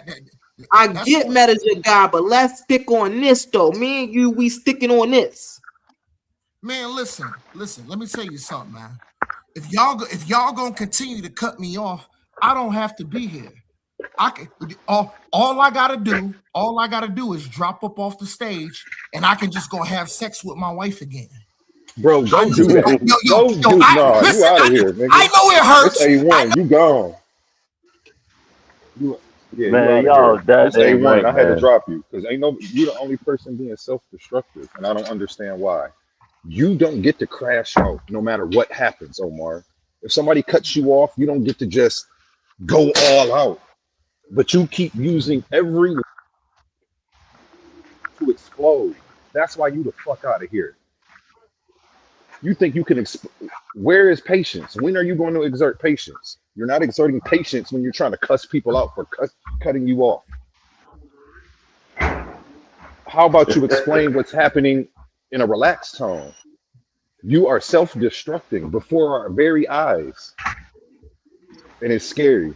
But A1, Omar come with that energy, man.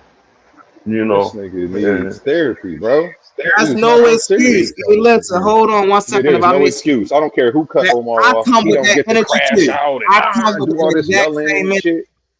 But I know how to control myself. We've been up here going back and forth. Me and Maxie been going back and forth. You know, me and Live, me and a couple people up here been going back and forth. I know how to control myself. Baby. I know how to sit back, let people talk. If you say you want the floor, I'm at least give you 35 minutes out cutting you off. And then if I am saying something to cut you off, if we all going back and forth and cut you off, I'm saying something of substance.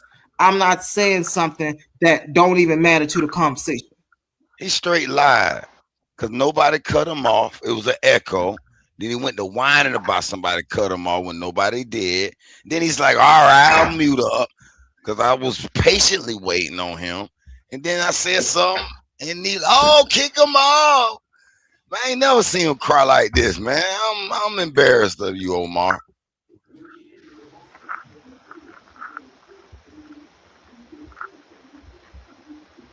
That's why I work, man. That's why I work. And exactly. Not so it's not so Omar, I want you to understand, bro.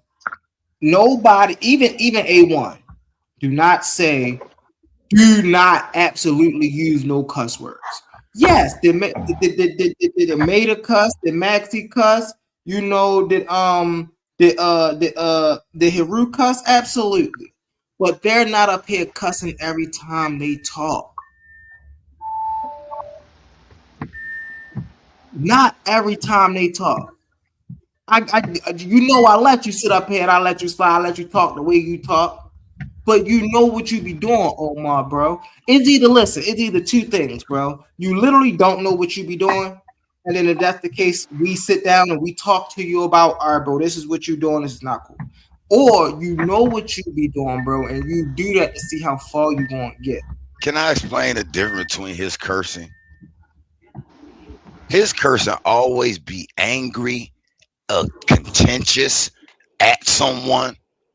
I know cursing is cursing, curse word is a curse word, but there's a difference when you cursing in happiness and good information, and y'all having a good, communal conversation. But he cursing out of he mad somebody. I don't know, man. He just, I don't know.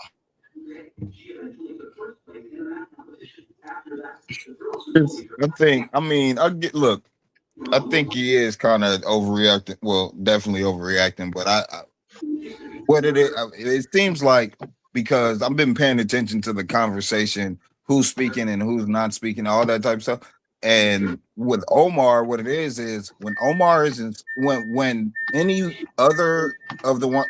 one of us who's speaking that's not Omar isn't saying nothing. He has no contribution. He isn't saying a word. But the whole time we're having a dialogue with each other and we're having conversations. Humble may be speaking. I may cut Humble off, but he'll answer. He'll respond to what I said, and then somebody else will jump in, and we're all having a full discourse. With Omar the whole time, he's not saying a single word. And then once we're done with our discourse, or not done, but just open the floor for Omar, he's looking at it like I didn't say a peep while y'all were collectively speaking. So when I'm speaking, I don't want to hear a peep.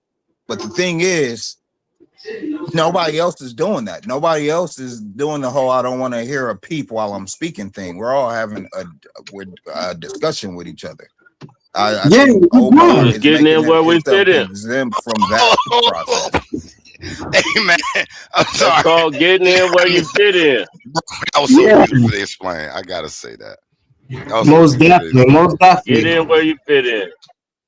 I agree. He's selfish. That's the thing, right? Omar want to believe, and see, here's the thing, and the reason I like to explain these things is because I'm a fair person, bro. I don't like people to be, oh no, you picking on me. How many times I told May to chill, yo, let so and so get in. I didn't told Maxie, hold on, bro, let so and so get in. I didn't have to mute myself. I'm like, hold on, let Maxie get. I'm saying it. We know how we get when we get in these moods. You see what I'm saying? Yeah, and he the only one has a temper tantrum. Yeah, I disagree with the temper tantrum, but I was just trying to wait a out minute. The root of his anger, why he gets so upset. And I think he just takes it as disrespect when he's completely silent. I think he's just being on this side. And then when he talk, he wants that same cemetery silence. But Omar, you just got to understand that's just if when a nigga make a comment, you just got to take the comment and then just move on from it. You could grab the mic back. If a nigga try to Kanye you don't got to be Taylor Swift and just stand there. You could take the mic back, but when you take the mic back, just continue with what you were saying. You don't have to make it a whole big deal about, respect my time. I respected your time. Just go on. Max. I think that's the biggest issue. Ain't got to make it a big deal. Just go on. We hear you. Let me ask you a quick question though. How could you disagree with his temper tantrum when you just described he's angry? I didn't disagree with his temper tantrum. Oh, I thought I heard you say, I'm saying I disagree with him throwing. I disagree with him throwing a temper tantrum. He do throw temper tantrums. I don't co-sign to his temper. Oh, okay, I got you. You saying you don't like when he do that? Correct. I got you. Okay, because I'm gonna say, y'all know what? Y'all know when they do that. And see, I done dealt with Hebrew Israelites long enough to know they do that when they getting beat upside the head, bro, and they feel like, oh, they're not agreeing with me no more. Oh, and they got to throw the temper tantrum, bro. They got to just I find some way. Hebrews, bro, whenever they losing in these intellectual arenas, the one thing they got to do is throw it. Hey, yo, look over there. Look over there. Hey, man. Hey, bring Omar back up. That's my request. I'll vote Omar. I just don't like he be getting mad when he be getting mad because we interrupt them and shit. He got to take interruption a little better than that. That's all. No, you just we get in where we fit in. Yeah. We get in where we fit in. We get in where you fit in. Man, we vote on you back up, bro. We man, I know. There you go. Omar gonna go crazy. You know. You got the floor, Omar. We listening, brother. Man, we ain't gonna interrupt you. That's brother Omar. You back up here. Go ahead and speak for yourself. Hold on, y'all. Hey, yo, Max Leisure. Why I love you, brother. When you said the Taylor Swift thing, brother, yo, I was laughing back like, hey, see? Brother, hold on. Brother Omar has no problem. Hold on. And this is how you know. What Max Leisure just said about the Taylor Swift, when he said that, when I was muted out, you know how hard I laughed? You know how hard I laughed? Hey, yo, Max Leisure, much love. Thanks for holding your bruv down. Yo, the Taylor Swift comment was hilarious, man. I appreciate you, Omar. I loved it, man. You know what I'm saying? So, you know, listen, I just try to be fair to the conversation. And this is my only thing before I mute back out, before we continue this conversation. Look, if y'all gonna hold me accountable to a specific point, if I violate it and I get kicked out, cool. But here's the thing here. If I get kicked out and other people do the same thing that I did, they also deserve to get kicked out. But you know what? You know what? Shalom to the brother Studio Live, because we did have a disagreement. But you know what though? The brother said, you know what? Let brother Omar back on. So you know what, Studio Live? I highly disagree with you, but I can respect you for saying that, brother. I'll go ahead and mute out. I said the same shit. See, more profanity. But hold on. That was I said that.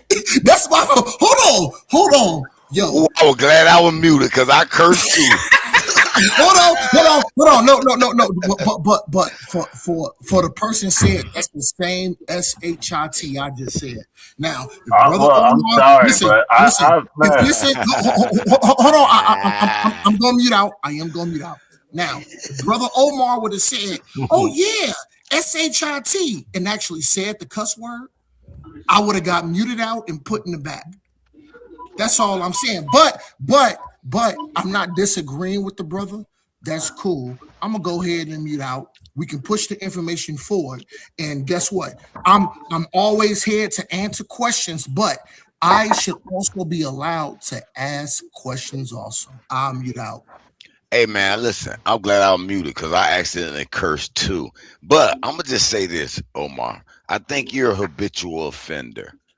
And I'm kind of like a new guest there, so they give me a little leeway a little bit. Because I was told late night, these hours we could act up a little bit more.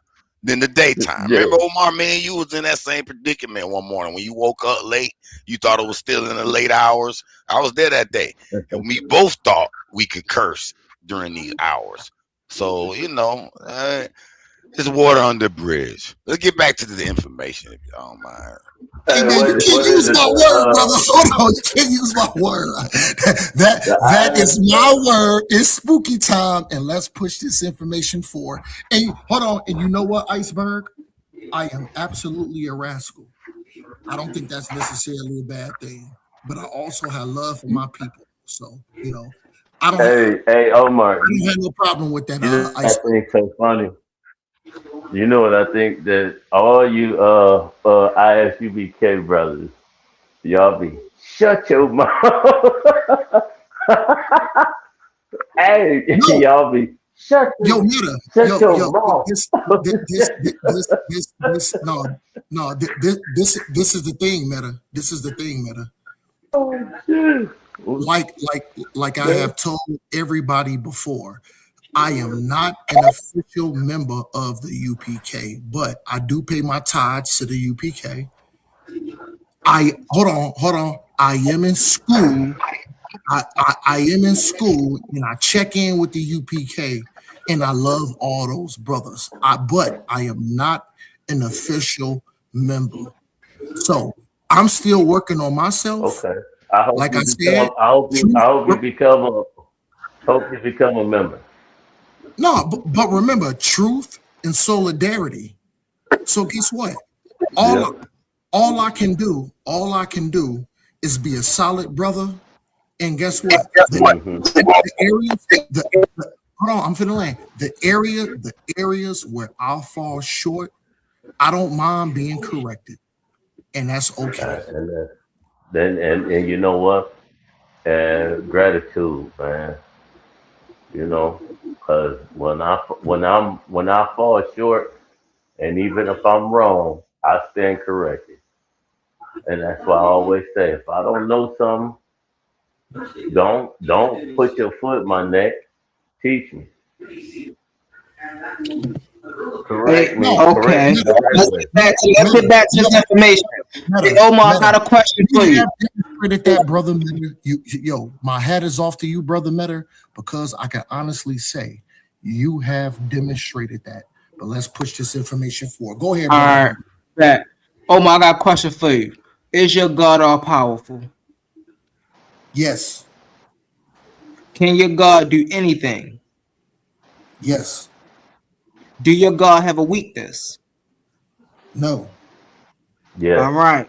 So what I'm going to do right now, family, is I'm going to ask Brother Omar.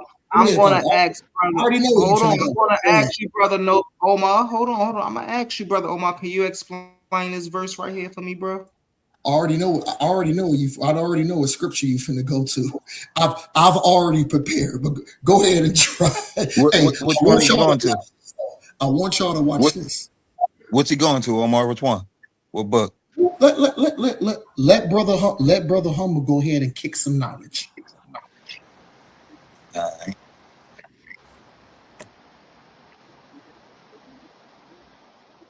I don't see my laptop moving all slow. That's crazy. I don't know why it's not showing. Come on, get up here. Well, that's the most high. Comment. That's the most high. On that too. That's the most high. Done with Omar. Omar, can I say one word? Can I say one word of the weakness? The weakness is when he repented. Period. When he repented to Moses.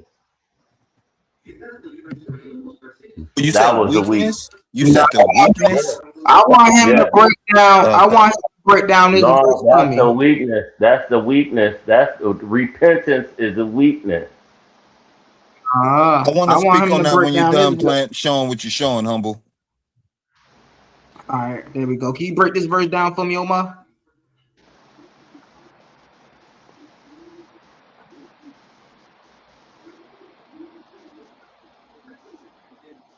Can you see it?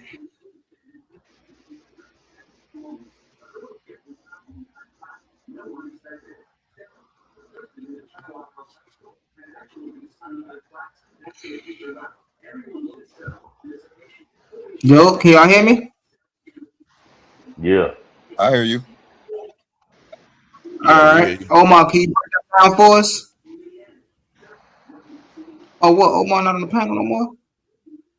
Oh, he ran. Oh, see? I didn't even notice. Nah, man, Omar got up out of here. I second every answer he had. Every answer he had, I had the same answer. If you wanted to run the same. So do you think repentance is not a weakness? No, hold on, Mater. We dealing with this No, I verse right don't. here. We dealing with this verse right here. Hold on, y'all. So, can y'all since hear me? both of you and Omar, Can y'all hear me? so here come Omar back to the stage. Can y'all Omar, hear me? can you break this verse down for me right here?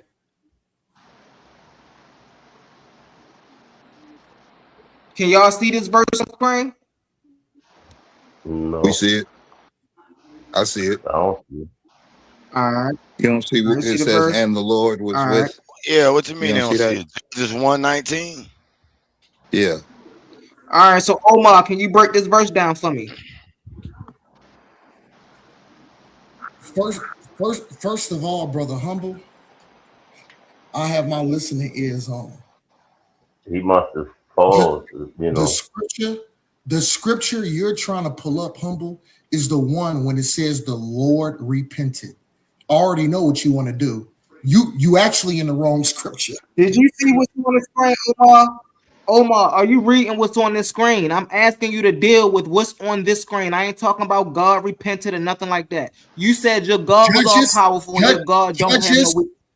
Can you go through what the scripture is on the screen? Judges 1:19, 19, and the Lord was with Judah, and he drave out of the inhabitants of the mountains, but could not drive out the inhabitants of the valley because they had chariots of iron.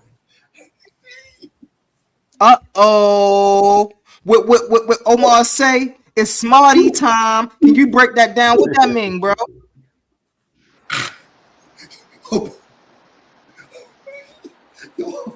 Humble man. So you telling me he couldn't? Why couldn't your Lord drive these people out?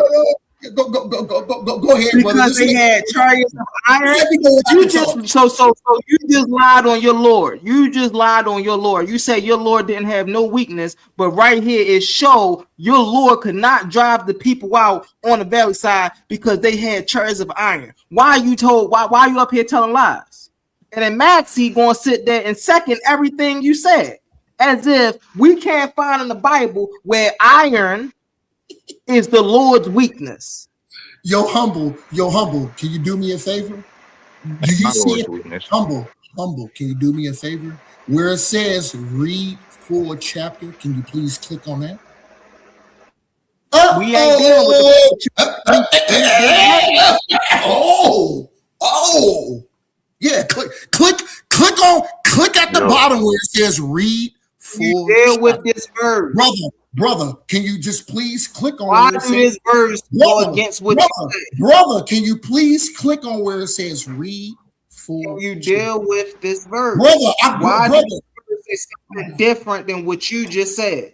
Now you want to kick me off. I already know it hurts, brother. Brother, listen, Brother Humble, if you have a valid point and you stand on truth and solidarity, click on where it says read full chapter. I challenge you to do that. Click on it.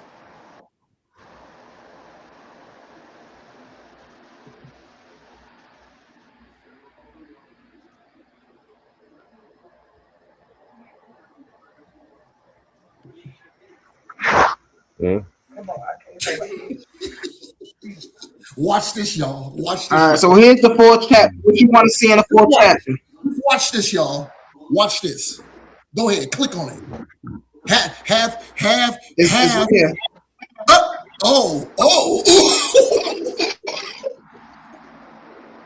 This is gonna be nasty work. Go ahead, Brother Humble. Go ahead, what? Full screen. You were yelling. You woke me up. So, Brother Humble, Can you go ahead and read this and I want first, before I absolutely eviscerate you, I want to hear your breakdown of this. Go ahead, brother. What do any of this have to do with your God not being all powerful? Brother, read it. Just read it. What do any of this have to do with you saying your God is all powerful and your book saying that your God is not all powerful?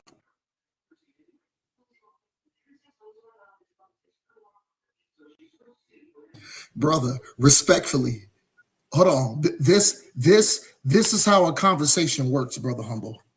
I didn't pull this scripture. You're trying to move the goalpost, Omar. The scripture is about Genesis 1:19. Why do you want to read? Listen, brother Humble, respectfully. Who brought this scripture up? Did I pull this scripture or did you pull it? I brought the scripture up. So this is all I'm asking, and this is a valid question because you pulled this scripture. I want you to break it down, and then I'll break it down. Go ahead, brother. Okay. And the Lord was with Judah, and he drove out the inhabitants of the mountain, but could not drive out the inhabitants of the valley because they had chariots of iron. What do this mean to me? Right? Your God is not all powerful. You just asked me a question. You just told me to break something down for you. Hold on, bro. Hold on. You don't get to cut me off when you feel like cutting me off. You literally just asked me to break this down for you. So now I'm breaking it down for you. You want to cut me off. Don't cut me off. Let me finish breaking it down. Okay. So what this is telling me is that your God is not all powerful because chariots of iron is his weakness. How do I know chariots of iron is his weakness? It says it in the text. But could not drive out the inhabitants of the valley because they had chariots of iron. Why couldn't the Lord drive out the inhabitants of the valley? Because they had chariots of iron. What is the Lord's weakness? Chariots of iron. So I just asked you, Omar, was your God all powerful? You said yes. I said, did your God have any weaknesses? You said no. How come when we look in the scriptures at Judges 1:19, we see the Lord cannot drive out the inhabitants of the valley because they had chariots of iron? I explained it. Now can you explain it? How is it possible that your God is all powerful, but yet he cannot drive out chariots of iron? Get into that, Omar. Stop running from it.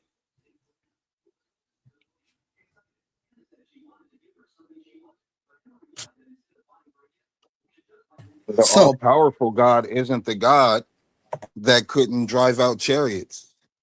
Like you're reading a story about a demigod. It's the same logic of what is it? Is it the Tai Ching? Is it the Chinese? The Tao? How it says the Tao that could be named is not the real Tao. The Tao that can be spoken is not the real Tao. Because in this cosmic manifestation, it's just an expression of what's real. It's like if you looked and if you gazed into the clearest pond of water on the planet, you would see the reflection of the world around the pond in the pond. But the reflection on the surface of the pond isn't the reality. We're existing within the reflection of reality. So all these stories that you read, it's manifestations of power that's being derived from a source where that power has no limits. But this world, having a physical nature and having to adhere to the physical laws of nature, has limitations. But the God that created this world of limitations has none. And it doesn't. So you saying, Max? No. You saying the Lord manifest different vessels? Hold on, Humble. I have a no. Go ahead, Maxie. That's my fault. I thought that was over. I'm talking to Maxie. You don't see talking about Maxie was just talking about this world. You can describe different manifestations of different energies, but you're not describing. Go ahead. Oh, so what I was asking you, Maxie, before Omar hopped in, are you saying the Lord here is not the Lord of the whole who created the world? No, yes, correct. I believe it's just another manifestation. It's just it could be a demigod that was sent by him. It could be a demigod that's working for him or against him or whatever.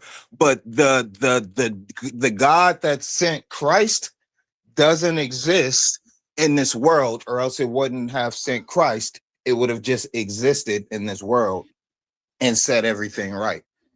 But it exists outside of it, and it manifests his portions of its power inside of it that we could use to manipulate, and other deities could use to manipulate. But the actual creator, the all powerful, is not none of the individual. It's not a piece of the whole. It's the whole.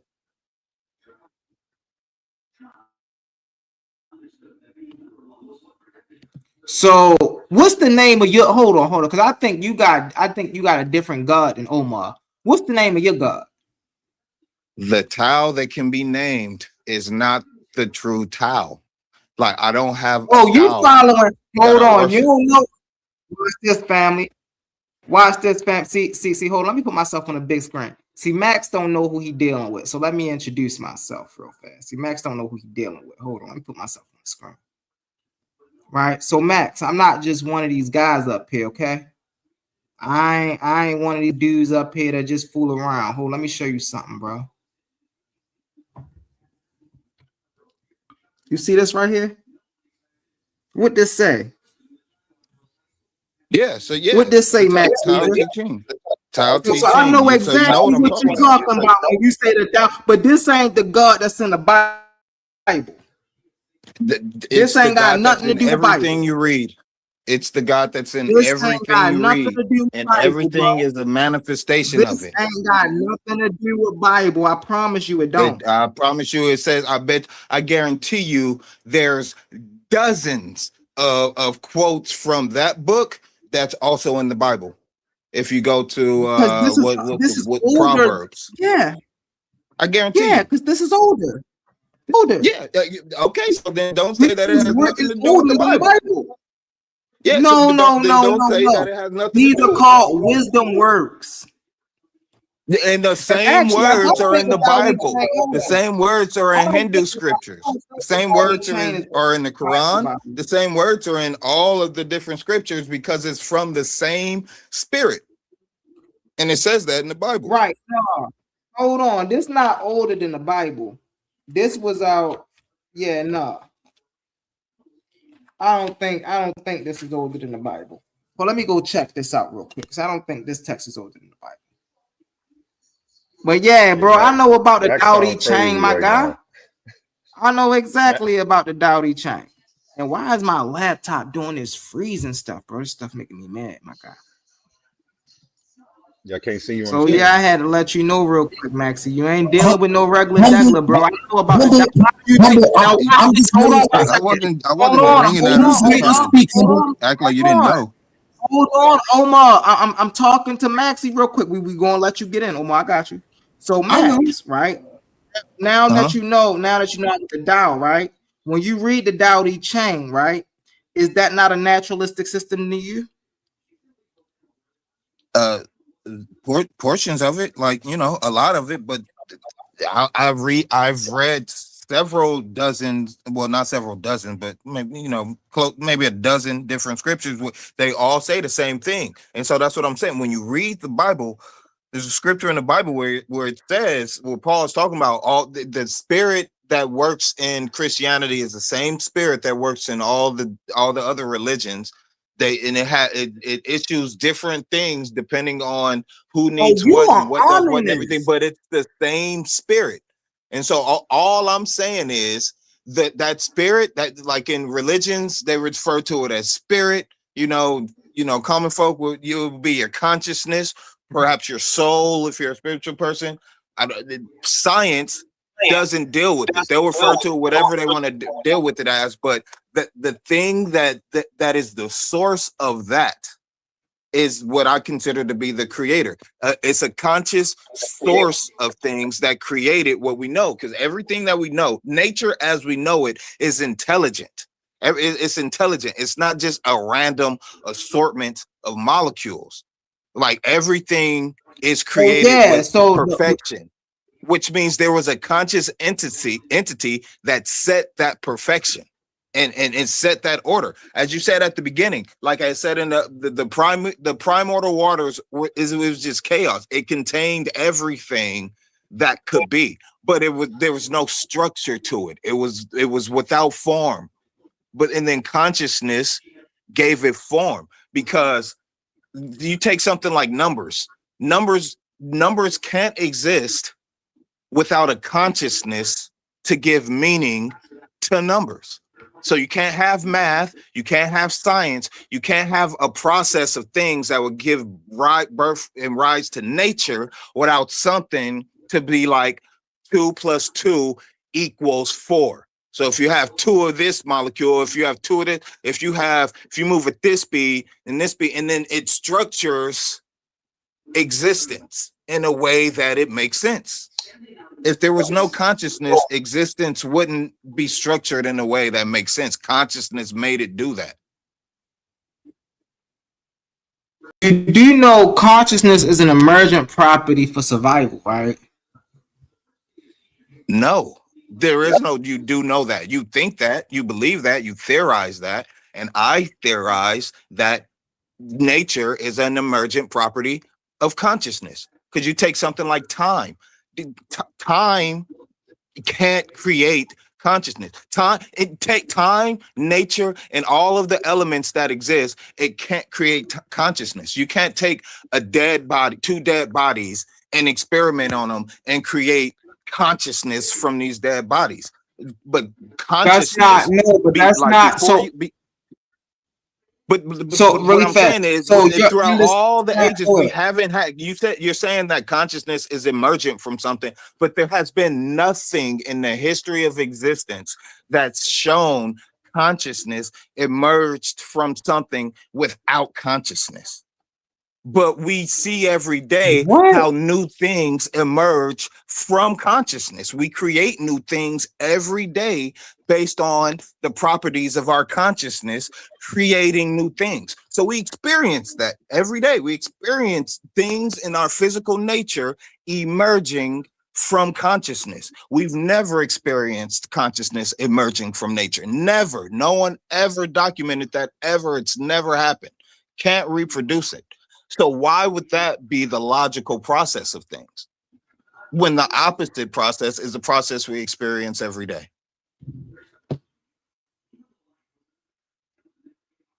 Everything emerges from consciousness. All of your actions emerges from consciousness. Before you even take a step, you think about taking that step first. Before you take breath is more automated, but everything you do, you have a conscious thought, and then you manifest it into reality.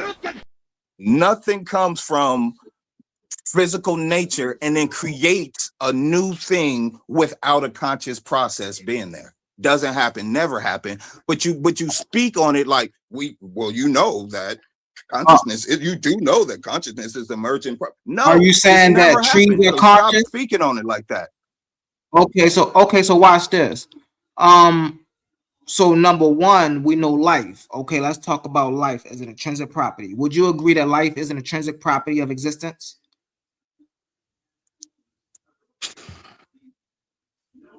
In this world, yeah. Okay, I guess. And so in the early times, right? We know we had single-celled organisms, right? Now, single-celled organisms did not start off with having eyeballs. They did not start off let me with just having specify ears. that consciousness comes before life. Hold on one second.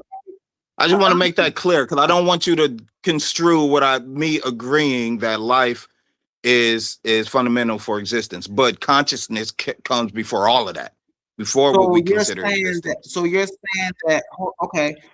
saying that consciousness creates is life. A thing. Hold on one second. Consciousness is a thing unto of itself, and it does not need anything to navigate through to be basically a point of contention in life. So basically, you're saying, like you said, consciousness create life. Consciousness is not the thing that emerges when life hit a certain level of complexity. Correct. And everything So the emerges issue with from that is consciousness. Yes. biology. Right. So the issue with that is biology and neurobiology most definitely flip that on its head. For the simple reason that, well, I was just talking about the single-celled organisms. We know single-celled organisms use light refraction to find food. It does not use it does not have a nose. It does not have a sense of awareness. It don't have a It sense of does if it's spatial finding recognition. food. How does it find food? How does it find food You though? just It described the finds conscious food process through a natural. Exactly. Hold on. It finds food through a. So do you know what slime mode is? through a Would you say conscious slime mode is process. conscious? Would you say I slime don't know mode is what that conscious? is. I don't know what that is, but I'm gonna say yeah. So slime. Consciousness is the underlying principle of existence. Everything has a consciousness field. Your perception is your consciousness field. And everybody has their own subjective consciousness field. But your consciousness field is what creates the reality around you. When you see the color red, it's because your consciousness field is interpreting what your brain, what your physical brain interprets as red. But somebody else, their consciousness could be in a body that their brain has a malfunction, and so they're blind. So they're looking at that same object and they don't see red. Their consciousness is perceiving something else because their body, their mind is projecting something else to their consciousness. It's your consciousness that perceives.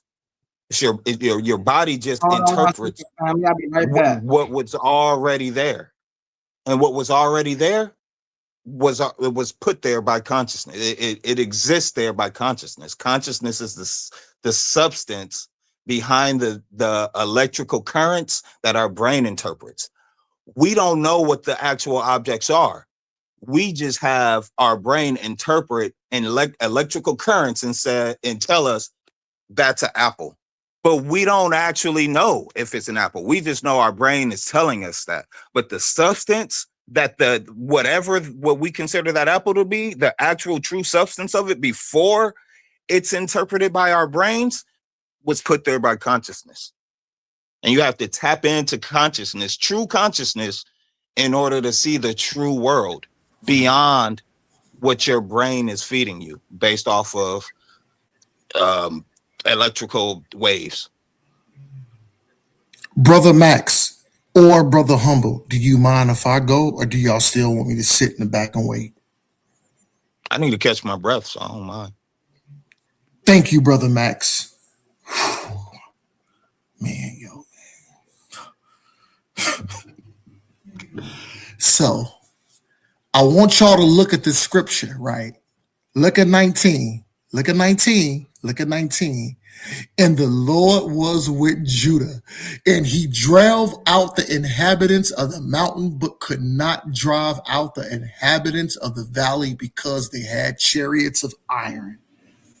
This is what I want to challenge Humble to do. Yo, I can't believe when people challenge me on scripture. This is like really, because this is what we finna force Humble to do now. Humble specifically pulled this scripture up, and Humble said about the chariots of iron. So I got a question for Max, and I'm not asking you a question, Humble, so I don't want to hear your voice, respectfully. So, Brother Max, did not Humble try to reiterate his thing when he talked about the chariots of iron? Scripture 19. Yeah. Try to double down on God having a weakness, yeah. Hey, yo, watch this, y'all. Watch this, y'all, because here's the thing. Because I'm in a class of UPK, man. Hold on. I was in scripture breakdown of this. Yo, Backsleezer, yo, check this out, brother. Check this out, man. This is what I'm finna bring out is finna be deadly. Let's push this information forward. So check it out, Max. Check it out, people. All you have to do is go. Hold on. What Humble say? All you have to do is go to the scripture. Nah, nigga. This is what we gonna do. We gonna go to the book of Judges 4.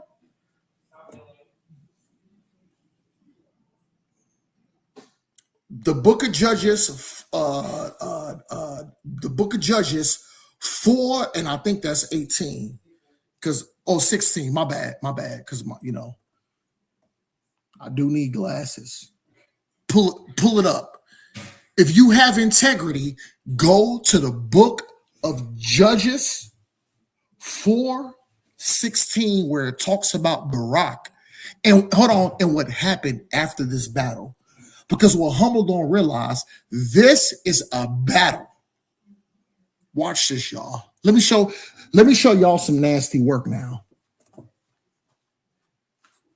Humble, can you please pull up the book of Judges 4:16?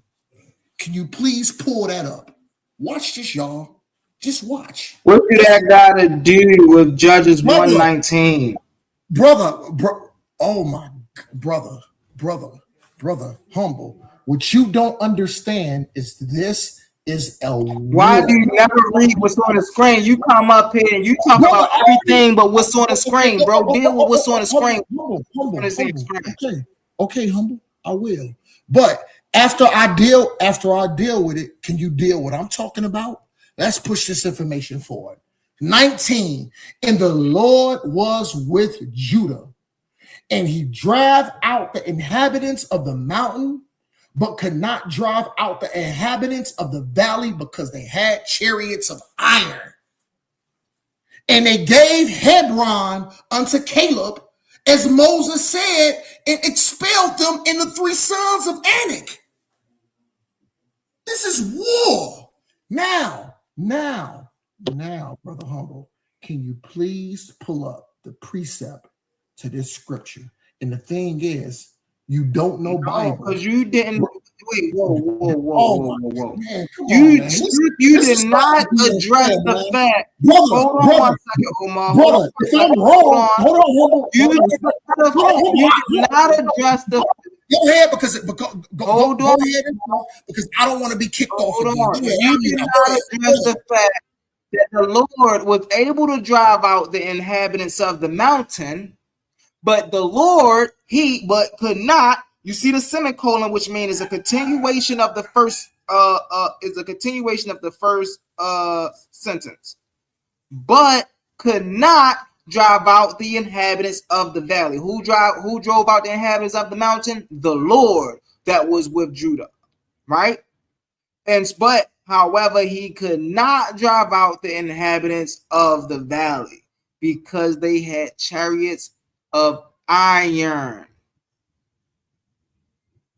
So the Lord could not drive out the chariots of the inhabitants of the valley. Why? Because they were of iron. Why aren't you dealing with that? You want me to go to Judges 4:19, 4:21, 5:30? What do any of that have to do with the Lord not being able to drive out the inhabitants of the valley because they had chariots of iron? Hold on now, Humble, respectfully. You just asked me a question. You said, what does that have to do?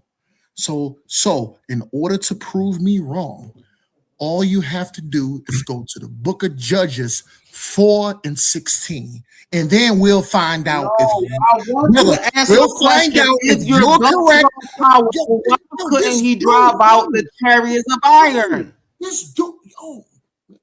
Time out. Hold on 1 second. Let me call pause on the play. Come on, man. Let me call pause on the play. Hey, Mater, do you understand the question that I'm asking? Hold on, Omar. Hey, Mater, do you understand the question that I'm asking, Omar?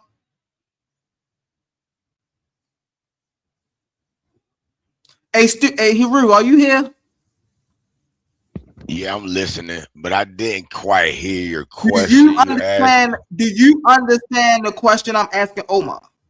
No, I didn't hear your question quite, so I didn't. My question I'm asking Omar is, he said God is all powerful and God have no weakness. I asked him, if his God is all powerful, why couldn't he drive out the chariots of iron? Okay, yeah, I heard that original question. Okay, so now can I answer? Can I answer? Why isn't he answering that? Hold on, humble. So now I'm gonna answer. And then after I answer, I need you to pull up a scripture for me. Is that not fair? That's fair. Okay, let's answer. At the time, Judah was breaking. Okay, let me be serious. At the time, Judah was breaking the law. So the thing is, at this time, when Judah went to war, they was breaking the law also. So even though what you tried to insinuate was, if God is this and God is that, because of the chariots of iron, when Judah went to war at this time, they was breaking the law. So the Most High let Judah. So listen, I didn't cut nobody off. So at this time, Judah was breaking the law. So the Most High let this nation kick their ass via chariots of iron. So if you want to find out the ending of this story, I'm asking you to pull up the scripture that I asked you to pull up, because the scripture that I want you to pull up is going to give the conclusion of this story. And I know it's going to hurt, humble. Don't be scared. I specifically asked What's the scripture, Omar? It's Judges 4 and 16. Watch this, y'all. Watch this. Watch how this is nasty work. Watch this. And you know what, humble? It's okay, man. I know you be pulling up these verses in the Bible, but you have no understanding, because the scripture that I'm finna show, you didn't even know this scripture existed, because this is the ending of watch this, y'all. Watch this, y'all. Watch this. Watch this. Uh-oh, let's get spooky. Watch this, y'all. Watch this cut. No, scroll down. Scroll down. Scroll down to 16. Hold on, it's loading up. Brother, no, I don't want to hear that loading up excuse. Go to 16. Go to 16. This is the verse right here. But Barak, hold on. But Barak pursued all the chariots. This is nasty work. Because Brother Humble pulled up that other scripture trying to show that the Most High didn't have the Israelites back at the time when they fought the battle, when it came to the chariots, on how this foreign nation defeated the Israelites. The reason why they defeated the Israelites at the time is the Israelites wouldn't keep in the law. But then Barak approved of Sarah. But Barak pursued after the chariots. And after the host unto Horsa of the Gentiles and all the hosts of Caesarea fell upon the edge of the sword. This is nasty work. Hold on. No. This is not even. So you saying this the same battle? Why you gotta cut me? Why you gotta continue to cut me off, man? Let me do my thing, brother, so I can respect you for you to do your thing. This is the end of the battle. This is what you don't understand. This is the end of the battle. And hold on. This is what you got to understand. In the book of Judges, specifically the Judges 1, 16 Chariots of iron refer to advanced Canaanite military technology that stepped in the fours of the tribes of Judah who broke the law, who the Most High punished at the time in the valley plains. Don't get mad at bro. me. These are not even the same story. Brother, I'm not. See, you be flim-flamming. Hold on. No. Because you flim-flamming, bro. These not even got nothing to do with the same story. This is unfair. You got cut. I cut you. Hold on. Humble. Respectfully, brother. Can you hold on? So here's my thing. When it talks about the chariots on how this people kicked the Israelites' ass, this was one battle. But the end of the war is because, what did I say? Is because of is because of Barak and Sarah. So the reason the Lord don't have enough power to defeat the chariots is because Judah, this came out of Omar's mouth. Hold on, Omar. This is my show. Omar, chill out. I got you. All right, after I finish, I got you. I'm gonna let you ask me a question after I'm done. Hold on, I got you. Go ahead. So according to Brother Omar, the reason that God or the Lord, right, could not defeat or drive out the inhabitants of the valley, right? Because Judah was sinning against God. Judah broke the commandments. What do that gotta do, right, with his God not being all powerful? Once again, y'all see, man. Hey, Mater, are you here, Mater? Yo, Humble, stop asking meta questions. Mater, are you here, bro? Man, come on, man. This is starting to be unfair. Because you're not making no sense, Omar, bro. Brother, So we you not let me go. Hold on. You want me to go to Judges 4 and 16 when we, and it's funny because you try to do this one other. I'm talking. So you wanted me to read the whole. I say, yo, this ain't got nothing to do with the scripture. So then I go start reading the scripture. I start to see, right, that the whole reason, right, they start to go to war. It's right here. Hold on.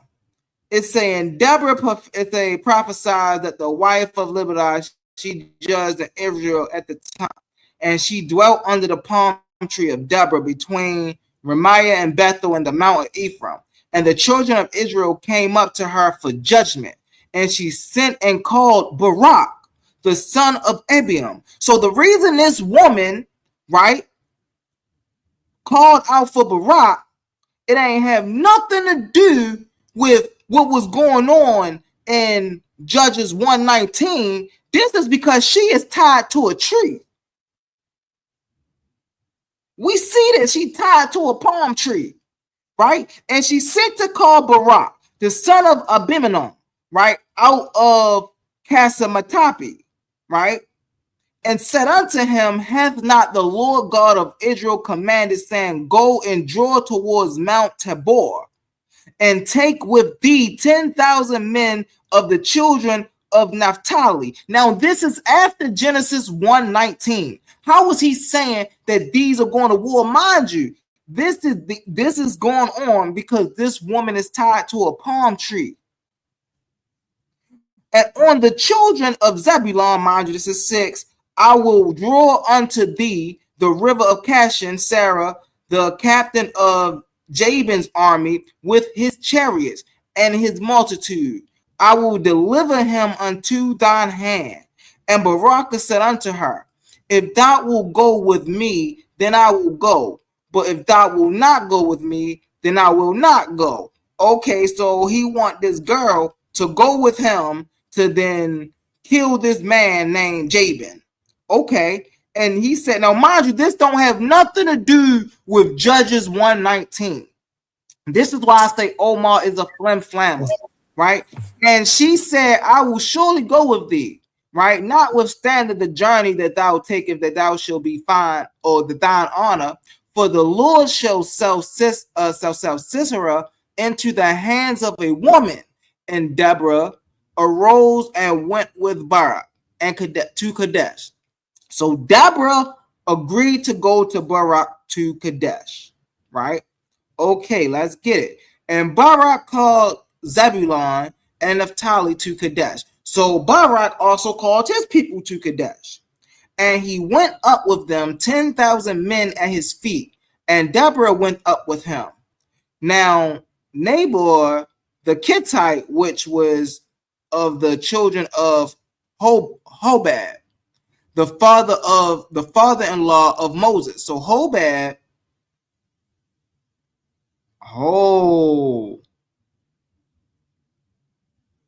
when this man changed his name,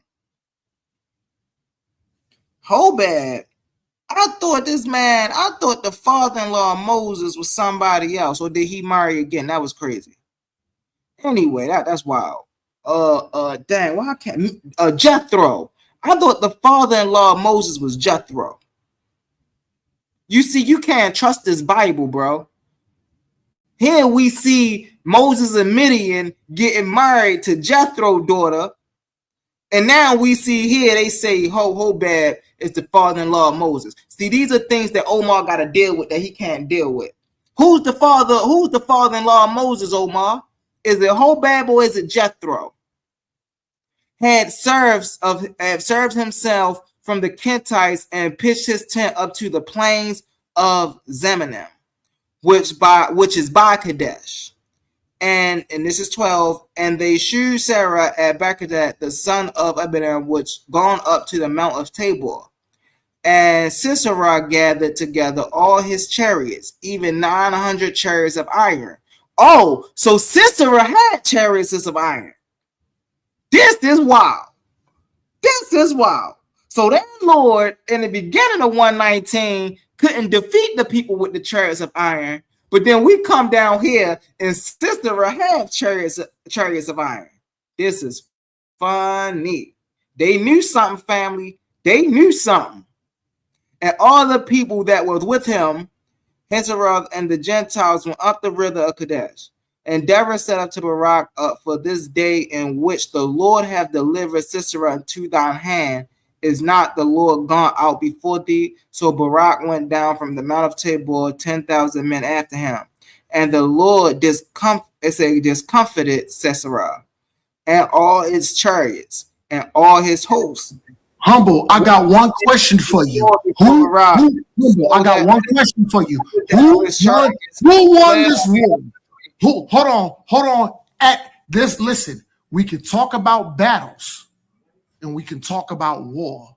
But even though the Israelites did lose some of these wars, at the end of the battle, who was the victor?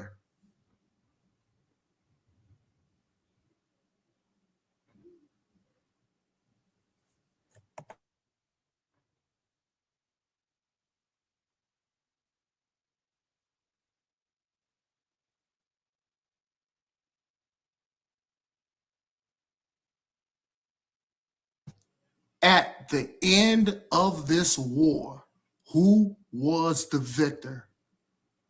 These are not. So are you saying these are the same war? Hold on. You about to jump the gun. Let me ask you a question.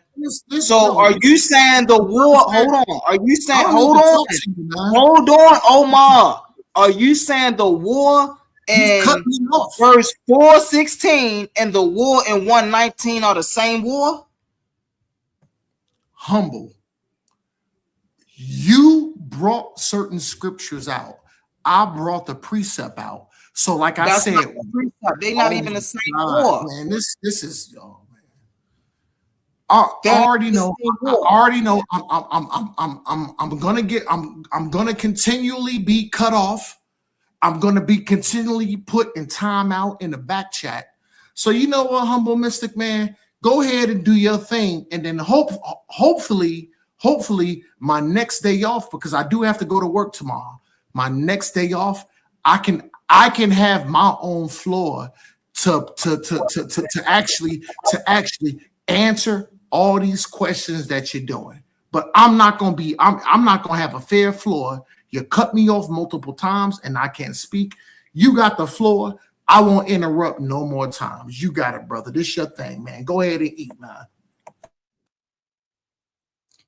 So my man Omar tried to slide in there, and he knew I was coming with a left hook, so he tried to slide on out there real nice and easy and greasy. But he knew I was coming back with one, right? So Omar really was trying to tell y'all family that Judges 1:19 and Judges 4:16 is the same war. Let's get into it, family, because this is a flim-flam lie. How come Omar came the other day and presented himself as a truthful man?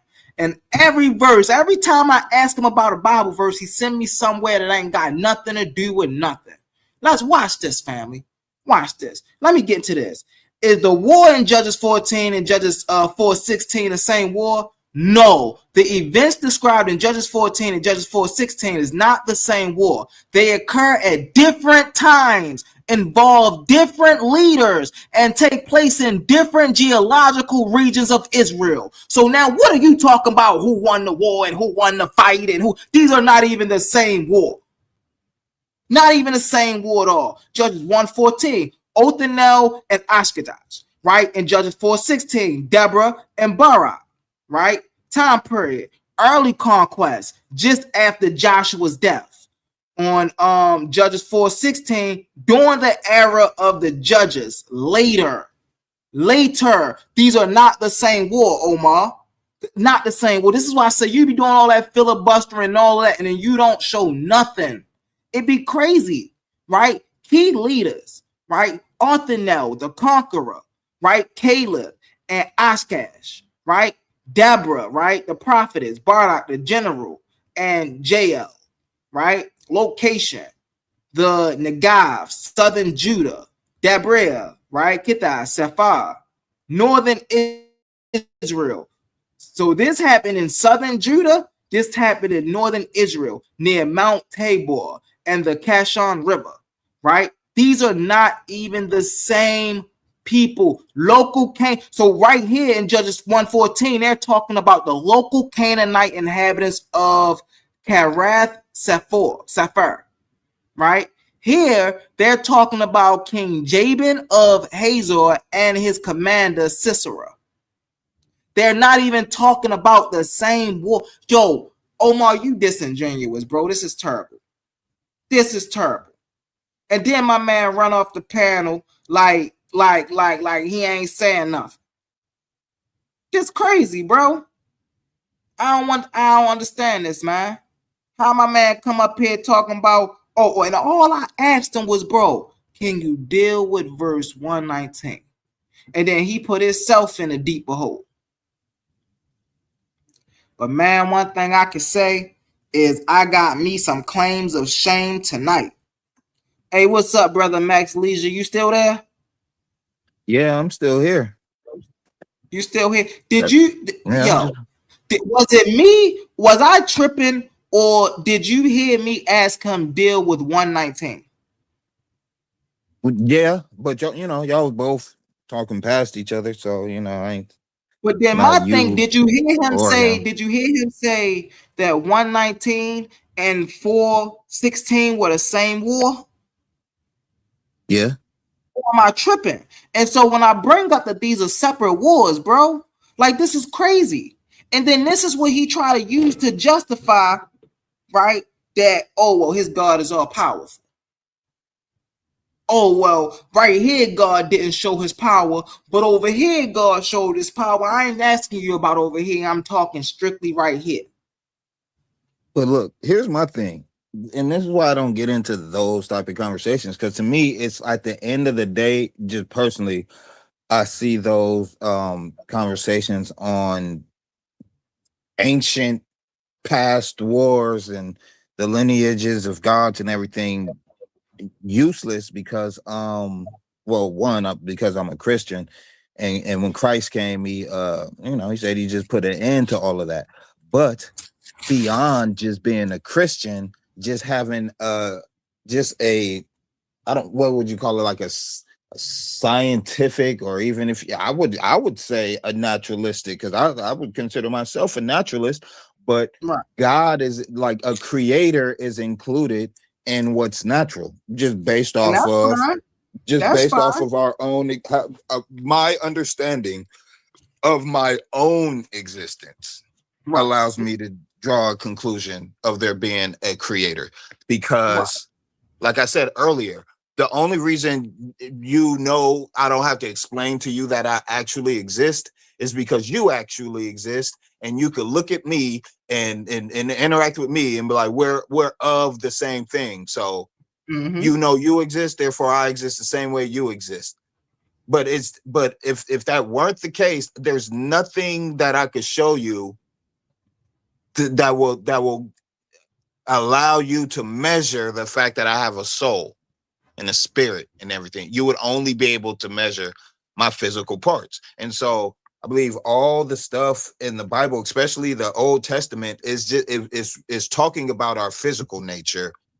And that's not our true nature. Our true nature is our spiritual nature. And I feel like our true nature descended into matter. Like our true nature would be something more along the lines of pure light, which would be unbound to the laws of anything, but then it descends into matter and becomes bound to the laws of nature. And that would be a prison for pure light, being bound to the laws of nature. And so I feel like that we exist as the prison, which is our body, which is our physical nature, which would be the embodiment of death.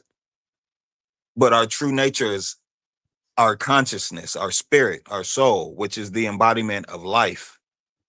And then so without our spirit, without our consciousness, our flesh and everything in this world, everything physical would be exactly what it is. Nothing, a heap of nothing, just death. That's why when a person dies, their spirit exits their body and their body returns to what it already was, with independent of the life that animates it. But the life that animates it is feeding off the consciousness that inhabits the body. When the consciousness is gone, the life is gone. When the life is gone, the flesh it shows you what it is. It's death. And consciousness doesn't arise from death. A person could be brain dead and still alive. So a person could be brain dead and still conscious. No, a person could be unconscious and still alive. No, they wouldn't be unconscious. So for an example, right? So for an example, right? When you have, like my mother, she had a triple bypass surgery. They put her under anesthetics. She was unconscious, but she was still alive. So you can be unconscious and still her consciousness was still present. Whether she could have lost a sense of awareness, but her consciousness is still present. Now, what could have happened is she could have went brain dead. Her entire body could have been dead, completely brain dead. No consciousness in it, no vitals, no nothing. But she could have come back and given you a story of, oh man, yeah, the time where you guys saw that I was dead or thought I was dead. I was walking towards a light and I see my light flash before my eyes and blah, blah, blah. And all these things that they experience with their consciousness, independent of physical matter. You know what's so funny about that, Leisure? Actually, I got two stories about that. Right, my mother and my aunt. So one of the most fascinating things I had, because I meditate, bro, and when I meditate, right, it's almost a stillness, so to speak. And I asked my mother one day, and I also asked my aunt, because she went through surgery as well for her pancreas, and they put her under. And I asked them, I said, what is it like to go under anesthesia? And they said, to be honest, Dwayne, it's like I go to sleep and I wake up, right? They put me under, I go to sleep, and I wake up, and everything is all done. Like, yeah, but like, don't you, like, you don't see yourself? I was like, go to sleep and I wake up. And so it lets me know that when you're under anesthesia or when you're not me personally, I equate consciousness with awareness. If there is no awareness, there is no consciousness. And so whenever the body shuts off, and we know that consciousness and awareness is just about how much data and information we pick up from our surroundings. Now, how do we pick up data from our surroundings? We pick up data from our sight. We pick up data from our hearing. We pick up data from our touch. We pick up data from our smell. We pick up data from our taste. You feel what I'm saying? Now, all of these are different ways for us to interpret what we call life or our existence, right? Now, if our awareness is shut off, we don't have none of that. I can't fit. This is the thing about being paralyzed, right? You can be aware of something with your eyes. That doesn't mean you're going to feel something hit your paralyzed leg. So just because you're aware of something does not mean that it's going to bring sensation in a certain way. So this goes back to consciousness. Consciousness is just awareness. Well, the study I've done on consciousness, I found that consciousness is just awareness, right? And it's about how we fine tune our consciousness, which is we call focus, right? And what we find, a lot of us now are developing short attention spans. And we call it, we got short attention spans, but we call it multitasking. Crazy work. Go ahead, brother Leisure. Yeah, because and having that short attention span, you could be zoned out and not aware of anything that's going on around you, but that doesn't mean you don't have a conscience. You're just not aware. Or like when you're in a dream and you just become aware that, well, because I don't know, I lucid dream, so there'll be moments where I become aware that I'm in a dream. And so like if there's people who become aware that you're in a dream, when you think about what was going on before that point of awareness, you don't know how you got to the point of the dream that you were in. You were just in it. Or when you wake up from a dream, if you could remember your dream, you could describe it all the way up until right before the beginning of the dream. You can't remember why you started where you was at or whatever. You just started right there. But where was your consciousness? Your conscious was unaware of that time period between you falling to sleep and then you becoming aware in your dream. But it still exists, that consciousness. You still have that consciousness. Watch this. Here's the thing about this. So it goes when deeper you are than just conscious, awareness, like but for awareness example, is a major component. Right. So when you are conscious in one state, then you are not conscious in another state. So like he was talking about daydreaming. When you daydream, you are conscious in another state, but you're not conscious in this realm, right? This is why we make mistakes, right? We might bump into something, because we're not paying attention. What does this mean to not pay attention? If you're not paying attention to something, you're not aware of that thing, which means you're not conscious of that. It doesn't mean you're not conscious at all. You're just not conscious of the thing that's in your spatial awareness. This is why we trip down steps, we trip over curbs. You see what I'm saying? We fall over ledges and stuff, because it's not the fact that we're not aware at all. It's the fact that we're not aware of everything. Yeah, as long as you just make that because we're not aware of distinction. something, it does not mean it does not exist. They gotta this riddle out. You know the riddle. If a tree fall in the forest and nobody's around to hear it, does it make a sound? A lot of people say no, but it absolutely make a sound, because sound is objective. Whether somebody is there to hear it or not, it's still a vibratory wave oscillating through the medium we call air. Yeah, but it only makes a sound to a receiver that can receive sound. But if there's no receivers around to receive that sound, it doesn't make a sound. And that's the whole thing. Like, but it does make a sound, because again, it goes back. Riff, I got you. It does make a sound because again, sound is objective. Sound is a thing that happens whether we are aware of it or not. You see what I'm saying? Not like true. You're not aware, really fast. You're not aware of what's going on. So I live on a place called Orleans Street, right? Mhm. Right, 4 blocks down from Orleans Street is a street called Biddle Street. You are not aware of what's going on Biddle Street. I am not aware of what's going on Biddle Street, but that does not mean what's going on Biddle Street is not happening. You see what I'm saying? So there could be helicopters on Biddle Street that me or you can't hear. But do that mean that helicopter that's on Biddle Street is not making a sound? Not at all. We just can't hear the sound. That does not mean it's not making a sound. But now Just you're like speaking dog on whistles, right? Really fast. Just like dog. I'm gonna let you get it in, Brody. Just like dog whistles. Just because humans can't hear dog whistles, do that mean that dog whistles don't make a sound? Absolutely not. Dog whistles operate at pitches higher than what we can hear.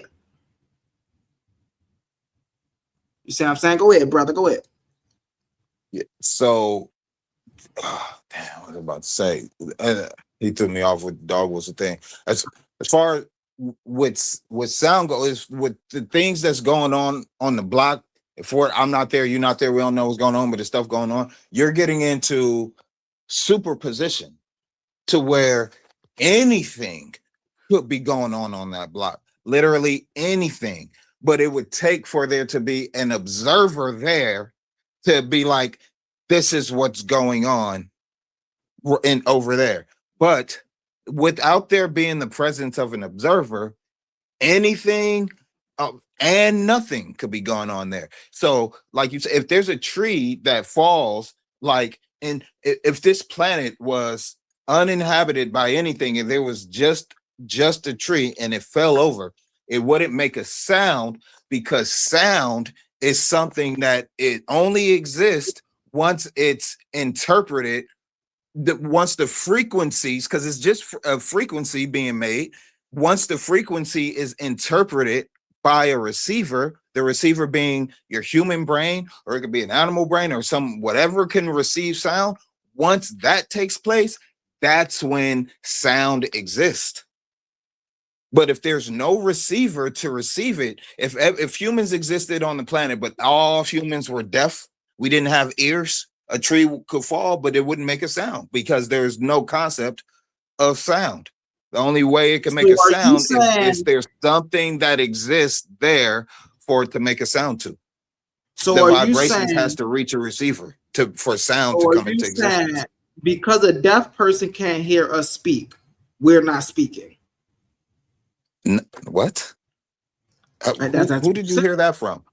I said, so if there's no, if the planet was full of deaf people and there was no receivers to pick up sound, sound wouldn't be a concept. Like if, okay, the way we could look, you could put on thermal goggles, right? And have thermal vision, or you could put on night vision goggles and have night vision. And because these devices exist, we know of thermal vision and night vision. But if we was using our naked eye and there was no machines that could show us anything else, there would be no receiver to receive the thermal input, night vision or anything like that. It wouldn't exist.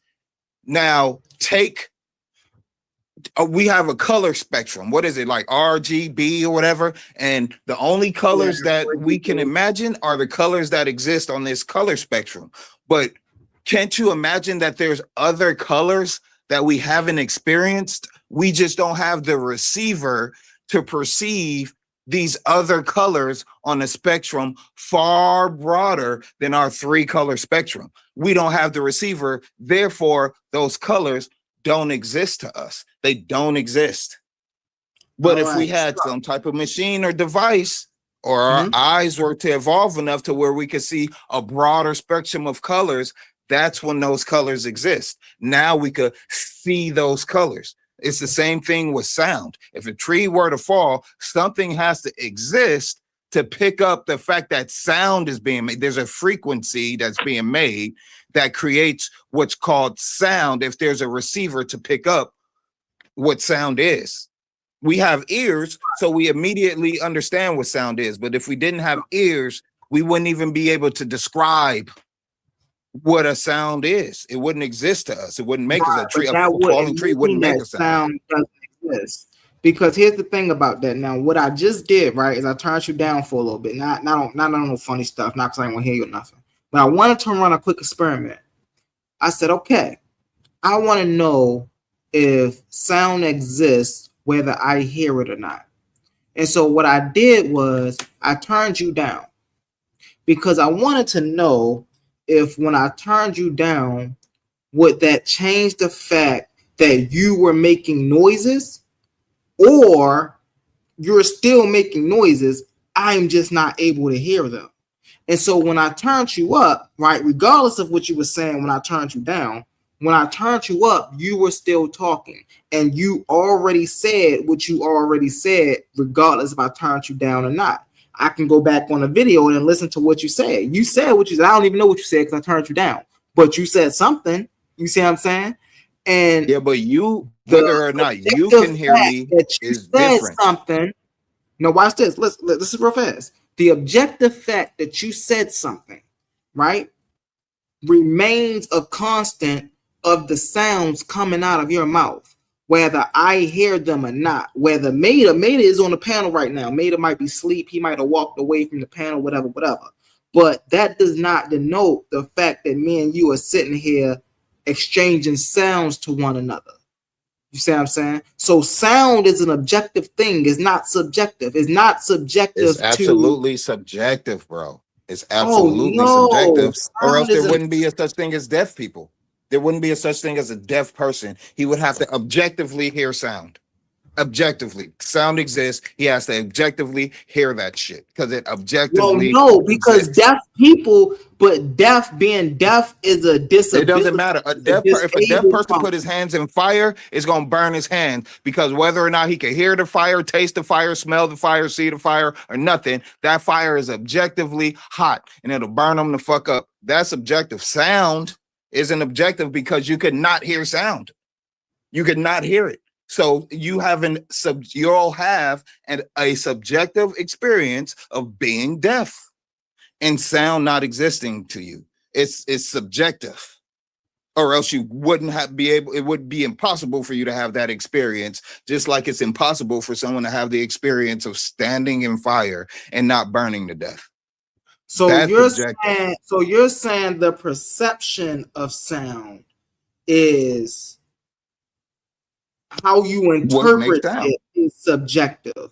But that's what I'm saying. Because you said you turned me down personally. You not hearing me, you personally not hearing me is different than there being no one around to hear the sound. That's a whole different thing.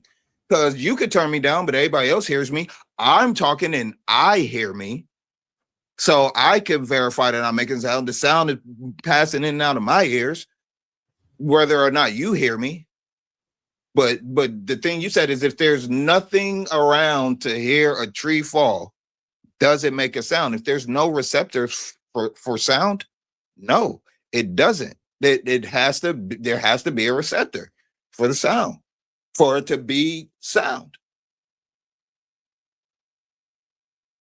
Or else it's just silence. It'll be silence all around until someone comes into the frame and like, what is that sound? And now it's sound being made in that person's subjective experience. All right. So here's the thing about that, right? The thing about that is the thing that we're calling sound is acoustics.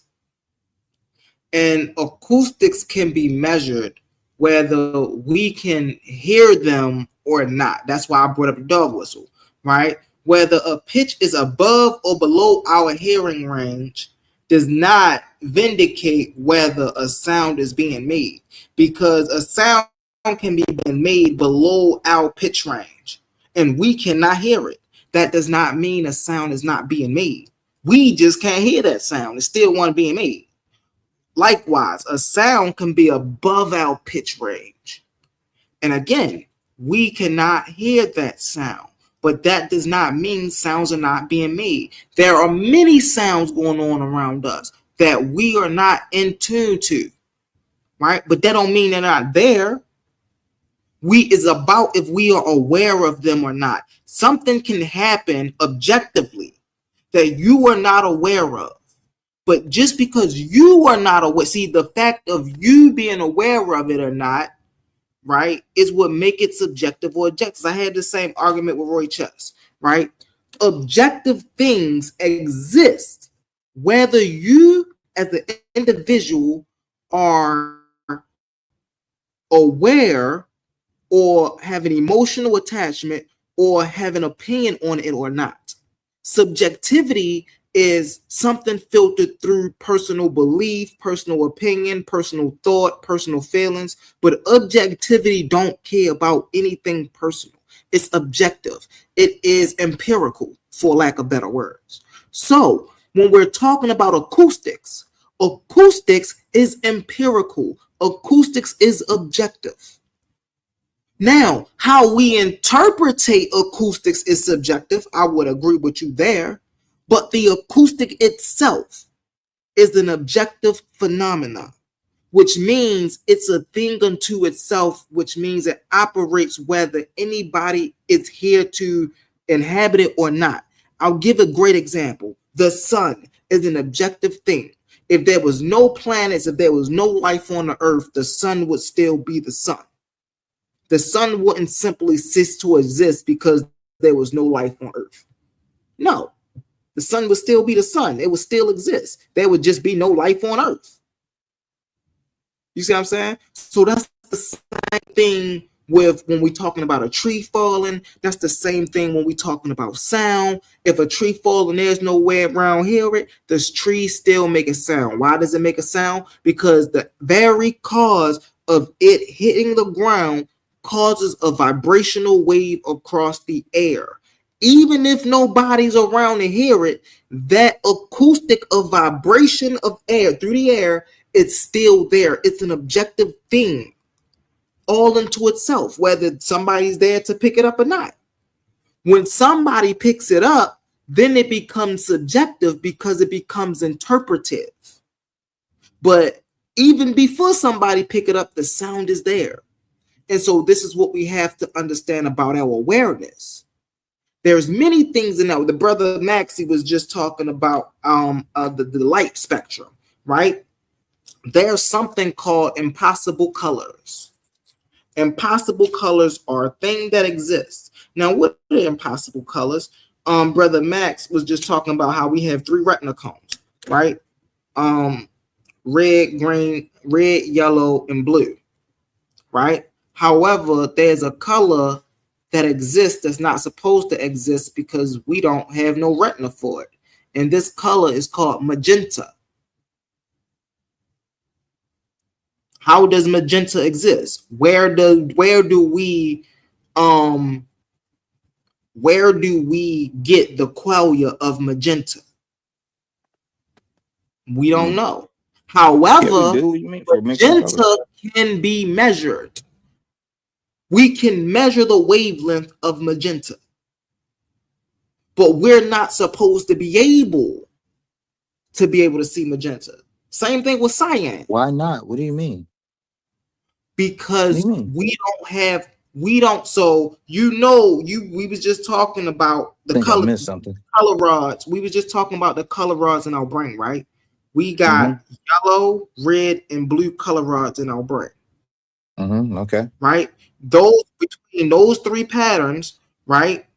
You can create a variance of colors.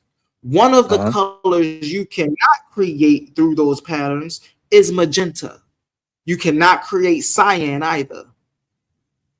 So these patterns that come, we wonder how can't we duplicate these patterns when it comes to the color spectrum, but yet we can see these patterns through something that when we operate in real life, we can't get it. And that's because the difference between color and light, right, is light, for lack of better words, is a reflection. So light is to color what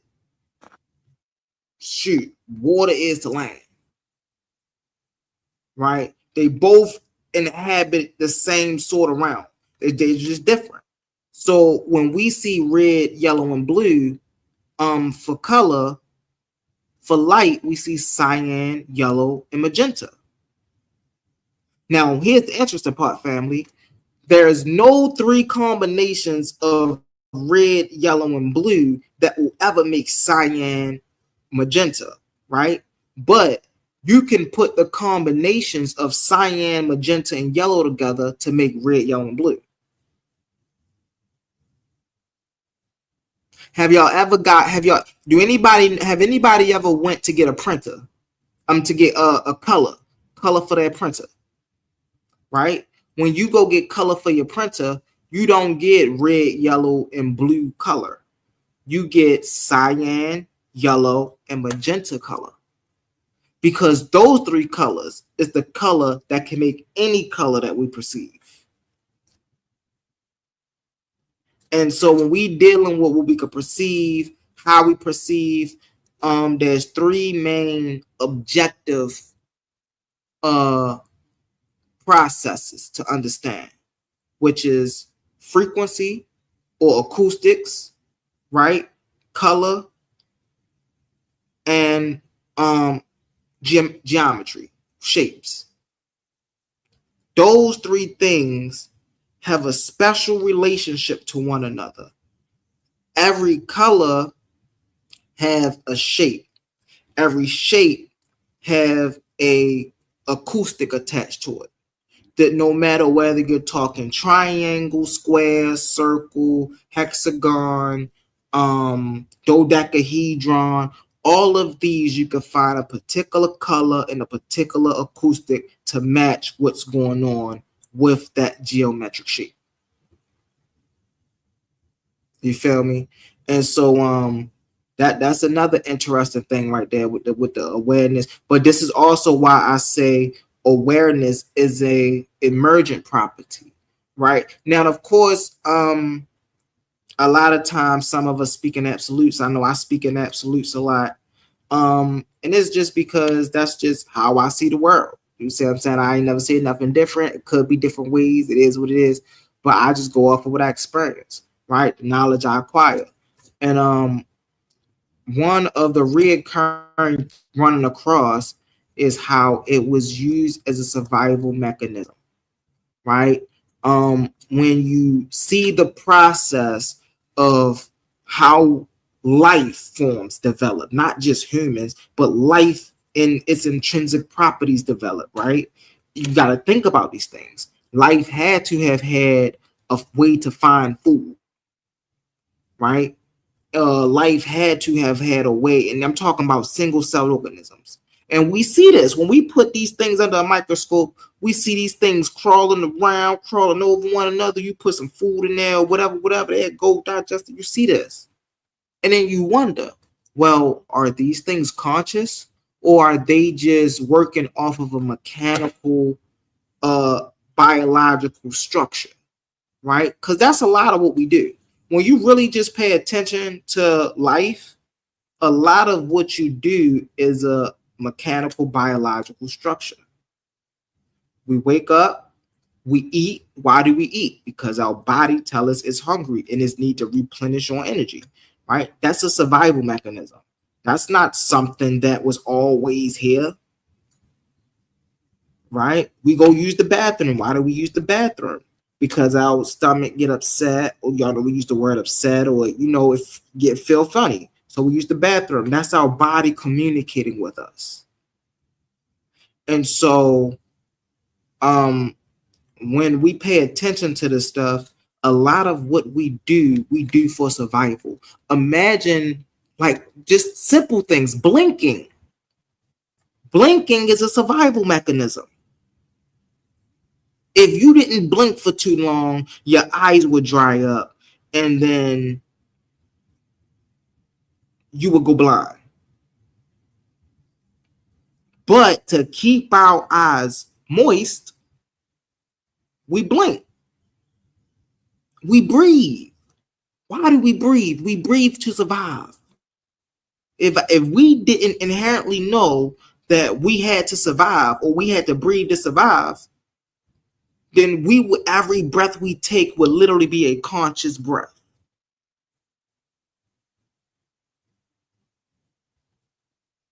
Like, I don't know, man. It's crazy. You done? We are. I I think the thing that people fail to realize, and I'm gonna let you get in that, Max Leisure. I think the thing that people fail to realize is we are born with certain intrinsic mechanisms, right? We are born understanding what food is. We are born hearing sound. Now, that's why I say sound is like you're not born understanding what sound is, but you're born hearing sound. You see what I'm saying? You are born light sensitive. You was able to detect light when you was what, 10, 11 months, 8, 9 months in your mother belly. You was able to detect light. You was able to detect sound. You know, they doing studies, and these studies been out for a while, about how babies can recognize voices when they're in their mother's wombs. We wouldn't say that that would be conscious. No. Because the baby have a eardrum, the baby can hear. And the baby stores memory.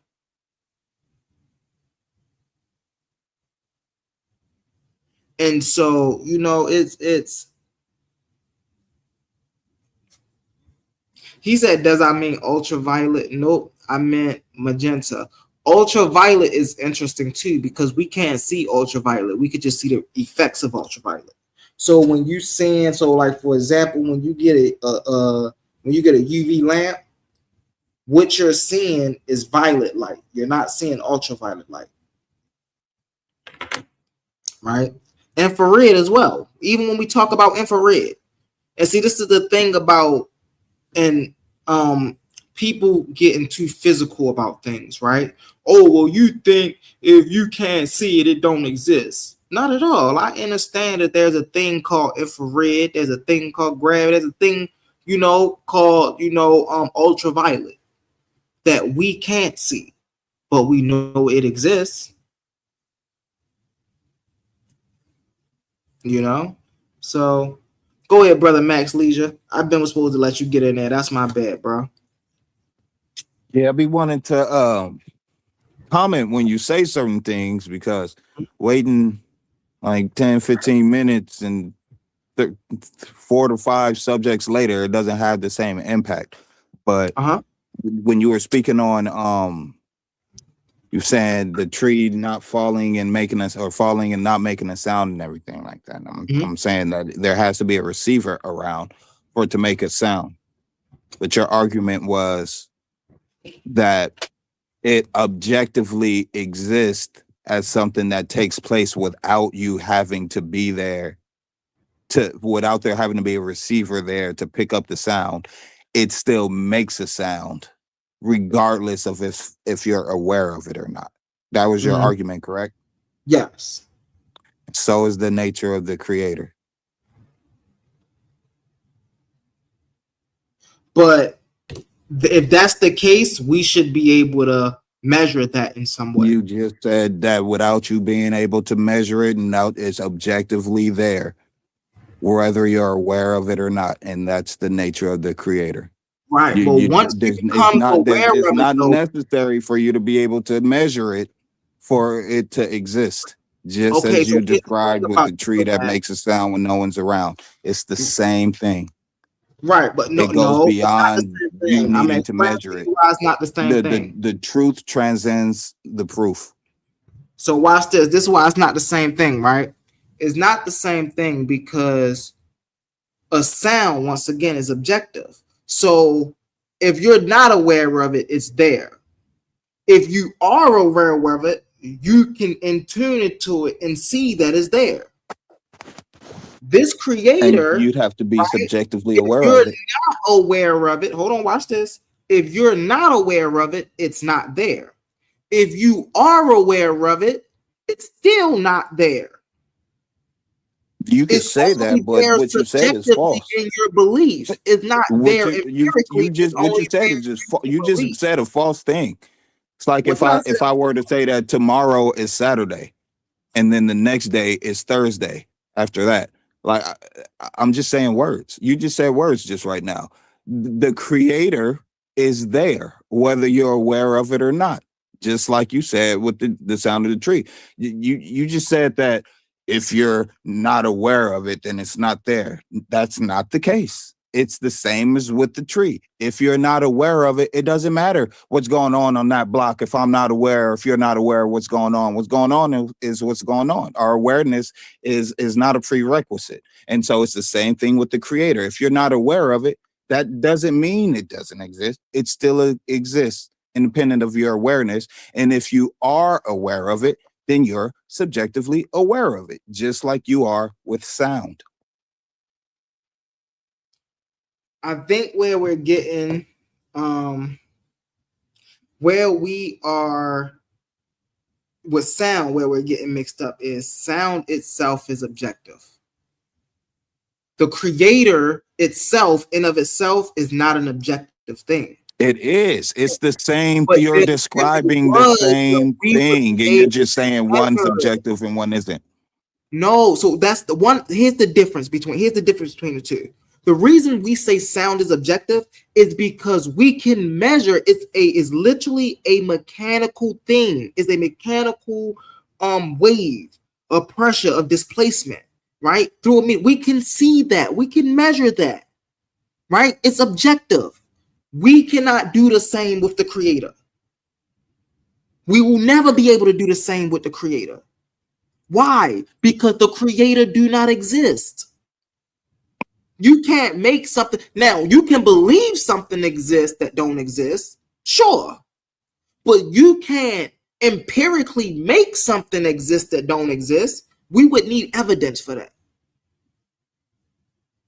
It's like if I was the only person who could hear, and I was in a world full of deaf people, and I'm sitting here trying to sign language to you that sounds exist, but because you haven't experienced sound, you're telling me no, light exists because we can measure light, and you're saying that because you have eyes and you can see light. But because you don't have ears and you never experienced sound, you're telling me but sound doesn't exist because we can't measure it. And you're only saying that because you don't have ears and you haven't experienced sound. You're saying that God can't be tangibly measured and everything because you haven't experienced it. And that's what I'm telling you is it's a subjective thing, like the feelings of love or anger or happiness. You can't measure these things in a lab. You can measure the expressions of happiness, but you can't take happiness itself, put it in a beaker and measure it. But it exists.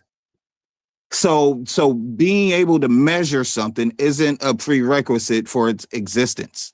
And that's what I'm telling you.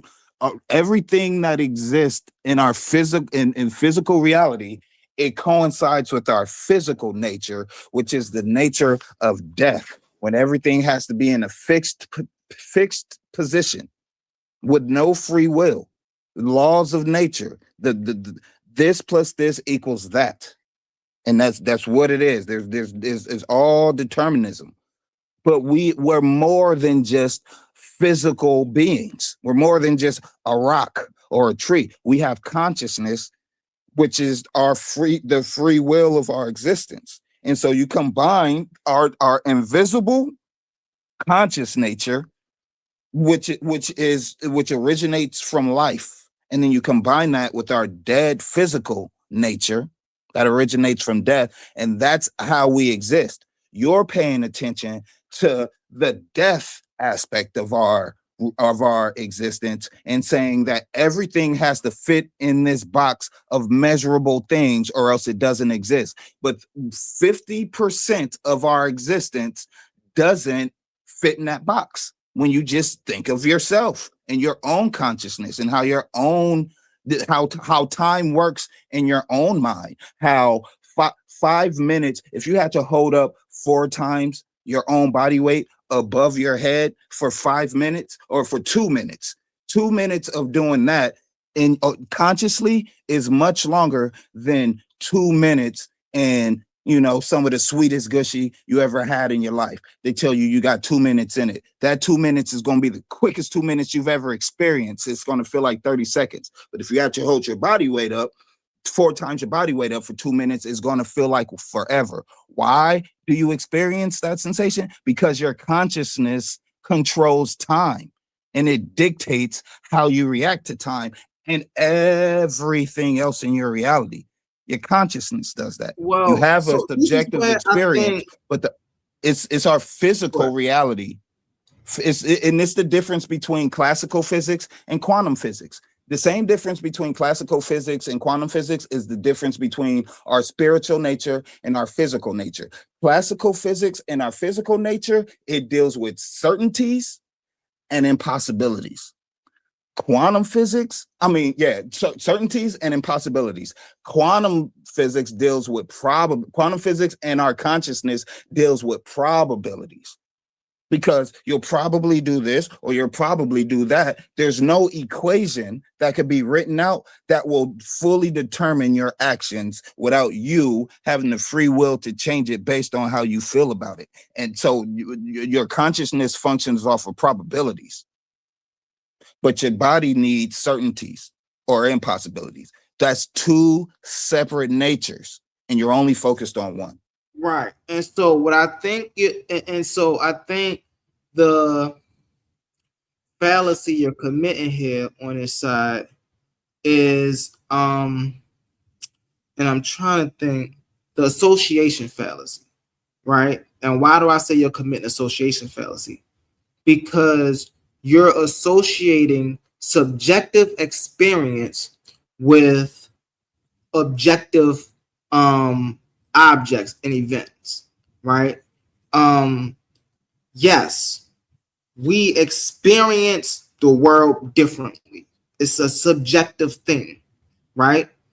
But that does not change the fact that what happens in the world is objective, which means, right? And it goes back to objective, which means, matter of fact, I'm sharing my screen. Let me do this really fast. Hold on.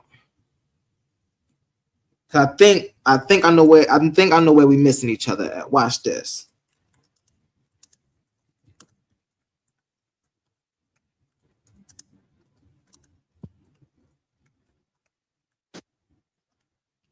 Okay.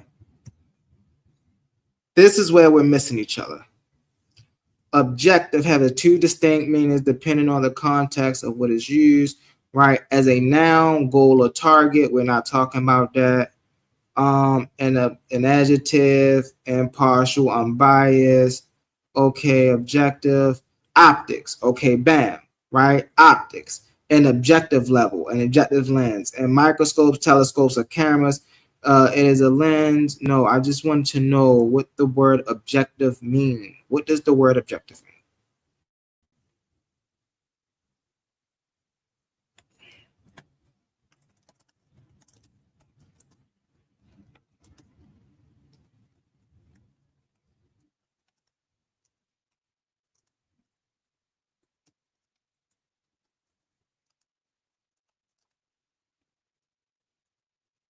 Okay, what do objective mean when dealing with science? Okay, so in science, the word objective means based on verifiable evidence, measurements, and facts, completely independent of a scientist's personal feelings, opinions, beliefs, or biases, right? And so when I'm saying that acoustics is objective, I'm saying it is independent, right, of feeling, opinion, belief, or biases. These things come in. Now watch this.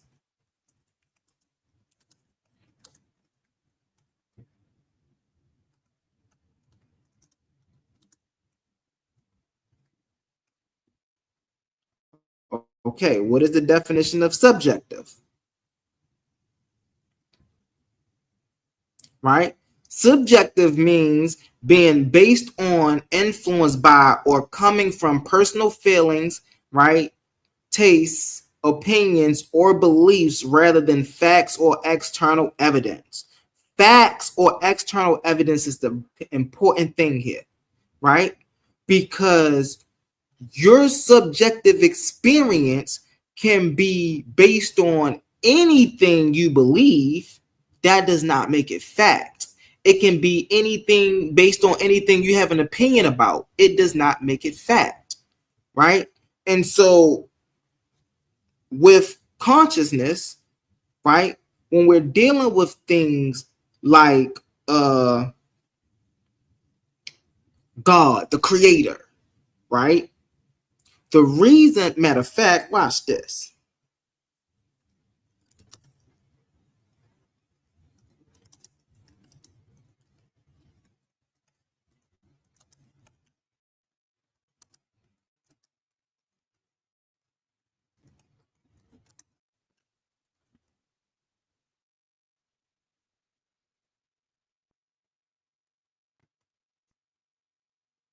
Watch. Let's get into it. Whether God is considered objective or subjective depends entirely on the philosophical, theological, or personal framework you're using to look at the question, right? There is no universal scientific consensus based on God's existence outside the realm of direct and empirical evidence, right? Here's how different perspectives approach this question. From a theological and metaphysical view, objective, right? And most traditional religious systems like Christianity, Islam, and Judaism, God is understood as objective reality, right? The independent existence. Believers, family, right, hold that God exists independently of human minds, right, beliefs, or human observation, just as Mount Everest exists, whether or not anyone is looking at it, right? So this is where the brother, I apologize for getting your name, Brody.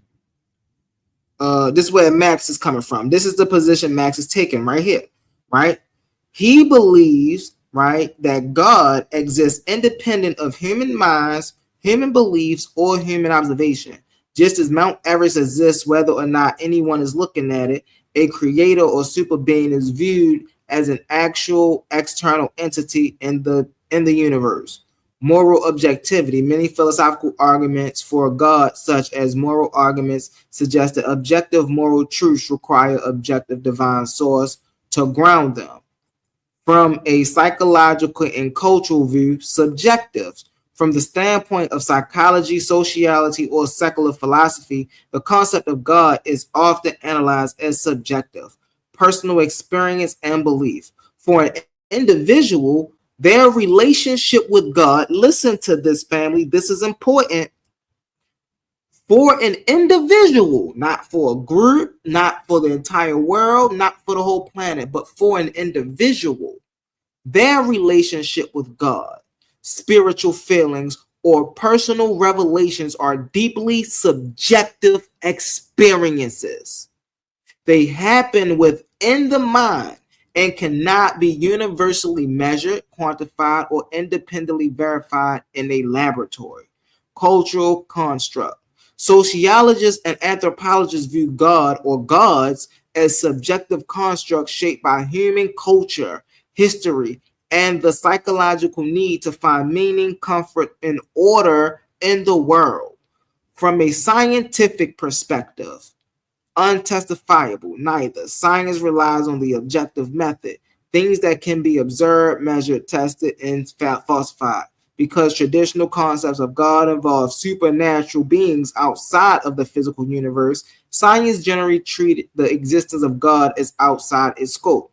Scientists can study the subjective belief in God, how it affects the human brain or society, but they cannot objectively or disprove the existence of God, which I disagree with that. That's funny. Of God using the scientific method, right? Now, that's funny because I guarantee, right? Matter of fact, I'm gonna put it in here. Fuck it. Let's get it, right?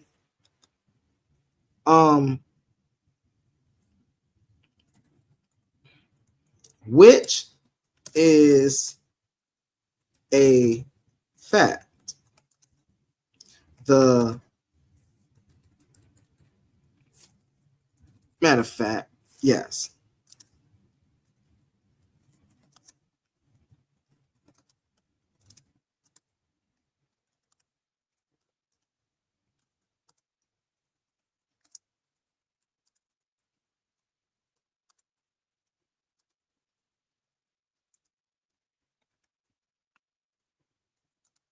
So like I know you like reading like a lot of what AI says and everything like that, but like Yeah, no, I'm just having fun up here. my We got just having just fun.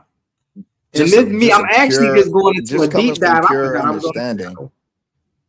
Huh? from I'm just purely saying just empirical speaking. evidence based on standpoint.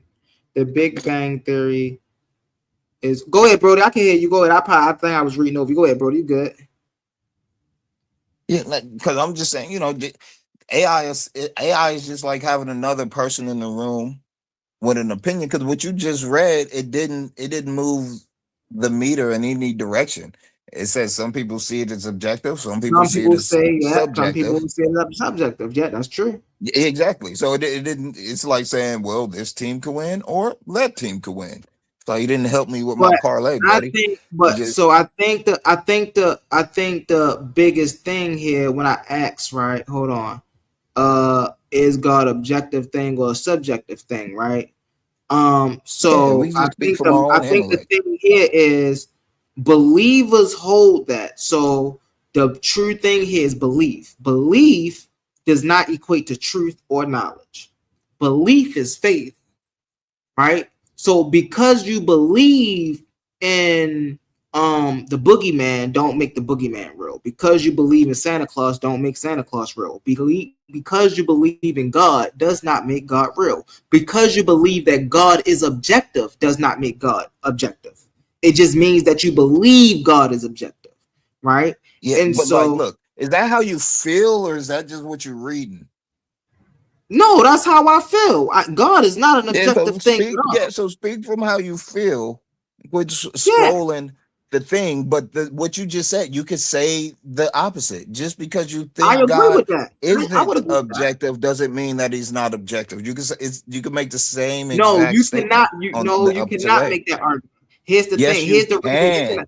watch this. Now, You here's why you can't can't make the prove or argument. disprove You God's can't make existence. that There's argument. Watch no, you this. can't You do it can't make that either argument way. because hold on. Watch this. Here's the thing. Here's the thing. Here's why you can't make that argument.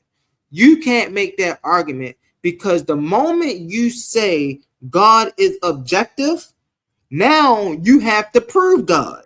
The moment you say you can't prove God, then at that moment right there, God is not objective.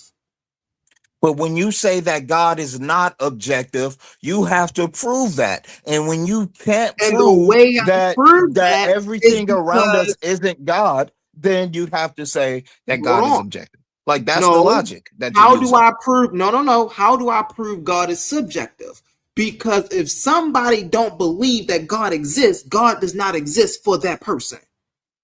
That's not the case. That is That's the how you case. that's subjectively how That's you the feel. case. But if That's you not existed subjectively how within the I body feel. of God, it doesn't matter if you believe in God or not. You exist within his body. You could be the most non-believing motherfucker in the world. You still exist But within his body. again, that's a belief. There's no proof of that. If you say, okay, because I believe And in for you God, to not believe that, you can't step outside of existence and be like, look, see how that's everything and everything isn't God. You can't do that. So you can't say that wait a God minute. Yes, isn't you all can. things. You can't. It's Because God, impossible to do that. hold on. See, It's the this is same where on both it gets sides. wild. No, it's not, because this is where it gets wild.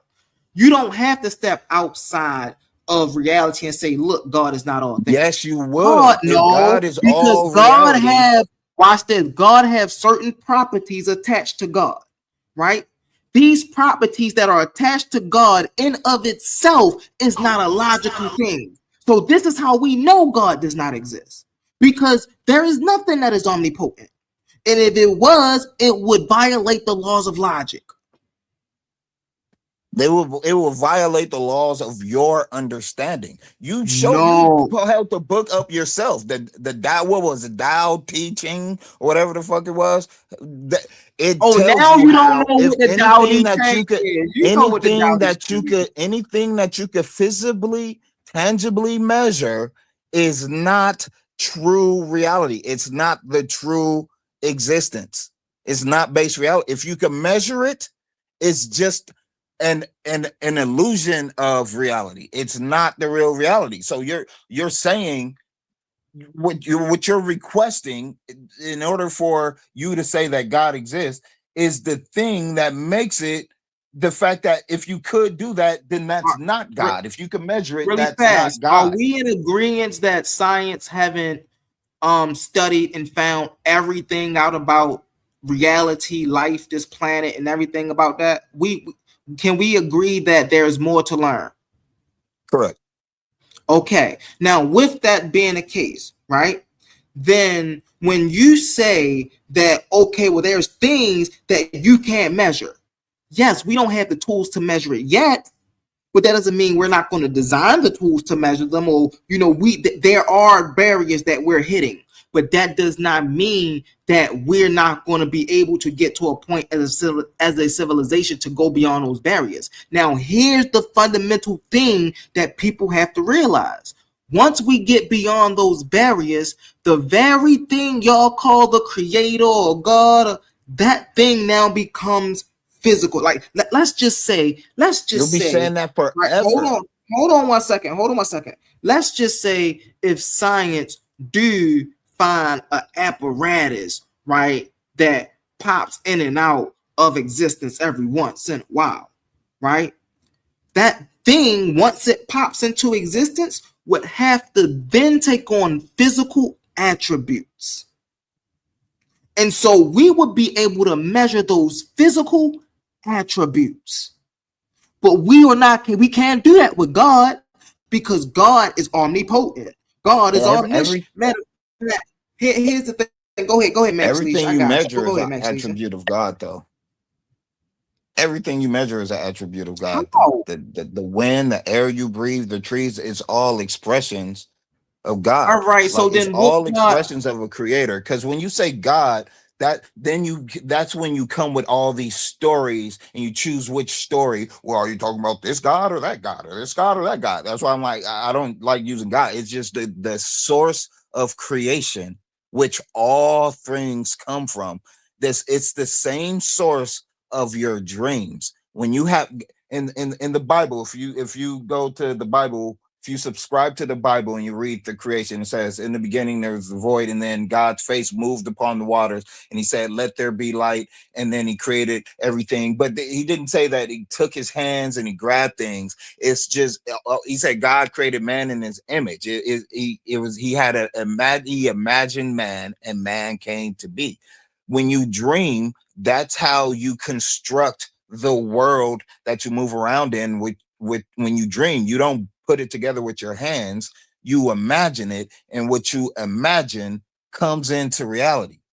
And so that's the nature of the creator. And so everything that exists because this creating force imagined itself as a tree, and imagined itself as a fish, and imagined itself as this deity and that deity, and imagined itself as humble, and imagined itself as Max, and all of these things. And we are just offspurts of this source, of this consciousness. We all have our consciousness. That's why I've said it on here before. When we look at existence, if we look at physical nature as we know it, that it's two things that we can know for sure. It's that it's dynamic, and that is holistic.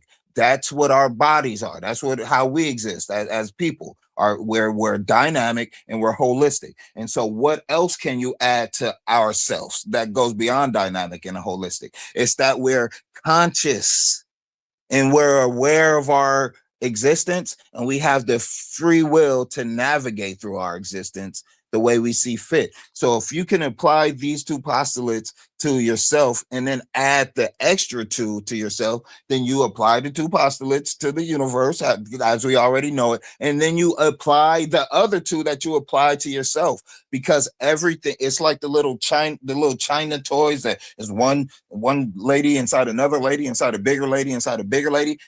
That's the nature of our existence. Everything is happening on the same way, just through different mediums on different scales, and so it's being expressed different from different perspectives, because the creator has infinite expressions, and we're experiencing those infinite expressions, but you can't physically measure the wholeness of the creator.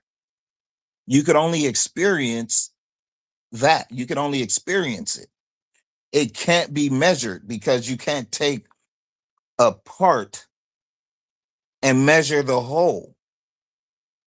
It's the whole that you could pick apart. You could pick apart the parts. You could explain the parts when you start from the whole, but you can't take a part of existence and explain all of existence. You have to start from the beginning of existence and explain everything that came from that. And the beginning of existence starts with consciousness. Everything comes from that. Everything is an expression of consciousness. You interact with it and measure it every day, but you call it different things.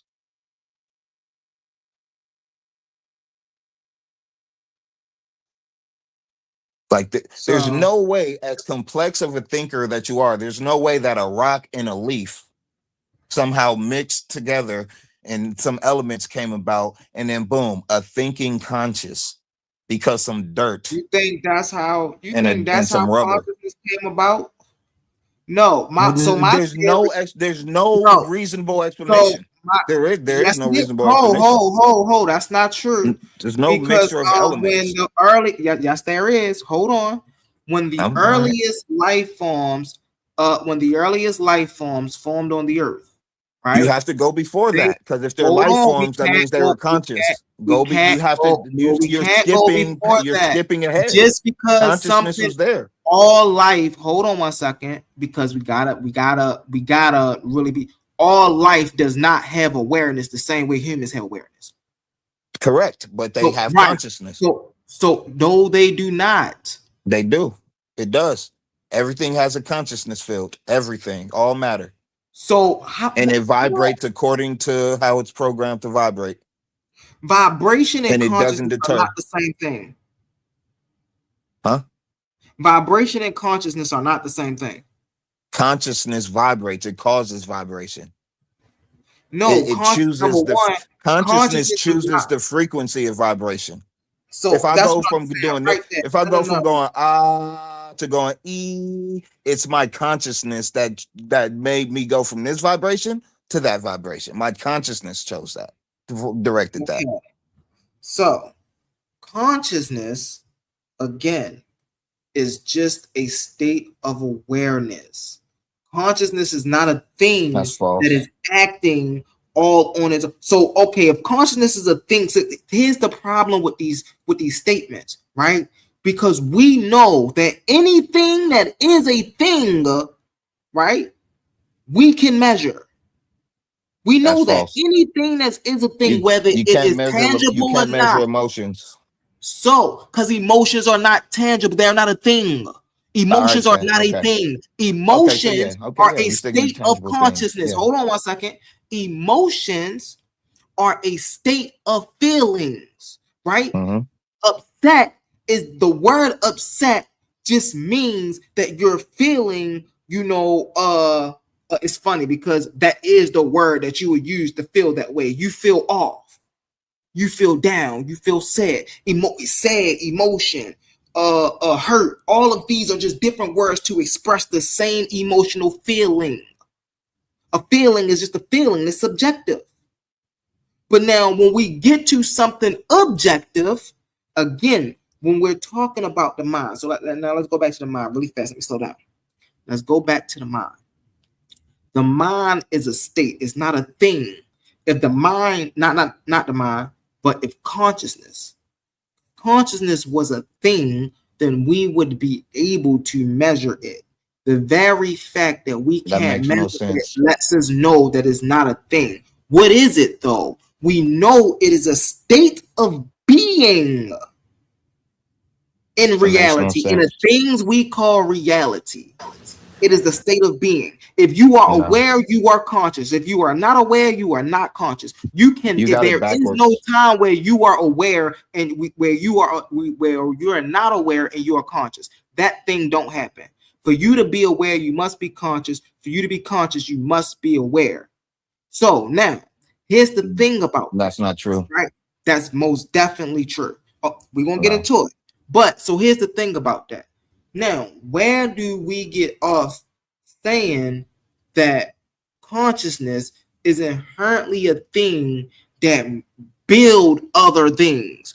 We clearly see in the realm of biology, right, where we got plants who work off of biological mechanisms. They don't work off of consciousness. Right? We got single-celled organisms that don't work off of consciousness. They work off of off of Why are you biological saying that? mechanisms. We got animals That that doesn't don't make even sense. have brain. Hold on 1 second. We got animals that don't even have brains. That don't work off of consciousness. They work off of biological mechanisms. So how then are you saying that consciousness made these things, right? When there's things on that live that don't have consciousness. Now, why is They do have. consciousness You're an saying they emergent? don't Hold have on 1 consciousness. second. I'm saying they Why do. is consciousness an emergent property? Because It's it not. helps us survive. It is. It's not. That's never been proven. They've never. We've been on the planet for how long? Billions of years. There's never been any studies, anything to show consciousness emerging from something that didn't have consciousness already. It's never been shown ever. But every day, all of our actions are derived from consciousness. We create new things every day. So we see matter being created by processes of our consciousness, but you've never seen consciousness emerge from matter. They can't do it. They can't with all the technology that we have, with all these AI robots that can do all of these things, they can't make consciousness emerge from it. And all of their intelligence, it hasn't happened. It never will happen. They can't make it happen in all of their studies. But from consciousness, we've created the entire cosmic manifestation that you see. We create full cities, full countries, all from our conscious thoughts and beings, and we shape matter. We see that it happens Once again, every you're making day. association fallacy, bro. Your association I'm fallacy. not. Hold on 1 second. Hold on 1 second. Your association fallacy is the fact that you're taking something that is subjective and you're placing it on something that is objective. Our conscious experiences are subjective. They're not objective. No, if you fall in love with the woman. Hold on 1 second. This what goes on in this physical ramification that we call life is objective. It doesn't matter how we feel about something, right? That's just how we feel. Events are events. So that's why I keep saying that's where we are missing each other, and for good reason. I understand the whole argument. I understand where you coming I hear from. what you're saying. I hear what you're saying. You're missing what I'm saying. Because most definitely we understand what each other saying, and these are points, right? Hey, if you're a believer, then you would think that God is an objective thing, right? If you are a non-believer, then you would think that God is not an objective thing. Now, here's my stronghold. Although science don't treat, and I think this is unfair. And the reason I think this is unfair because I think that there is a biased view about the scrutiny of God. We can scrutinize everything else. We can scrutinize unicorns, leprechauns, the tooth fairy, we can scrutinize everything, but the moment we want to scrutinize God, things become an issue. And so science said, you know what is in the sub, then we can't prove it, right? Me personally, I really believe that there is more evidence that God do not exist than there is for God existing. The only reason why scientists won't say God don't exist is because y'all know science don't deal with absolutes. So science say, well, you know what, God, we'll say God don't exist, but there's always a possibility, right? Well, humble, I'ma say, listen, man, I'm gonna go out on a limb. I'm 33 years old, man. They've been talking about this for 4,000 years plus, right? And we still haven't seen any proof of God. So until I see some proof of God, I'm going to say God don't exist. I'm going to say the creator, whoever these people worship, whether they worship Abraham, Isaac, Jacob, Buddha, Brahma, whoever they worship, I'm going to continue to say they do not exist until there's some proof. So when people come to me and say, oh, well, you can't prove it, that ain't good enough for me. When people come and say, oh, man, well, this happened here, well, that ain't good enough for me. Until we come, just like I can prove that air exists, just like I can prove that the sun exists, just like I can prove that the earth exists, I need you to be able to prove that God exists. You ever seen the movie Osmosis Jones? Yes. So with Osmosis Jones, he's inside of, what was the dude's name? Dave or something, whatever. If Osmosis Jones, being the white blood cell inside of Dave, was the only entity inside of Dave that understood that it was inside of a human body and its purpose was to keep Dave healthy as a white blood cell, but every other organism in his body didn't believe that they were part of a larger organism called Dave, and each member of the body started to want to do its own thing. So now Dave is developing heart cancer and lung disease and all this type of thing because the other.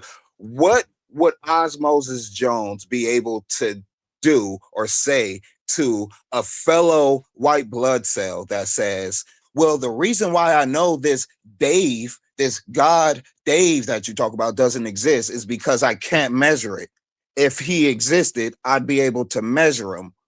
Therefore, that's how I know he doesn't exist. What would Osmosis Jones be able to say to that other white blood cell to convince him Dave does exist? He can't be measured. You have to experience Dave through something transcendental, where your consciousness aligns with his consciousness, and you experience the whole of the body. Then because you'll in know. Osmosis Jones, hold on, because we watched but I'm gonna show you. I watched Osmosis Jones. One of the very main reasons we know Osmosis Jones, or how he came into this realization, right, is because he actually got a peek at the outside. And so that's what brought on this about of, wait a minute, this is actually a living human being? I didn't know I was inside of something living. I thought I was living. And so because he got hold on one second. Don't change my analogy. I got you, bro. Address my analogy though. I'm addressing your analogy. Outside of the body and checking. So throughout the whole show, you know what? Throughout the whole show, and I said this, the only thing he had to do was go and show bro, right, out the side of the ear socket that he's seen, and he heard always that. That's the only thing he had to do. But blood can't exist outside of your body.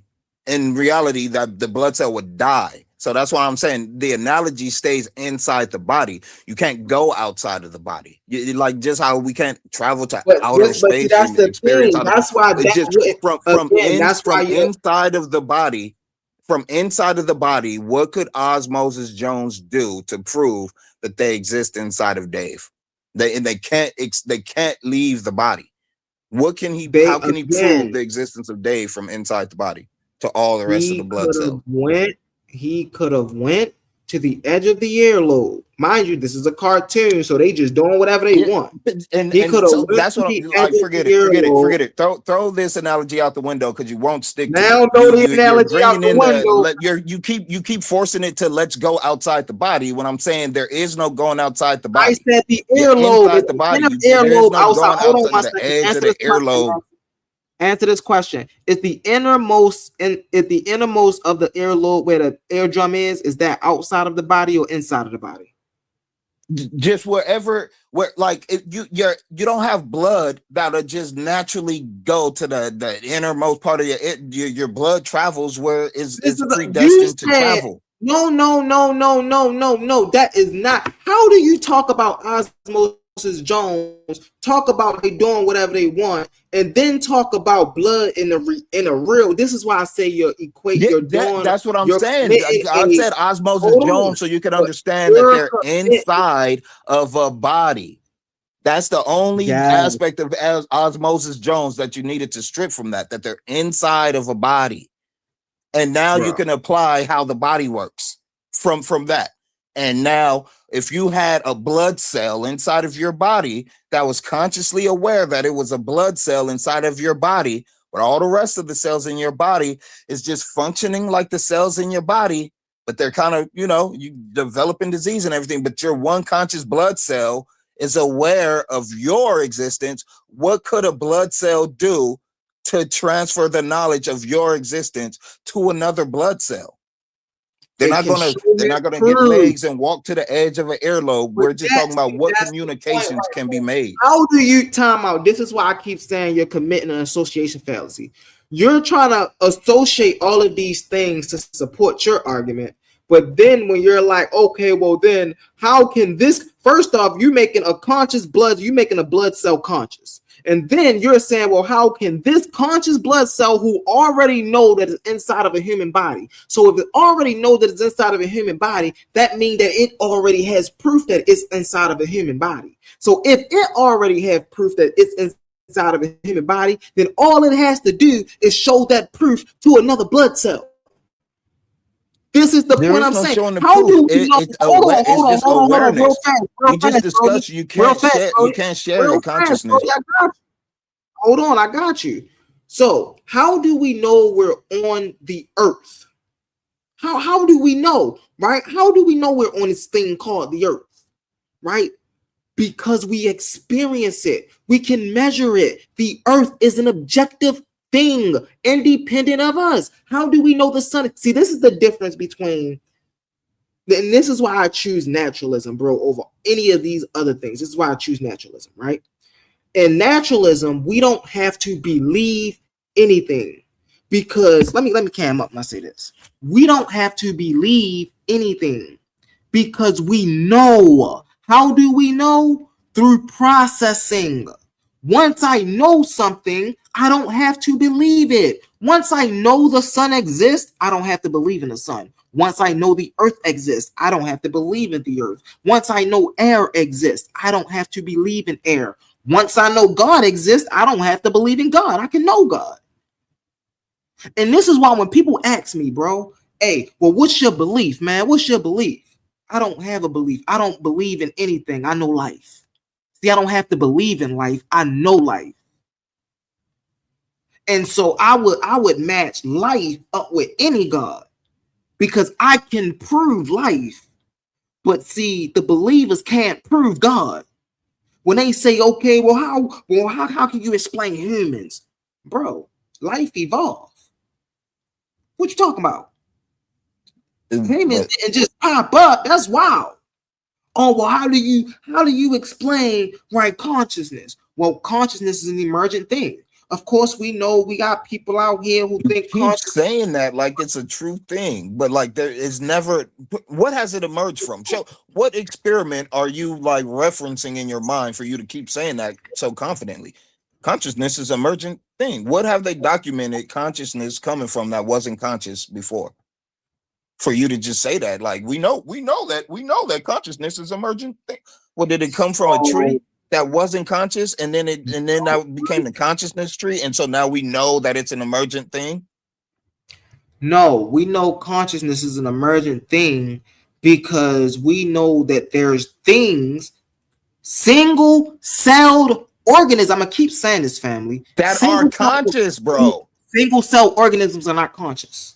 They are conscious. They are not conscious. They have experiments proving that atoms on a molecular level are conscious and aware of what's taking place within and around them. That's how you get things such as the observer effect from superposition, because No, that's the not what the atoms know observer when effect. it's being observed, and it reacts different to being observed. That's a consciousness field on a molecular level, which means that every molecule, every atom and every molecule has a consciousness field, and these consciousness field combine and create larger consciousness fields.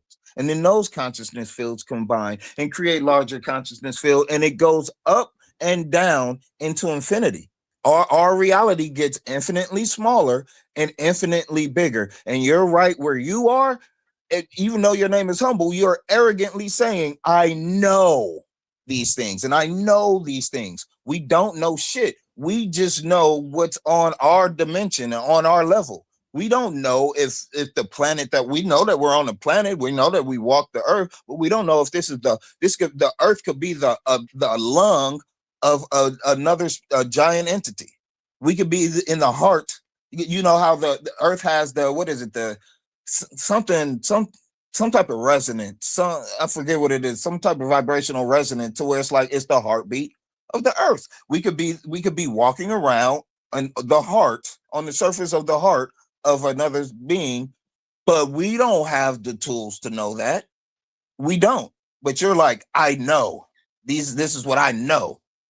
And I'm telling you, we don't know these things. The world that we interact with, we're not interacting with our actual environment. So the light that we receive, like light, a lot of people don't even know that light isn't even visible. Light is invisible, and we don't perceive light until it's reflected off of an object. So an object with no light is invisible, but light with no object is also invisible. Okay. So let me get in here real fast. We're not perceiving what's actually there. We're perceiving illusions that our brain interprets. Okay, so I got you. Can't say, I know this or I know that. Okay, now watch this. Why do I say single cell organisms are not conscious? Whether single cell organisms are conscious is one of the most fascinating and deeply debated questions in biology, philosophy, and mind, the science of consciousness. The short answer is almost certainly not in the way that humans or animals are conscious, but they exhibit forms of behavior and information processing that blur the lines. What did I say earlier? Watch this, family. Why do humble say that? Hold on, bro. I didn't cut you off, Brody. I didn't cut you off, Brody. I didn't cut you off. So why do brother humble? Hold on one second. I got you. So why do brother humble say that single cell organisms are not conscious? Because scientific consensus say that single cell organisms are not conscious. Let's get into this, right? In neuroscience, they exhibit forms of behavior and information that blur the lines. Hold on, brother. I got you. Consciousness is usually tied to subjective experience, what it feels like from the inside to be alive, perceive the world, or feel pain, known as phenomenal consciousness. To have this kind of consciousness, an organism generally requires a nervous system with specialized structures like a brain or nerve nets, right? Let me read that again for the people in the back, right? Why do Brother Humble Mystic believe, if I'm not saying believe anything, right, that single cell organisms are not conscious? Because they don't have a nervous system, right, with specialized structures. To be conscious, an organism generally requires a nervous system with specialized structures, like a brain or nerve nets, capable of integrating complex sensory inputs, right? Neurons and synapses to generate coordinated electrical and chemical signals. Single cell organisms such as bacteria, ambias, and parasita, right, have no neurons, no brain, and no synapses. Without a nervous system, the mainstream scientific view is that they lack any form of subjective awareness. What did I say consciousness was, family? Awareness, feelings, or a mind. They are essentially sophisticated biochemical machines governed by chemistry and physics, right? They're not governed by a mind and a mastermind, right? They're governed by You understand what you're biomechanical reading? and physics. I most definitely understand what I'm reading, right? The words you're Chemistry. choosing to put an emphasis on, I Hold don't on think one they second. mean what you think they Hold mean. on one second. Chemistry, right, and physics is not a mind. There is no mind, right, that controlled a single cell organism. Now watch this. The counter perspective. Minimum contention in cellular intelligence. But despite having no brain, single cell organisms do things that look startling like intelligent behavior. This has led to some biologists and philosophers, such as those studying biomitosis, right, and minimal cognition, to argue that life and consciousness are deeply intertwined. Consider that single cells can do navigating the environment. A bacterium like E. coli uses chemotaxis, right, swimming towards nutrients like sugars and away from toxins using their propeller-like fertile, right, making decisions. If Coliseum encounters a bacterial, it backs up, it turns an angle and tries again.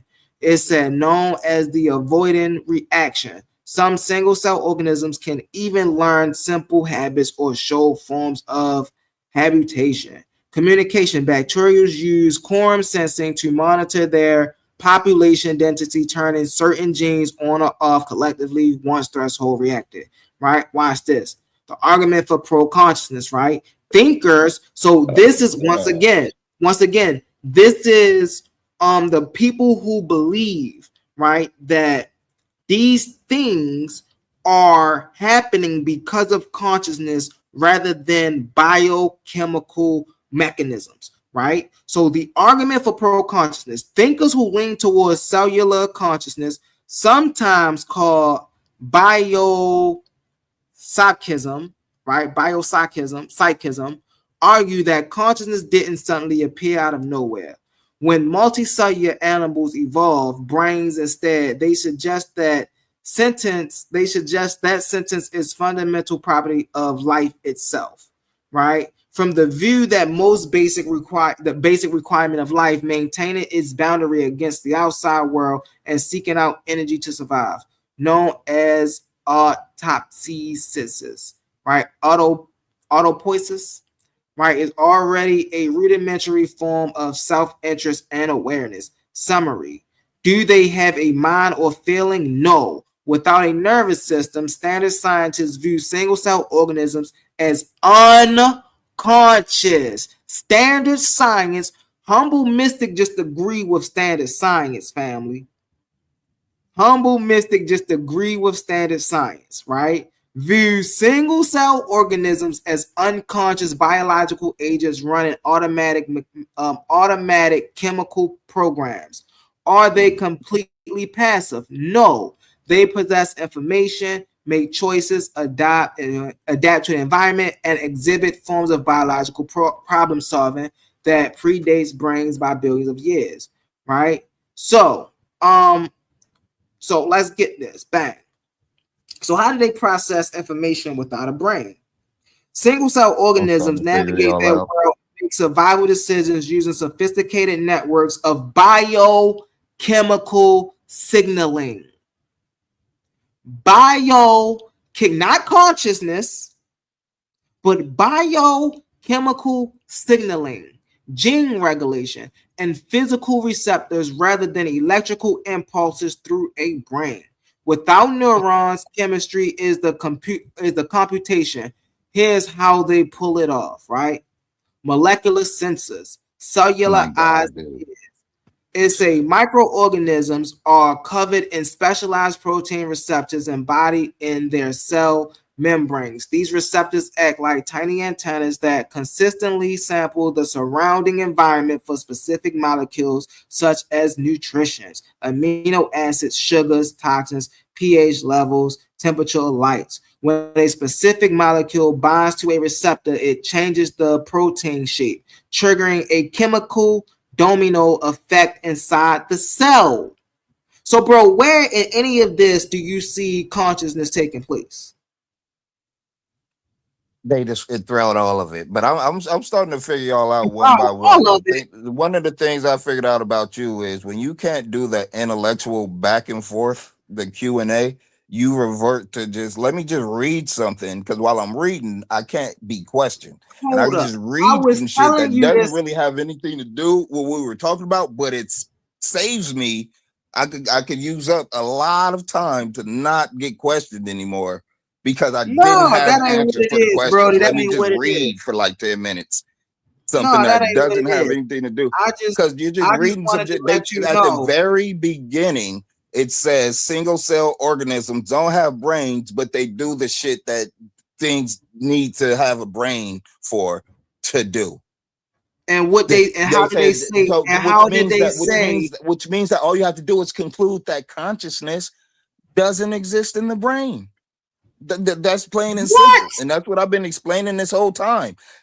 Everything is emergent from consciousness.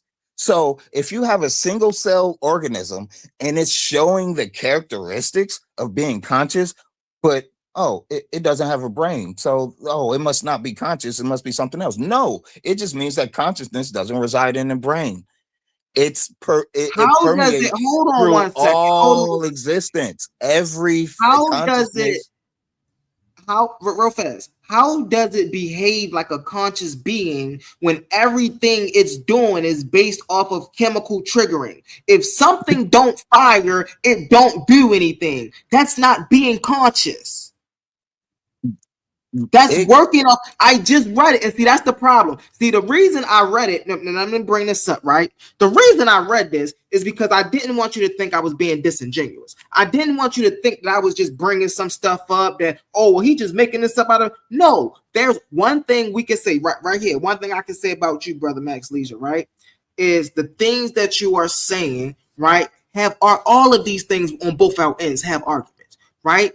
But the arguments that you are making, right, when it comes to this creator, when it comes to single cell organisms, these things are incoherent.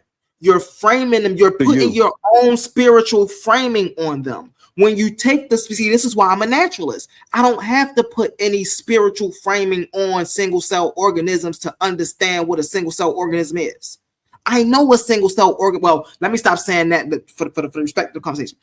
I understand what a single cell organism is.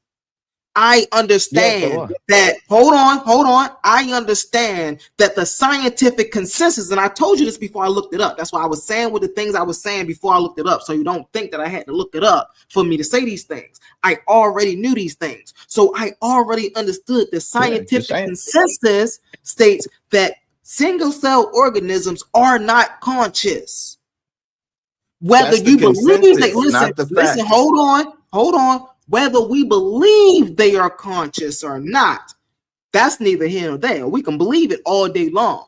But whether it is scientific consensus on whether they're conscious or not, that's what's important here. Just like the creator thing, right? And I might have to go, man. Damn, I'm looking here, I'm thinking it's 3:16. It's really 6:16 in the morning. That's some crazy shit. Hold up, bro. See, y'all got me on here, man. I know I'm about to be in trouble. Hey, man, I'm gonna let you close out, brother Max Leisure, and then I'm gonna close out and I'm gonna go take my tail a bit, bro. I did not know it was 6 o'clock in the morning. Yeah, I'm gonna just let you sign off, man. I enjoyed the conversation. Yes, appreciate Max. you having me up. Shout out to all the Titans, A1, Oli. Appreciate y'all. Most definitely.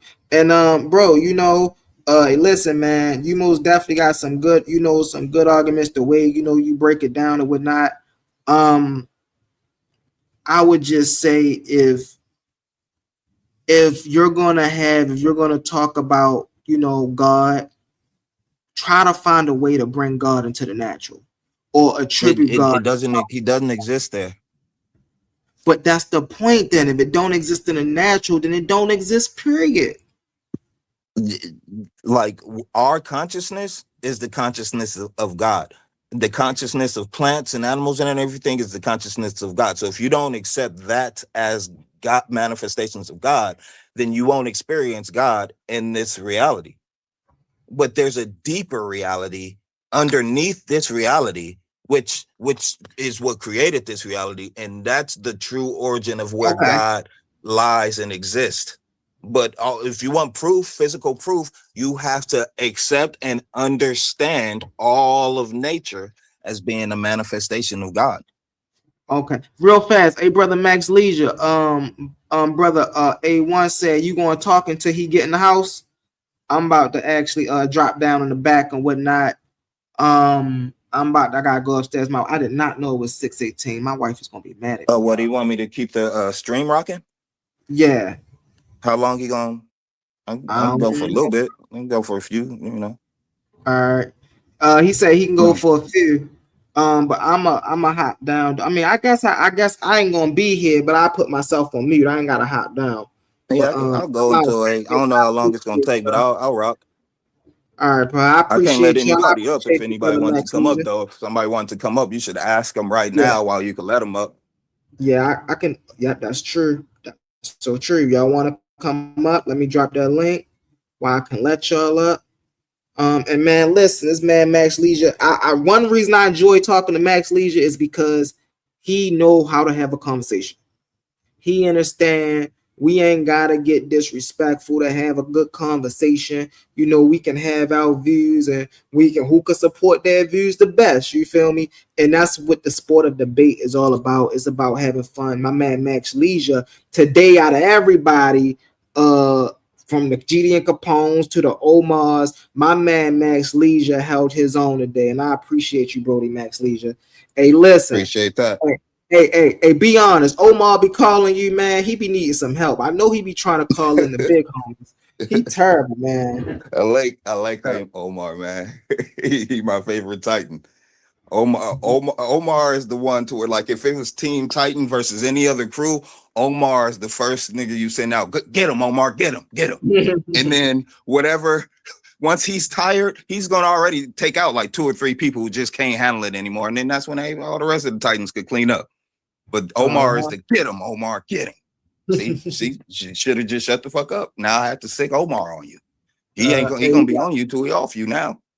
That's what Omar is. I love Omar. I love you too, though, humble man. Appreciate you having me up. I enjoyed the conversation, and we're gonna have to continue it on another day. Yeah, most definitely, Brody. Most definitely. See, these are my kind of conversations, bro. I love to have these conversations when we getting into the science, we getting into the philosophy, we get into the background. You see what I'm saying? Because, man, listen, we learn something new every day. You see what I'm saying? And so, talking to brothers who know how to convey that information well, you see what I'm saying? That be the main problem, man. I don't have no issue talking to nobody. But when we having conversation, at least convey your information well. My man Max Leisure, I understood everything he was saying. I understood the fact that he believed in a God. He believed that his God is supernatural. He believed that his God is in everything. You see what I'm saying? And he had some good points. Was, hey, listen, man, I believe this is conscious. I believe this is this. And when you look at it, there's theories for those things. You see what I'm saying? And so I can most definitely tell that he don't just be saying stuff. He definitely be studying up on the stuff that he be saying. And hey, listen, y'all gonna have to do some studying. Y'all gonna be up here dealing with Max Leisure, man. Y'all gotta do some studying. Don't think this was easy, man. Listen, that's because I study this stuff. Y'all come up here, y'all better know y'all stuff, because Max Leisure gonna run through y'all. But with that being said, man, humble out. Let me go up here before I cause any more damage. So I appreciate you. Have a good one, man. All right. Good night and great morning.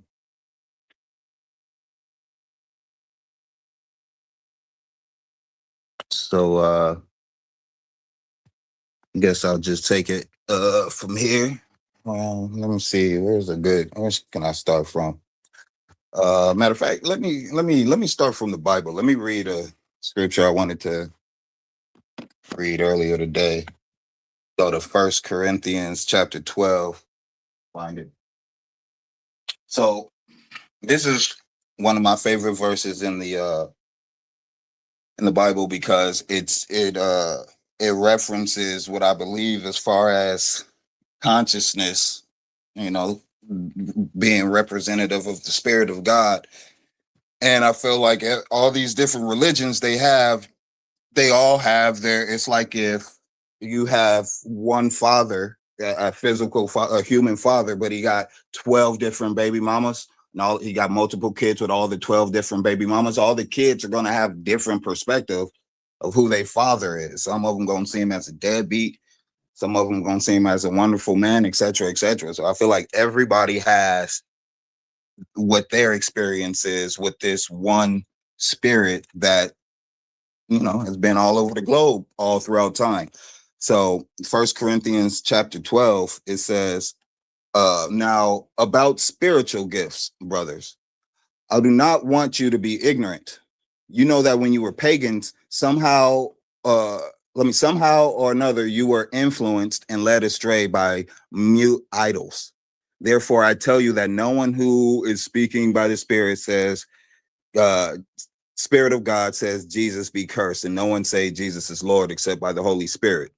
It says there are different kinds of gifts, but the same Spirit. There are different kinds of service, but the same Lord. There are different kinds of working, but all the same God works all of them in all men, not just men of a particular religion, all men. It says, now to each one, the manifestation of Spirit is given for the common good. To one, there is given through the Spirit the message of wisdom, to another, the message of knowledge by means of the same Spirit, to another, faith by the same Spirit, to another, gifts of healing by that one Spirit. It says all of these are the work of one and the same Spirit, and he gives them to each one just as he determines. So I believe that we, like I always say, we have a dualistic nature. We have our physical human nature, but we also have our invisible spiritual nature.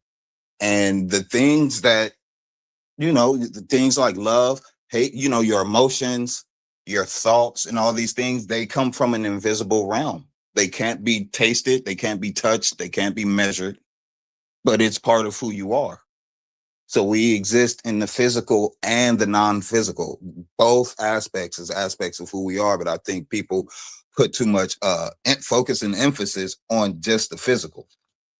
So, you know, I'm a follower of Christ. There's a lot of words of Christ in his apostle Paul that resonates with the reality that I exist in. And so I like the teachings. And so when it comes to the difference between the physical understandings of our existence versus the spiritual understandings of our existence, I like to reference 1 Corinthians chapter 3, when it says, and I think I feel this way a lot when I come here and I listen to everybody arguing about their different, whether they're the Neteru or the Christians or this doctrine or that doctrine, Kemet or this. It says in 1 Corinthians chapter 3, it says, brothers, I could not address you as spiritual, but as worldly, mere infants in Christ. And so I'm gonna just pause right there and just speak on that's just that first sentence is how I felt, you know, humble, if you're still listening, is how I felt with the discussion that we were having. I felt like that I was trying to address you as spiritual, but you could only stick to what's worldly, what can be measured. And it says here, brothers, I cannot address you as spiritual, but as worldly, mere infants in Christ. I gave you milk, not solid food, for you are not yet ready for it. Indeed, you are still not ready. You are still worldly. For since there is jealousy and quarreling amongst you, are you not worldly? Are you not acting like mere men? For when one says, I follow Paul, and another says, I follow Apollos, are you not being mere men? And, you know, so it goes on to break down how the main thing is that Jesus had more of a message to preach, but he couldn't preach the actual true gospel. He was just trying to teach people how to not steal from each other and murder and commit adultery And as humans, we can't even get past that to get to what the gospel is actually about. And for me, when I say the gospel, I believe the gospel exists throughout all major religions. And it's the believe in God, understand that God exists and believe in him, and then love and treat each other, treat your neighbor how you want to be treated. The Bible has plenty of verses that says those are the only two commandments that Jesus came. He put to death the old law, and he came with the new law, and it was just those two commandments. Every other major religion has those two commandments too. They just don't express it the same way, but they all have the ethic of reciprocity in it. And I feel like once we get there as humanity, that's when we could start getting into the actual nature of the reality that we live in. Because I don't know how aware people are of the fact that we don't interact. The environment that we interact with isn't our actual environment. The objects that we see aren't the actual objects that's there. It's just frequency. It's just electrical frequencies, and our brains interpret that electrical frequency. There's a physicist by the name of, I think it was Freebrum, Erwin, some physicist, and he came up with the holonomic universe theory, which explained how the way the universe is set up is exactly the way our brain is set up. The universe and our brain, it functions exactly like a 3D hologram would function.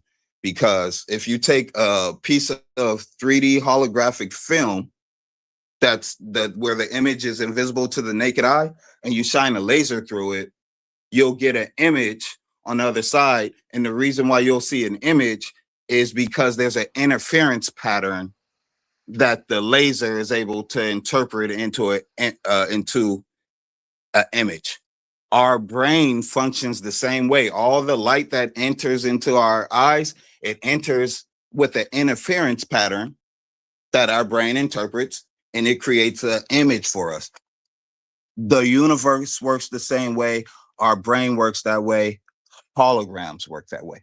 So all I'm stressing is that we don't know. Even no matter how much you measure in physics, you're measuring something to where you don't even know the nature of the thing that you're measuring. So that's why you have to dip into, what's known as the supernatural, the quantum, the spooky science, pseudoscience. But that's where the rest of reality in existence takes place, because our physical nature, our body, it deals with physical certainties and impossibilities. Our brain, our minds, what we aspire to do is limitless. It deals with probabilities.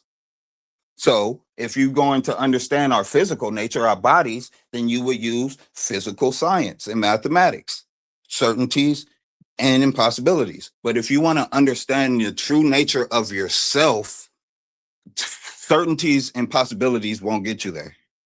You have to dip into something that goes beyond that, because you as a conscious being, you go beyond what's considered impossible. You create what's possible. What up with you, A1?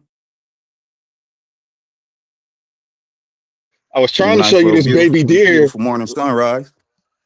Not yet. It's cloudy as heck too. I was about to Yeah, show this deer just literally ran in front of me, a baby deer, but I yeah. couldn't get it on camera. It was too fast. Oh damn, you just out in the wilderness for real. No, All I ain't right. out in no wilderness. Man, you got baby Just get. deers walking by, sun trying to come through the clouds. I ain't see nothing but grass, half a I road. just I just got off work. I got to walk across to the employee parking lot. Oh, okay. All right, well, all right. Perspective. From Yes, over sir. here, Yes, it sir. looked like a whole scene. Yeah, I heard But a yeah, lot of man. incoherence and pseudoisms last night, man. You were Yeah. definitely a participant. I mean, it is what it is. Like I said, like our consciousness would contains pseudoism because our consciousness can defy the laws of physics, but it would be your subjective experience unless you you train your consciousness like monks do to make you do like physical feats, and then you even if you explained I consciously put myself in a state to where my body could do that, people still won't attribute that to consciousness. They'll still look at it as a physical feat, but it's your consciousness that decides what your reality is going to be. Everybody that's a bum is a bum because they had a bum mentality. Everybody that's in the NBA is in the NBA because they knew they were going to end up in the NBA. Nobody ends up in places like that by mistake. It's your conscious effort that creates your reality, but you don't focus on your consciousness as being a thing. We only I don't focus believe that. on physical Because reality. you don't got a person who don't focus on nothing is gonna be somewhere too. So it sounds good. Yeah, well, I mean, probabilities, like But everything is. you're acting like a person who doesn't focus on reality won't have one. They still got a reality they live. But you Who are doesn't right fuck with though what? that I was saying you're acting like a person who doesn't have a conscious motivation to do something. Like reality doesn't exist for them. It still exists. It just might not be shit. But you are right in the sense that we are a product of our thoughts. The thoughts you thought are what put you where you are in life. So Yeah, I agree and with that. I just go deeper than that to say that it created everything. There before we were born and had our individual consciousness, there was a consciousness that did what we're doing in our own individual life, but for all of existence first, and then everything came to be the way it was, and everything was emergent from that. Just the first It's a theory. consciousness. It's a theory. Yeah, I And like it. yeah, that's all it is. I can't run no test. Yeah, and the whole thing is it's like you a melting pot of a bunch of theories simultaneously overlapping at one time. Some of them are in contradiction to each other. You don't be realizing it, but it's like you've taken an amalgamation of everything you've learned from different houses of knowledge and put them together, and it's dope. It's dope. I was But yeah, there that's on the absolutely what inside, I then do. I used to do the same thing, and then like I leveled up out of that and just got out of all of that. And just was like, okay, well, all of this shit is still subjective, and I still can't prove none of this shit. It's all in theory. Every religion is all in theory. All of that shit. Yeah. Well, yeah. That's. I mean, like I said, that's all I have is our theories. That's why I like to discuss them with people and everything like that. That's why I like coming here and hearing everybody else's theories or whatnot. But I like I that you just got your decorum together too. You ask a person a question and you let them finish now. yeah, I guess. Yeah. You're like, hey, let me at least give him 60 seconds before I jump in there. Yeah. But yeah, you doing a lot better, man. yeah, I'm happy to have you around, man. yeah. Hold on. Go ahead. Appreciate that. Appreciate that. I just I just be running through these theories trying to get them to be as coherent as possible because they're coherent to me when I put them together, and then I got to test them against people like such as yourself, Oli, A1, everybody, and then what's is still is left standing is what makes it to the next day. If I came on here and somebody completely just eradicated and eviscerated my stance on things, like how Candace did Andrew Wilson, I'd change up. I would immediately be like, let me scrap all of that shit. That embarrassed me trying to stand on that. And then I'll just, I'll refine what I believe. But up until this point, everything that I have so far, I haven't had anyone explain to me how it's just completely incoherent, I guess. What So like exactly are your views? Can you explain your views to me from the beginning? well like you said for yourself, I have a amalgamation of views. It's a whole bunch of things that I've put together. So just speaking on just the consciousness aspect of it that I was on tonight, my thing is just that consciousness is the underlying principle of all things. Everything starts from a clear, invisible, all-encompassing consciousness field, and from that consciousness field, you get a field of activity, and that field of activity becomes. I believe that there's multiple existences and everything like that, because I believe the purpose of these processes of existence taking place is for consciousness to know, just to know itself, to know the nature of existence, because it's one thing to know that, you know, hydrogen and oxygen makes water, but it's another thing to feel the sensation of, you know, ice cold water on a hot summer day. You know, like you want to know what that feels like, so you create an experience for yourself to do that. And I just believe consciousness, without there being any matter or anything, just by sheer force of its will, just imagine things into existence. And so when we look into quantum physics and we look at the breakdown of quantum states, when you perceive them, that to me is an expression of free will, because particles are in a state of superposition, which means they could do anything, be anywhere, all of this. But then when you fix your focus on it, it makes a free will decision on what state to let you capture it in. So that's why you got things like the double slit experiment. When they put the camera on, the particles act the way they're supposed to act. But when the camera is off, it creates a wave. And so to me, the only thing that could explain that is that these molecules are conscious, and it reacts to our conscious because our conscious is connected to that conscious.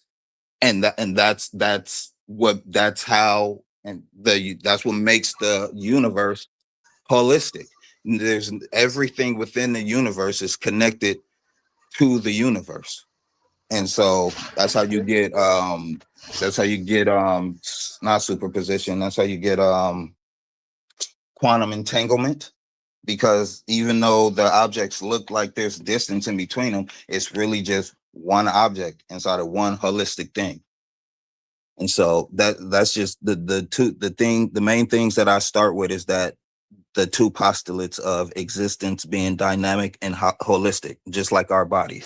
Our body is dynamic and holistic. Everything within our body is a part of our body, and our body changes over time.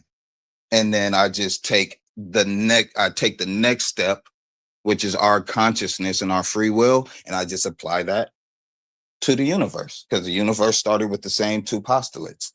And when you apply that to the universe on a macro scale and a micro scale, it explains things that physics can't explain.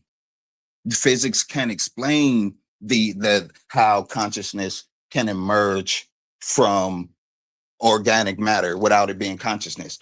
It's accepted that's the case, but they can't explain how that's the case. But it's just there as like, well, this is just, if you think otherwise, then there's something wrong with you. But we can't explain either way. But then when you take consciousness and place consciousness at the beginning, you can explain how matter emerged from consciousness. You can explain everything that the laws of physics can explain. You could perfectly explain it when you start with consciousness as a postulate. But when you remove it, breakdown of the everything of our understanding of the world, especially when you get to the quantum level, everything just breaks down and we don't understand it. And you try to get it to fit inside of the box of physics. Can you state your claim again? You just said that if you start with consciousness, all of that is possible. Yeah, if you start with okay, yeah, explain that to me. So again. the two core postulates that I haven't gotten any pushbacks on this from anybody, is that both the universe and ourselves, our physical individual selves, are both dynamic and holistic. So you just start from those two postulates. I add consciousness and free will, because I have consciousness and free will. So that's something that I can subjectively verify for myself. So then when you step into the realm of just theorizing and experimentations, I take the extra two postulates that I could add to myself, which is consciousness and free will, and I apply that to the universe. And now, before doing that, you could try to take math or you could try to take physics, and you try to explain all of existence, and you can't. You keep coming to roadblocks and things that don't make sense, and it's because you're trying to take a part of the whole and explain the whole. But you can't take a part of the whole and explain the whole, but the whole can explain the parts. So when you take the extra two postulates, the consciousness and free will, and you apply that to the whole, consciousness and free will within the universe and on a quantum level explains all the roadblocks that modern physics runs into. Everything that modern physics can explain, when you put consciousness at the beginning and say that there's a conscious entity that is the underlying principle of all things, every roadblock instantly has an answer and a solution. I honestly think that creates more. Are you saying roadblocks, not roadblocks, right? Yeah, I'm saying roadblocks, like hangups, things that can't be explained. Roadblocks. Yeah. Okay. Yeah.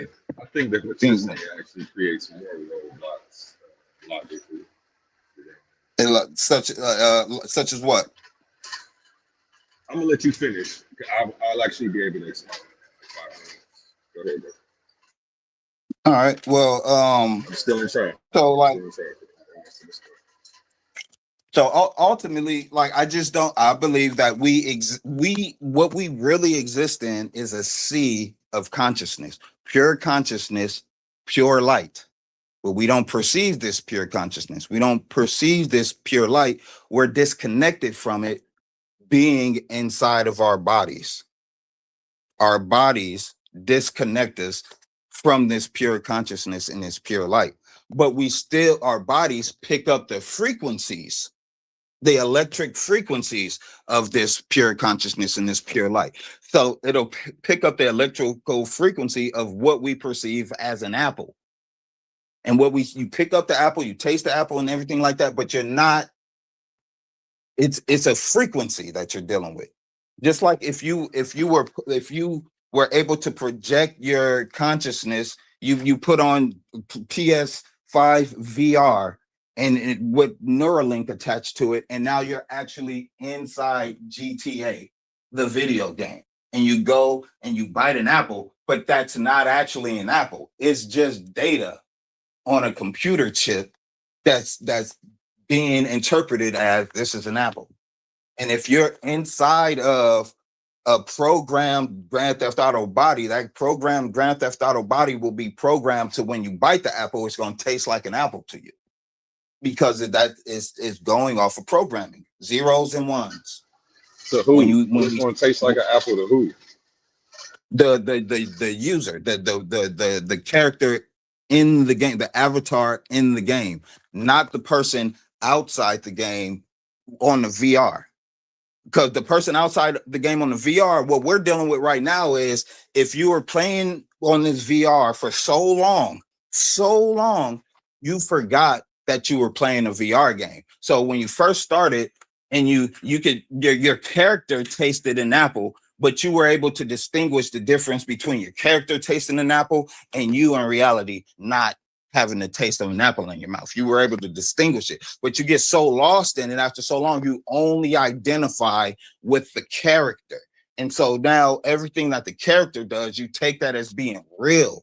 In your real life, you forget that you're interacting with just electrical currents, zeros and ones, and you don't exist in that world. The body that you're inhabiting, the digital body, exists in that world, but your consciousness is being projected from another world. Your consciousness ain't from this world. Your consciousness programmed this world. And that's where then you stuck yourself into the program. But that's where it gets incoherent because you're talking about the digital as if it has any type of consciousness to face or do any of that other stuff. So that I don't know, that whole thing is incoherent. I want you to put at, I like what you're saying. It's cool. I think it's poetic, it's dope. At the end you just need to put according to my theory. Because you're I'll talking put about that this at the stuff like beginning. this I'll put is that at the beginning and all the way through it. you didn't put it all the But way no, through. what I'm saying is true. You What didn't I'm put it saying is true. anywhere in there at all, actually. And Yeah, I was but just I'm waiting for it at the end of each little mic drop. well, Because no, what you say nothing sounds that I'm cool. I every just know that it what I'm go saying ahead. is true. Like I'm using an analogy about using a headset and everything like that. That's just an analogy. That's not a Uh, theory. I'm just trying to well, explain something. But you're me actually saying that taking we only facts that we interact. know. You're actually taking facts that we know and forming a whole new hypothesis as to the theory of how you think the world That functions. yes, yes, Okay, yes. so So that's what I'm saying. I'm Things not that we know. mischaracterizing the situation. Yeah, I'm cool. So tracking that's what pretty I'm well. taking things that we know. We know that we don't actually, we're not interacting with real things. We're interacting with electric signals And that that's our not a real thing. brain, Is that a real thing? that the electric signals is the real thing. But what the Okay. electric signal is telling you that you're looking at isn't the nature of what you're looking at. But well, we just need to fix our terminology. That's all. I'm just trying to make sure you're as accurate as can be, and nobody, it's got to make sense. Mm-hmm. You're calling electrical currents not real things, but I Yeah, well, understand what you're saying. uh-huh. But now that I made that distinction, I think that you'll realize how far your argument has to go to actually cross the threshold It doesn't. being It's not. legitimate. But what I'm saying is not an argument. It's something that it's a scientific consensus that we interact with electrical signals from our brain. And the objects that we're looking at is not really the nature of the objects that we're looking at. That's not me. That's the scientific consensus. I'm just saying that because of that scientific consensus, we can conclude that we're not interacting with our real environment, but our real environment is the source of our real environment is consciousness, because our consciousness isn't the thing that our brain is interpreting and changing the nature of it for us to be able to understand it. Our consciousness is the apparatus that understands the machine and understands everything and has the desire to know. So the consciousness, and then this is my theory, is that the consciousness supersedes the nature of the things around us, because it's the thing that verifies what things are. It's the single thing that we use to, if somebody says, that 2 + 2 is 5, it's our consciousness is what's going to be like, nah, that's not the case. Like it's the perceiver, it's the experiencer, our consciousness. But the things, the electrical currents coming in, it's not the real nature of our reality. Like I'm saying that we exist in a simulation, but I'm saying it based off of what we're already being told. Like I said, with the holonomic brain theory, and I think that was by I think it's Carl Pribram was his name, but he was studying neural networks of the brain, studying memory, and he found out that the brain functions like a hologram and it operates holographically. And there was a mathematician and a physicist by the name of Joseph Fourier, and Carl Pribram used Joseph Fourier's Fourier transform, which was a type of mathematics that Joseph Fourier invented in order to create 3D holograms.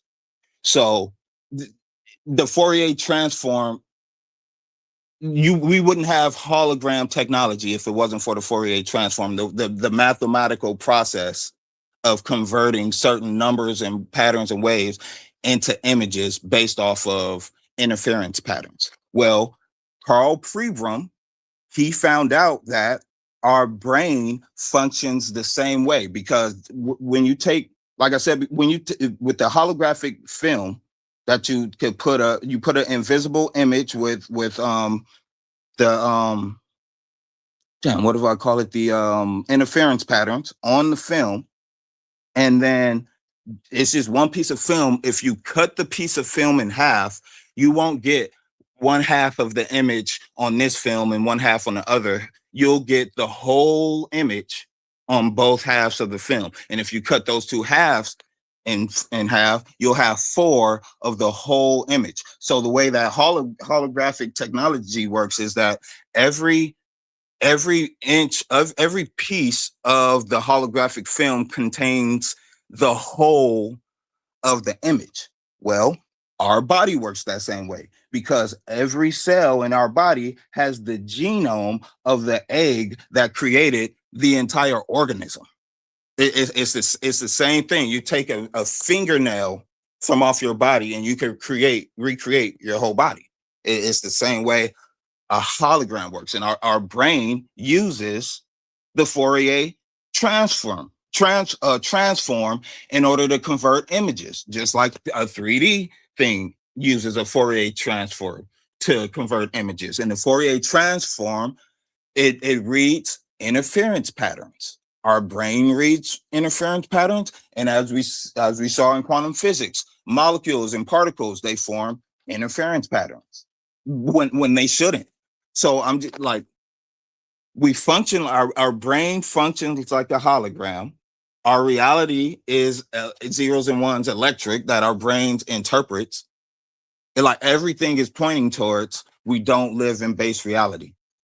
And our brain is the seat of our consciousness, but our consciousness is experiencing something that it created, and it's only a part of it, just so much as a character playing on VR is a part of the game. We're it's like if we were the stars in the sky, but our consciousness is being projected from the stars down to our avatars here on Earth. And so as a star, we don't interact with the things down here on Earth. Our avatar and our consciousness does, but we're safe from anything that transpires here, because it's just, we exist in the body, and the body exists. Or we don't exist in the body. Our consciousness inhabits our body like it would a roller coaster ride. But the seat of our consciousness, the true seat of our consciousness is it's an ocean of just abundant light, because all around us, I'm theorizing that all around us is abundant light, because light is invisible. And light needs to bounce off of an object for us to be able to perceive it. And we're perceiving interference patterns. So we're not even perceiving, we're causing an observer effect and perceiving basically what our consciousness is programmed to receive in our brain. But you know, the world around us just isn't, it's not, we live in 2 different worlds at the same time. We live in the physical world and a spiritual world, and our consciousness is in the spiritual world, which isn't here in the physical world. But our brain according to your theory.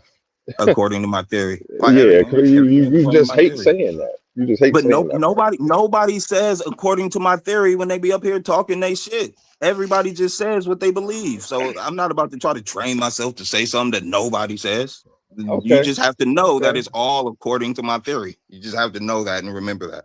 You talking like this is all a fact. I mean, you're taking facts that we do know, and like I said, you're formulating a whole new theory that's still unfounded and unproven. And that's fine with me. I agree with how the brain perceives light, photons, and all of that stuff, but the universe is not, our reality isn't a hologram. Like that's not the scientific consensus. So it's like, I don't know. There's been plenty of scientific consensuses that were proved wrong. Is everything is a theory. Like, you know, Yeah, and so this is my theory on things. You said that like I'm not proving any of my stuff, but it's not about. I'm just saying this is what makes sense to I can me. hear you. This is what makes sense to me. Physicists, mathematicians, and scientists, they reach these conclusions like, okay, yeah, the universe works like a hologram. Our brain works like a hologram. And I'm just saying, okay, well, since the universe works like a hologram and our brain works like a hologram, let's draw the conclusion that perhaps we're not in base reality and we're living in a simulation if the evidence points to that. If the universe functions like a simulation and our brain processes like one, it's not far-fetched to imagine that perhaps we're in one. Now, if that's something that you hear and it's discomforting to hear, it can make you uncomfortable to hear that, but it's not something that could be dismissed as just pseudo because the evidence points to it. So now it comes down to a matter of, do you believe that's the case for us or not? That's a strong claim. The evidence points to it. I don't necessarily think the evidence points to anything. I think the evidence speaks for itself. And the evidence doesn't necessarily say that. A lot of physicists. The evidence could point to exactly 20 different things. The evidence could point to 20 different things. Like it. Yeah. But saying evidence points to it. Points to 20 other things that are in contradiction to that as well. Let's focus on what we know. 20 other things and say the evidence points to those 20 other things, but I'm choosing one. And this is the one that I'm choosing to say it points to. I'd rather not, because I think it's a irresponsible assessment to lead people down the path that you've taken versus a path of I don't know. I'm just in my pursuit of truth. So I don't accept theories as fact. I don't dabble in belief. Neither do I. Deal with what I know and what you do. You're doing it right now. I'm telling you that these are my theories. I've never said any of this was a fact. I'm repeatedly telling you this is what I believe. I'm listing what the physicists say, and then I'm telling you this is the conclusion that I'm drawing by that. I rock with that. I like when you put it like that. What else are you supposed to? What else am I supposed to say? Like this is what I believe. You're right. I don't know what else I'm supposed to say. This is what I believe. No, when you do it like that, you good because there's nothing to challenge as long as because you're being scientific about it. As long as you're being scientific about it, not this is a matter of fact. This is what it is. Prove me wrong. Yeah, I ain't got nothing to say. Because that's why I was like, well, just say that so that way I don't feel inclined to try to debunk you. That's why I was saying just throw that in there. You don't have to though. But when you speak on those things, it makes me want to respond to you like you're saying it, like it's a fact. Because that's how it sounds. Okay, look, when I say Carl Pribram was studying the neural networks of the brain, and he found out that the brain functions like a hologram and it operates holographically. That is a fact. That's not my opinion. I'm stating something that actually happened. When I say that Joseph Fourier was a mathematician and physicist who invented the Fourier transform, and that's hologram technology, and that's how our brain processes things. That's a fact. That's not my opinion. Like I'm listing scientific things, and then the mitosis are how every cell in our body it has the same the genome of every egg that creates. But what I'm saying is these Your are context is off. But I'm listing scientific. These are scientific facts. Like if you want to challenge me on any of these things, then be like, no, John. Let's go back to the brain. Let's go back to Carl. What's his name? Sebrum. Pribram. With a P. Let's go back to Carl Pribram in the hologram brain and hologram universe. Okay. When you keep saying, well, you didn't say the brain is a hologram. What was your claim exactly? I said that Carl Pribram, he was studying neural networks of the brain. Mm-hmm. And he concluded that the brain functions like a hologram. And he concluded that it operates holographically. I didn't take anybody's brain and put it under any type of anything to see how brain operates. I'm just reading what I studied about Carl Pribram, and I researched it, and it turns out that's true. Plenty of sources say this is what he did. This is how he conducted these studies. These are the tests that he did. He conducted tests on mice and all type of stuff like that. Cut out pieces of their brain, but they were still able to have the function that they shouldn't have had, because that function was in the portion of the brain that they took out. So he did all these type of experiments and everything like that. So for me to say that he did that is not me making stuff up. I'm just stating. No, but it's just you what took taking the place. whole, you're taking his whole study out of context. You're taking it somewhere where he wasn't taking it. That's the only problem I have with what you're doing with Carl Prieman's work. Carl Prieman was just trying to prove that memory wasn't stored in an isolated location. He was trying to prove that it uses wave. Go ahead, I'm listening. No, he actively said that it appears as if we are in a hologram, because he said the brain functions like a hologram, operates holographically, and then him and another physicist, David Bohm, came up with the holographic, the holonomic universe theory, saying that the brain or the universe is a giant organism that we exist in, but it's like a hologram, and our brain operates the same way. And then when you go down to smaller quantum levels, it's the same thing. David Bohm and Carl Prieman, two different fields of studies. They weren't working together. David Bohm, he was studying subatomic physics, quantum physics. Now, he's the one who made the claim that the universe was like a hologram. David Bohm, not Carl. They both did. Not Carl Prieman. They both look it up. They came to the same conclusion separately. They both came. David came to the conclusion that quantum physics on a subatomic level functions like a hologram. Prieman said that the brain and the universe functions holographically. One was studying the macro, the universe, and the brain. The other one was studying subatomic particles. They came to the same conclusion, and they started to work together to figure out the nature of the universe in relation to holograms in the brain and just reality as a whole. But they didn't start off working. They didn't start off trying to prove that the world was anything with a hologram. They had different. They were both studying something completely different, and they both came to the same, to them, surprising, stunning conclusion separately. So I'm just stating their work. This is what they did. David Bohm said subatomic particles seems to look like a hologram. Carl Prieman, hey, the universe in our brain, the neural networks of the brain seems to operate like a hologram. Joseph Fourier, look, this is the mathematics of how to create holograms. Oh, you know what? The human brain uses these same mathematics.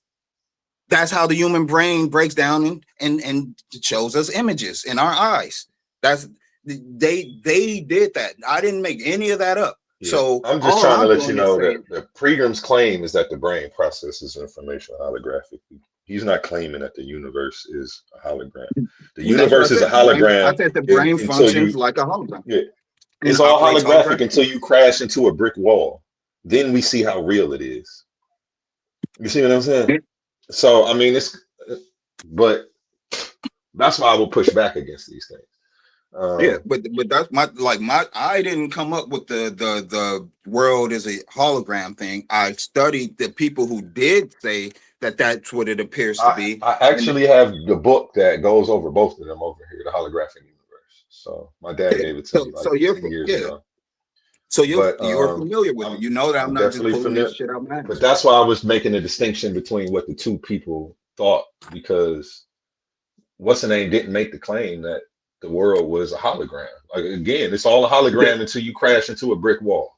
Then we see how real it is.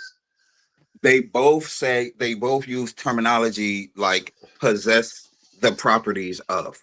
They both like, bro. I know what they said, which is why I'm trying to give you the proper context, because you're privy. But it's just like, and I know what they said. Then we know what they're saying. You know what I'm saying. And we don't agree on what they're saying. And we don't agree on what they're saying. So here we are. We do agree on what they're saying. You disagree on my conclusion to what they're saying. I conclude that based on what they're saying, that the universe is a hologram. That's my okay. I thought you were saying that what's the name was saying that. I was gonna say, no, that's not what he was saying. Now, if that's your theory, cool. Yeah. Then I was I was saying that that's not what Carl was saying. He was saying the brain processes information like it's like a hologram, but he wasn't saying that the universe is one. What's the name? Brome was more on that though. What's the name? What's his first name again? David. David They worked Brome. together. He was the one who they worked together, but they didn't. Their work was separate though.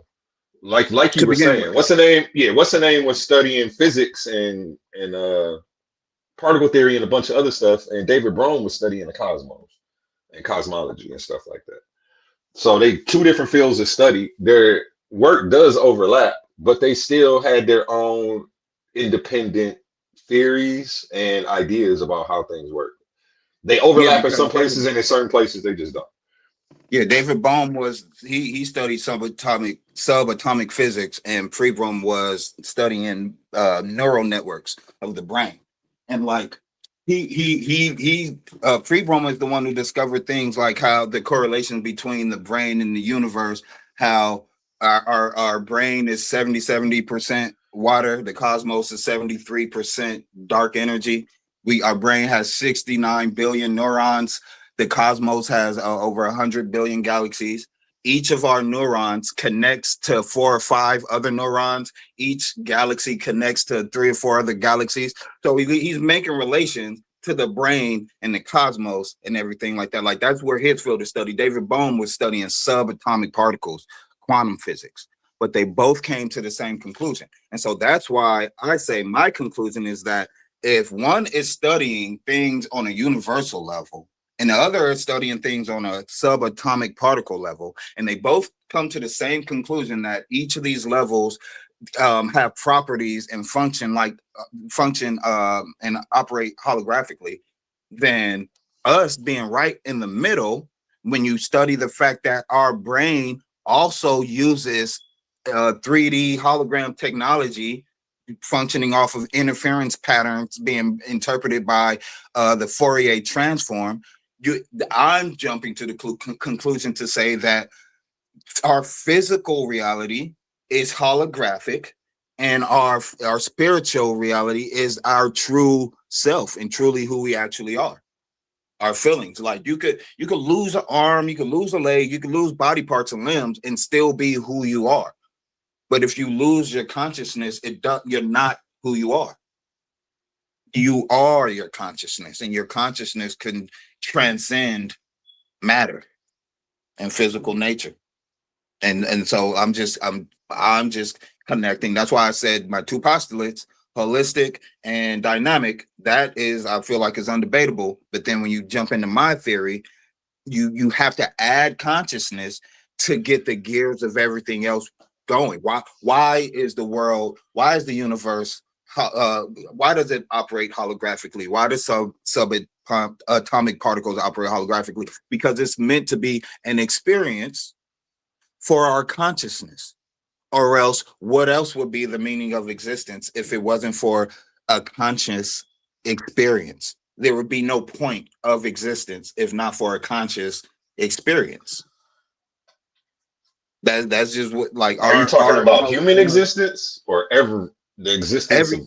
Are you thinking of all things that exist? A single cell amoeba needs to experience and exist.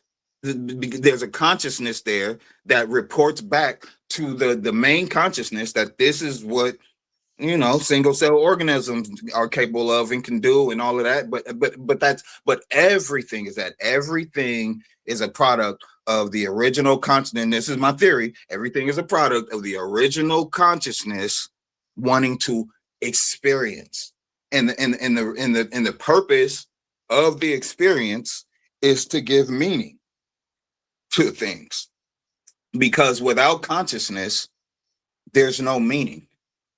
But if you have consciousness, then you want meaning and you yearn for meaning, and so you give things meaning. You create a world that give meaning to, and that's just what I believe the supreme consciousness did. And we're experiencing that world. And we're supposed to identify with both of our natures, but we only identify as one. So we only understand half of existence. So we be running around with our chickens, or running around like chickens with our heads cut off, trying to figure out what's what, because we're only acknowledging one half of existence. So for the last however many thousand years, humanity is still arguing back and forth over what's real and what's not real. but we're only paying attention to one half. Either you're spiritual, you're religious and you don't care about the scientific method, or you're scientific and you don't care about spiritualism. But both is how we exist in both. We have a spirit, which I call conscious, and we have a physical body. We both. It's to me, it's ridiculous to dismiss either one of the other. Like, if we clearly have both a conscious and a physical body, so you have to try to understand both fully. Well, you went from spirit to conscious to physical body. I don't know about a spirit. Well, that's why I stick to consciousness. In theory. Yeah, in theory. I stick to consciousness. You don't gotta say spirit, but just the consciousness. It's different. With some people, I gotta use the word self, and different people make me use different words based on how they understand things. But just the consciousness that you have when you speak and you feel things and you know things and you experience things. That consciousness existed before your personality. And you're just a derivative from that consciousness. Your consciousness just. That shit sound good. You just can't prove none of the shit you talking about. It sounds good. It's all subjective. It's real poetic. Yeah, okay. I just wanted to get you to say that one more time so I can drop it. Yeah, it can't be proven. It can only be experienced, just like with quantum fields. You can't measure the state of a quantum field. It can only be experienced. As soon as you go to measure the state, it breaks down. So that's why I say the quantum state is representative of how our existence is. You have a personalized existence that can't be copied or transferred. Only you will know how it feels to be you. You could describe it to other people, and you could describe it very well, and they can imagine it very well and be able to tell you, like, damn, that must feel like this. And you'd be like, yeah, it is that. But then you can't transfer how it actually feels. They could only get very close to describing it. That's how we exist.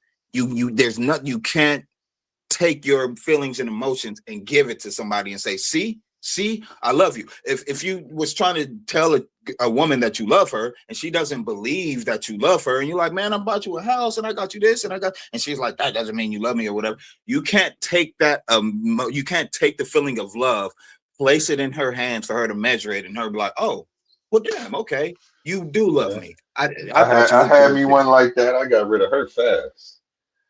Like, yeah, but that's me running around, jumping through hoops every 10 days, having to reprove my love to you because you don't believe it because somebody hurt you so bad. You don't think nobody can love you now. That's a personal problem. That ain't got shit to do with me, and I need to move the fuck on. But that's I got out of there quick. That's what anything. Even if you was with a girl who you tell her I love you, and she says I believe you, and she does believe you, her believing, she still doesn't. They're still not the feeling that you feel. You be like, you buy her some stuff and be like, and that still doesn't amount to how much I love you, because you can't give her the feeling. You could just keep on showing expressions. You can give somebody that feeling. That's what's you can give somebody that feeling. But go ahead. You say you can or you can't? No, you can't. You can't pass along the vibes through physical touch. There's a bunch of different ways. But go ahead though. Yeah, you could pass along touch, but like it's you people won't. You can't pass the feeling that you're feeling. You can make people feel things. You could have sex. I see what you're saying. I see what you're saying. But you can't transfer. Yeah, you can't transfer the feeling. You can express it, and if they pick up on the feeling, they'll have their variation of the feeling that you're feeling, but it's not your exact feeling, and so it can't be.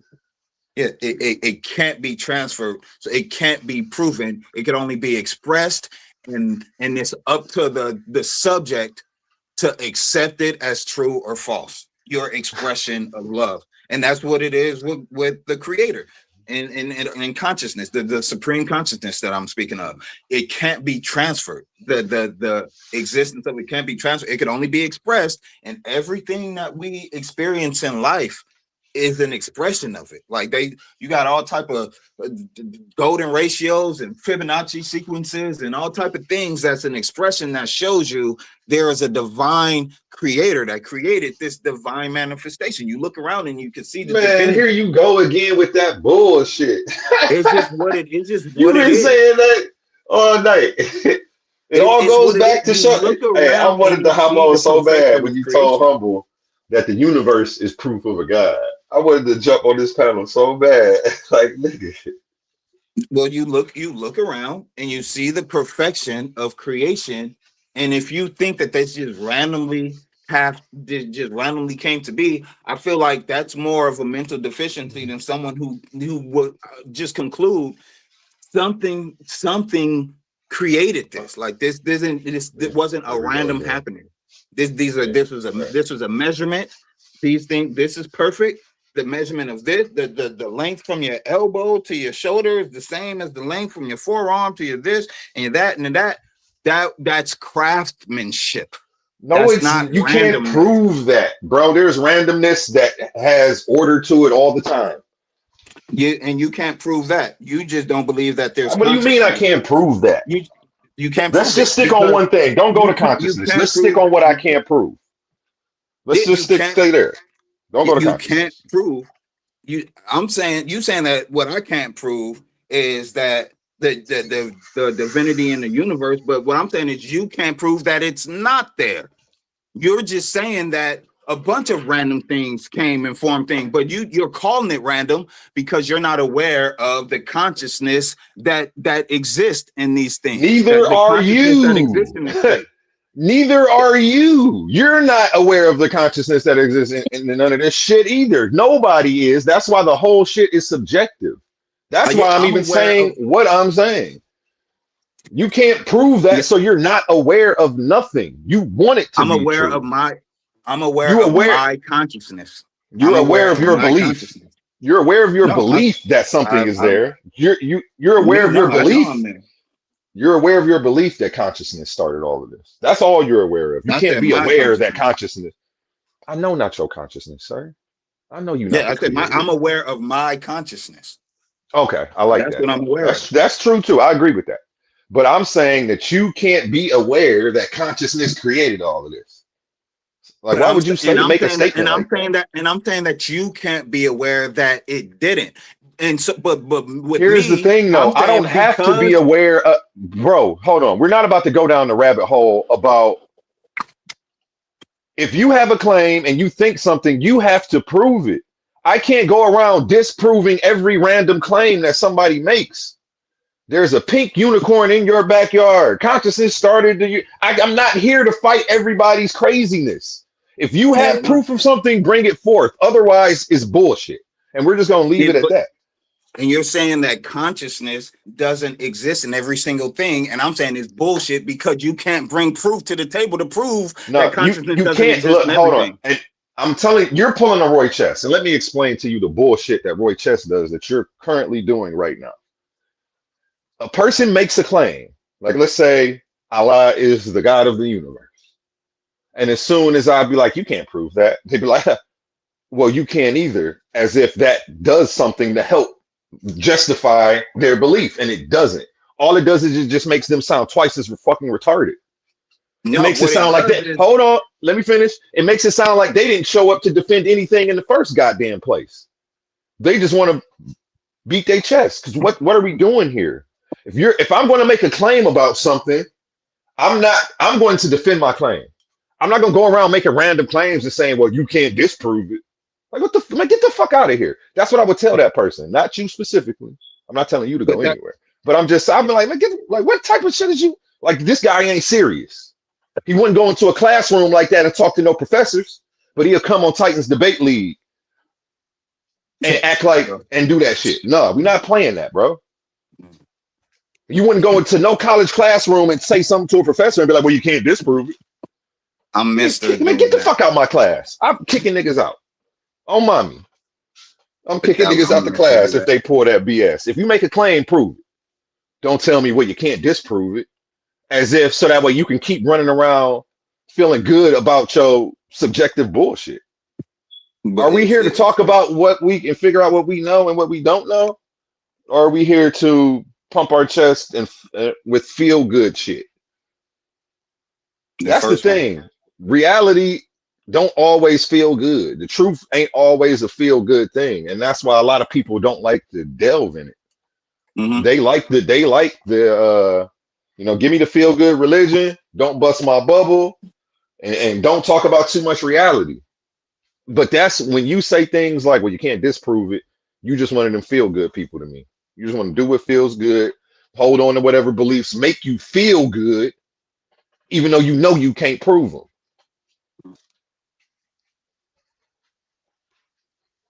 You done? I'm done. Go ahead.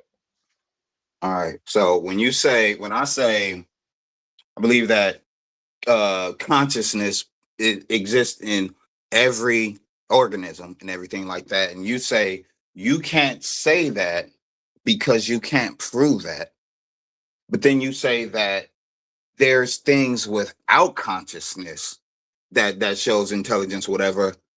I can say what you just said to me. You can't say that because you can't prove that. But I wouldn't say to you, you can't say that because you can't prove that. I would just listen to you explain why you believe that.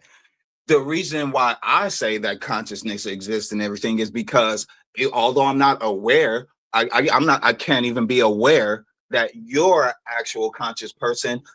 I'm just assuming that's the case because it would be ridiculous that it's not the case. But in all actuality, you can be some type of government prototype robot that's being passed off as human. I can't check that, but it just would be ridiculous for me to believe that that's the case. So I'm just going to go with what makes sense. So to me, even though I can't check whether or not things have a consciousness attached to them, I am aware of my consciousness. And then so when I see other people act like I act, I just conclude they're conscious like I'm conscious. And then when I see animals exhibit human-like behavior or whatever, I'll say they're conscious. They have a different type of consciousness than human consciousness, but that's signs of consciousness. And then when you look at plants and other organisms, as Humble was reading earlier, they show signs of being conscious, but they say because they don't have brains, then it can't be conscious. But they don't know that. They don't know that the brain is the seat of consciousness. They don't know that. They theorize that, and they're saying that since plants don't have brains, then they can't be conscious. But there's plenty of physicists showing that plants are conscious. They're doing experiments right now as we speak, and they're showing it. So I just apply that I start with me having consciousness and going from there, rather than me having a consciousness and then saying, but I'm the only conscious thing, just me and all the rest of the humans. I just take the fact that I'm conscious. What if everything else is conscious? Okay. So I'm starting from somewhere. That's not the conversation we were having, though. I did wait till you finished to tell you that you were non sequitur red herring, and you went on to a whole tangent about something that we weren't even discussing. We were discussing consciousness creating everything else. You went into a whole different example. I don't know. Maybe I missed something there, and you did, because you told me that I can't say that consciousness exists in everything because I don't know that. That's not what you. Oh, well, I was mistaken. That's not what I was trying to say. I was trying to say that you can't say consciousness created all of this because you don't know that. That's what I was saying. Because that was your statement. The consciousness created all of this. I'm like, what? Nigga, you don't know that? Like, what are you talking about? And you were like, well, it's the only thing that makes sense. You were going into how that's the only thing that makes sense in existence, or creation, as you call it, is proof of a creator. You know, we call everything that we see creation, but we can't prove that either. These are just but terms that you apply because they feel good, based on you discarding them and actually starting with the foundational knowledge of what you know and just moving from there. Like, we're still in spiritual shit and dealing with things we can't see and can't prove. And it's like, I don't know, it's cool. I mean, I don't want to talk about what we can't see and what we can't prove for too long. You know, I like to actually deal with the world that's in front of us and what we can know. because all of this is in theory. I don't debate in theory shit for real. But that's why I wanted you to. I don't know. But that's my thing. That's I'm the opposite. I feel like all of the tangible things scientists have gone as far as they could go. All the rest is in the theories of what we haven't explored because we don't understand, because it's outside of the laws of physics. And so, like, I feel like that you got classical physics and you got quantum physics, and our body is the bridge in between classical physics and quantum physics, because our physical body interacts with physical nature, so that our physical body needs certainties and impossibilities to exist within the physical world. But our body hosts our consciousness, and our consciousness it communicates with the quantum world and probabilities. So we got our consciousness to interpret the quantum world, and we got our physical sensations to interpret the physical world. And we need it. Our body is the bridge. Our body is what creates the possibility of that happening. Now we can understand probabilities and things that aren't physical, and we can experience a physical, have a physical experience. But we're both, and our consciousness can't be measured. Like, you can't, like, if I had a random excitement of joy, if I felt a random excitement of joy, you could see, if I was hooked up to like computers and stuff, you'll see like a spike of activity in a certain section of my brain. But that spike of activity isn't the feeling that I felt. It's just the expression. Go ahead. I'm sorry. I'll wait till you finish. No, go ahead. I'm gonna say all an emotion is a chemical reaction inside the body, bro. It's biochemistry. So you're saying can't be measured, can be measured. No. Well, I'm saying what is measured is the chemical reaction, but the chemical reaction isn't what caused the chemical reaction. That's two different things. Now, trying to measure, you're talking about measuring an emotion, and I'm saying that there are ways to measure these. Now you moved the goalpost. Who said this earlier? The goalpost is on wheels. I didn't move it. The goalpost is on wheels. Mm-hmm. I didn't move it though. Okay, well, let's stick to. I meant exactly what I said. I'll restate it again. Restate it for me. I understood it. I feel like I did, but maybe I'll give you another shot and assume I did. So there's three levels, right? The first level is external. Somebody says, "I hate you." You feel disheartened, and that's stage one. A person says, "I hate you." Stage two, you feel disheartened. Stage three, chemical reaction in the brain based off of how you felt. So when you measure that chemical reaction, you're measuring the chemical reaction. You're not measuring the feeling that was actually felt. You're not measuring the sensation. You're measuring the exhaust fumes left behind by the sensation, but not the sensation itself. The sensation itself is felt by consciousness and interpreted by the brain. That's cool, but you said we can't measure emotions, and I'm telling you, you're wrong.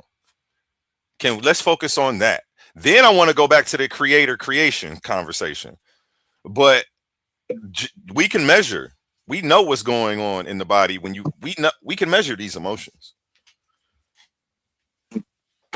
Yeah, you can measure. You can measure the reaction that's caused by the emotion, but you can't. You can't measure it because you can measure the reaction that's caused by the emotion, or is it the chemical reaction that's inducing the emotion? I think it's the chemical reaction actually inducing the emotion, because now I'm thinking about the sociopaths, and the stuff that my dad's talked to me about with some of the people who he's counseled. Because there are some people who don't feel anything and their brain doesn't produce these same chemical reactions. And there are people who don't know how to feel because of that. And they have a problem getting acclimated in society, and they have to pretend to have emotion. They have to know when to smile or know when to feign sadness or whatever, fake sadness. That goes into my point. Well, that's because the chemical reaction produces the emotion, not the other way around. You don't get joy without dopamine, serotonin, oxytocin, and endorphins. You don't. Now you So what are the we talking feeling about creates here? it. The Bro, feeling I creates it. can go You feel the outside things and because work how out. you just said, how you just It's said. making me think about. Go ahead. I'm sorry. I'll let you finish. I don't know who was talking first, but you can go ahead. No, Sure. you go ahead. Go ahead. Yeah, Well, I was I'm gonna the. say, Yeah, go ahead. I got the mute button, so I should always yield to everybody else, so they all don't right, feel like I'm bullying them. all right, appreciate that. It, how you said someone could be emotionless. So like you have two people, right? And then you have three people. Person A, and then it's B and C. But person A is the one who says, I hate you. To person B and person C. Person B feels bad about it. And then you see the chemical reaction in the brain. The person C feels indifferent to it, doesn't feel any type of way about it. So there is no chemical reaction in the brain. He heard I hate you, but there was no chemical release to make him feel bad because consciously he didn't. He would have to consciously feel bad first, and then it releases the chemical, and that's when the feeling gets exacerbated. But you have to feel it first because there's people who don't feel, and then they don't get chemical reactions. I just looked it up. That's not how it happens, though. It says they're a bi-directional loop, almost. You know, two sides of the same coin. One doesn't happen before the other. The chemical reaction is the physical state of the emotion, and the emotion is the mental interpretation of the physical state. So, hold on, let me read a little bit more. You can talk if you want to. Go ahead. Oh, I'm sorry. We got melanated. Hold on. We got melanated goddess to the stage. How you feeling today? Any questions, comments, or thoughts on anything you've heard so far? Yes, actually, peace everyone on the panel, peace to Hello. everyone in the chat. Peace I and love. wanted to chime in around the like what causes emotions, and oftentimes it is not just someone saying something. It's, you know, if you're having a scientific conversation, then you got to talk about dopamine and serotonin and like stick there, and because there are people who feel angry or feel scared or feel hurt when no one didn't say anything or there is no threat, right? So you don't actually, it's not always a response to something. It is something biological happening, right? That's the reason why people feel relief when they get on medication, because if there is an adrenal issue, right? Something biological going on with their adrenal glands. That person may have certain emotions that aren't triggered by their environment, right? When an adolescent is going through puberty and their hormones are at a certain level, when a woman is on her cycle and she's at those emotions, when men have lower testosterone, right? So all of these things are biological hormonal chemicals, if you want to call them that, reactions in the body that triggers behaviors, emotions, and feelings. It's not the feelings happens that triggers the chemicals and emotions.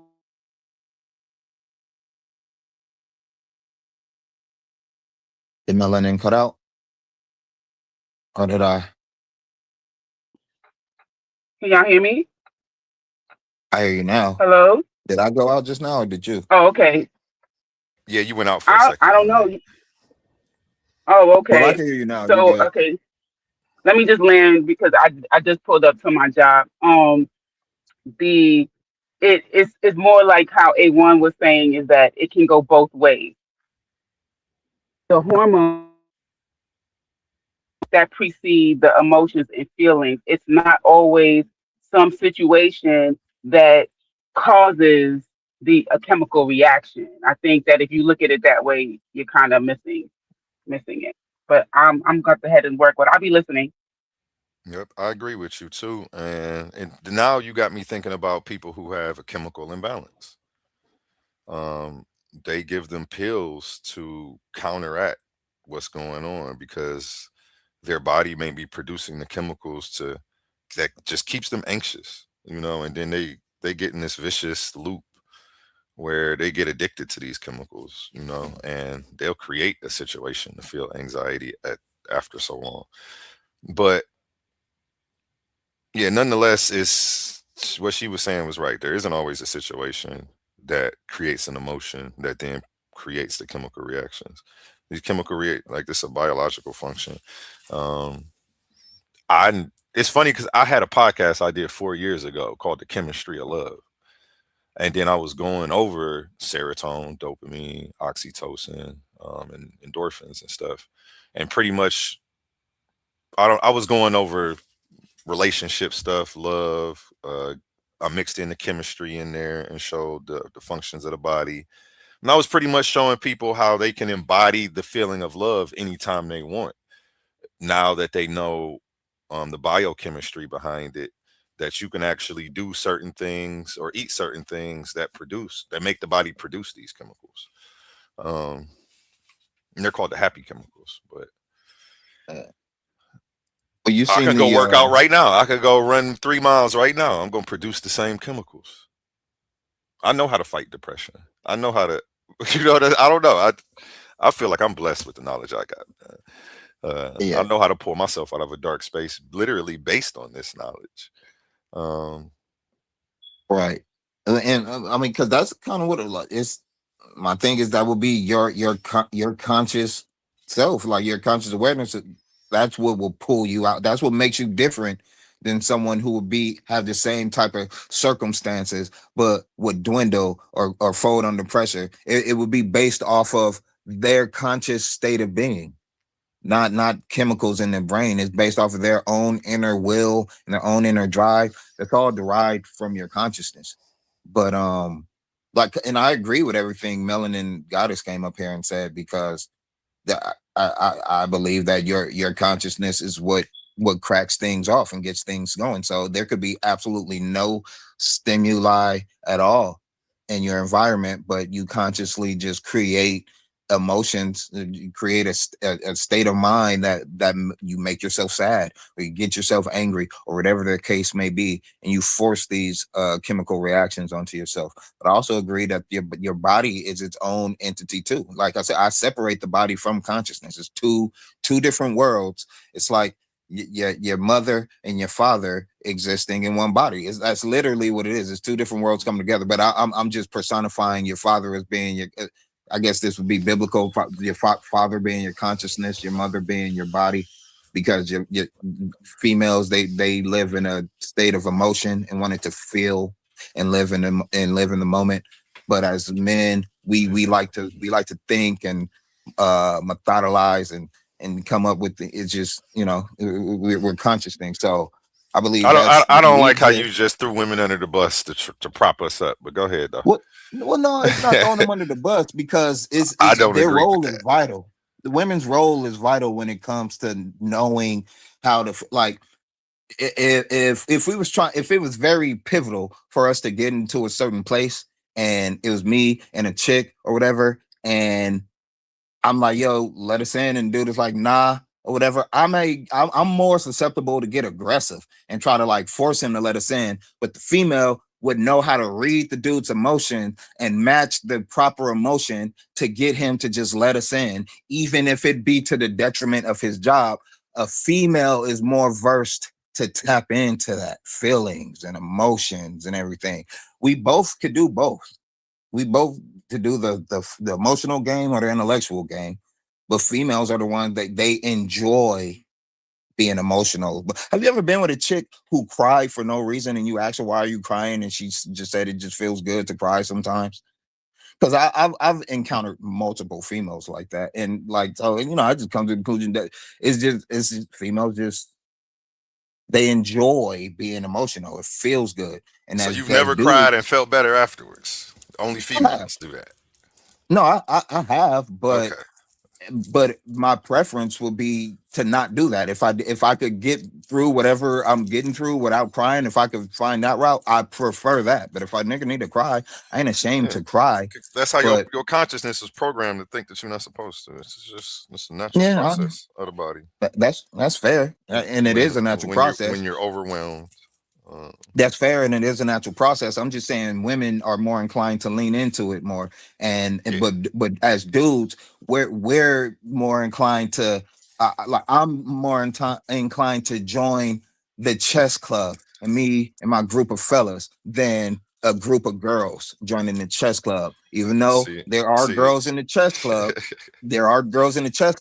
but if you get a group of 100 guys and a group of 100 girls, the majority of those girls are going to say, I don't really like playing chess. I know how to play it, but I don't really like to play. It's not really my, but dudes, it'll be a bunch of dudes that's like, man, chess is my shit. I love just sitting down and just thinking and just plotting on what the next move is going to be.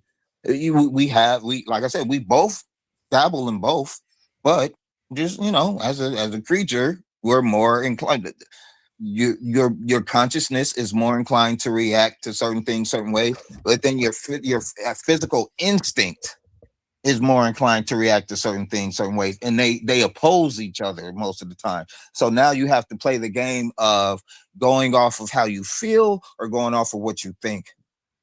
And it's my opinion that what you think is supposed to rule over how you feel, but with giving grace to how you feel. Because you, like, if you say you going on a diet because you want to lose weight or whatever, you're gonna be strict on yourself. You're not gonna just give in to all of your urges to just I'm gonna just take today off, I'm gonna just cheat and eat some fried chicken today. You have to rule over that. But if you do well enough, you do have the authority with your own consciousness to be like, you know what, it'll be all right if I got me a little ice cream or something, a little bowl just for today. It's been some weeks.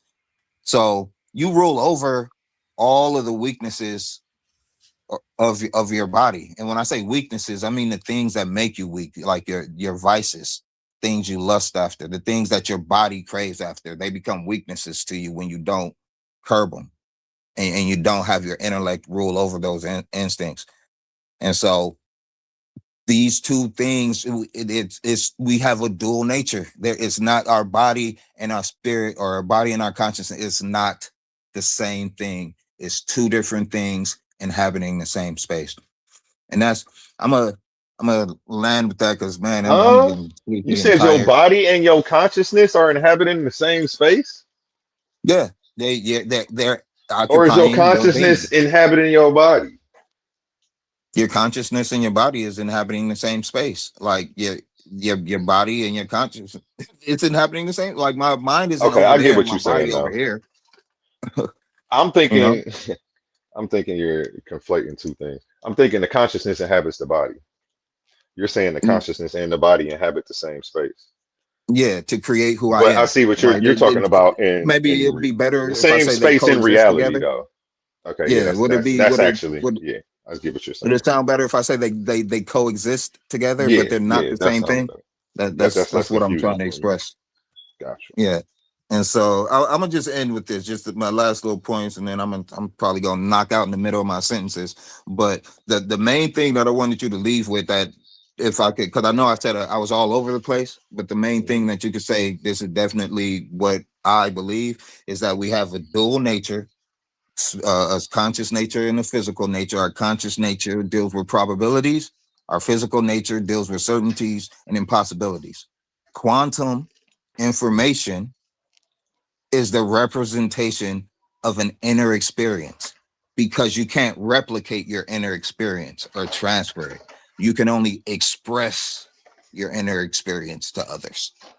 That's what quantum information is. It can't be transferred. It can only be expressed. But when it's expressed, there you get the collapse of the wave function, where instead of being in superposition, it chooses a position. And so I see the collapse of the wave function as being a representation of free will. So quantum information is a representation of inner experience, and the collapse of the wave function, when the particle chooses a position, that's the representation of the free will of that inner experience. According to your theory. According to my theory. You got it, man. You Yeah, got it. man. Any I closing appreciate you remarks? guys, man. No, I just appreciate you guys entertaining me on this and indulging me in my theories and everything. Oh, thanks for Appreciate you. coming to share with the crowd, man. I'm sure they enjoyed it. And thank you, man. I They hope may I not didn't piss agree, too but many they people off, man. I know I'll be staying out these comments because no matter what I say, somebody got a problem with it, and that's what everybody. So I stay out of them. So if I piss anybody off too much, come up like Melanin did. Next time I'm up here, speak on it because shout out Smash and Idol for calling me out on my cussing. I didn't even realize I was doing it. I didn't even notice I said one cuss word. Appreciate you telling me to cut it out.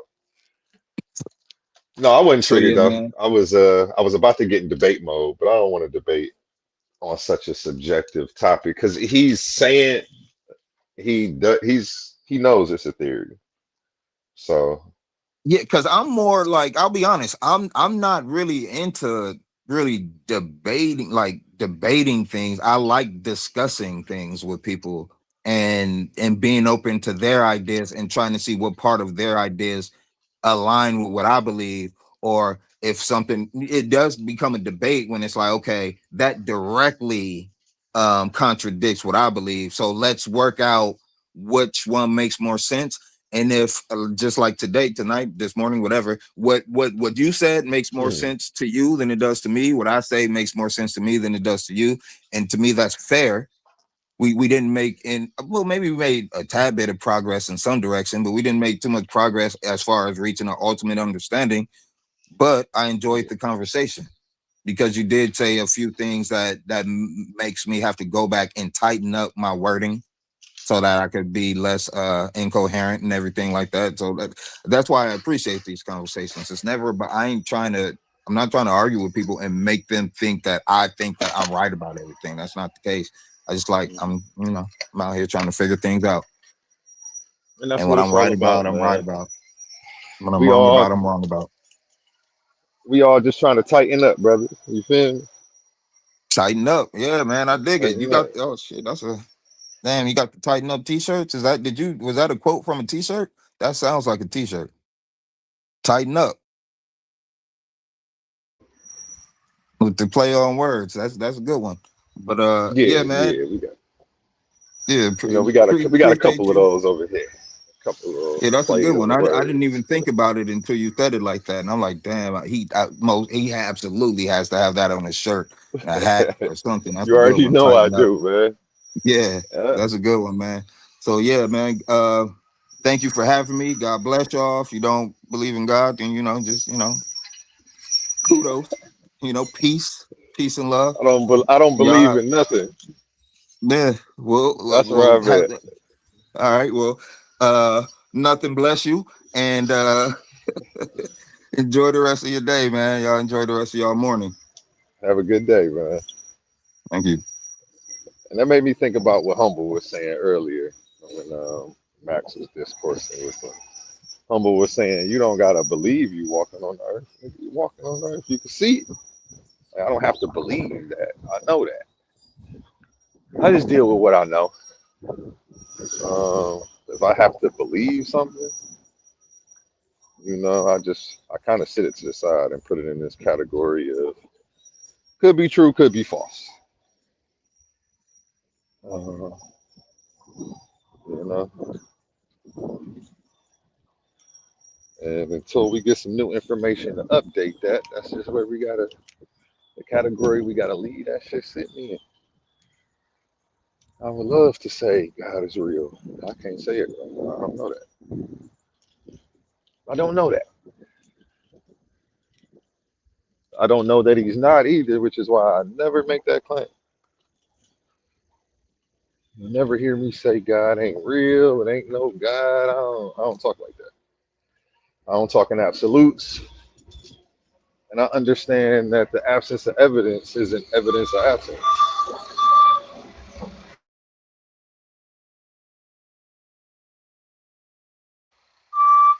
You know?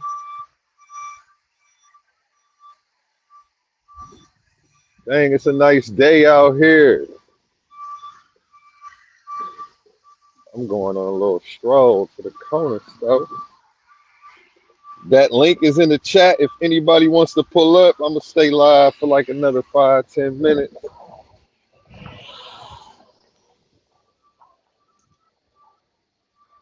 Shout out Humble Mystic, Cave of Knowledge tonight. Had an amazing show. Some heavy hitting conversations. Oh shit. I almost got hit by this Cadillac truck trying to cross the street and talk to y'all. I'm about to get off this phone, man. Let me go ahead and play some of this Titans radio for y'all. Y'all have a beautiful day. Remember my motto, treat your smile like your money and never let them steal it. Peace.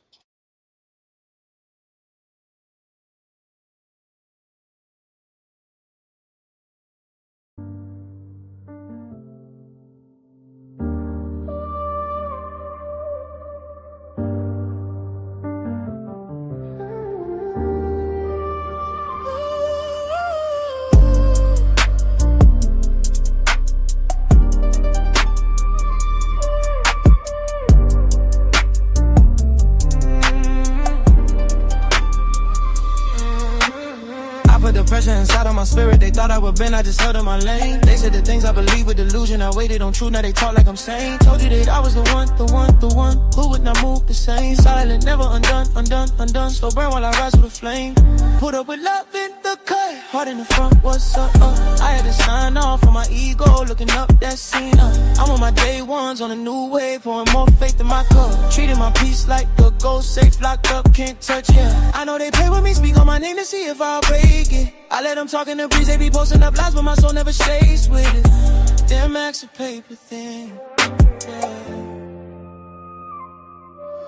Treat your smile like your money, don't let nobody steal it. They can throw their words at you, but they can't break your spirit. Truth don't shake and my soul won't trade it. Peace of mind is the crown I wear. Treat your smile like your money, don't let nobody steal it. They can throw their doubts at you, but they can't come near it. Heart stay safe when your mind's awake, and I keep my peace cause nobody can fake it. It's up again, my music come again. Choose up again, my spirit's up again. Is it the noise? Been learning the highways. It's quiet thinking when I'm in the right lane. Ignore the bright lights in the driveways. Walk through the door, let the small talk fly away. Ooh, feel your pain, I feel your pain. It's a house of change, welcome to the house of change. We break the chains, look at the lines that they draw, the stories they sell that don't ever add up. Say they want love, then they move out of fear, contradiction and no way to tell love. I had to sit with the mirror, that's why I react when I know it's all dust. Logic over all my triggers, breath in my chest, every doubt I adjust. Philosophy in my veins, governments in my veins, I don't rush. Master my ways when the pressure get heavy, I'm rooted, I trust.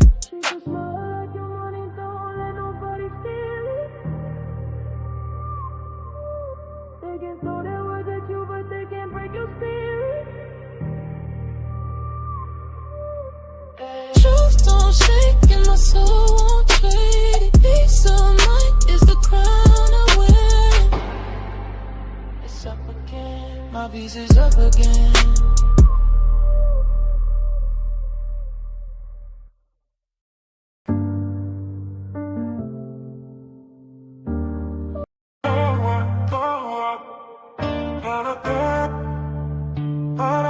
So I've been getting to it, it don't stop. We stay ready to go. I'ma take my Titans with me wherever I go. Don't forget about me, don't forget about me. I know y'all playing games, this ain't an arcade. Late night debates hit like a buffet. Yeah, feelings Zoe on me, wanna talk, yeah. And talking too fast gon' get you sparked, yeah. My team sourced up as long as you know. My hitters hit your hitters if they pseudo. They ask how everyone know what my name is, cause I stay 100 on the same shit. Yeah, history and logic going so hard. I built this from the bottom, made my own start. Yeah, wake the neighbors up, we be going so hard. I love this game, I gave it my whole heart. Yeah. V12 in it, it got horses. My phone ring, they want sources. Unload the clip on, turn them to corpses. Heard I'm trying to copy my recipe, that is hopeless. Yeah, hood luck, think that hating gon' work, tell them good luck. Titan gang or don't bang, throw your hood up. Gang, we got the knowledge on tap, could get you hooked up. They like A1, look at all this wisdom we done cooked up for the community. Coliseum of arguments. Me know, I know I'ma take my Titans with me where I go. So don't forget about me, don't forget about me. Y'all playing games, this ain't an arcade. Late night debates, hit like a bar face. So don't forget about me, don't forget about me. I know debate or die, we flexing for sure. I'ma take my Titans with me where I go. Don't forget about me. Y'all playing games, this ain't an arcade. Late night debates, hit like a bar face.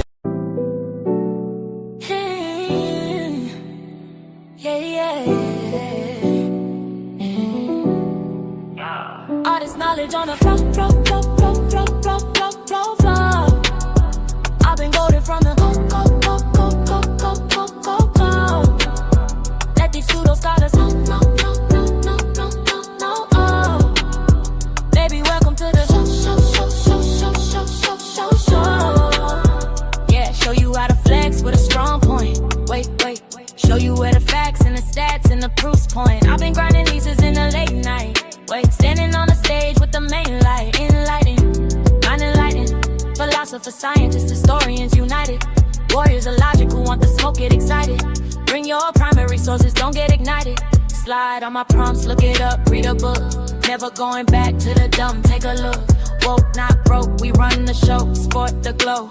Titans in the league, watch the intellect grow. Coliseum arguments locked at the door. Welcome to the show, floor full of lore. I'm the GOAT, with the flow, there's knowledge on the flow. I've been goated from the go. Let these pseudo scholars flow. Baby, welcome to the show.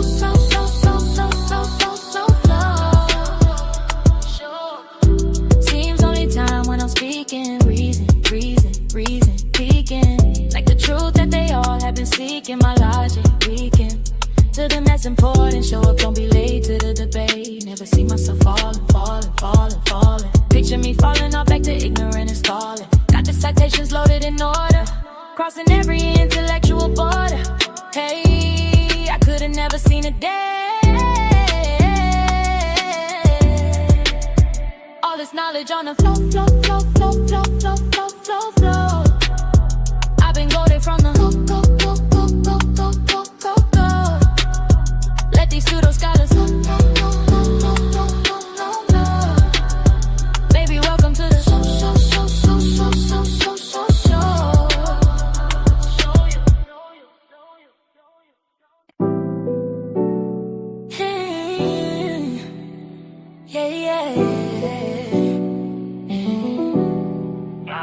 All this knowledge on the flow.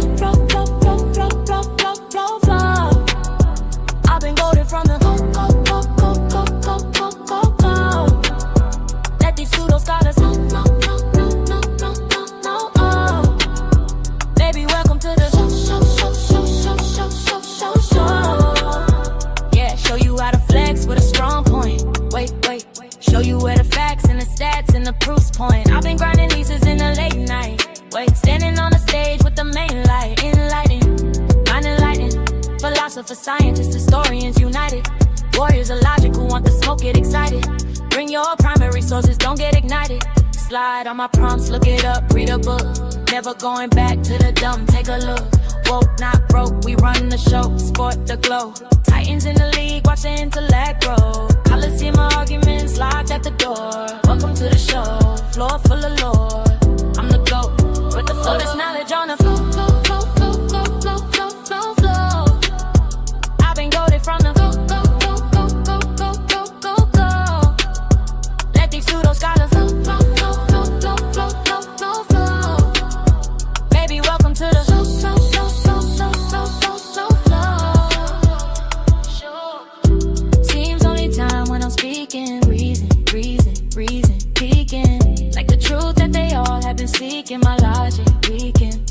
to them that's important. Show up, don't be late to the debate. Never see myself falling. Picture me falling off back to ignorant and stalling. Got the citations loaded in order, crossing every intellectual border. Hey, I could've never seen a day. All this knowledge on the flow.